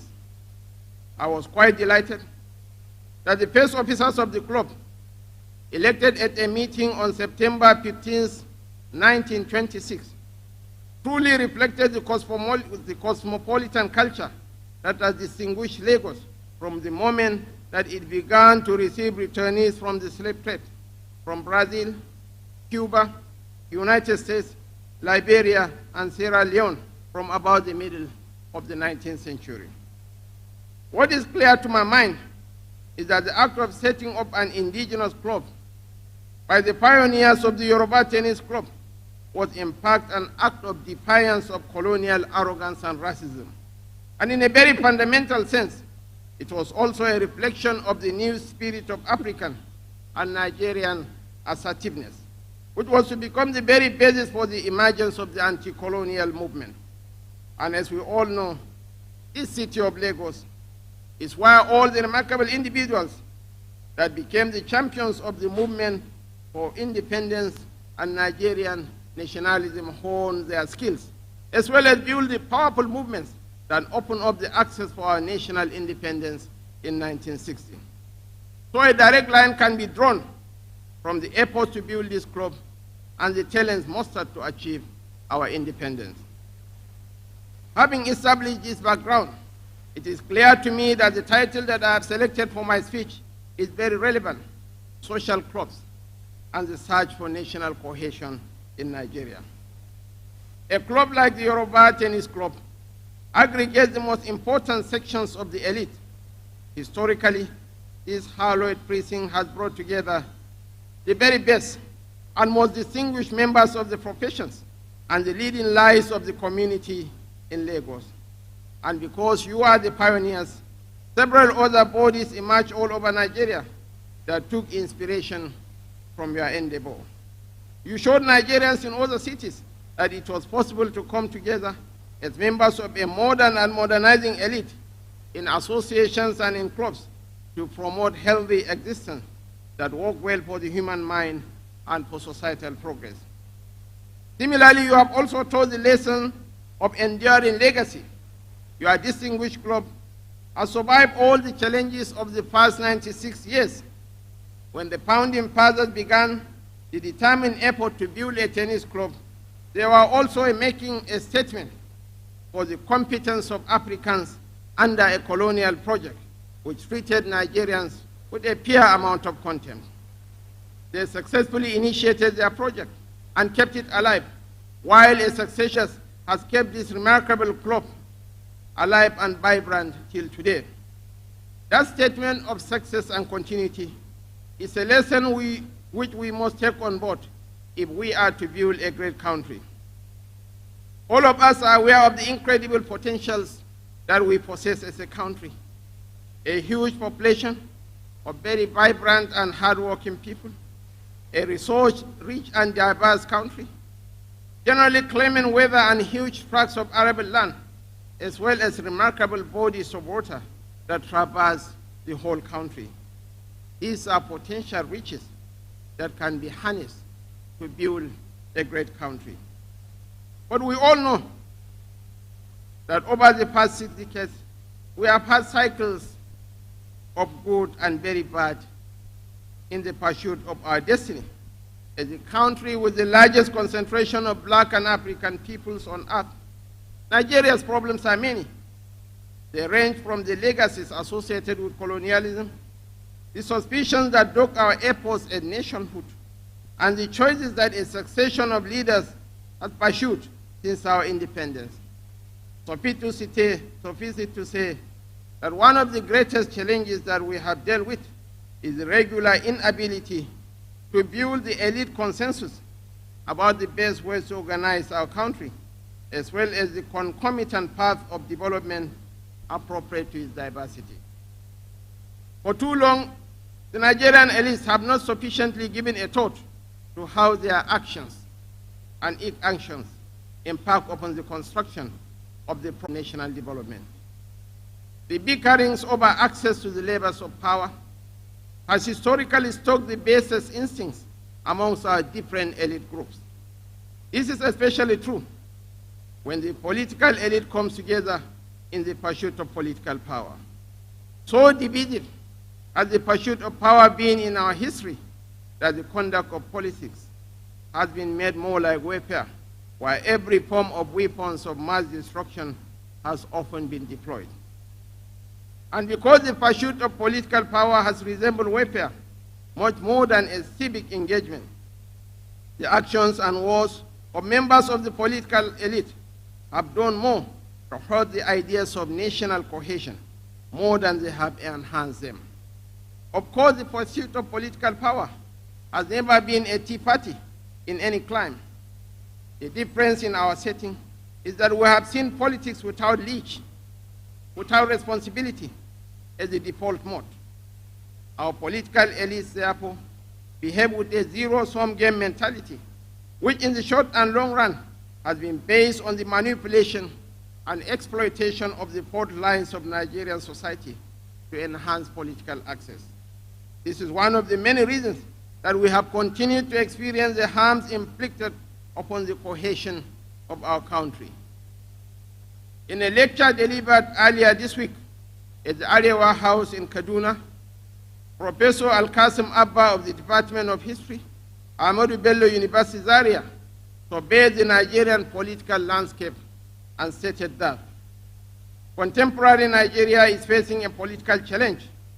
I think it is imperative that we draw the attention of Nigerians particularly our politicians, about this political challenge that has been dragging our politics down the drain, drenching us into incessant political violence, undermining our national unity, integration, and ultimately economic, social, and political progress.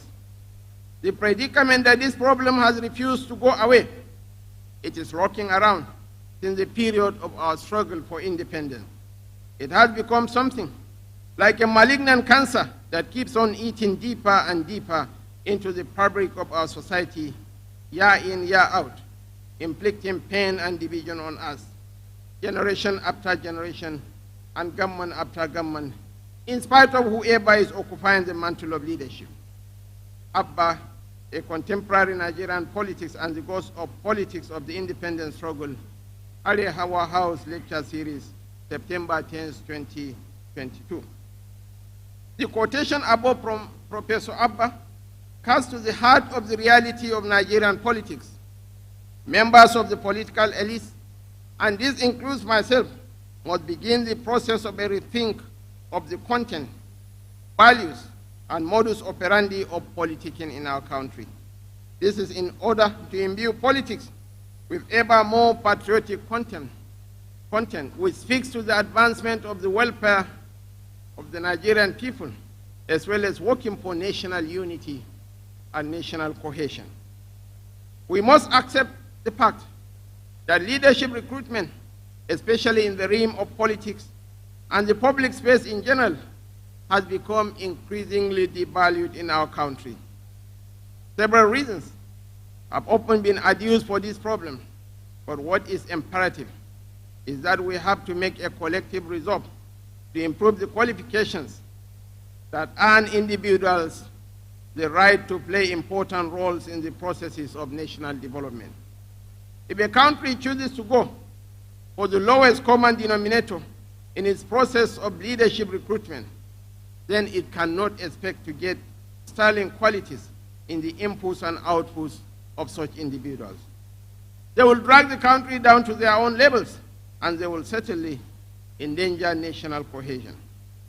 I believe that we must get our politics right in the same patriotic manner that the founding fathers of the Yoruba Tennis Club and their successors got the club right and have kept it alive over the past 96 years.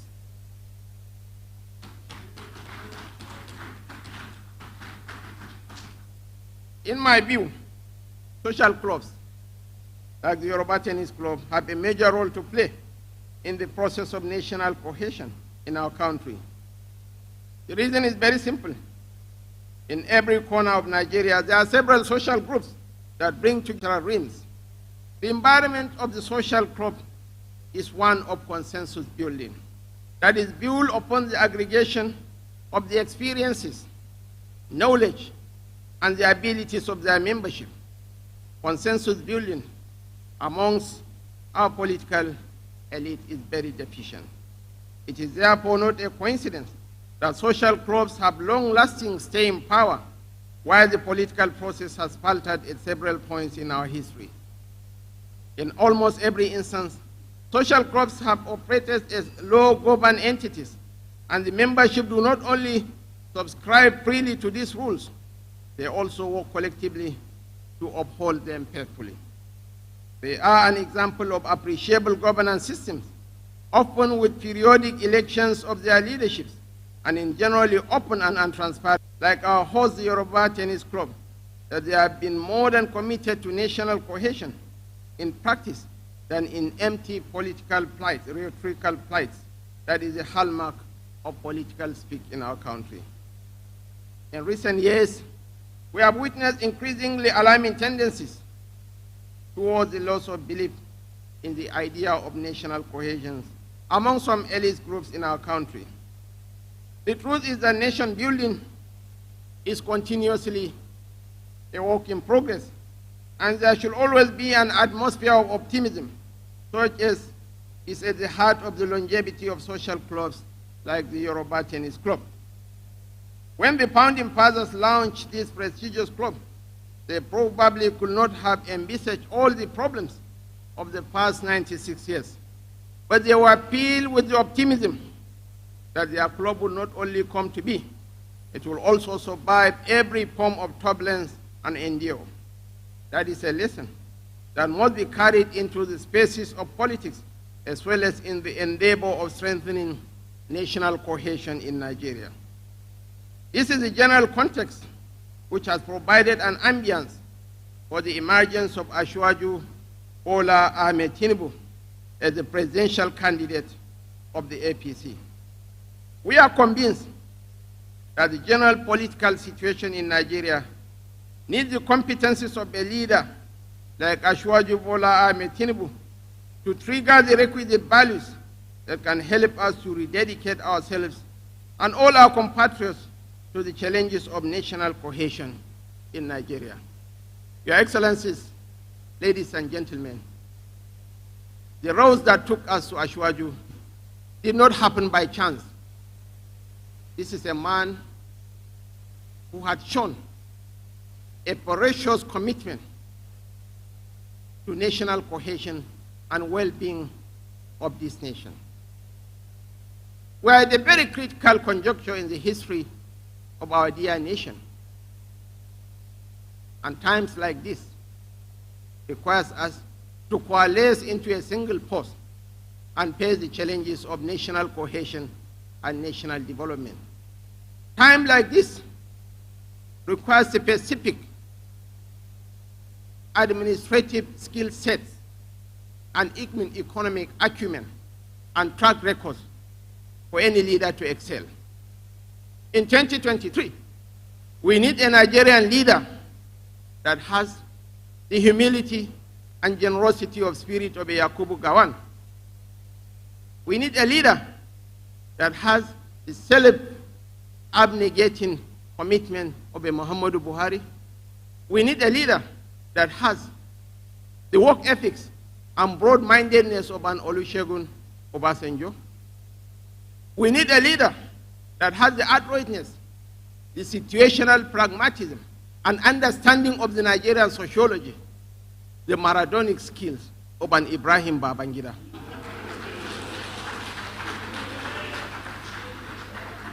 We need a leader with the presence and sense of responsibility and commitment, and somebody who understands the national psyche and mood of the nation, Oban Abdul Salami Abu Bakr. And in applicable circumstances, we need a leader with a dose of ruthlessness and taciturnity of Sani Abacha. Leaders, nice men do not make leaders.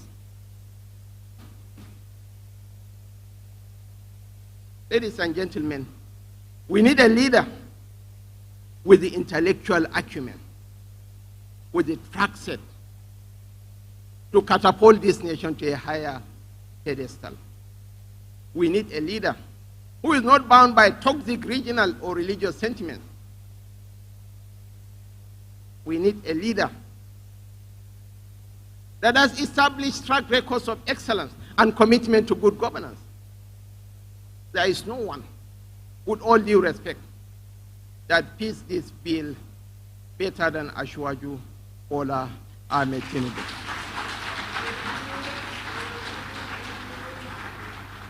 Nigerians of the younger generation must be in the know of the sacrifices made by this gentleman for the enthronement of democracy in this country. When we were passing through our darkest hours of military dictatorship, this gentleman made his resources available for the fight for the enthronement of democracy in this country. And even in his first term as the governor of Lagos State, it wasn't easy. The peer of Lagos 20, 30 years ago, the peer of Lagos for an average northerner was the beginning of wisdom. When you get into Lagos, at Obanikoro, Maryland, there is a statue of a man that says, "This is Lagos." When he became the governor of Lagos, Lagos was a huge a very huge slum, with all due respect to Your Excellency. There was only one ambulance available in the service of the Lagos State Ministry of Health. Lagos was earning 600 million naira monthly as the IGR. Because of the quality of governance and the successes that he has mentored over the years, Lagos is now the fifth largest economy in Africa and is projected to be the third largest economy by the end of the decade. I was corrected from the government house when I quoted a wrong figure. Lagos is now generating 61 billion naira monthly as IGR. And tourists are coming from the west coast of Africa. Lagos is 3,000 people get into Lagos every day that do not go out.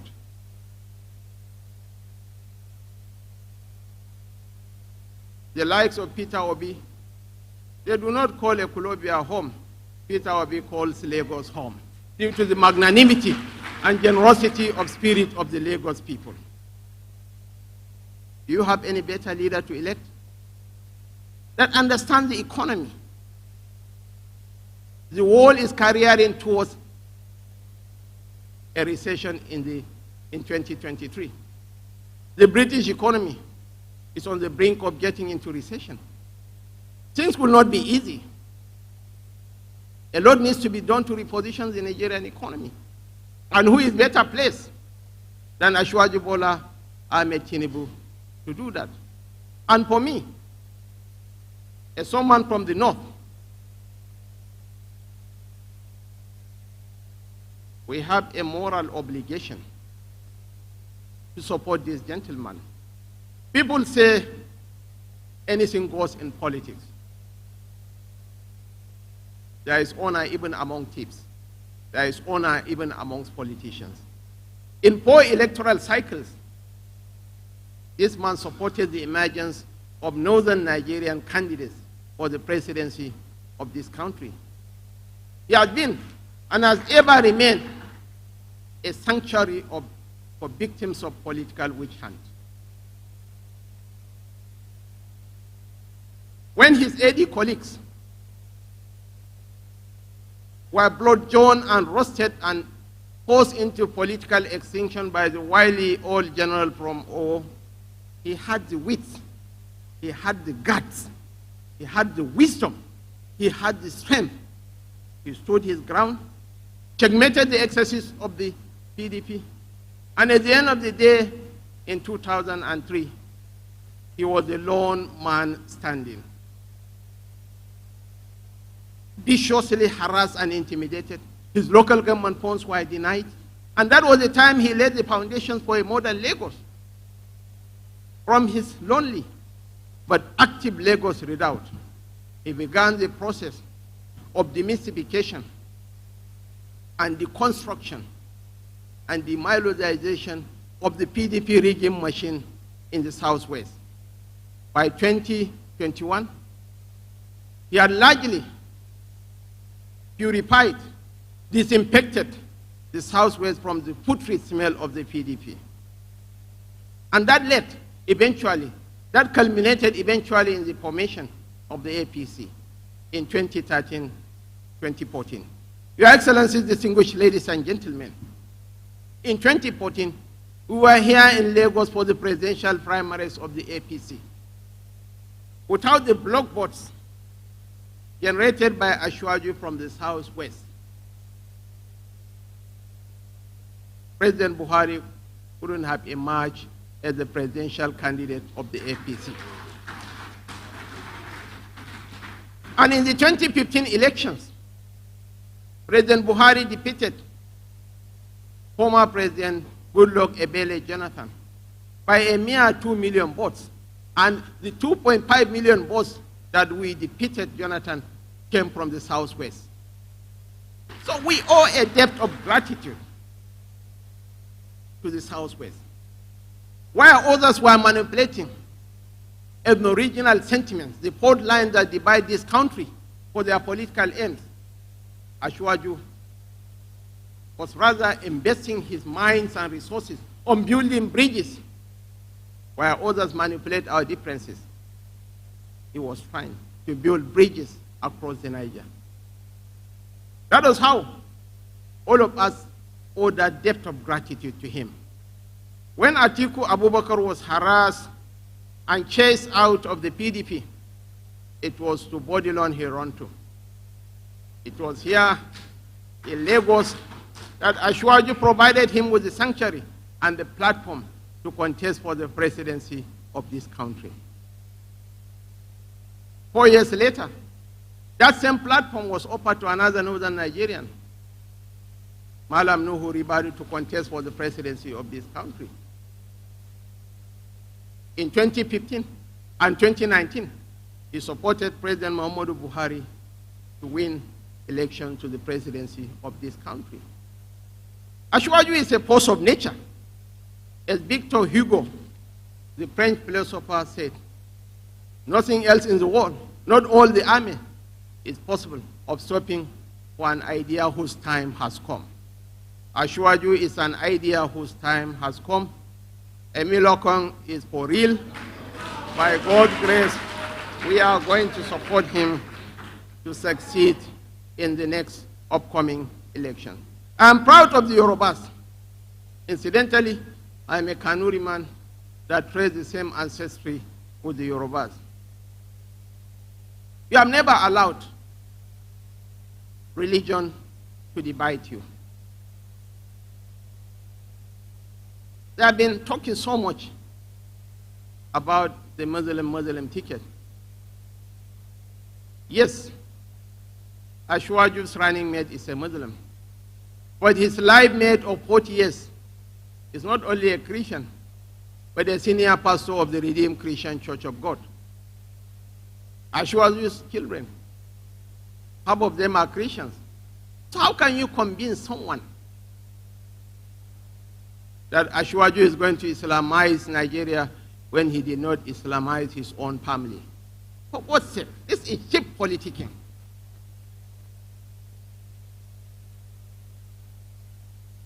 The vice presidential candidate of the PDP was slamming the Muslim ticket yesterday in Abuja.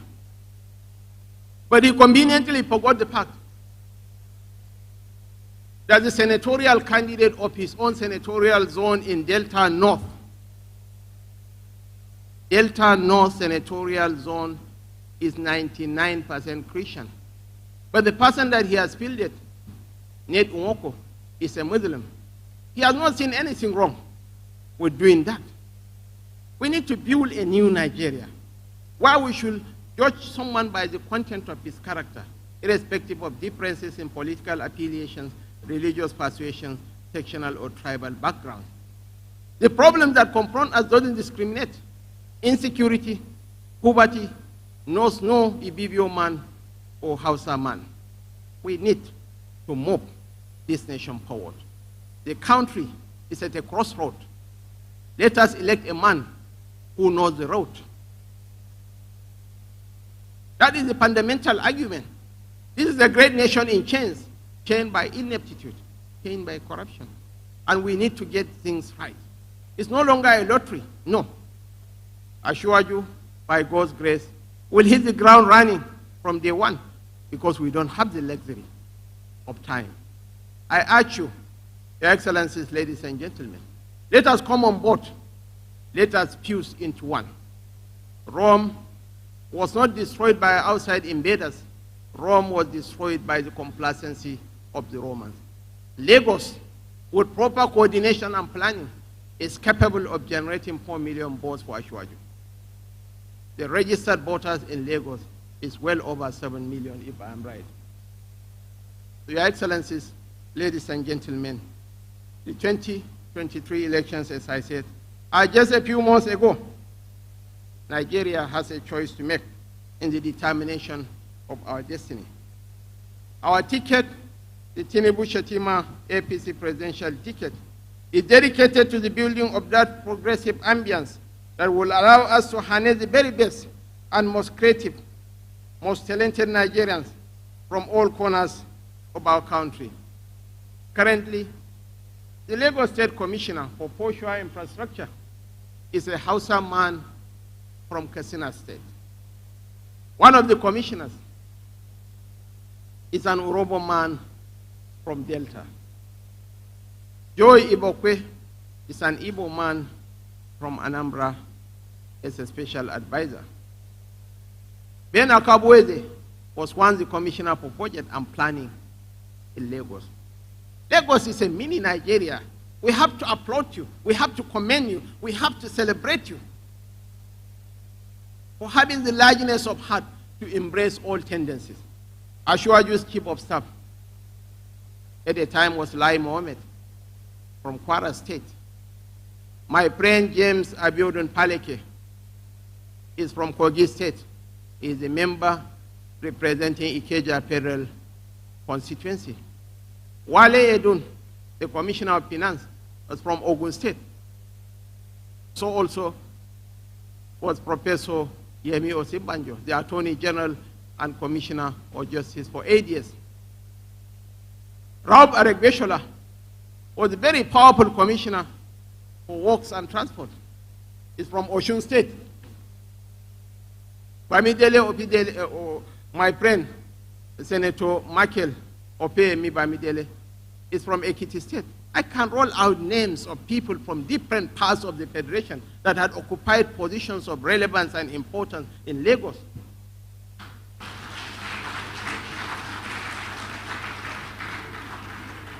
And he has established track records of achievement. The conversations we are prepared to have, Your Excellencies, ladies and gentlemen, are not mundane, pedestrian obsessions with the mundane, no. We want to have comparison of ideas and track records. What can we do to reposition the Nigerian economy? It's much more important than which religion or which tribe Mr. XYZ belongs to. We need to build a modern Nigeria because the trajectory of global growth is facing Africa. Most of the Asian tigers have matured. Singapore, Malaysia, even China has an aging population, but Africa's average age is 19. 70% of Nigeria's population are below the age of 30, 35. Here we have the Brazilian consul here in Lagos with us. Let's compare equals. Let's see how the Brazilian economy is booming, while ours is chained by ineptitude, mediocrity, and corruption. Your Excellencies, ladies and gentlemen, I want to most sincerely thank this club, this venerable club, for giving me the platform to pontificate my ideas. We will not lie low. We will not sink low to their levels. We want to have real conversations for national development. And believe me, with your support, with your guidance, we shall succeed. Thank you so much for giving me the opportunity to come. Thank you so much for giving me the opportunity.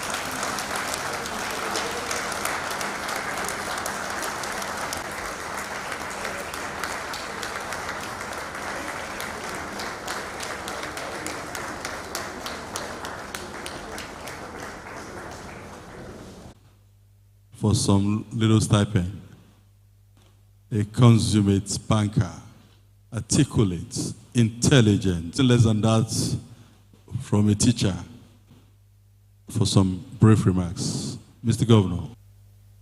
Long live the chairman of Yoruba Tennis Club. Long live the vice patron, the trustees of Yoruba Tennis Club.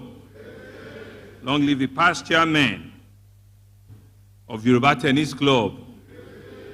Long live our brethren of Yoruba Tennis Club.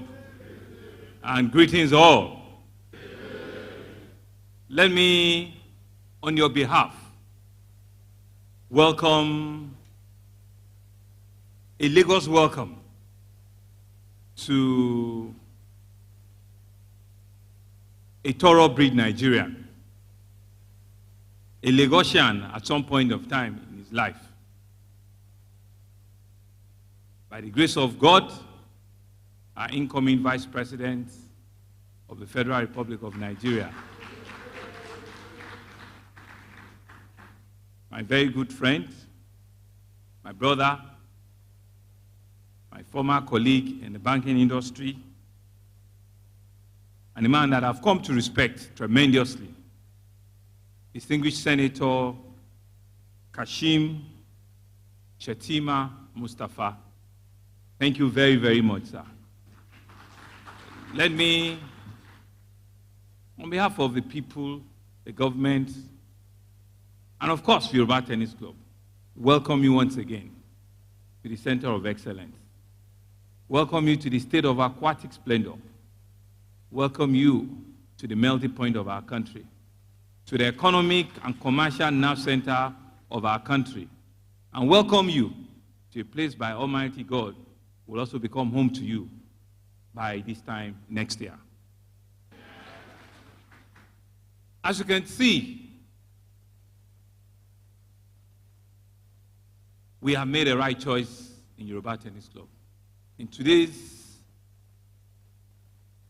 annual lecture, by inviting our vice presidential candidate, he has rolled out for us the history of our Greek club and how the interchange of social inclusion had been in trajectory of our greater Lagos. He has espoused the intellectual acumen, his mental sagacity, and his ability to support our presidential candidate.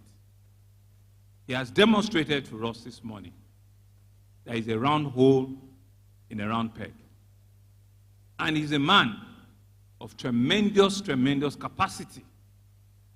And he's a man that we truly believe will help and earn everything that demands of that seat.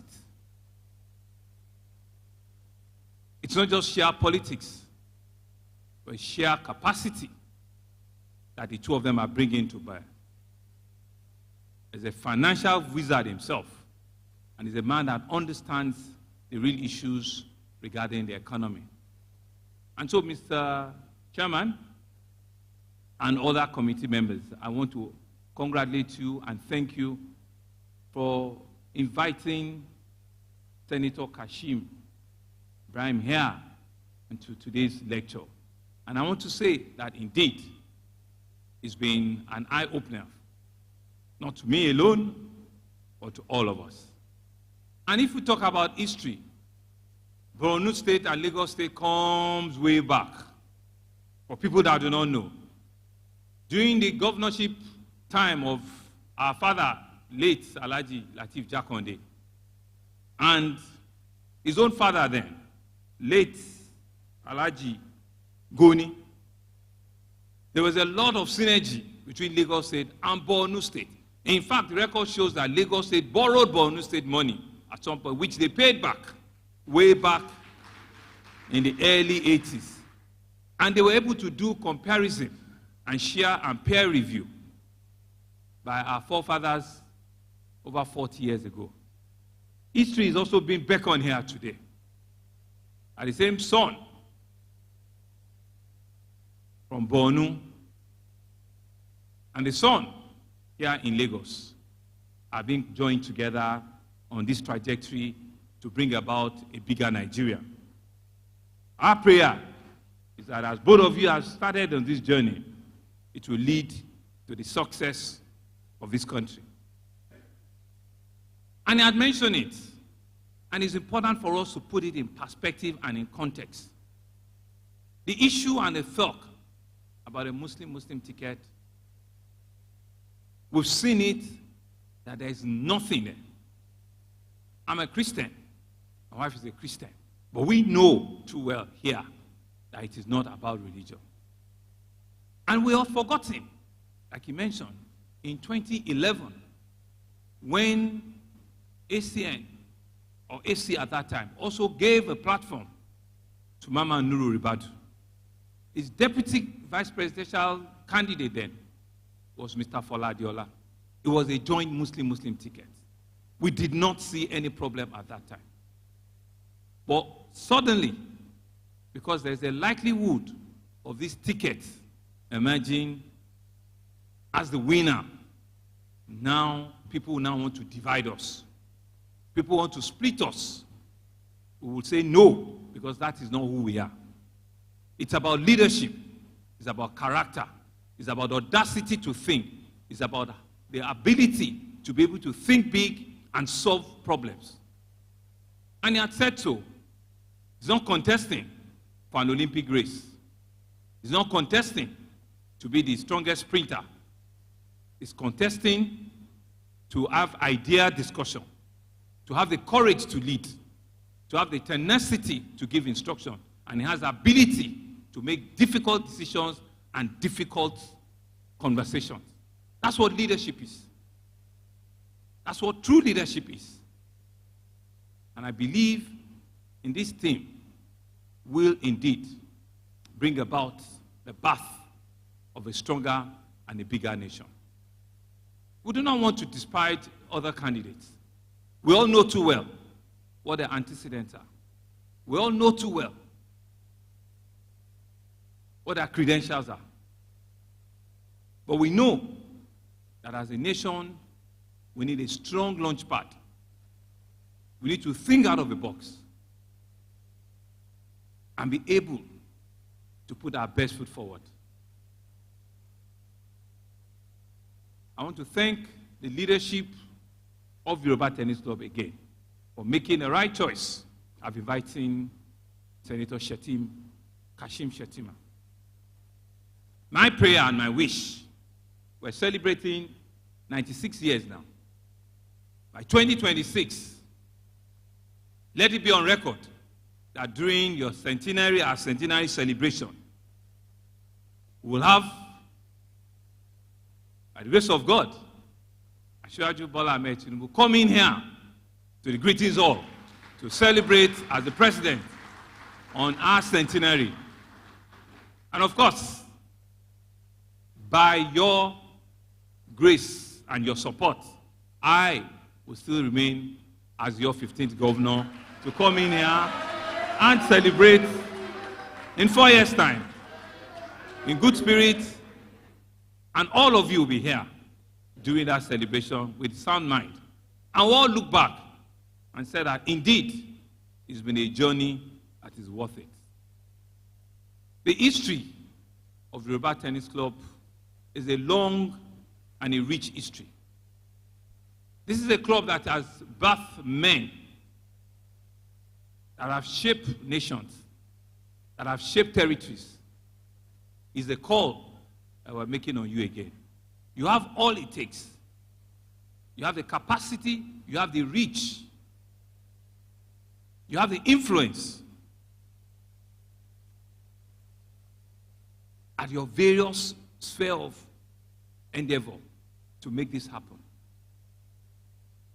I'm sorry to say, Yoruba cannot afford to let this also slip by again. We deserve it. Lagos deserves it. Lagos requires it. And it will be, by the grace of God, a bigger, a better, a stronger nation and state that all of you will be truly, truly proud of to have been part of. Greetings all. Thank you very much.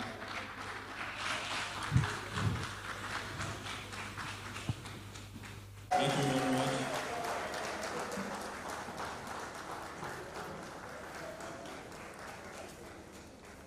Please, we would have an interactive session now. May I appeal to you?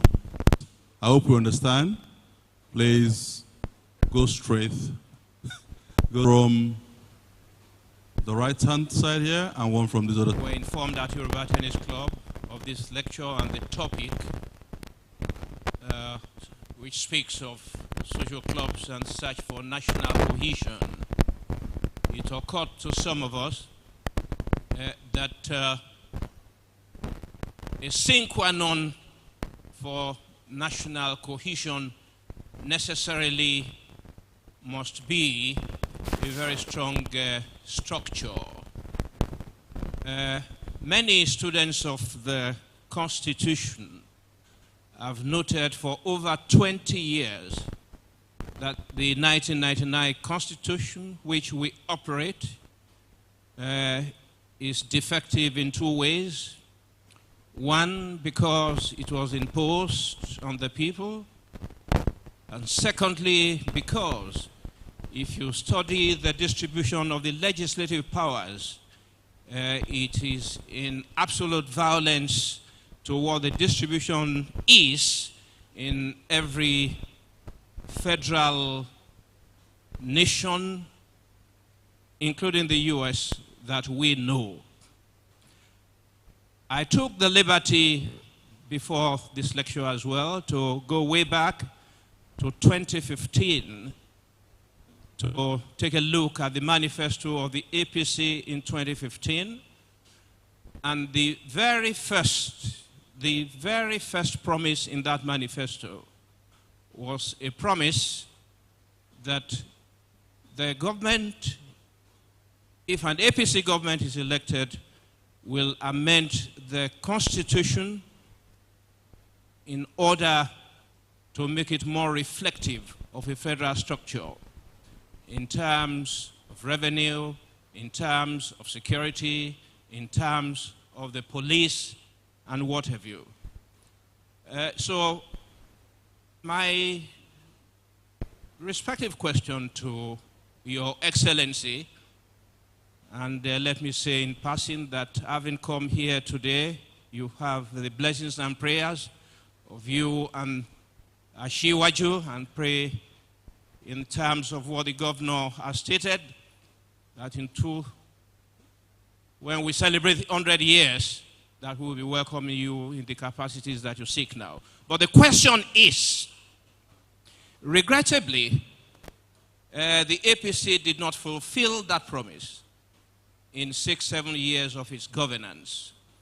Will the incoming APC government of Ashiwaju and your good self make it a #1 priority, not merely in your manifesto, but also go beyond it in the manifesto to state a timetable that it will follow in seeking and working towards an amendment of the Constitution of the Federal Republic of Nigeria to make it reflective of what it claims to be, a federation. Thank you very much.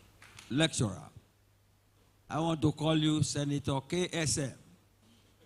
Senator KSM, our next Vice President, inshallah.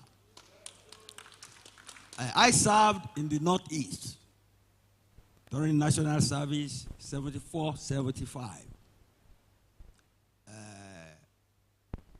Northeast College of Arts and Science was the name of the now University of Maiduguri.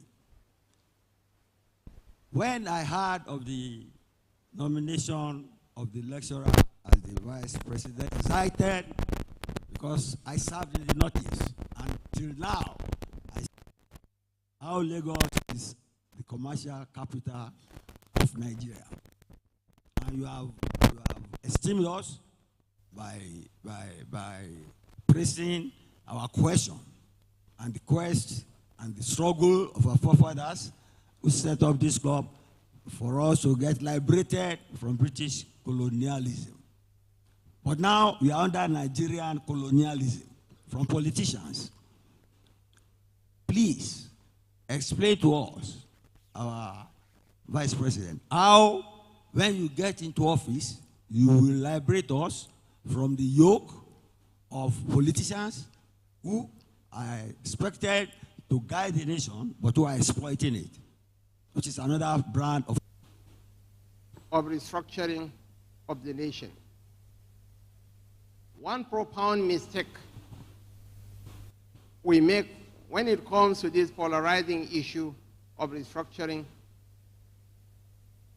is this sophistic obsession that there is a one-size-fits-all solution to our national challenges.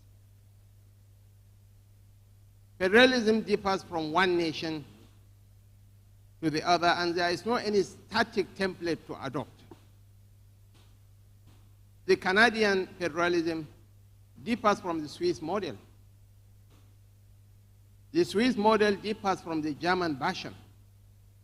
The German version differs from the one in practice in Argentina. For instance, the Canadian model is anchored around the two distinct communities that make up this nation, the linguistic contrast of the two uniting forces. The German model is anchored around the 16 landers or states. And in 2006,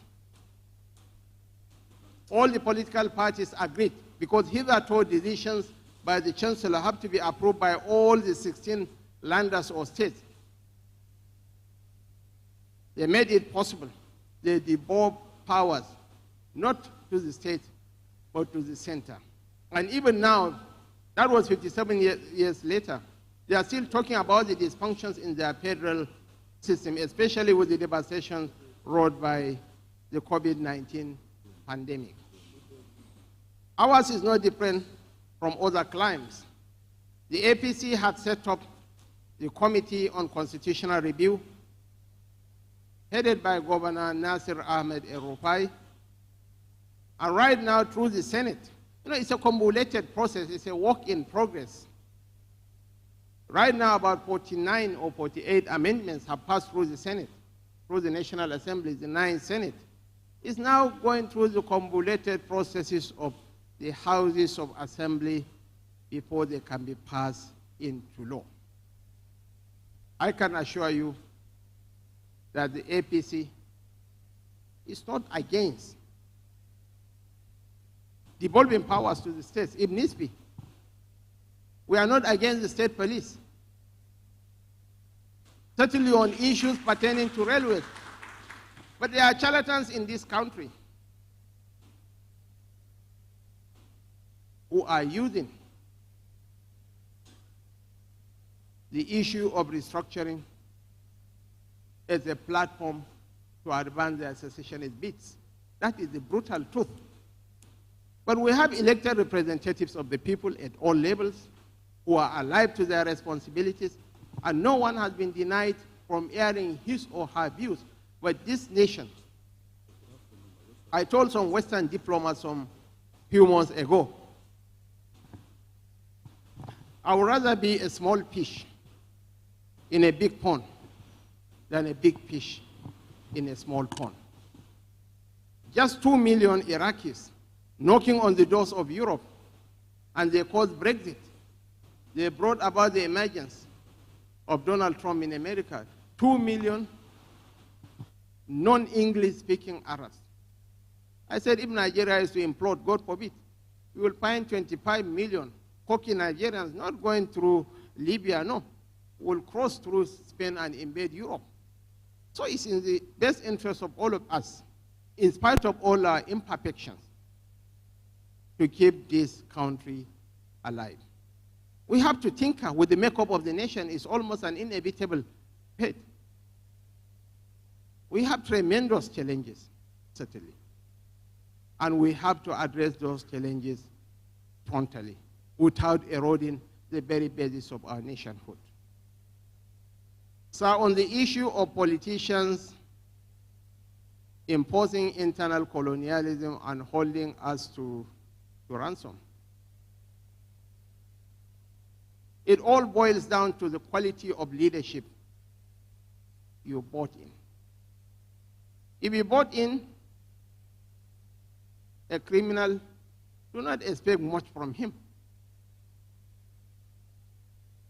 That is the fundamental truth. And as H.S. Aga said, the truth that sets men free is most often the truth that men prepare not to hear. The brutal truth is that we are all part of the problem, including the electorate, who are voting. Look, any discernible Nigerian, if you give him the option between Ashwaju and Peter Obi, and Atiku Abubakar. Any rational person will vote for Ashwaju. People have the right to make their choices. But I said, you know, the ability to sell bottled water in a saturated market doesn't make one an expert in economics. Or the ability to collect custom duties neither makes one an expert in economics. Atiku left government in 2007. He's my father.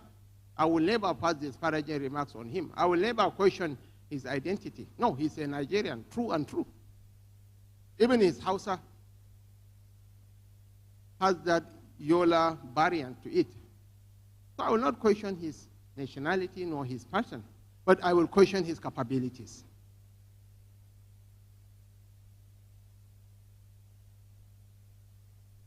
Peter Obi is my friend.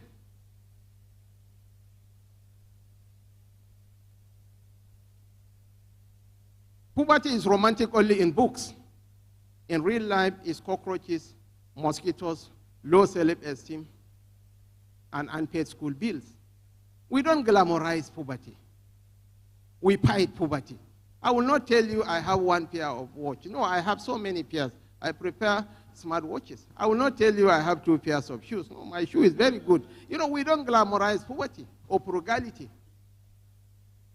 He looks more, with all due respect, like a successful palm wine tapper than a future president of Nigeria, and he is the largest importer. I'm not saying that it's Raymond Omokri who said that he's the largest importer of South African wine to this country. So what are the antecedents of Peter Obi? Tell me, in all honesty. But some people, the delusional obedient crowd, will still vote for him. What are his antecedents? What are his track records? What are his landmark projects in Anambra? Tell me. I can boast of signature projects in Borno, in spite of all the challenges of insecurity. I can boast of producing leaders, of mentoring leaders. Professor Zulum is head and shoulders above me in terms of intellect, in terms of capacity, in terms of indefatigability, and even in terms of understanding the peace development nexus. I could have picked any of my boys, the Kashim Shettima boys, and make them the governor of Borno State. But power, as Henry Kissinger said, is the ultimate aphrodisiac. Even the intelligent tends to be intoxicated by it. If you give it to a dim-witted idiot, you are turning him into a monster. Look, when Ashwaju finished his term, he picked someone who is intellectually more robust than him, a senior advocate of Nigeria, and gave him the stewardship. Television. I am Stella Power. We'll begin with our top stories. On the national scene, lawyers file contempt charge against DSS DG. Tinubu to submit list of ministerial nominees. In business news, marketers adjust pumps as fuel price hits 617 naira per litre. On the foreign scene, Biden invites Netanyahu to U.S., Israeli Prime Minister's office says. And in the world of sport, Napoli offer Osimhen 6.5 billion naira annual salary. Now the news in full. A group of human rights lawyers have commenced contempt proceedings against the Director General of the State Security Service, Yusuf Bichi, over alleged disobedience to multiple judgments and orders of the court directing the release of the suspended Central Bank Governor, Godwin Emefiele, from custody of the agency. They have filed a contempt charge seeking to commit the DSS chief to prison in line with the provisions of the law on violation of lawful order of a competent court. In the affidavit in support of the application, the lawyers deposed to the fact that Justice M.A. Hassan restrained the respondents in that suit, particularly the State Security Service, from arresting, detaining, or interrogating Emefiele for offenses connected to terrorism financing, money laundering, round-tripping, financial crimes of national security dimension, among others. Speaking about the legal decision, Maxwell Opara said the group will pursue the matter to its logical conclusion to serve as a deterrent to other heads of security agencies and top government officials that contempt of court and gross abuse of offices for personal vendetta will no longer be tolerated. Now, President Bola Tinubu is expected to send a list of ministerial nominees to the Senate for screening this week. The President is expected by law to forward the list of ministerial nominees to the National Assembly 60 days from the date he takes the oath of office. The administration of Tinubu was inaugurated on May 29 when the former President Muhammadu Buhari handed over the mantle of leadership to him. The list of ministerial nominees has been prepared for a long time, but there have been adjustments in the list.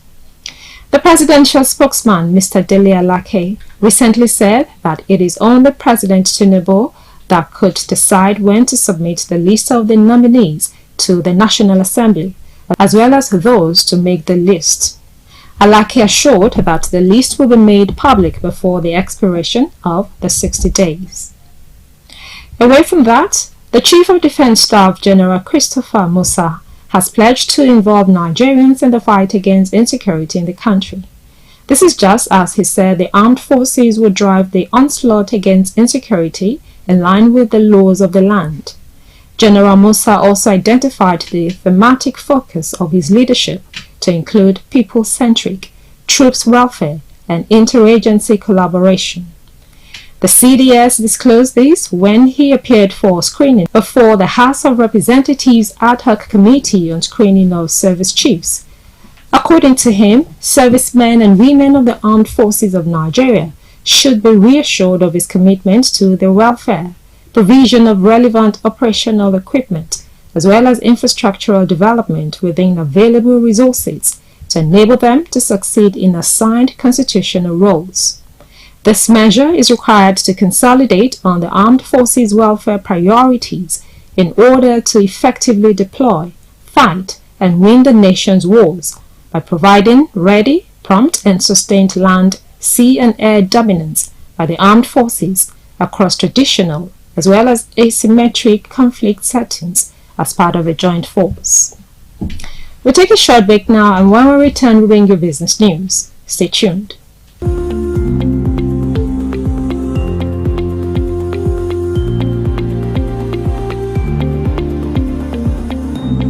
Welcome back. You're still watching Biscon Television News. Now to business news.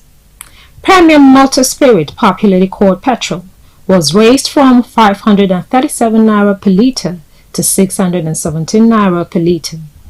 Independent oil marketers confirmed the increase in the cost of the commodity, as they stated that any shift in price by NNPCL stations was an indication of a rise in the pump price of PMS. This is because NNPCL is still the major importer of petrol into Nigeria currently, though other marketers are gradually importing the commodity. Recall that President Bola Tinubu had, during his inaugural address on May 29, announced that subsidy on petrol has ended, a development that led to the jump in the price of the commodity from 198 naira per litre to over 500 naira per litre on May 30, 2023. Since the withdrawal of subsidy on petrol and the floating of the naira against the dollar, marketers had continued to explain that the cost of PMS could rise to as high as 700 naira per litre. We'll take another short break, and when we come back, we'll bring you foreign news. Join us again.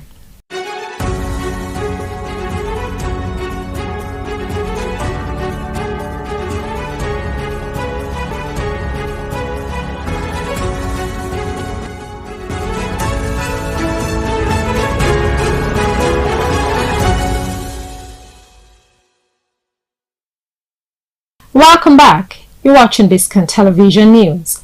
Now to foreign news. Amid perceived strained relations between Joe Biden and the far-right government of Benjamin Netanyahu, the U.S. president has invited the hard-right Israeli prime minister to the U.S.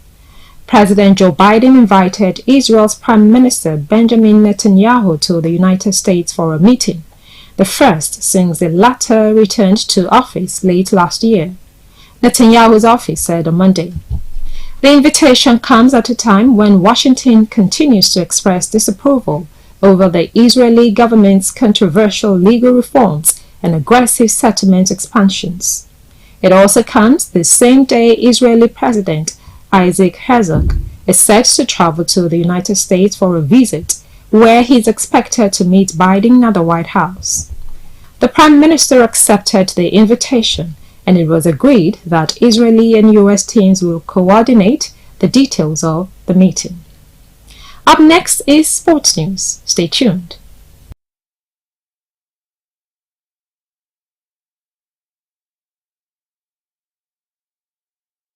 Welcome back.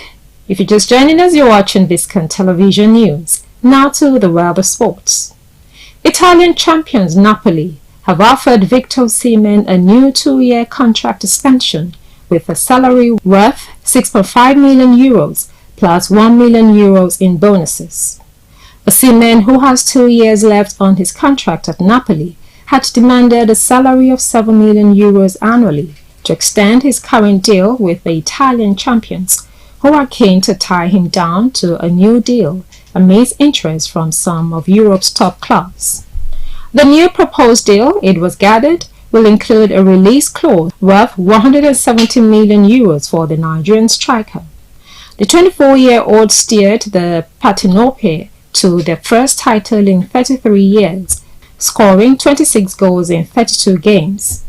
Rudy Garcia, Napoli's new manager, confirmed that Osimhen would remain at the club ahead of the new season. Osimhen scored 26 goals plus 5 assists in 32 league appearances for Napoli and was crucial to the Partenope winning the Serie A title for the first time in 33 years last season. He also became the first African to claim the prestigious Capocannoniere Award given to the top scorer in Serie A. We'll take another short break to come back with entertainment news. Stay tuned.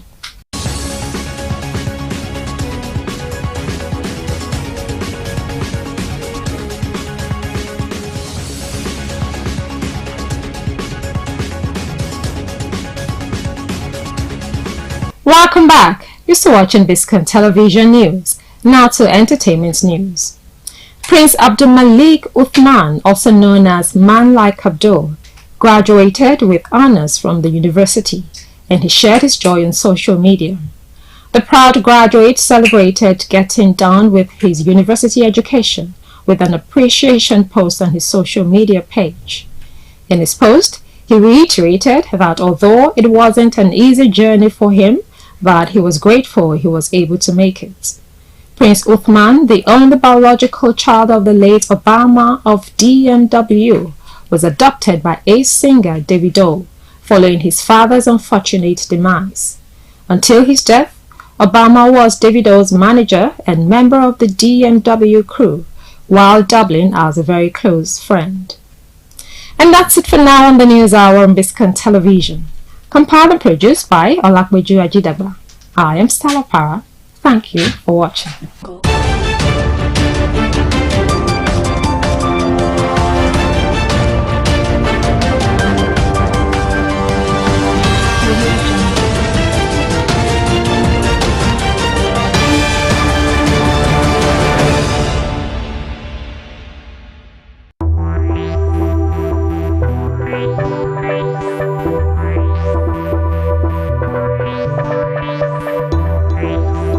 Hello there, this is Biscon Television broadcasting from Lagos. My name is Bisi Olatilo. Let's see the news items on the front pages of the newspapers for today, Tuesday, 18th of July, 2023.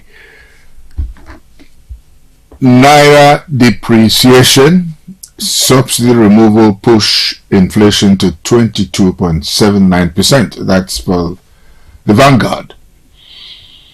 Emefiele, lawyers initiate contempt case against DSS DG Bichi. Deregulation, marketers begin fuel importation. NMDPRA Customs seizes cache of arms at Lagos ports. Where we faked abduction, demanded ransom from our parents. Wow. That's a report from some miners. Very disturbing. Shows how rotten the society has gotten into today. How do we sanitize it? We'll have a role to play in that.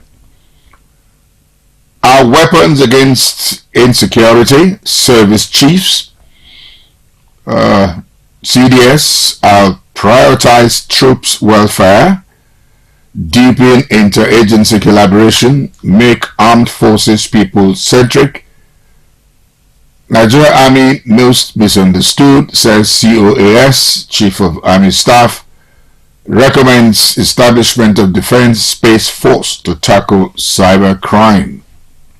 All of this came through when they were being interrogated yesterday by members of the House of Representatives. GT Bank emerges best bank in Nigeria at Euromoney. That's on page 20 for today at the Vanguard, by the way, leading the newspaper review for today. APC crisis. Tinubu shops for Adamu's successor. APC accounts frozen. NWC confirms ex-Nasarawa governor's exit. Omishore 2 bars Omishore from NWC meeting. Adamu absent, postpones National Caucus NEC meeting. All of that aftermath of the dramatic resignation of the chairman of national chairman of the APC, Alhaji Senator Ibrahim Adamu. And we end on the sporting note. Kano sacks Enyimba coaches, saves Finidi. Wow. Of course, you know, Kano has been given a very big job by the governor of Abia State, Alex Oti. And I wish him all the best. But he needs quite a lot of goodwill amongst his peers to be able to succeed in that job. Now the Punch. Federal government grants 56 import licenses as fuel consumption drops. Anthrax. Government plans nationwide animal vaccination. That's we shouldn't close our eyes to this. We must be very serious about this. Politicians flooding government house distracting me. Akwa Ibom governor. Wow. Audit report nails Adamu Omishore as Tinubu governor's shop for new chair. Aggrieved NYC members welcome Adamu's removal. NEC meeting postponed indefinitely. Kyari, Funta take temporary charge. New leaders to emerge at emergency convention.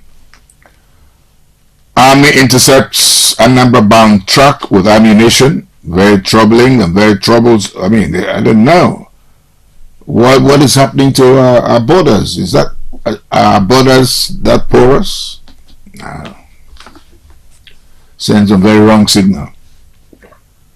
Troops of 192 Battalion Nigerian Army operating in 81 Division nabbed a syndicate transporting a truckload of ammunition along Agility Owode Road in the Yewa North local government of Ogun State to Anambra State on Saturday. Worrying. Poultry farms shutting down over high maize price. Lover prophet to die by hanging for killing LASU undergraduate. Suspended EFCC chair spends 33 days in custody. And that's about it on the Punch. Then we go straight away to The Nation. The Nation begins with this. We have database of 15 million poor Nigerians, says the agency. How the $800 million will be transferred to beneficiaries. Ex-Army Chief Bameyi, troops should crush bandits. President greets celebrated columnist Olatunji Dare at 79. APC top positions, why Adamu Omisore lost out. Lack of accountability, poor leadership allegations, cause of resignations. Kiari, Founta takeover in acting capacities. Almakura, Kekemeke may be replacements for them.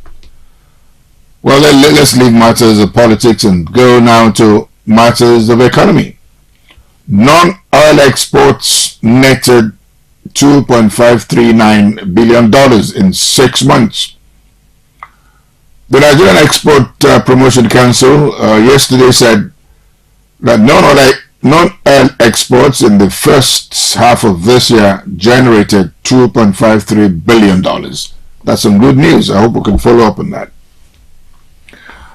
INEC, Tinubu, Abuja residents not superior to other Nigerians. PDP LP lied on electronic results collations. Well, of course, we can see the picture that shows Mr. President just coming in from the meeting held in Nairobi and being welcomed by different officials. I can see Ganduje here. I can see the governor of Imo State, Senator Hope Uzodinma, and other officers. In fact, the service chiefs were also there to welcome him. That's the picture we have on the front page of The Nation for today. Now, The Sun. Soldiers intercept southeast bound guns and ammunition. One truck heading for Anambra State. APC suspends NEC as Kiari Fonta takeover. Tinubu returns after AU summit in Kenya.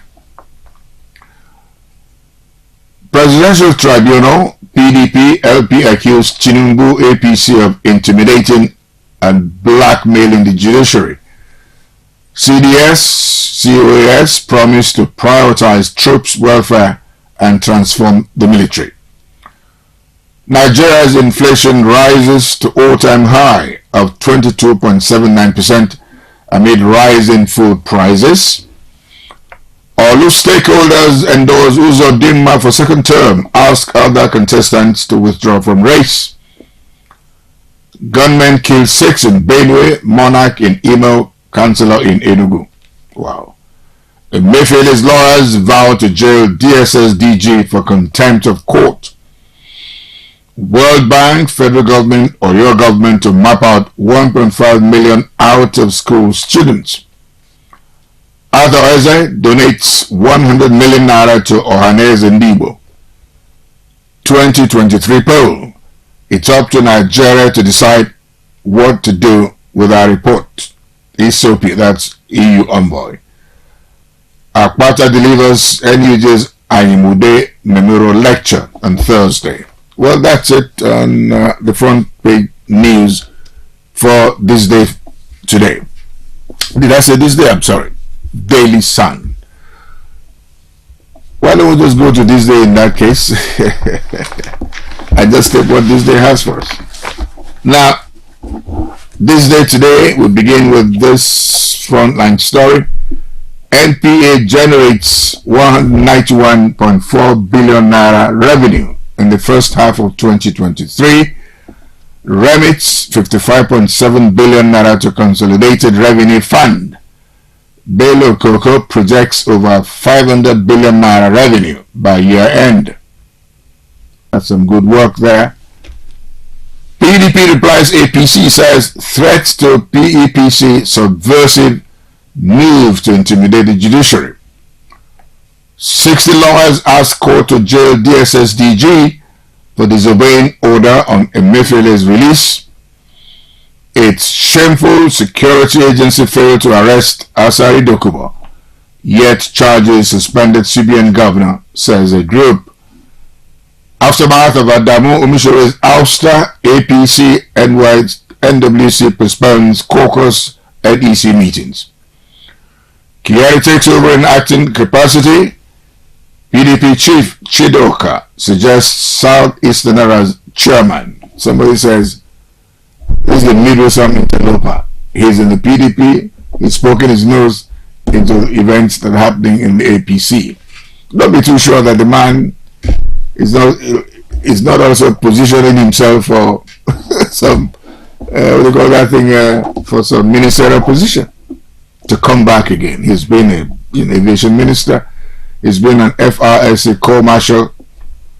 I don't know what he still needs with any new positions now. But that's up to him. Kiari takes over in acting capacity. And, well, we'll see how things progress for the APC. They really didn't start on a good note. I mean, if the chairman has come to say to the whole world that he didn't support the Mr. President. He actually had his own candidate. I mean, somebody said he should have been long gone. All right. Higher food commodity prices raise inflation to 22.79%. And we'll see the picture of Mr. President with Akinwumi Adesoya, President of the Africa Development Bank, and President of Afrexim Bank, Dr. Benedict Orama, joined the 5th Media Coordination Meeting between the African Union, Regional Economic Communities, and Regional Mechanisms in Nairobi, Kenya. That's a meeting that just ended just yesterday. We're done with this day. We go straight away now to New Telegraph, and organized private sector foresees glimpse of economic recovery as June inflation rises to 0.38% to 22.79%. Disobedience to order, 60 lawyers filed contempt charge against DSS DG over Emefiele. Sani demands payment of 50 billion naira earned allowances. Local government chair died days apart in Ondo. Oh, that's very sad. Local government chairman and the deputy local government chairman died a day from each other. That's bad. FAN diverts 2 cargo-bound aircraft to Lagos over faulty runway lighting. NAS clerk tells court Bokachua can't be arrested or probed. Full stop. Leadership crisis. APC constitution doesn't support chair. National Secretary's resignation. Banire says Tinubu has no hand in Adamu Omishore's ordeal as party announces their departure, postpones caucus neck meetings, and why Southwest cabal eased them out. Kakameke tipped as National Secretary of the APC. Nigeria records first case of anthrax, calls for precautionary measures, and that goes for all of us. Russia blocks 36.2 million tons of wheat shipment to Nigeria and others. Okonjo-Iweala, poor countries hardest hit. Millers, bakers fret over prices of bread and noodles. Why I kidnapped myself by secondary school student. Oh God. Armed forces ready to battle insecurity and defend democracy. CDS, Chief of Defense Staff. Lagbaja, the Nigerian Army most misunderstood, complex and challenged. Troops intercept Anambra-bound truck conveying 20,500 ammunition. Wow. We end on this note. Tinubu to tribunal. Atiku obeys petitions, unfamiliar with electoral laws. Failed to prove alleged non-compliance. APC harassing, intimidating judiciary. PDP. LP, no amount of threat can change the law. That's what the PDP has said. And vitamin D supplements may boost heart health. That's a study conducted by New Telegraph. We go now to Daily Trust, attending our session for the second time. And as I said much earlier, let's have them regularly. They've responded to this. Access Bank eyes more deals after buying Standard Chartered assets. Emefiele, Arewa leader in South, wife detained by DSS, relatives protest. Kyari takes over as acting APC chairman. Tough time for families as inflation soars to 7-year high. Food beyond reach citizens. Kwara, Lagos, Kogi, worst hit. Zamfara, Sokoto, Borno list. Women begin strike in Taraba. Figures not reflection of reality expert. Nigerian Stock Exchange Group to fast-track NNPC listing. GT Bank named best in Nigeria by Euromoney. 4 days after NDLEA fails to produce killer of 2-year-old boy in Delta State.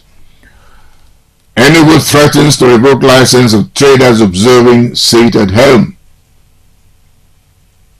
That's a matter that should be taken very cautiously. It should be handled very cautiously, and that's a message to the governor of Enugu State. You mean well for them, but they should also do their own business and save their lives in doing it. Now we're ending up with The Guardian. The Guardian starts with PDP LP knock APC over alleged plots to intimidate presidential election petition court. Nigeria spends over 99% revenue to service debts. As in page 6 has a special report on this. That's in The Guardian for today. Sit at helm. Businesses, schools open in Enugu as Zimbabwe vows to seal locked businesses. APC chieftains explain why Adamu was removed as progressives take over. Fresh concerns over cancerous sweetener in food and beverages. Amcon malls liquidation. Return to shareholders' options for embattled Arik Air. Nigeria confirms first anthrax case among animals in Suleja. We should be very careful, all of us, because that's a disease that's akin to exactly the kind of problems that the whole world was battling with under COVID. I experienced this. I can tell you it was not a good experience at all to have. So we'll have to be very circumspect in the way we go about this anthrax case, both the government and we the people ourselves. On that note, we end what the papers are saying today in their front pages. My name is Biscon Tv. Thanks very much for watching.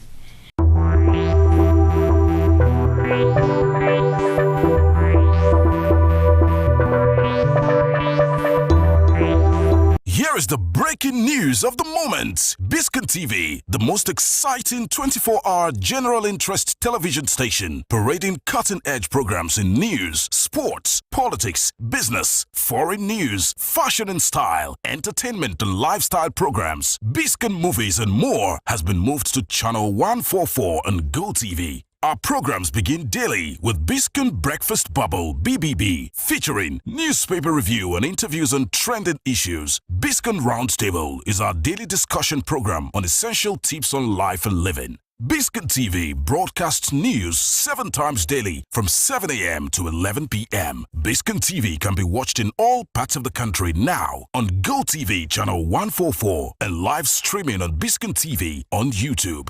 Biscon TV live streaming on YouTube is the fastest growing, most watched 24-hour live streaming channel on YouTube. Remember, Biscon TV has been moved from channel 108 to channel 144 on GoTV. Biscon TV. Interactive, engaging, and unconventional.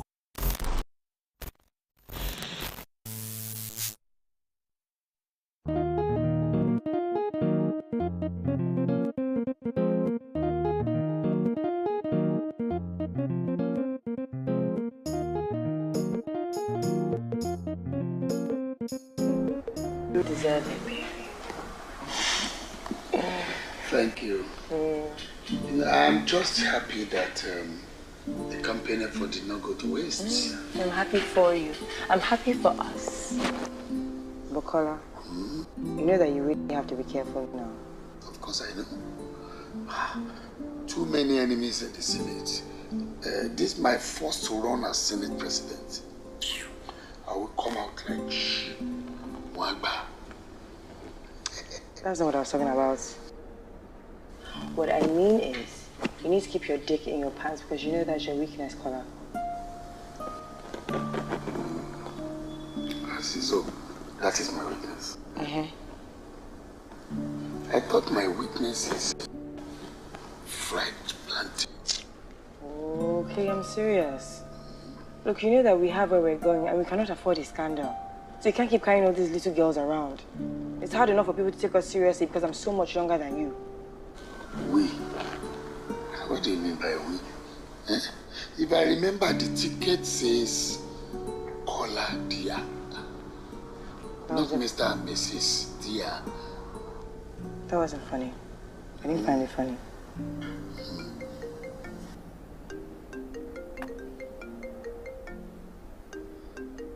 Ah, Rennie. Hello, Rennie. Yes. Oh, they need me. Oh, very important. Okay. My tolerance. All right. They need me. Who are they? Oh, Elijah, we are in politics. Kuye.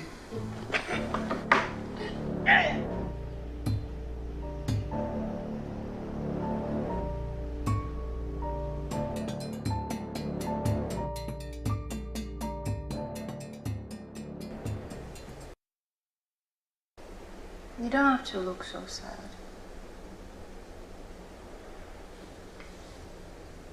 Jalani.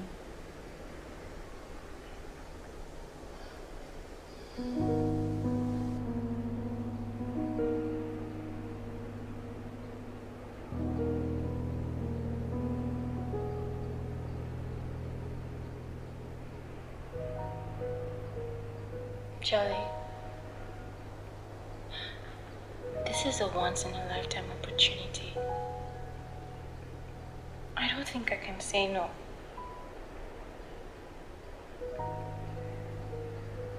Listen, maybe we fuck a lot. And we're always going to enjoy it forever, okay? He's just going to have me for some time and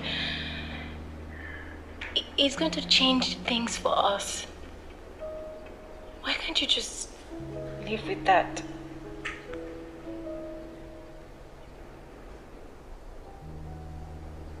Baby, when the thing started, you said it was a one-time thing. Now it's once a week. Sometimes twice. I'm starting to think that you're liking it. I'm starting to think that you're liking him. Babe, before we know what's happening now, you leave me. No, Julie. He's a married man. That's never going to happen. Okay? I love you. I mean, you're my one true love. I'm starting to think that you're attracted to him. And babe, that's what bothers me. No.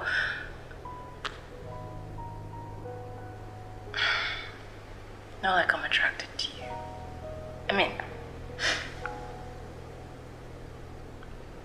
do you remember the first time I saw it? I mean, I screamed, I went crazy and all. And I told all my friends and everyone that cared to listen about the sex.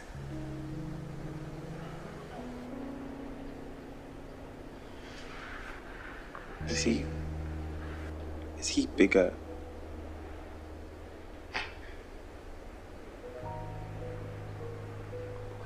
Are you being insecure now?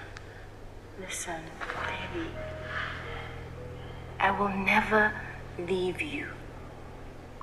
I love you. Okay? Besides, not all of us have good brains like you. Some of us just have beautiful bodies and we have to use it to our advantage. Babe, but I have babe, I make money. We can manage. See, we can just move past all of this. It's not enough. And you know it. Baby, this is a big opportunity for us. Please. We can't let it pass. Okay? You're right. It's a big opportunity, and I guess your body is just a body. I love you. Come here.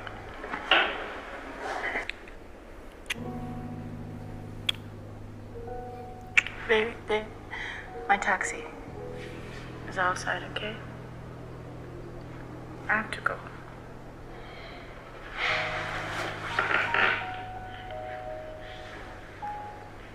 Okay? Baby. It's fine.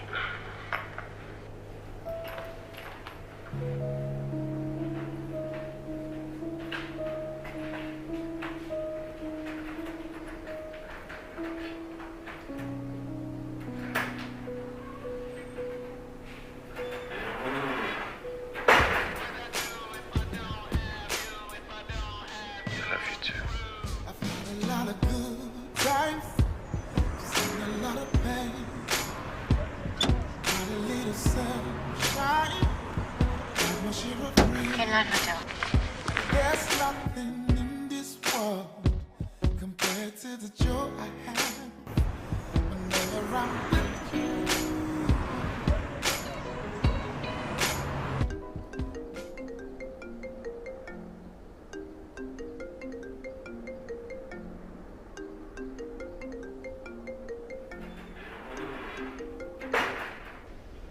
Yes, I will just pretend as if I am going to jog and I will stop by. Yes. All right, yeah.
Taking notes of my keyboard.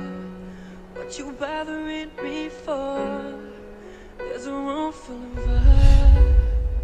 What you following me for? This ain't no sing along. It's a girl, what you singing for? Keep blowing like a C4. Got my whole crew blowing like a C4. 20s, keep the bar rolling. Fake IDs in the trash, we going straight to the top. Rooftop glows with a hum of girls. They all so foreign, rain so poison, rainbows flowing. Light-skinned chick, first flights from Poland. Whole lot of friends, first flights from Poland. Whole lot of cash coming straight from Poland. Why? Cause they loving the crew. They're loving the crew. They're loving the crew. They're loving the crew. They're loving the crew. They're loving the crew. They're loving the crew. They're loving the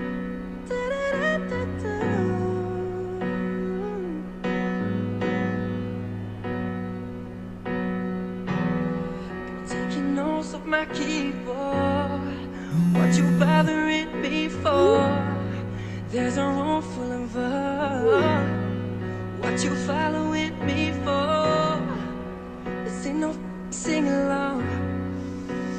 Girl, what you singing for? Cause we blowing like a C4. Got my whole crew blowing like a C4. Why? Cause they love me, the crew. They love me, the crew. They love me, the crew. They love me, the crew. They love me, the crew. They love me, the crew. They love me, the crew. They love me, the crew. They love me, the crew. Bros, Rene. Bros, have fun now. You don't see that game yesterday? Oh. Ahmed Musana, final. 2 goals for extra time. That boy's on fire. You know what they trick me, Mas? Waiting. The guy's not proud. Very level-headed guy, even after the game. Not true they talk. But you know, say, what of now, they the same. Person like you, where they handle things, where they run things. Still get the humility to talk to driver. Like me. Leave this thing where we they talk now. You're not an ordinary driver. You're the best. Oh, you see what they talk? Oga like you big pass any other Oga for this place. After Madam, now you. Now you now.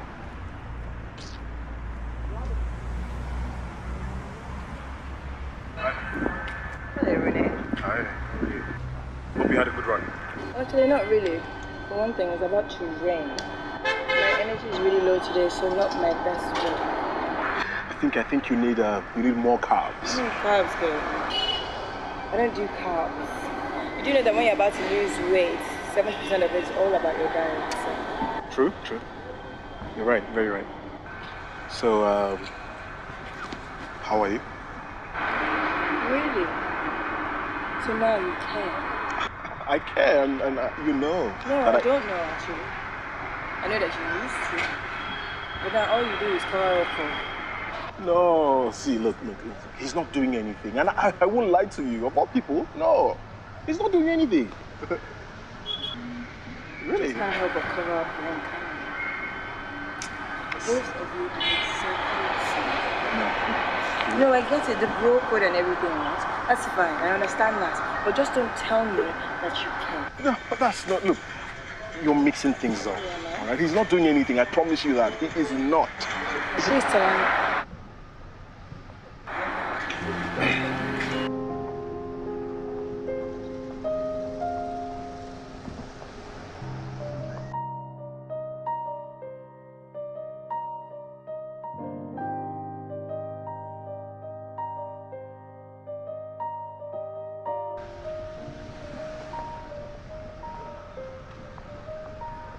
What was that?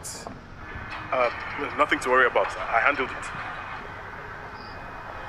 She won't believe you. Listen, that woman has eyes at the back of her head. She just wants to destroy me. No, maybe not, sir. You know, all women are like this, and Madame is not any different, sir.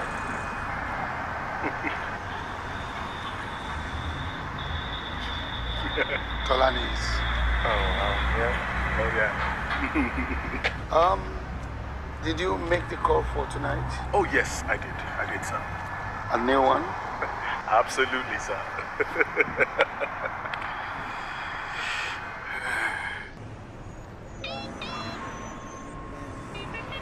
What's our show to be working? And I get picked by these girls every day. Girls be hustling every day and night, try to get that paper, man. Ain't easy, the streets ain't easy, I know. The bills gotta get paid, and I'm the super pimp. City nightlight, even shines bright. The streets I made my own. Feeling myself, making my rounds. Check on my girls. Street to street, man, I know play. Baby, no be joke. Typical day could get messy.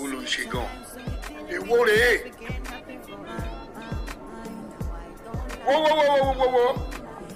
Yo, fancy will be late, Joe.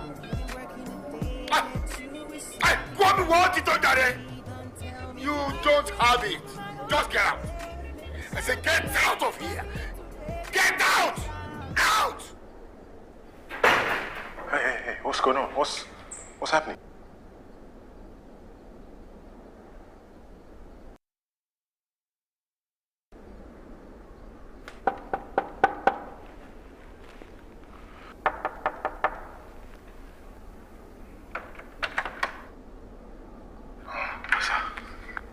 Kilo Shele, sir, what happened? She's not Tolani. Okay, so should I just pay her and just... Lucia? No! Get me Tolani. Sir, this night is already... it is late, sir. Just call her. Call her. Look, she must be here. Yes, sir. Okay, sir, I will call her. Mark me. I was just wondering if I should call her right now and then the time... Sir.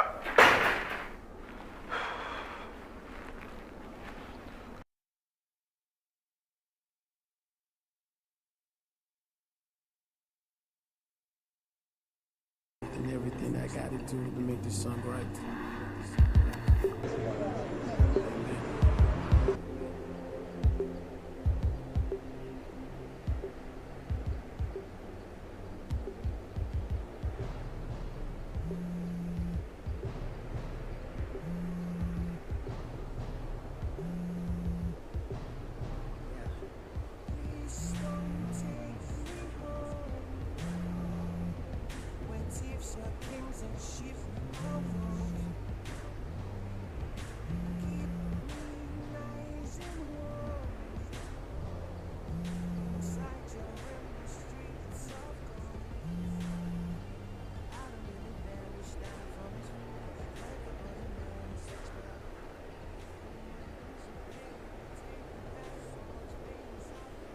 Hello, Renee.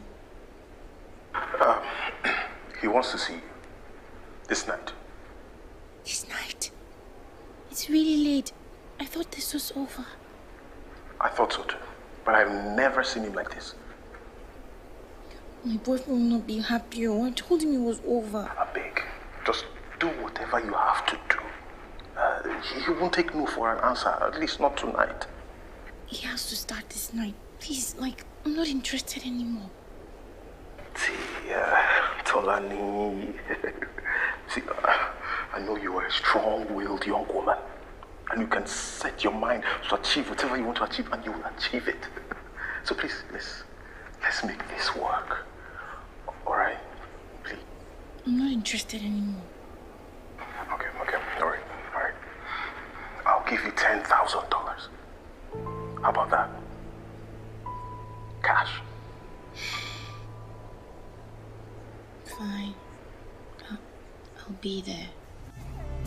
Immortality, I'm paying hell. Save me from my perils. Bring me back my hello. Hello. Men still hide the truth in search for fame that's on from you. Blood they flow like water. The government look up your God. Don't send me away from you. Man was standing from his fall. Drive the brother man in search to have it all. And on my knees I'm praying, don't take me past. So much pain is out there that you do. Driving for the strong, emptiness and words. Earth has lost its wealth from too much fighting world. Children dying daily, all these things they pay. If I sleep, I beg, make you no way. I'm paying hell. Save me from my perils. Bring me back my hello. Immortality, I'm paying hell. Save me from my perils. Bring me back my hello. Hello, I'm praying hell. I'm praying hell. I'm praying hell. I'm praying hell. Hello.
Hello?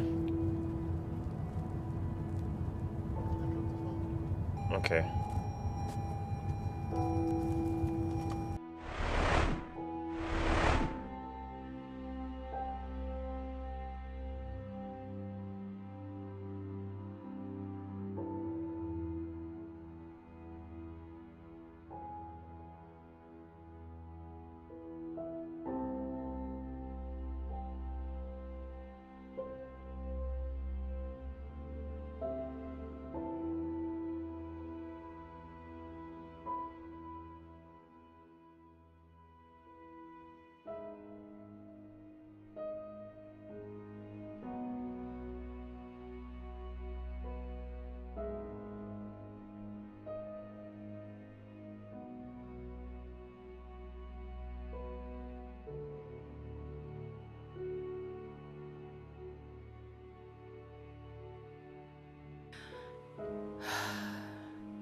Tolani, you're an actress. And this is your act. Tonight, you're Linda Ikeji. You're a power woman.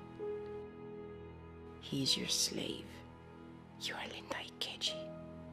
You are Linda Ikeji. Powerful.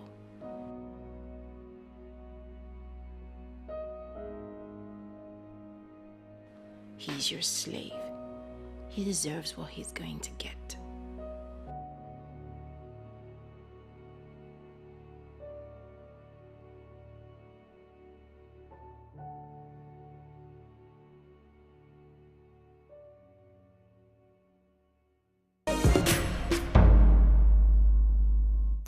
Well done, my country people. How on a day? Yes, this na your Bonga TV station, Wazobia TV, and my name na Jibike Ogunlade. On top of very, very hot story where we say we don't get for our hand today, so we don't hear so the new incoming Senate President, Senator Kola Dia, says some badness don't share to the man who said they don't shoot the man. Now we hear say this badness will be say share so yesterday night for the very popular England Hotel, and you also get one young Otepu will be say there beside him. Her name na Tolani Jacobs. Now, doctors don't come out here and say the seniors have been there inside situation critical, in fact, in there inside coma, in between life and death. But still, the doctors don't come out here and say they get hope, say if it turn around. But unfortunately, so that fine babe will be said and see with him. So, Miss Tolani Jacobs says she not there too successful, say she too she been lose her life. On top of the things we say they share now, we don't hear say different messages on the enter. As in fact, people don't they say their own message on top of this level. And if I want very, very special message, we say we been get so. Now one letter we be so Senator Obadino been sent on top of this level. As I mean they ask Ogadia making do quick come out from the hospital, but then continue their Senator Waka. Are you going to die?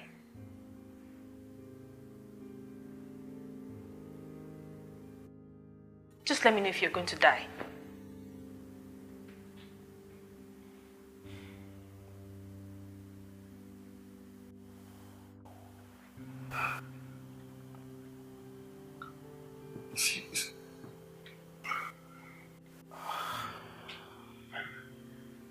I remember I was at the Inland Hotel.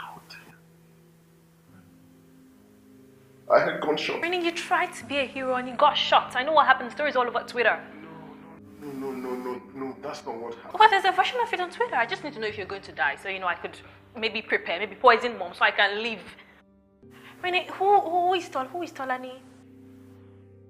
What is all this? What? I don't even understand you. I'm here. I got shot. You're not even asking how I'm doing. You're talking about what kind of mommy drama is this? I didn't bring it up. Matter of fact, I asked if you're going to die. So in a weird and twisted way, I still care about you. What is this poison drama you're talking about? What is this? Really, seriously, I can't believe you. What? Answer me now. I don't have time for this. Renee, mommy is crazy and it's affecting me. It's getting under my skin. Yesterday she came into my room and put hands on her like this. Just like this, telling me not to talk. Can you imagine? And what happened? Then she turned off my radio, then unplugged it, collected my phones, turned them off, removed the batteries. She even removed the SIM card. Can you imagine? Why? Renee, I don't know. She said demons and IT firms are working together to listen to our live stream so they can destroy it. What? Renee, I swear she's delirious. Anyway, how are you feeling now? Don't touch me. Come on, be going. Come on.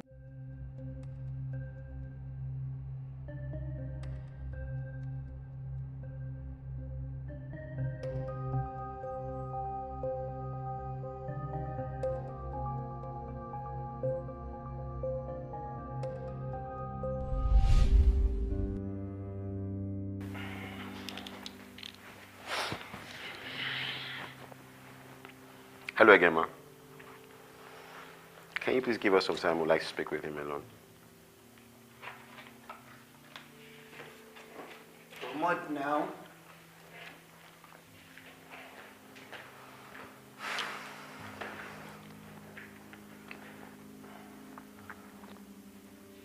How are you feeling? Just a bit drowsy. Yeah. Usually that happens, you know. Don't worry, you feel better in a couple of hours. Just make sure you take some more boost, okay? Thank you. How old is this your guy? Can you ignore Mr. Etim? And tell me, what happened in room 420 that night? Honestly, I can't remember. I don't know. Are you going to pretend like you don't know what happened in that room that night?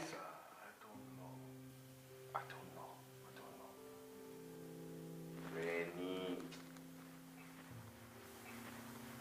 I know as a fixer, your job is to protect him. No, I am his chief of staff. Meaning what? What is the difference? Fixer, chief of staff. Anyone can go, my friend. She's dead, Rennie. Dead? And Senator Dia is in a coma.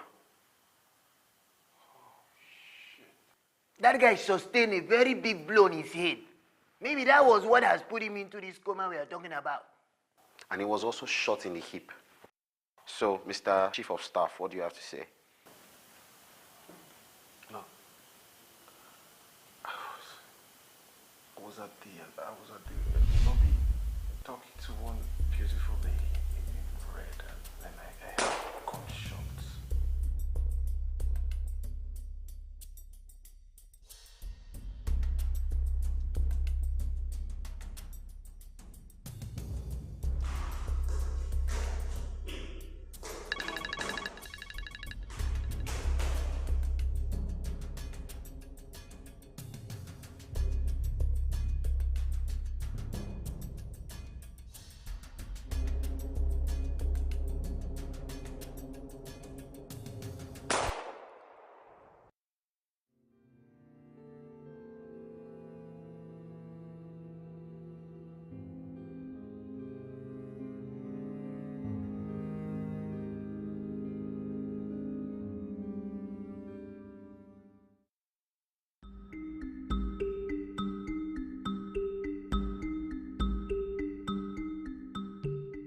So, how long before you heard the shots? Well, maybe 15, maybe 20 minutes.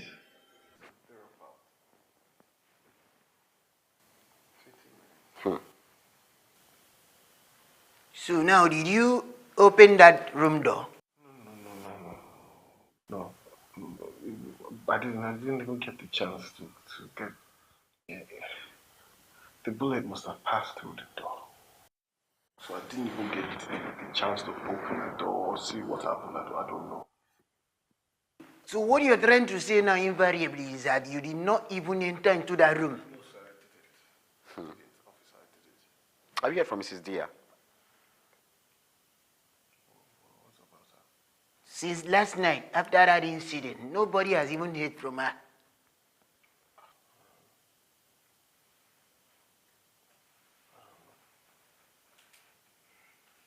Is there any other information that is very useful that you can give to us right now? No, sir, but I'll let you know. we will definitely come back for you.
This is not good.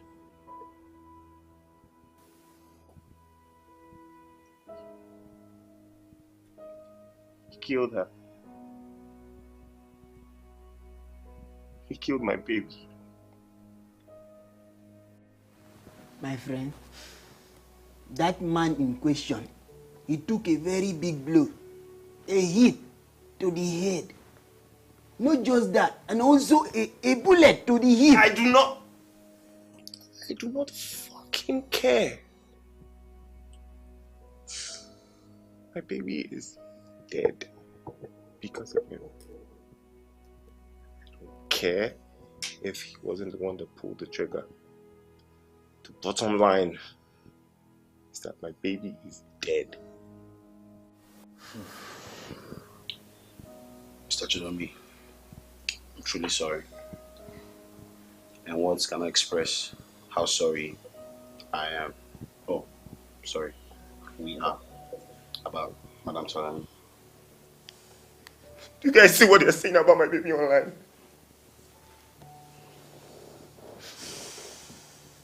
This has to be a dream. This has to be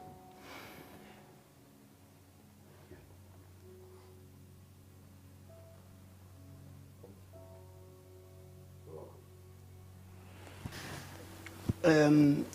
Well, I don't know if this thing is coming at the wrong time, but the thing is that we came here all the way to ask you some very important questions right now. You want to ask me a question right now? That is why we came all the way to this place now, to ask question now. Is it next year? Mr. Chidombi, like we said before, remember I said something earlier on, I said we're truly sorry. And we'll come back. Why don't you just rest, take some time, but we'll be back. Okay? Be a man. Let's take our leave. Alright?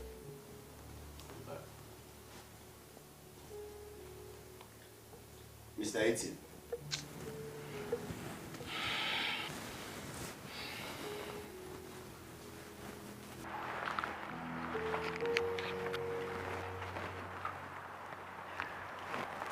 You know, this guy deserves an AMVCA. Why did you say that? I can't really put my finger on that thing, but I think there's something not really clear about this guy. Now you see that thing I'm talking about? This guy is an actor.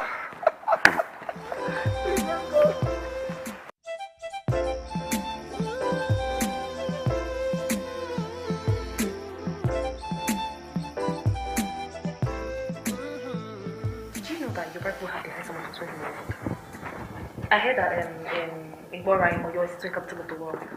Mommy's from Moyo, Abi. Do you think she's a twin? Okay, I've actually missed you. I can't stand her, Rennie. I can't stand her madness. This morning she talked about how she was going to come pick you up from here to take you to church for prayers. Saying something about God favors the church over needles and drugs. No.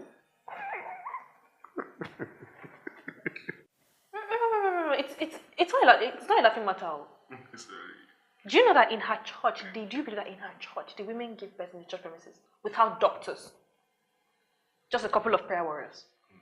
Calm down. They have midwives, so don't make it look like they're savages or something. Exactly what I'm trying to tell you. Okay, ma. Anyways, how about this Bernard's case? How are you involved? How are you going to be okay? How is Dia involved? What happened? How do you have so many questions at once? Are you going to tell me what happened or not? Honestly, I don't know. Are you going to tell me what happened or not? Okay, I don't know now. When you don't try to play smart with me, don't... What is it? Sorry to bother you again, but we have some pretty disturbing news.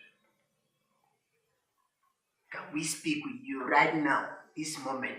We are here already now, so talk. I'll see you later.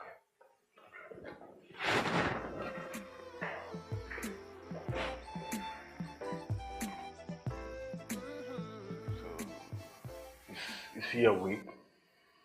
Have you seen Mrs. Dia? Unfortunately, no. Rennie, that night, how many people were in room 420?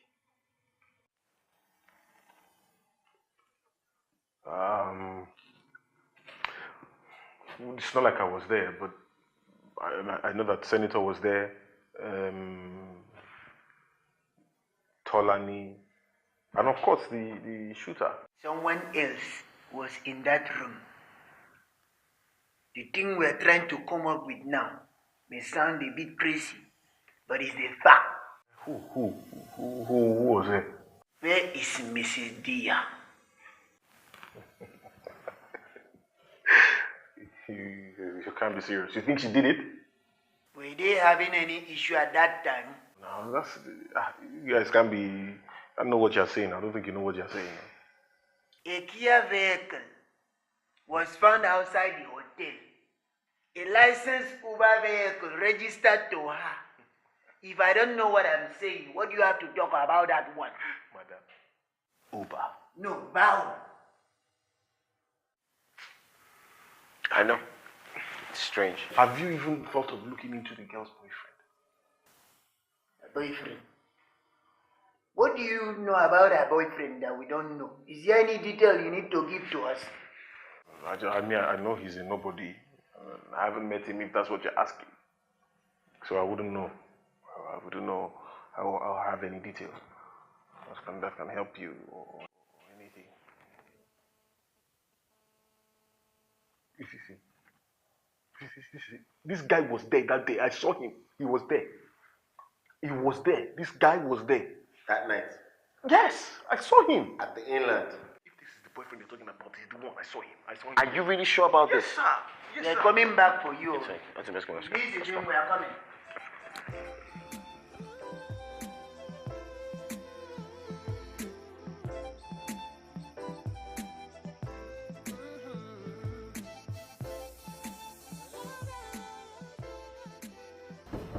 Hello? Mr. Jolomi? Anybody home? Mr. Jolomi? And there's no doorbell safe. By now, someone should have created a doorbell app or something. Somebody is actually working on it. Don't be surprised. Hello? Mr. Jolomi? Let me check around the house. Okay, I'll be standing by. Hello? Mr. Jolomi? Mr. Jolomi? Mr. Etim! Etim!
Mrs. Dia.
I'm living in the land of zombies.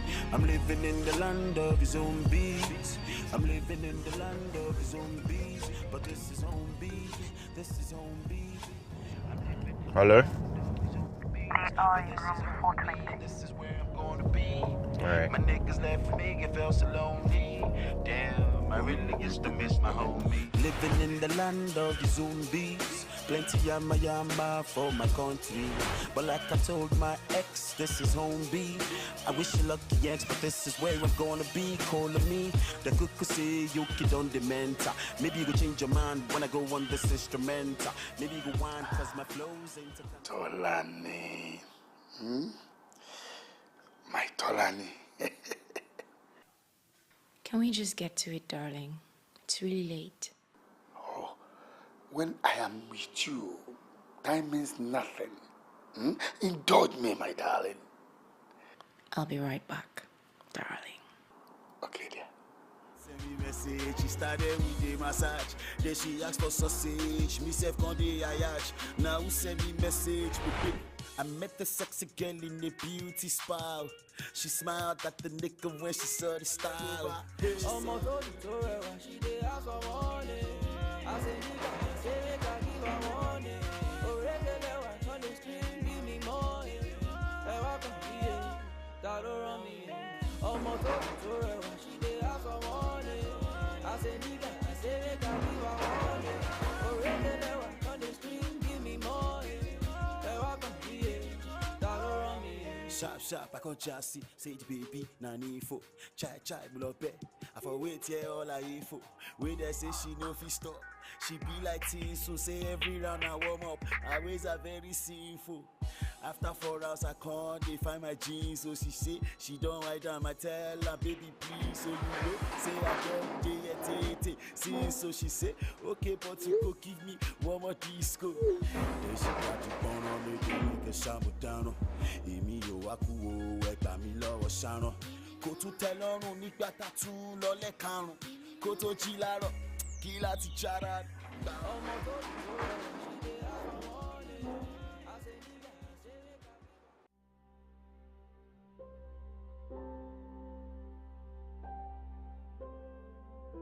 That man in question took a big blow and a hit to the head and even a bullet to the hip. I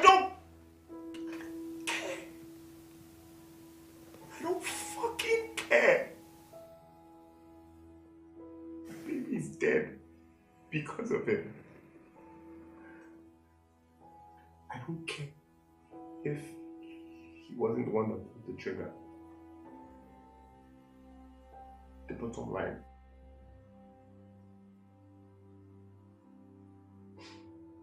The bottom line is that Tolan is dead.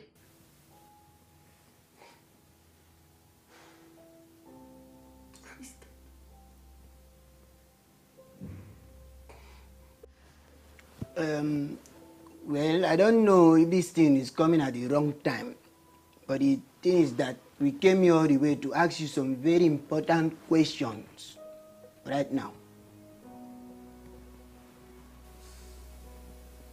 You want to ask me a question right now? That is why we came all the way to this place now, to ask question now. Is it next year? Mr. Jeremy, like we said before, remember I said something earlier and I said we're truly sorry. And we'll come back. Why don't you just rest, take some time, but we'll be back. Okay? Be a man. Let's take our leave. Alright? We'll be back. Mr. 18.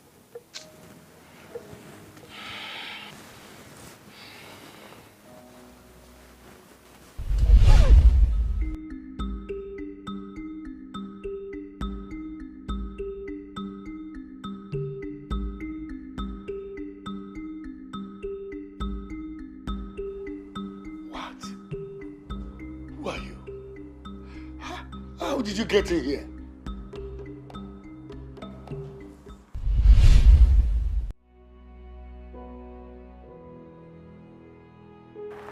You know, this guy deserves an AMVCA. Why did you say that? I can't really put my finger on that thing, but I think there's something not really clear about this guy. My son!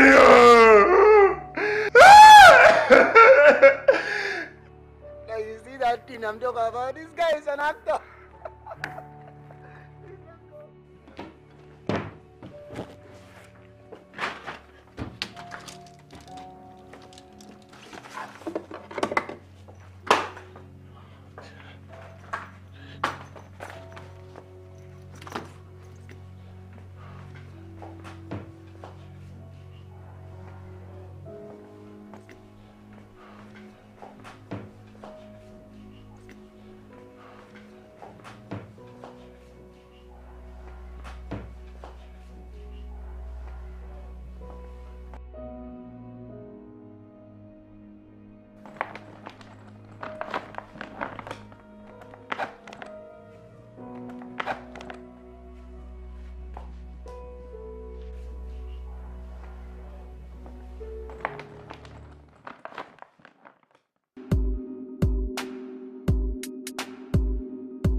That man, they say there is nobody in that flat. Oh.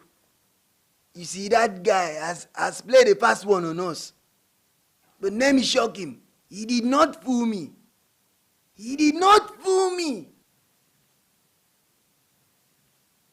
You know, it's really suspicious.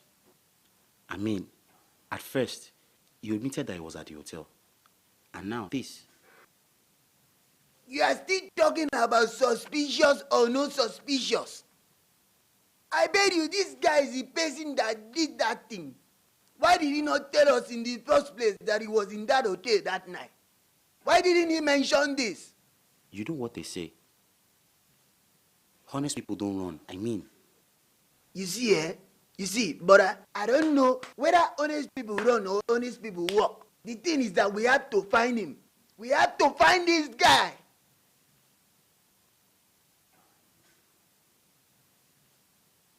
All these people that think are police, they cannot do their work.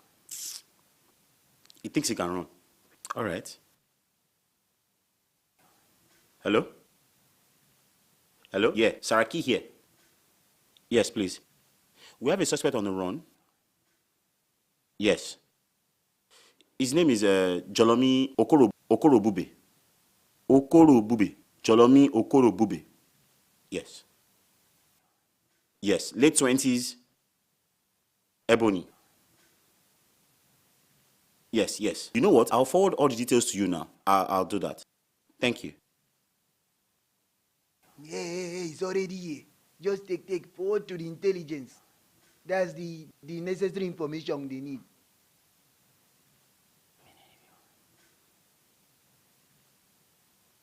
Have you sent it? Relax now. Okay, we have a lot to do.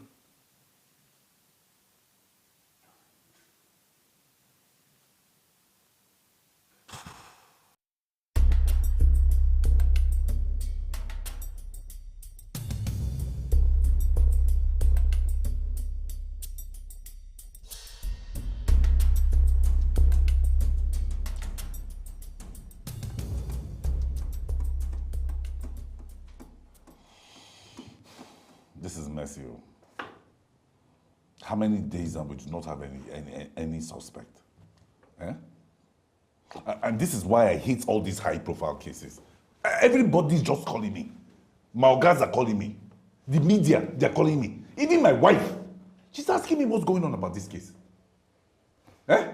Sir. What? Oh, I haven't finished. Sir. Hmm? Have you finished? If I slap you. Sir, the problem is that the security camera at the hotel, it was faulty that night, sir. So we do not have an accurate account of people that entered the hotel, sir. Oh, no. Perhaps the suspect should have tampered with it.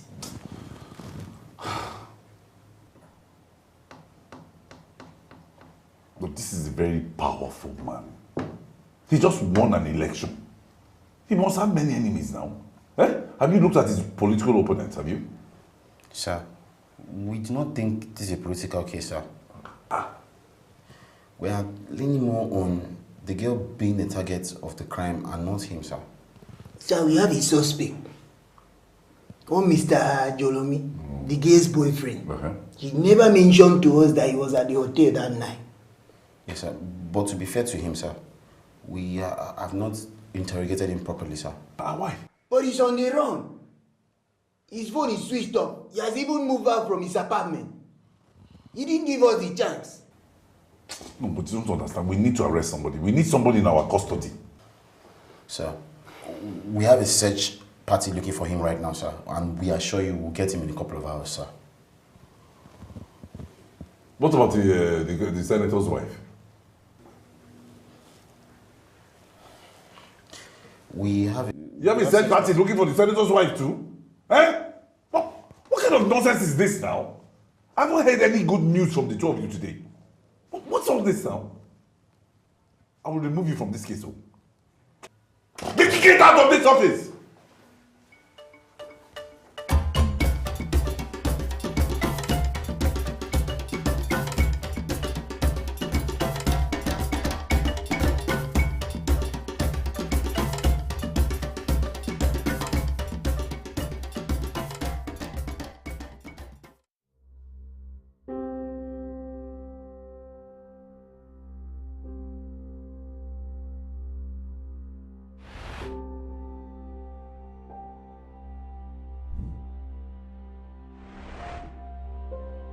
Already suspecting me.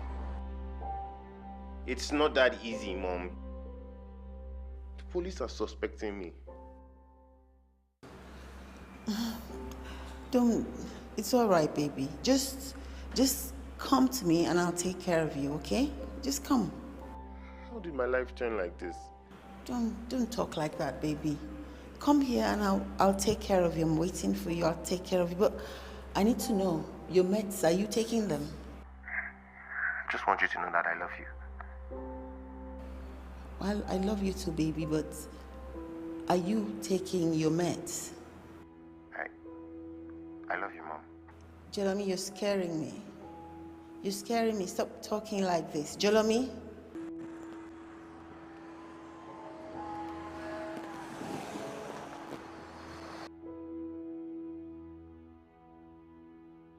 Jolomi?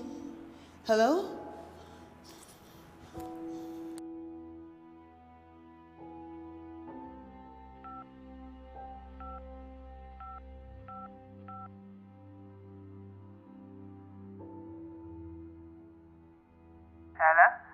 Is that the Lagos State suicide response team? How may we help you? It's my son. It's my son. I think he's about to commit suicide. What's your name, ma? My name is Ibn Abo Okorobube. Okay, ma. Are you with him? No, I'm not with him. Do you know where he is, ma? I don't know. Okay, give us his name, age, height, address, and anything that can help us find him. His name is Jolomi Okorobube. He's 26. He lives in Lekki. His girlfriend is the one that died in the hotel room with the senator. Okay, thank you, ma. We'll work on it. Do you need me to come to your office? That will not be necessary at this time, ma. We'll get back to you shortly. Thank you.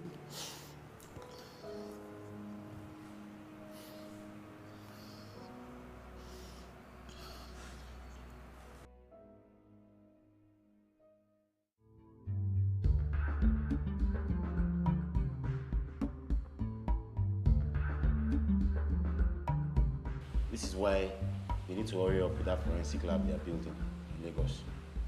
Because with DNA evidence, we will know who was in the room with them. What do you need DNA evidence for? Well, we already know who did it. Why is he on the run? Why is he on the run? We have to find him. Bottom line. We have to find him. Okay. So what do we know about Mr. Jolomi? Okay. I think his full name now is Jolomi Okorobube. He's in his mid-20s. And he works for this WAPTEC as a computer programmer. He attends CC of God Church. And any criminal past that we know of? For now, no. But with the way this thing is going, something will come up.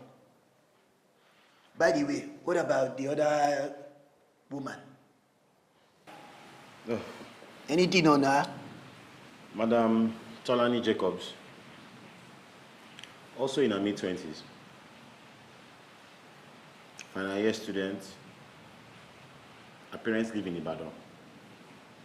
No criminal records. And nothing spectacular about her. Nothing spectacular. These girls that follow big men. They have special talent. Special one at that. Sorry. Hello? Hello, yes. Saraki here. You found him? Okay. Send me the text. Send me the address. Send me the address. Text me the address now. Yes, we're on our way. Yes.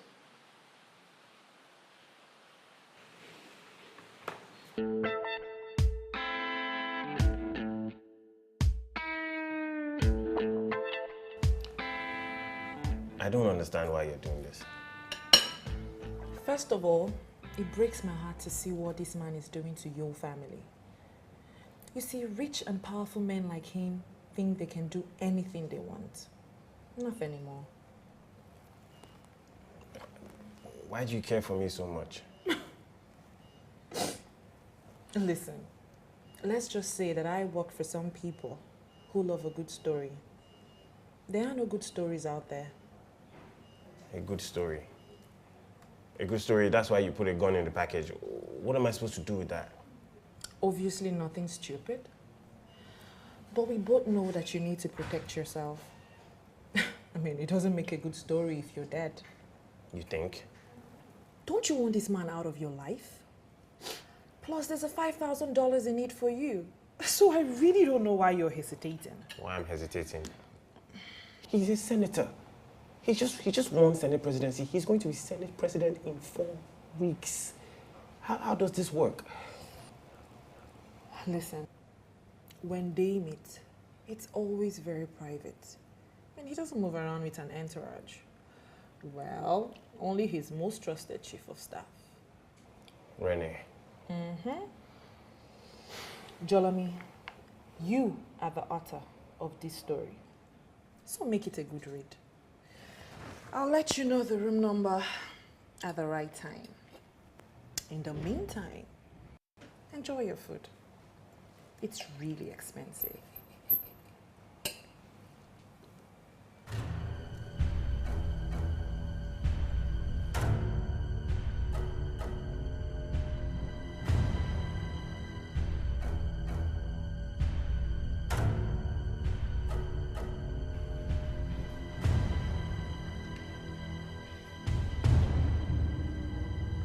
Do you know in this our Lagos, there is a crime to attempt suicide? It is a very big crime to attempt suicide. You know, we can even charge you for suicide attempt. I wasn't trying to kill myself. Even though there's nothing to live for.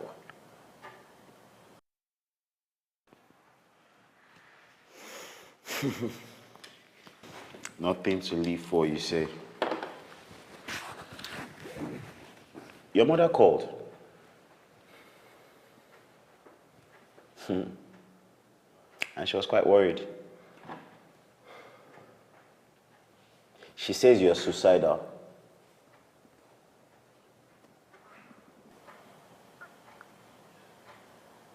She overreacted. Are you okay, Mr. Jolomi?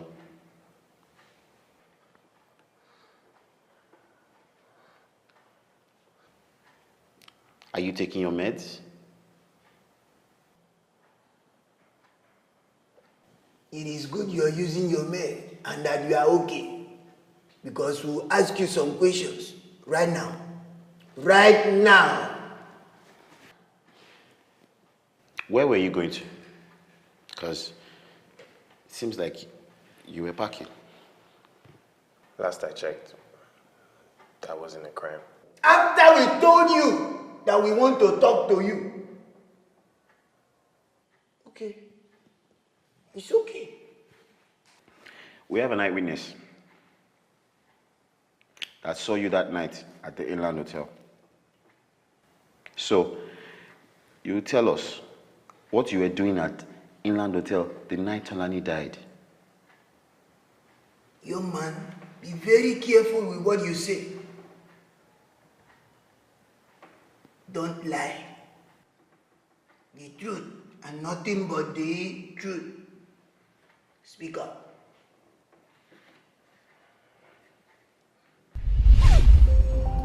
Hello? They are in room 420. All right.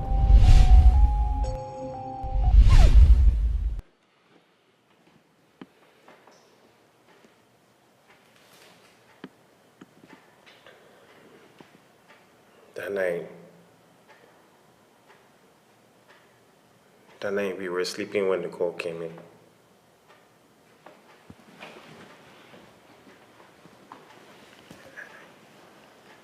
I knew it was him. So I waited for her to go. And then I went after her. So, how did you enter the room? Like, how did you enter the room? Through the door? No. Through the keyhole. Through the keyhole. Listen, I work for WebTech and I'm a lead programmer there, so I can definitely program any card to enter any hotel room. I can understand that. So tell me, what happened when you entered?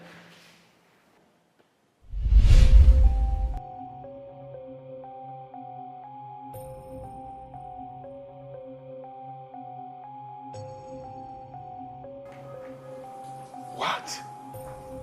Who are you? How did you get in here?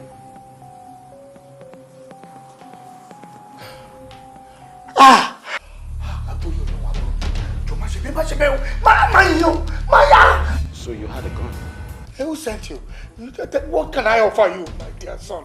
What do you want? Listen, look at me. I have money. Money, good money. You think money is everything? Money. You think money is everything? No, money, no. Money, Money is nothing. Absolutely nothing. Yes. Go on. He looked at me and he said, But I can give you good time. Listen, my dear. Look at that toilet there. There's one pretty young lady there. She does amazing things. I can leave her for you, please. why? She doesn't even mean anything to you. You're supposed to be a leader. Yes, I am a leader. You're so cold. Cold. So heartless. What are you talking about? I don't understand. You know what? This is not worth it. Huh?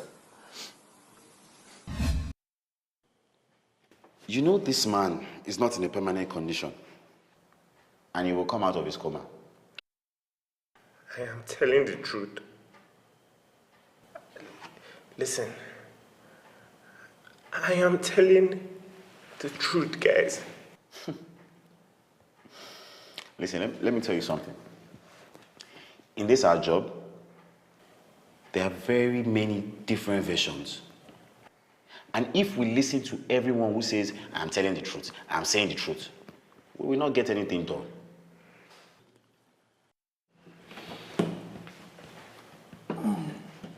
Anyway, continue the script. Go on, go on.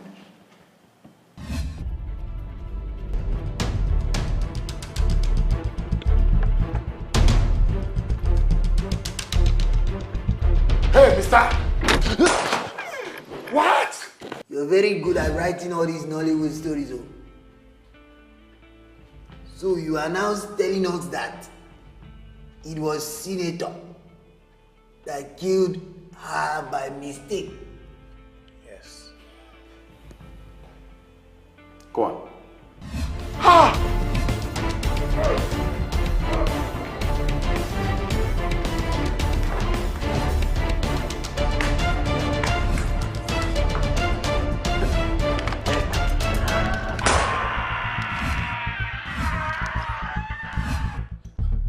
And you shot him in the hip in self-defense. Was Rennie at the crime scene at any time? Rennie, no. He wasn't there. Go on.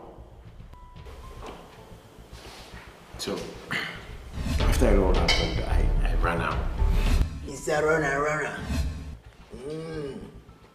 You ran out. Was Mrs. Dia even in that room?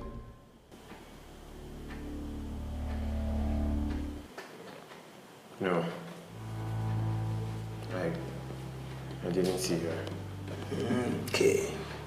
Now let us come back, because we've gone far. Let us come back now. So you are still telling us now that it was Senator that shot Mrs. Madam Tolani. Is that your final answer? Yes. Listen, that's what happened. He tried to shoot at me. And you know what? I should have just taken a bullet. And for the senator, you reacted in self-defense. Yes. Thank you very much. At least now someone believes me. Yes. The question still remains. If you are actually telling us the truth, all these things you are saying, if it's actually the truth, where is the gun that you use? Where is the gun? Because we searched everywhere. We did not see that gun. That's the thing, that's the thing. Everything happened so fast. I don't know. My friend, you must produce that gun. You have to produce the gun. And where is Mrs. Dia?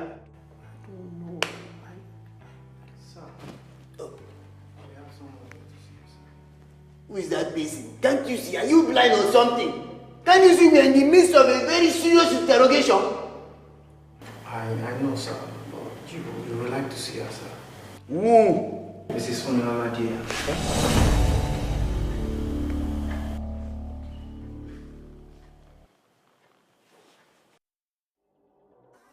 Blood pumping in my veins. Hold my hand so we'll run. Don't look back so you don't turn into a pile of salt. Be quick and swift, leaving no stone unturned, 'cause we've gotta get out of here right now. Blood pumping in my veins. No, we don't want no crisscross. I won't stress no further. Daylight won't wait for no one. We've got to run, run, run, run, run, run, run, run, run.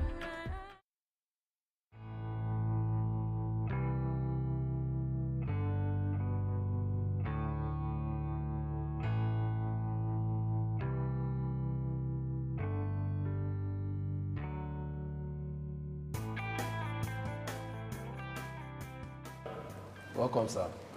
Welcome. Make I go call him. Let me go and call him. Thank you.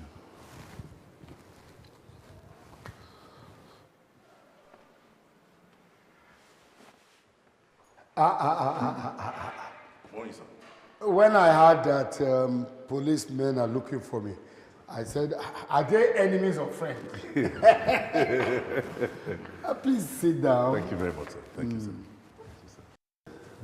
Yes, no. Seriously, you people did a great job. Thank you very much, sir. Yes. Thank you, sir. When I heard what happened with the notorious gang, Yes, sir. I was like, wow. I was so impressed and happy. Thank you very much, sir. So I now said, well, the Nigerian police is working. we always do our best, sir. Yes, Well sir. done, eh? Thank you, sir. Well Yes, sir. Thank you, sir. Okay. These are two of my detectives, sir. Okay. This is ATV and this is Detective Bola Salaki, sir. Ah. Yes, sir. Salaki, are you related to Salaki? Not at all, sir. Sir, these two detectives headed the last successful operation we had, sir. Oh, yes, sir. Yes, sir. That's good. Yes, sir. Wonderful job. Thank you, sir. Nobody would have thought we have intelligent men like this. Thank you very much, Oga, sir. Oga has donated 20 vehicles to our unit. Yes, sir. No. You see, I tell you what. Sir. You deserve it. Thank you. Apart from the police vehicle. Yes, sir. I will also get your officers and the detectives brand new car. Morning, sir. Thank you very much, sir. Thank you, sir. Well done. Yes, sir. Thank you, sir. Yes, and this guy is not. You are not looking like a policeman. I never knew you have that.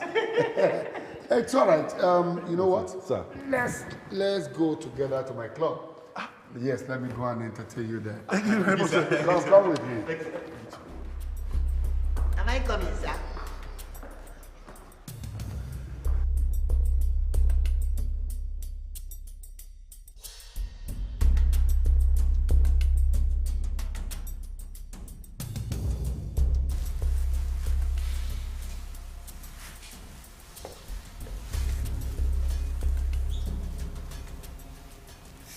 Look at her.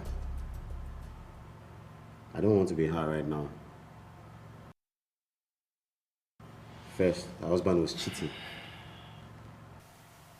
Then a messy scandal. And now he's in a coma. My brother, the rich also cry. They also cry.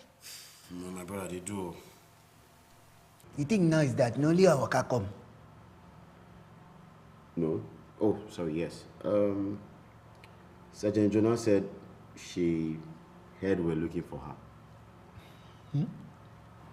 These people are something else. They are something else. What is it now again, Etienne? I don't know, but by the time we are done talking with her, we'll find something. All right, let's go.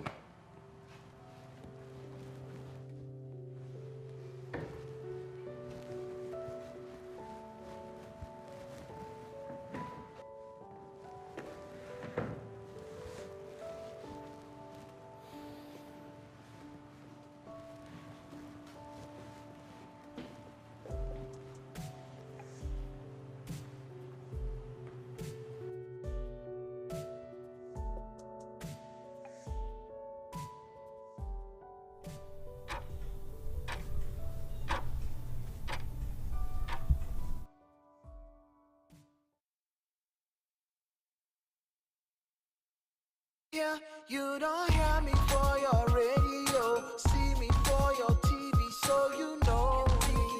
You think you know me. Flashing lights, autographs, got my posters on your wall, so you know me. You think you know me, baby. Okay, good morning. It's your boy Jay. I'm from out of town. Yeah, I know we don't play. Plus, I got a couple things that I gotta say. Used to be an online hype back in the day. But now I'm back at it, something like a crack addict. Make 'em all lose breath. Asthmatic. Used to sell my mixtape at my uni shows. 5 pounds of pop. Ass nasty, you don't know. Back in the UK, Concord, Birmingham, West Midlands, London. Ain't no telling them. I'm getting my grind on. Something like a blender. I see your white flag. Title surrender. Out of town soldier. See, I thought I told ya. Got game, but still ain't got no chip on my shoulder. Sazi lives on in my heart, I remember. Hold it down, you'll never be gone till November. Hear me for your radio, see me for your TV, so you know me. You think you know me. Flashing lights, autographs, got my posters on your wall, so you know me. You think you know me, baby. No introduction needed, not necessary, 'cause you see.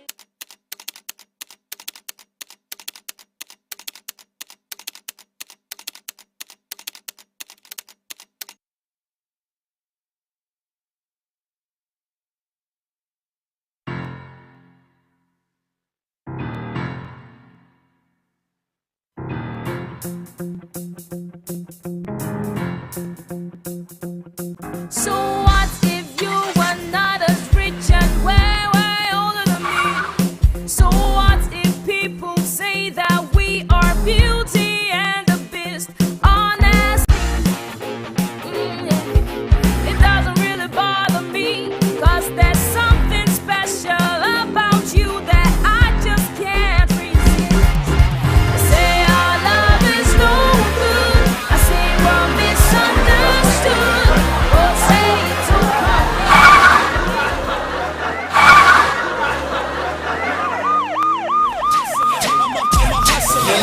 I'm a hustler, I'm a hustler.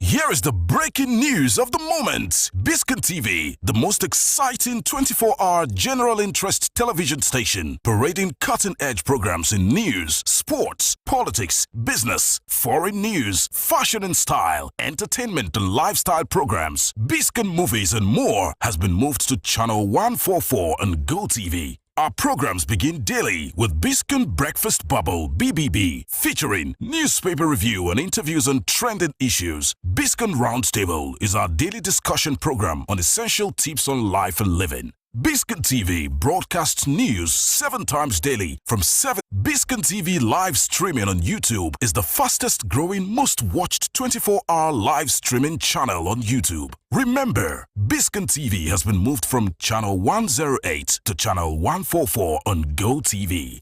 Biscon TV, interactive, engaging, and unconventional.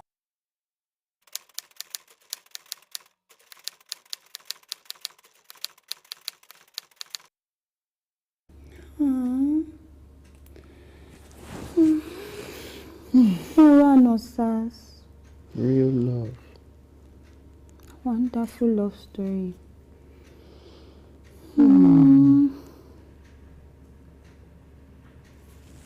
Sunday. Why is it that you don't used to do anything romantic for me now? See everything that this Gbero did. See how Gbero took Osas to this place to go and propose to her. You don't used to do anything romantic. I did something last Valentine. Last Valentine. Sunday, see. Sunday.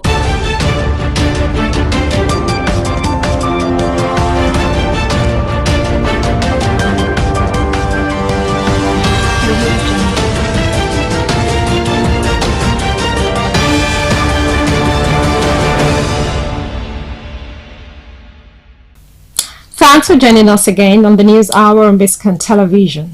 I am Stella Power. We'll begin with our top stories. On the national scene, lawyers file contempt charge against DSS DG. Tinubu to submit list of ministerial nominees. In business news, marketers adjust pumps as fuel price hits 617 naira per litre. On the foreign scene, Biden invites Netanyahu to US, Israeli Prime Minister's office says. And in the world of sport, Napoli offer Osimhen 6.5 billion naira annual salary. Now the news in full. A group of human rights lawyers have commenced contempt proceedings against the Director General of the State Security Service, Yusuf Bichi, over alleged disobedience to multiple judgments and orders of the court directing the release of the suspended Central Bank Governor, Godwin Emefiele, from custody of the agency. They have filed a contempt charge seeking to commit the DSS chief to prison in line with the provisions of the law on violation of lawful order of a competent court. In the affidavit in support of the application, the lawyers deposed to the fact that Justice M.A. Hassan restrained the respondents in that suit, particularly the State Security Service, from arresting, detaining, or interrogating Emefiele for offences connected to terrorism financing, money laundering, round-tripping, financial crimes of national security dimension, among others. Speaking about the legal decision, Maxwell Opara said the group will pursue the matter to its logical conclusion to serve as a deterrent to other heads of security agencies and top government officials that contempt of court and gross abuse of offices for personal vendetta will no longer be tolerated. Now, President Bola Tinubu is expected to send a list of ministerial nominees to the Senate for screening this week. The President is expected by law to forward the list of ministerial nominees to the National Assembly 60 days from the date he takes the oath of office. The administration of Tinubu was inaugurated on May 29, when the former President Muhammadu Buhari handed over the mantle of leadership to him. The list of ministerial nominees has been prepared for a long time, but there have been adjustments in the list. The presidential spokesman, Mr. Dele Alake, recently said that it is only President Tinubu that could decide when to submit the list of the nominees to the National Assembly, as well as those to make the list. Alake assured that the list will be made public before the expiration of the 60 days. Away from that, the Chief of Defense Staff General Christopher Musa has pledged to involve Nigerians in the fight against insecurity in the country. This is just as he said the armed forces will drive the onslaught against insecurity in line with the laws of the land. General Musa also identified the thematic focus of his leadership to include people-centric, troops welfare, and interagency collaboration. The CDS disclosed this when he appeared for screening before the House of Representatives Ad Hoc Committee on Screening of Service Chiefs. According to him, servicemen and women of the armed forces of Nigeria should be reassured of his commitment to their welfare, provision of relevant operational equipment, as well as infrastructural development within available resources to enable them to succeed in assigned constitutional roles. This measure is required to consolidate on the armed forces' welfare priorities in order to effectively deploy, fight, and win the nation's wars by providing ready, prompt, and sustained land, sea, and air dominance by the armed forces across traditional as well as asymmetric conflict settings as part of a joint force. We'll take a short break now, and when we return, we'll bring you business news. Stay tuned.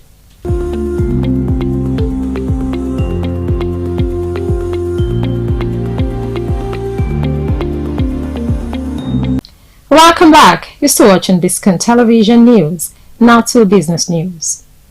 Premium motor spirit, popularly called petrol, was raised from 537 naira per litre to 617 naira per litre.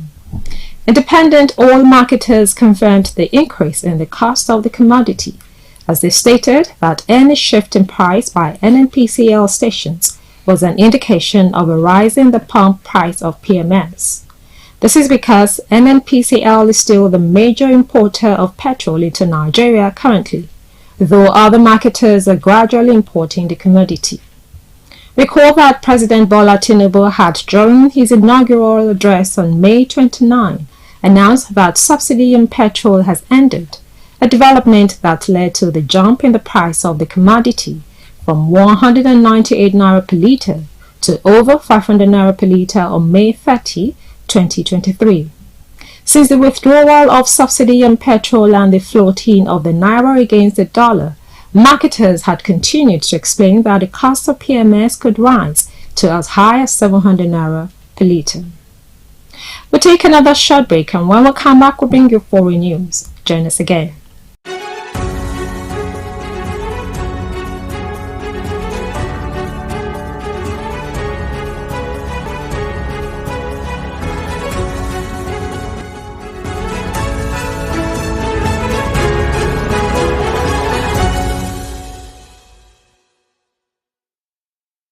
Welcome back. You're watching Biscon Television News.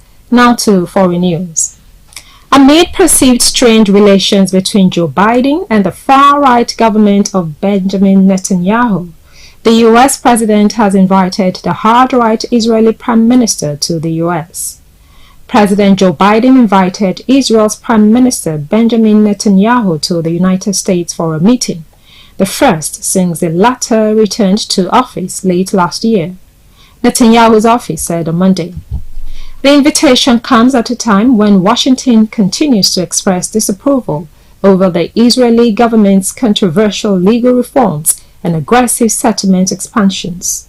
It also comes the same day Israeli President Isaac Herzog is set to travel to the United States for a visit, where he is expected to meet Biden at the White House. The Prime Minister accepted the invitation, and it was agreed that Israeli and U.S. teams will coordinate the details of the meeting. Up next is sports news. Stay tuned.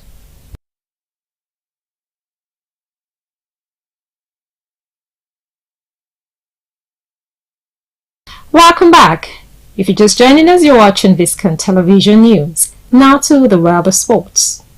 Italian champions Napoli have offered Victor Osimhen a new 2-year contract extension with a salary worth €6.5 million plus €1 million in bonuses.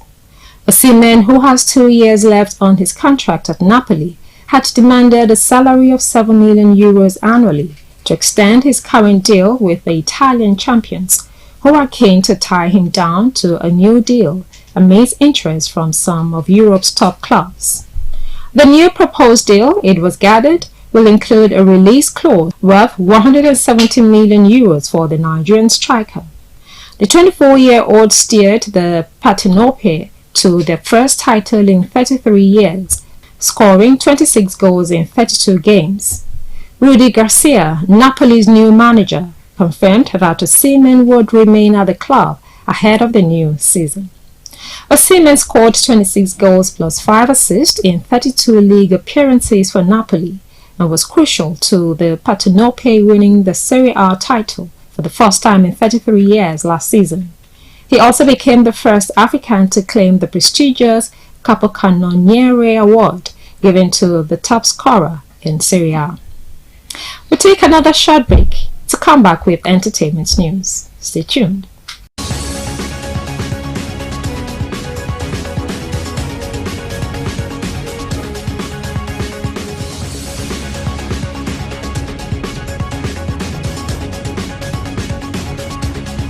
Welcome back. You're still watching Biscon Television News. Now to entertainment news.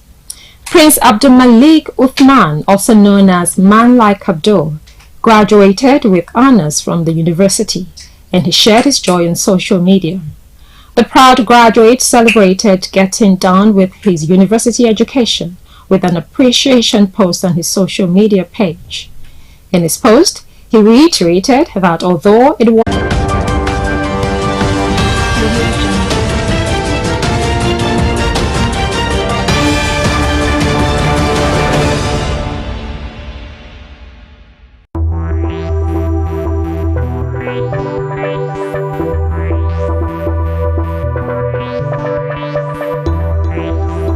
Hello there, this is Biscon Television broadcasting from Lagos. My name is Bisi Olatilo. Let's see the news items on the front pages of the newspapers for today, Tuesday, 18th of July, 2023.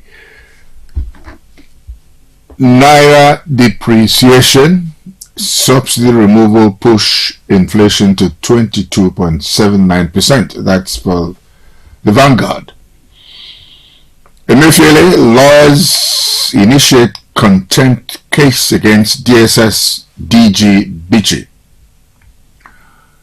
Deregulation, marketers begin fuel importation. NMDPRA. Custom seizes cache of arms at Lagos ports. Where we faked abduction, demanded ransom from our parents. Wow, that's a report from some miners. Very disturbing. Shows how rotten the society has gotten into today. How do we sanitize it? We'll have a role to play in that. Our weapons against insecurity, service chiefs. CDS, I'll prioritize troops' welfare, deepen interagency collaboration, make armed forces people-centric. Nigeria Army most misunderstood, says COAS, Chief of Army Staff, recommends establishment of Defense Space Force to tackle cyber crime. All of this came through when they were being interrogated yesterday by members of the House of Representatives. GT Bank emerges best bank in Nigeria at Euromoney. That's on page 20 for today. That's the Vanguard, by the way, leading the newspaper review for today. APC crisis. Tinubu shops for Adamu's successor. APC accounts frozen. NWC confirms ex-Nasarawa governor's exit. Omishore 2 bars Omishore from NWC meeting. Adamu absent, postpones National Caucus NEC meeting. All of that aftermath of the dramatic resignation of the chairman of national chairman of the APC, Alhaji Senator Ibrahim Adamu. And we end on the sporting note. Kano sacks Enyimba coaches, saves Finidi. Wow. Of course, you know, Kano has been given a very big job by the governor of Abia State, Alex Oti. And I wish him all the best. But he needs quite a lot of goodwill amongst his peers to be able to succeed in that job. Now the Punch. Federal government grants 56 import licenses as fuel consumption drops. Anthrax. Government plans nationwide animal vaccination. That's we shouldn't close our eyes to this. We must be very serious about this. Politicians flooding government house distracting me, Akwa Ibom governor. Wow. Audit report nails Adamu Omishore as Tinubu governor's shop for new chair. Aggrieved NYC members welcome Adamu's removal. NEC meeting postponed indefinitely. Kyari, Funta take temporary charge. New leaders to emerge at emergency convention. Army intercepts Anambra-bound truck with ammunition. Very troubling and very troubled. I mean, I don't know. What is happening to our borders? Is that our borders that porous? No. Sends a very wrong signal. Troops of 192 Battalion Nigerian Army operating in 81 Division nabbed a syndicate transporting a truckload of ammunition along Agility Owode Road in the Yewa North local government of Ogun State to Anambra State on Saturday. Worrying. Poultry farms shutting down over high maize price. Lover prophet to die by hanging for killing LASU undergraduate. Suspended EFCC chair spends 33 days in custody. And that's about it on the Punch. Then we go straight away to The Nation. The Nation begins with this. We have database of 15 million poor Nigerians, says the agency. How the $800 million will be transferred to beneficiaries. Ex-Army Chief Bameyi, troops should crush bandits. President greets celebrated columnist Olatunji Dare at 79. APC top positions, why Adamu Omishore lost out. Lack of accountability, poor leadership allegations, cause of resignations. Kyari, Founta takeover in acting capacities. Almakura, Kekemeke may be replacements for them. Well, let's leave matters of politics and go now to matters of economy. Non-oil exports netted $2.539 billion in 6 months. The Nigerian Export Promotion Council yesterday said that non-oil exports in the first half of this year generated $2.53 billion. That's some good news. I hope we can follow up on that. INEC, Tinubu, Abuja residents not superior to other Nigerians. PDP LP lied on electronic results collations. Well, of course, we can see the picture that shows Mr. President is coming in from the meeting held in Nairobi and being welcomed by different officials. I can see Ganduje here. I can see the governor of Imo State, Senator Hope Uzodinma, and other officers. In fact, the service chiefs were also there to welcome him. That's the picture we have on the front page of The Nation for today. Now, The Sun. Soldiers intercept southeast bound guns and ammunition. One truck heading for Anambra State. APC suspends NEC as Kyari Fonta takeover. Tinubu returns after AU summit in Kenya. Presidential Tribunal, PDP, LP accused Tinubu APC of intimidating and blackmailing the judiciary. CDS, COAS promised to prioritize troops' welfare and transform the military.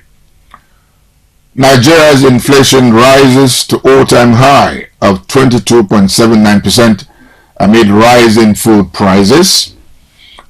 Olu stakeholders endorse Uzodinma for second term, ask other contestants to withdraw from race. Gunmen kill 6 in Benue, monarch in Imo, councillor in Enugu. Wow. Emefiele's lawyers vow to jail DSS DG for contempt of court. World Bank, federal government or your government to map out 1.5 million out of school students. Arthur Eze donates 100 million naira to Ohaneze Ndibo. 2023 poll. It's up to Nigeria to decide what to do with our report. Ethiopia, that's EU envoy. Akpata delivers NUJ's Ayimude Memorial Lecture on Thursday. Well, that's it on the front page news for this day today. Did I say this day? I'm sorry. Daily Sun. Why don't we just go to this day in that case? I just take what this day has for us. Now, this day today, we begin with this frontline story. NPA generates 191.4 billion naira revenue in the first half of 2023, remits 55.7 billion naira to Consolidated Revenue Fund. Bello Coco projects over 500 billion naira revenue by year end. That's some good work there. PDP replies APC, says threats to PEPC subversive move to intimidate the judiciary. 60 lawyers ask court to jail DSSDG for disobeying order on Emefiele's release. It's shameful security agency failed to arrest Asari Dokubo, yet charges suspended CBN governor, says a group. Aftermath of Adamu Omishore's ouster, APC NWC postpones caucus NEC meetings. Kiari takes over in acting capacity. PDP chief Chidoka suggests Southeastern as chairman. Somebody says, this is the Midwestern interloper. He's in the PDP. He's poking his nose into events that are happening in the APC. Don't be too sure that the man is not also positioning himself for some what do you call that thing, for some ministerial position to come back again. He's been an aviation minister. He's been an FRSA Corps Marshal. I don't know what he still needs with any new positions now, but that's up to him. Kiari takes over in acting capacity, and well, we'll see how things progress for the APC. They really didn't start on a good note. I mean, if the chairman has come to say to the whole world that he didn't support the Mr. President, he actually had his own candidate. I mean, somebody said he should have been long gone. All right. Higher food commodity prices raise inflation to 22.79%. And we'll see the picture of Mr. President with Akinwumi Adesoya, President of the Africa Development Bank, and President of Afrexim Bank, Dr. Benedict Orama, joined the 5th Media Coordination Meeting between the African Union, Regional Economic Communities, and Regional Mechanisms in Nairobi, Kenya. That's a meeting that just ended just yesterday.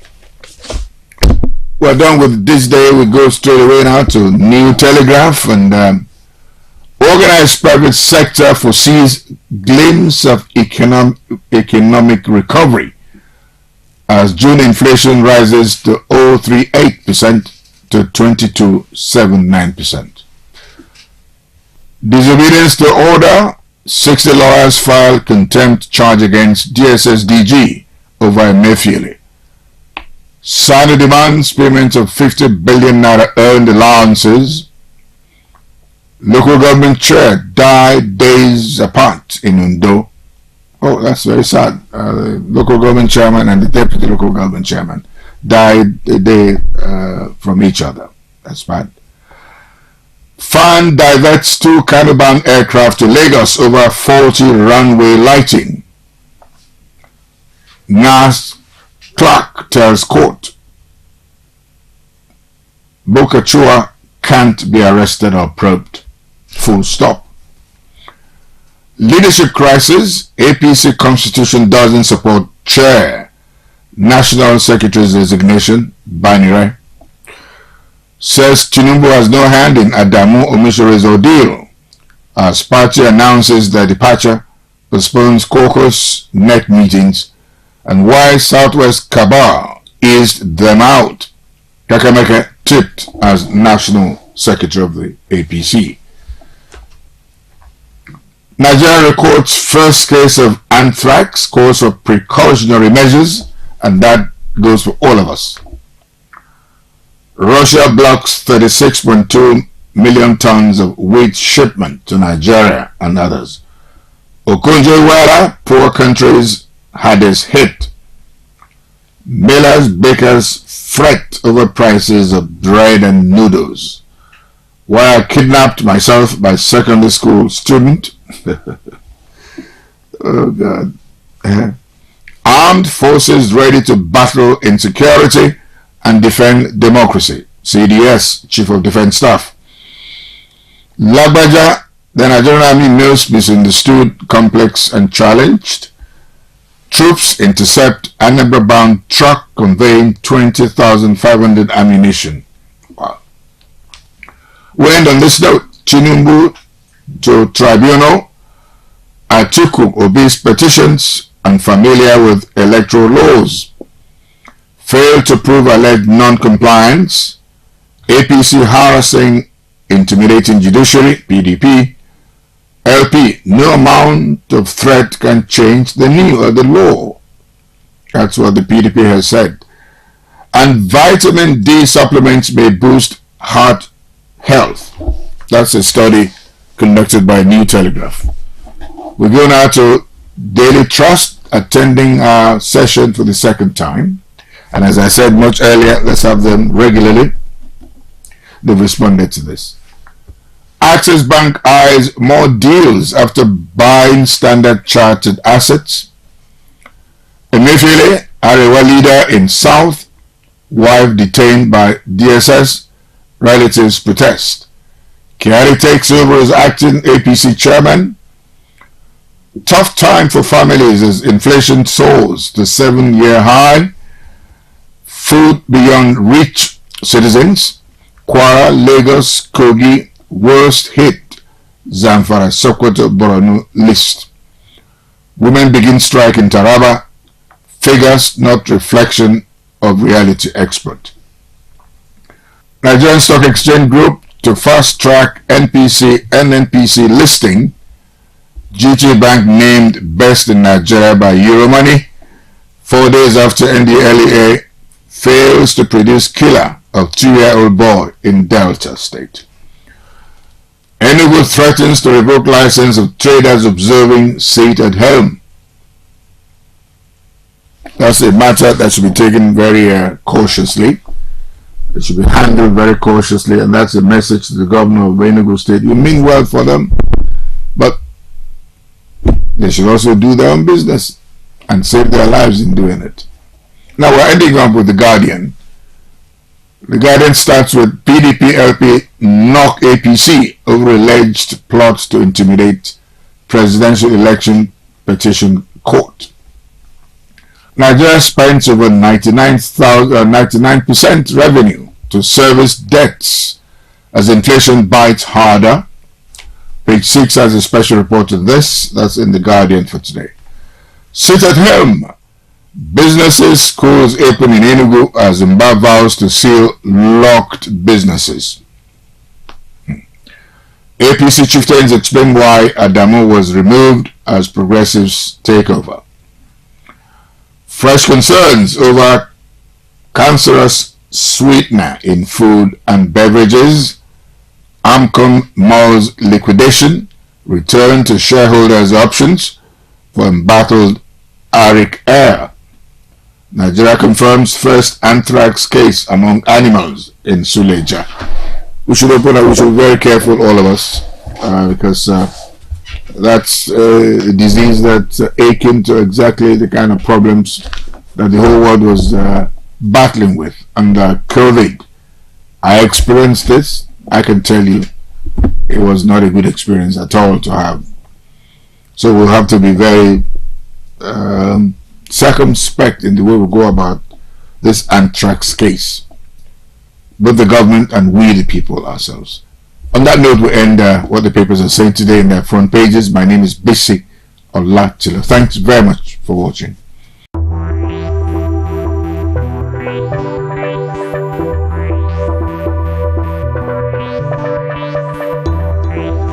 on a day. Yes, so now welcome again to another correct Yakata. My name is Henry, and I know say for Yakata here, we're even gonna correct people where they discuss G's talk and yan too. And no forget, we did here too together, and we go discuss today. But of course, I'm not gonna show now my guests until we go for a short break. When we come back, I go unveil my guest one. No go anywhere.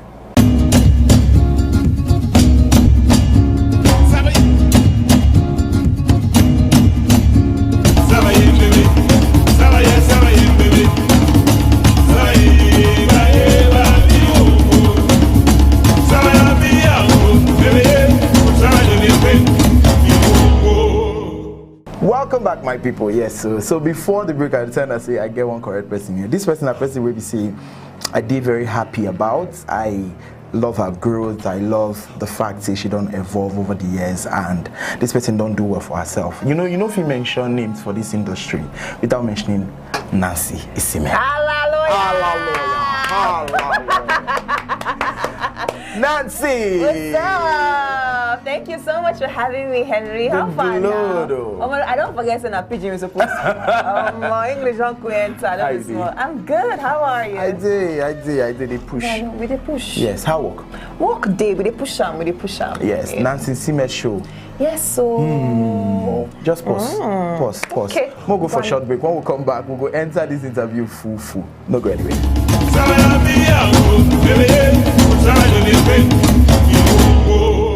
Welcome back, my people. Yes, I still get here with me, TV host, actor, and brand influencer. Yes.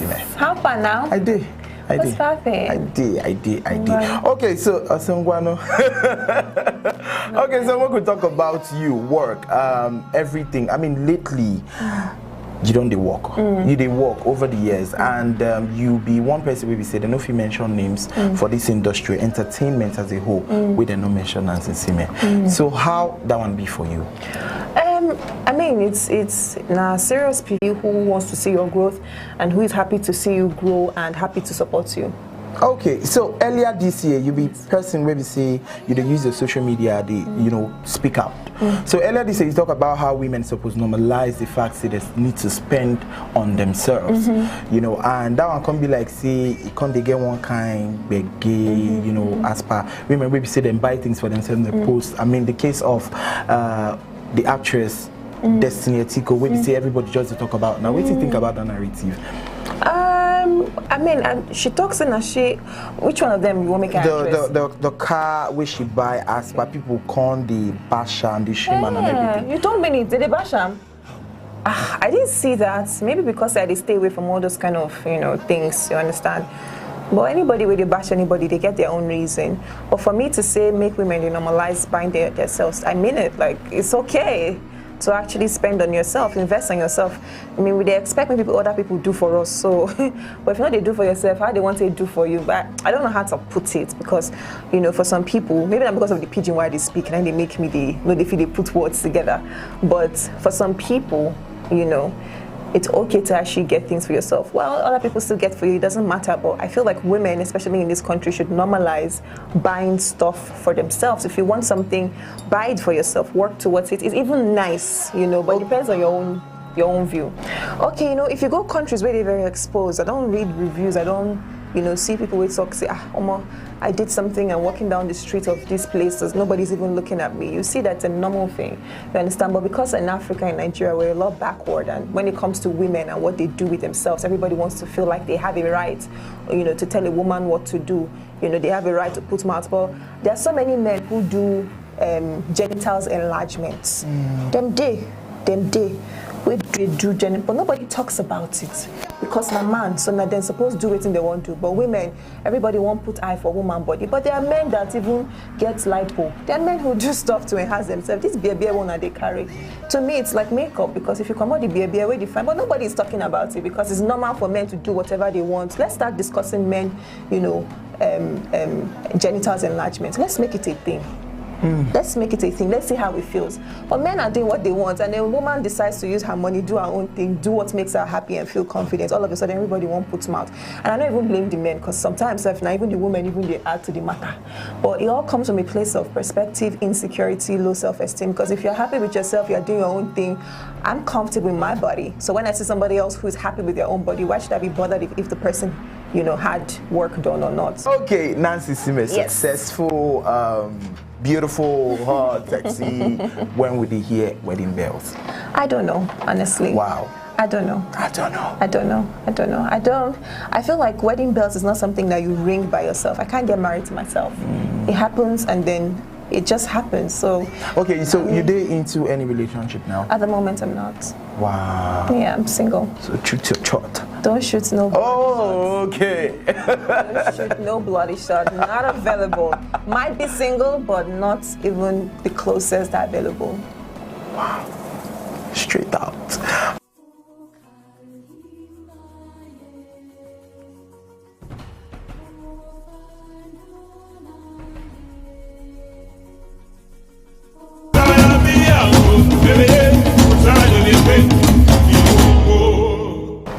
Welcome back, my people. We just come out for the Yakata exclusive. Now, not the Yakata hot seat segment. Hallelujah. Yes. So, if you think that one hot, this one hot pass. I did for you. Okay, so this segment get 3 rules. The first rule we say you must answer the question. The second rule we say you get 10 seconds to answer each of the questions. And the last rule we say if you know if you answer these questions, you go drop something. Am I communicating? Preach. Okay. So, you there ready? Yes. So 10 seconds, I beg me can take my time for me. So the first question. What will be the full meaning of NIN? National Identity Number. National Identification Number. Okay, the second one. What will be the full meaning of IQ? IQ. Do you have never thought about that? And my IQ is higher. I wish you did, but I just say IQ. Ain't got it. Your time don't go. Okay. Oh yeah, drop the thing. They look iWatch. You know that your iPhone. Your eyeglass. I hear you. Your hat. Don't make your leg. You don't take it. Your nails. Carry it. Your earrings. Carry it. But that's it. You guys drop something actually. Drop like how? No, they just need to see say you drop something because now the rules for this game. Also, I'll drop like one thing on my body. Yeah. Okay, I'll drop earring. Okay. Bring her. No. Make her just show them. Bring them. Bring. No. But that's actually bring. No. No, but bring. I say no. It's no, but bring. Would that make me bring? You don't even know you're dealing with it. You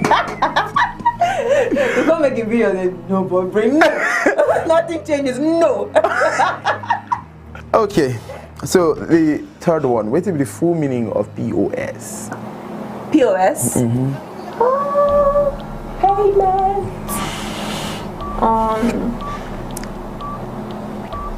Maybe service. I don't know actually. I'm just guessing. Well, like payment on service. Your time don't go. What does it mean? Tell me. Give me another thing. I guess I'm wrong. Oh, you don't even tell us the real meaning. No, but of course I go tell you later. After? We know they do them, yeah. Okay. But this is where they hold. I don't like them. Okay, so song association. Now you go associate this words to a song. Yeah, you go tell us the person we sing. I'm gonna sing the part of the song. We get the lyrics. So the first one down. Sorry now. Down. Down. Let me see you move, baby. Who sing them? Beautiful. Beautiful girls all over the world. We could be changed. Who sing them? But my time would be wasting. I think Bolomas and B.O.B. So. Okay, time.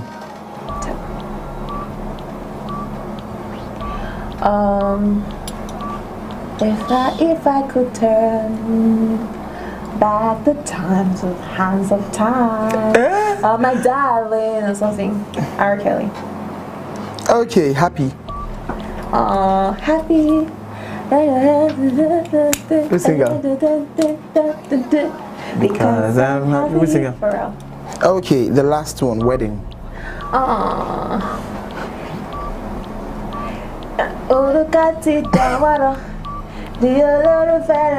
There's weddings somewhere there. No, you go talk up. Your time don't go. Think of when that party said it. Your time don't go. Yeah. Yeah. Cause any to it, it's your wedding day. So be happy. Whatever you think. Okay. So you go finish this. Okay. So you go spell these things we have to call for you. Okay. Camouflage. I should spell it. CAMOUFLAGE. The second one, pneumonia. PNEUNO. No. PNEU. Mo. NO. NIA. Okay. Carburetor. CARBARATOR. No. Carburetor. No. What? What no. Carburetor. Okay. CABARTOR. Yeah.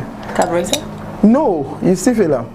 You know the pronunciation. But of course, you don't pass. You feel them, Sha. Okay. The other one, last souvenir. Souvenir. SOUVENIR. Okay, so you go translate this pidgin adage from pidgin to English. Okay. Plain English. Don't tell me the meaning of the adage. No, sentence actually. Don't tell us the meaning. Just talk and back for English. Literal translation. Okay. Okay, so the first one, Wala for who knows how to cook. Wala. It's a problem for who doesn't know how to cook. Okay, how many years I take senior you? Do you know how old I am? Or I'm older than you? Say that again. How many years I take? Okay, so it's a question. Do you know how many years I am older than you? What? Do you know how many years I'm older than you with? Yeah. I get them before no be property. I have before. It's not something. It's not property still. Property is English, it's not.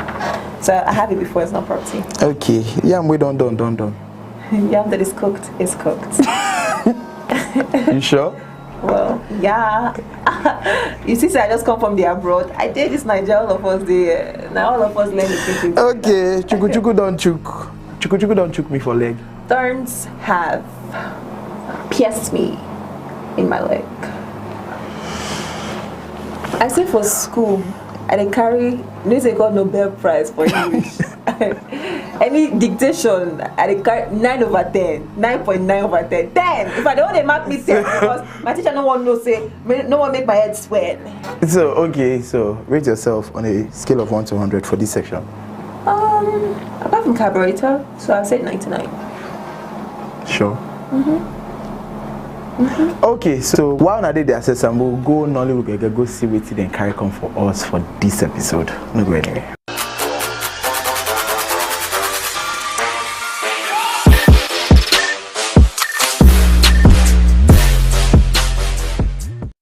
Hola puta, mi amor Henry, Cetrano Pastisto Encretano. I don't know that shock. My name is Henry and that's the drum. Welcome again to another Nollywood gang. I here with my guy Benji, the top machine. That's Spanish. That's Spanish, bro. Oh, you mean that's how we go fans together that year? Okay, I don't even forget to see you. Then the two of us go fans together. Okay, so enough of that. Yeah, so today we're going to count down on something really very beautiful, something really sweet people want yo. As usual, you know, and yeah, yeah. So on 5 celebrities we get the job, but of course we will start the countdown after the short break. So don't go anywhere.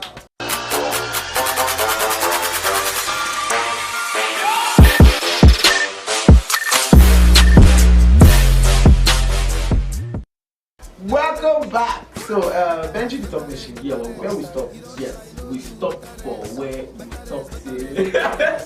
We go they mention 5 celebrities we get the job. Okay, so we'll start for number 5. From number 5, and for our number 5 today, not another person but Dari Atalade. Dari Atalade, a person who don't do well for the music industry. Dari don't pay dues, and they eat his fruit. I grew up with that. Yeah. So Dari don't do exceedingly well when it comes to music. But of course, Dari also gets side day job where we don't know about. Darren is the Chief Executive Creative Director for Live Sports 360. These people are people where they organize one of the biggest events and entertainment shows where they happen for Nigeria. Alright, so the the celebrities where we guess for our number 4th sport. Now, person when you say for the past 2 months you don't really fight for this person. And me say personally, I don't fight serious. I will not feel like you know they don't have fighting the last.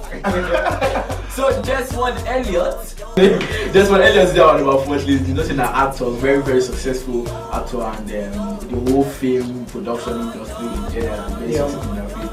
But the other side also in a lawmaker in Sule constituency. Yeah. And yes, so you know say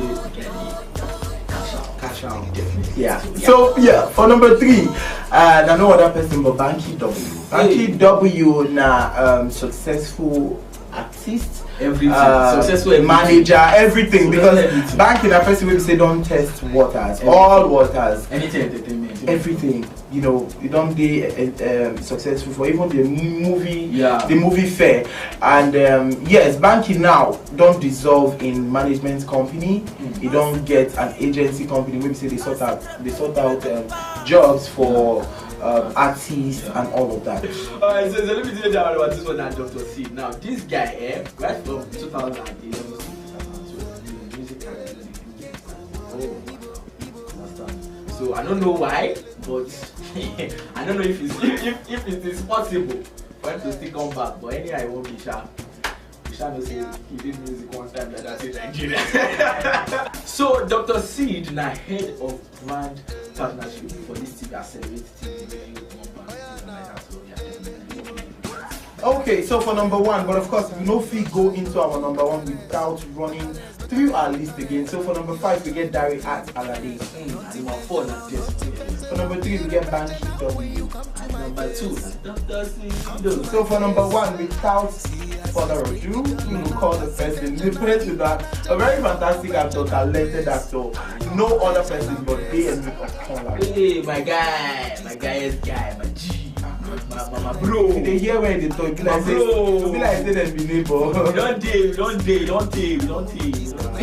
Nice. So DME na actor where we say no onion. You don't cut them very well, and they do extremely well when it comes to the movie industry. But DME recently was they appointed the head of film distribution and marketing for Silverbird Group of companies. And then we don't do because I don't feel in effect, you know. Yeah, recently I don't see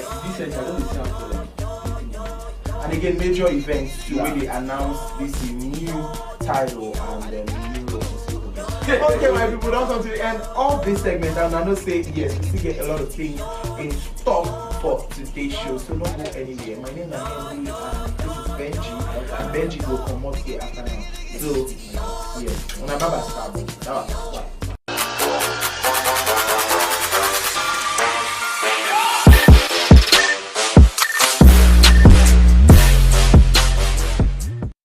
Welcome back, my people. I hope you enjoyed that segment. And in case you just join us now, sorry now your name. In fact, you guys need to change your name because okay, Nancy. Now you go give us your 5 top directors for 2020. Okay. That's now your camera. Okay.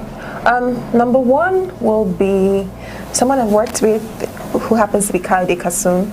I absolutely think he's doing so well and like he's so great. Number 2 will be Antifunke Akindele and JJC Skills, because I feel like they work hand in hand, so it's hard to call the other and not like put them. I don't say 2, 3. So Antifunke and JJC because they are one. You get me? Number 3 will be Biodun Stevens and TB. Oh, she's amazing. You see, my list is filled with women. Oh God. Number 4 will be Kemi Adetiba. Yeah. Get used to it, guys. Kemi Adetiba. Number 5. Okay, Auntie Mo is not a director. Because I was thinking that was what she was going to say, but she's a female director. Okay, think. Just give up already. Okay, I'll just put one more man. Let it not look like I'm in some war against men. No, but feminist. I absolutely, I don't mind being called a feminist. I actually don't. Number 5 will be Mr. Afolayan. Oh, manpower. It's not a battle against, like, come on. No, of course, we don't come to the end of this segment. And the next segment will go into the game segment. So we'll go for a short break. When we come back, we will continue. No go anywhere.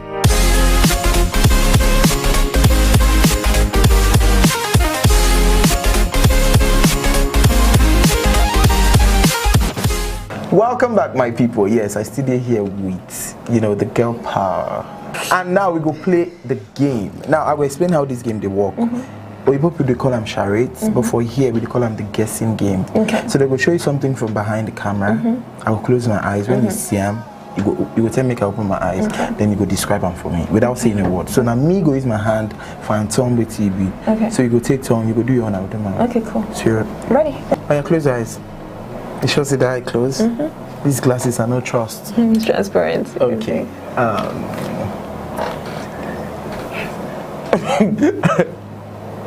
Okay, oh yeah, open.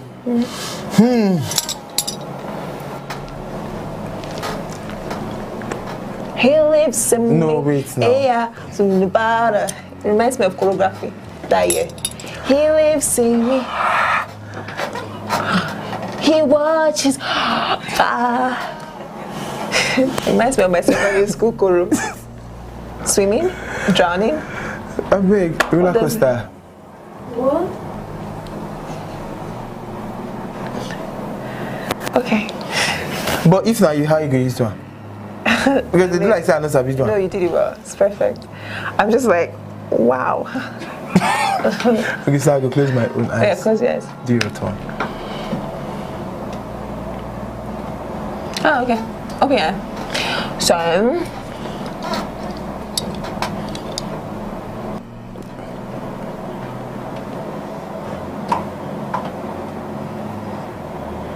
truck. no, almost there. You're around that. Wheelbarrow. So it's, thank you. Yeah, good. Good. Close your eyes. I'm good. Well, But I'm good. okay. Close your eyes. Okay. Okay, open. Wow. I want you to describe this one. Into real long. Okay. I don't even know. Okay, see. What's that? Show me it.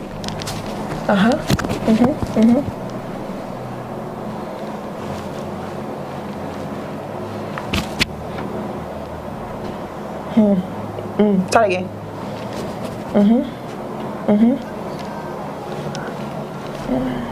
Wash hand. No. Nigerian Fingers. flags. Green, white, green. Yes. You're stressing my brain out. Like, I'm currently in the middle of my show coming back. And you're killing the brain cells that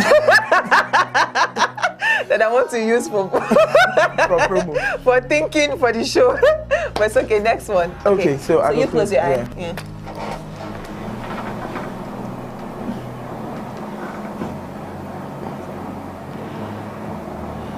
Okay. Open your eye.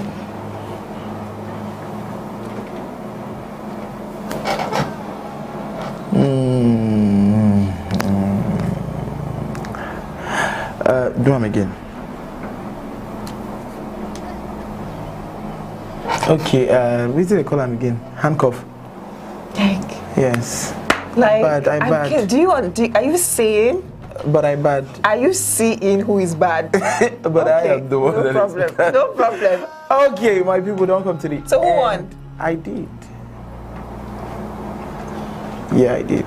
Excuse me? Excuse you? Excuse me, darling. Darling. Let me I do Tony, did. you mess. But I did. What? I did. It's meant to be who gives the best directions that the other person can get. No, but I Not did. who gets no, it. but this is my show now. So what it is not, it is. Now my show with this. Thank God you mentioned it. So to show you put that there, whether you try or you don't try, you will win. That lie. No be Hallelujah. saying. Hallelujah. No You be just saying. said it, no problem. My people, don't come to the end of this show, and I hope you enjoy everything with me and Nancy carry on for this episode. Make sure don't forget we still get more and more of other exciting episodes ready for our different social media handles. We'll be Legacy TV NG for Instagram, Facebook, and Twitter. Make sure also like, comment, and subscribe for our YouTube channel, Legacy TV NG. My name is Henry. Henry's clear on Instagram with the K in your screen. Tell them your. Oh, at Nancy Sime Official on Instagram. Yes, and also make sure follow the Nancy Sime Show. Yes, at the Nancy Sime Show _ on Instagram. Okay, so now here we go draw a cutting close. I draw from there. Okay. No. Oh.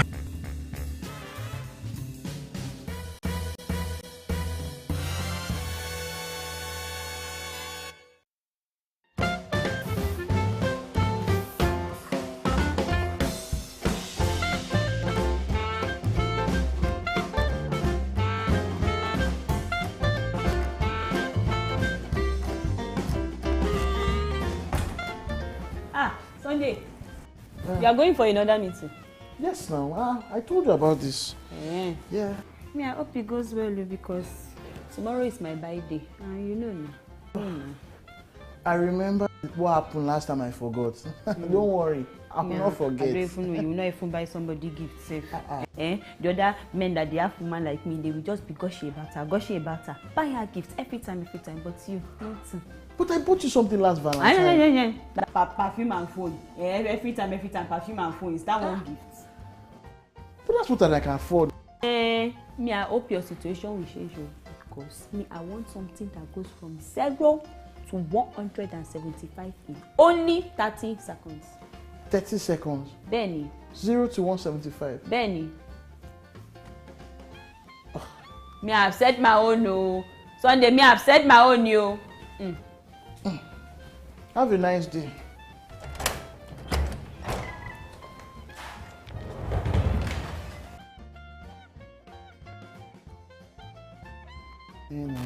Yesterday when I was telling you, when you're telling me you wanted something that moves from 0 to 175, guess what? In fact, I even got you something that does it in less time.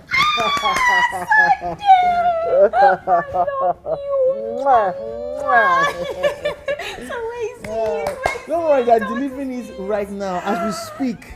They're delivering it. It's coming now. You guys should be here any minute from now.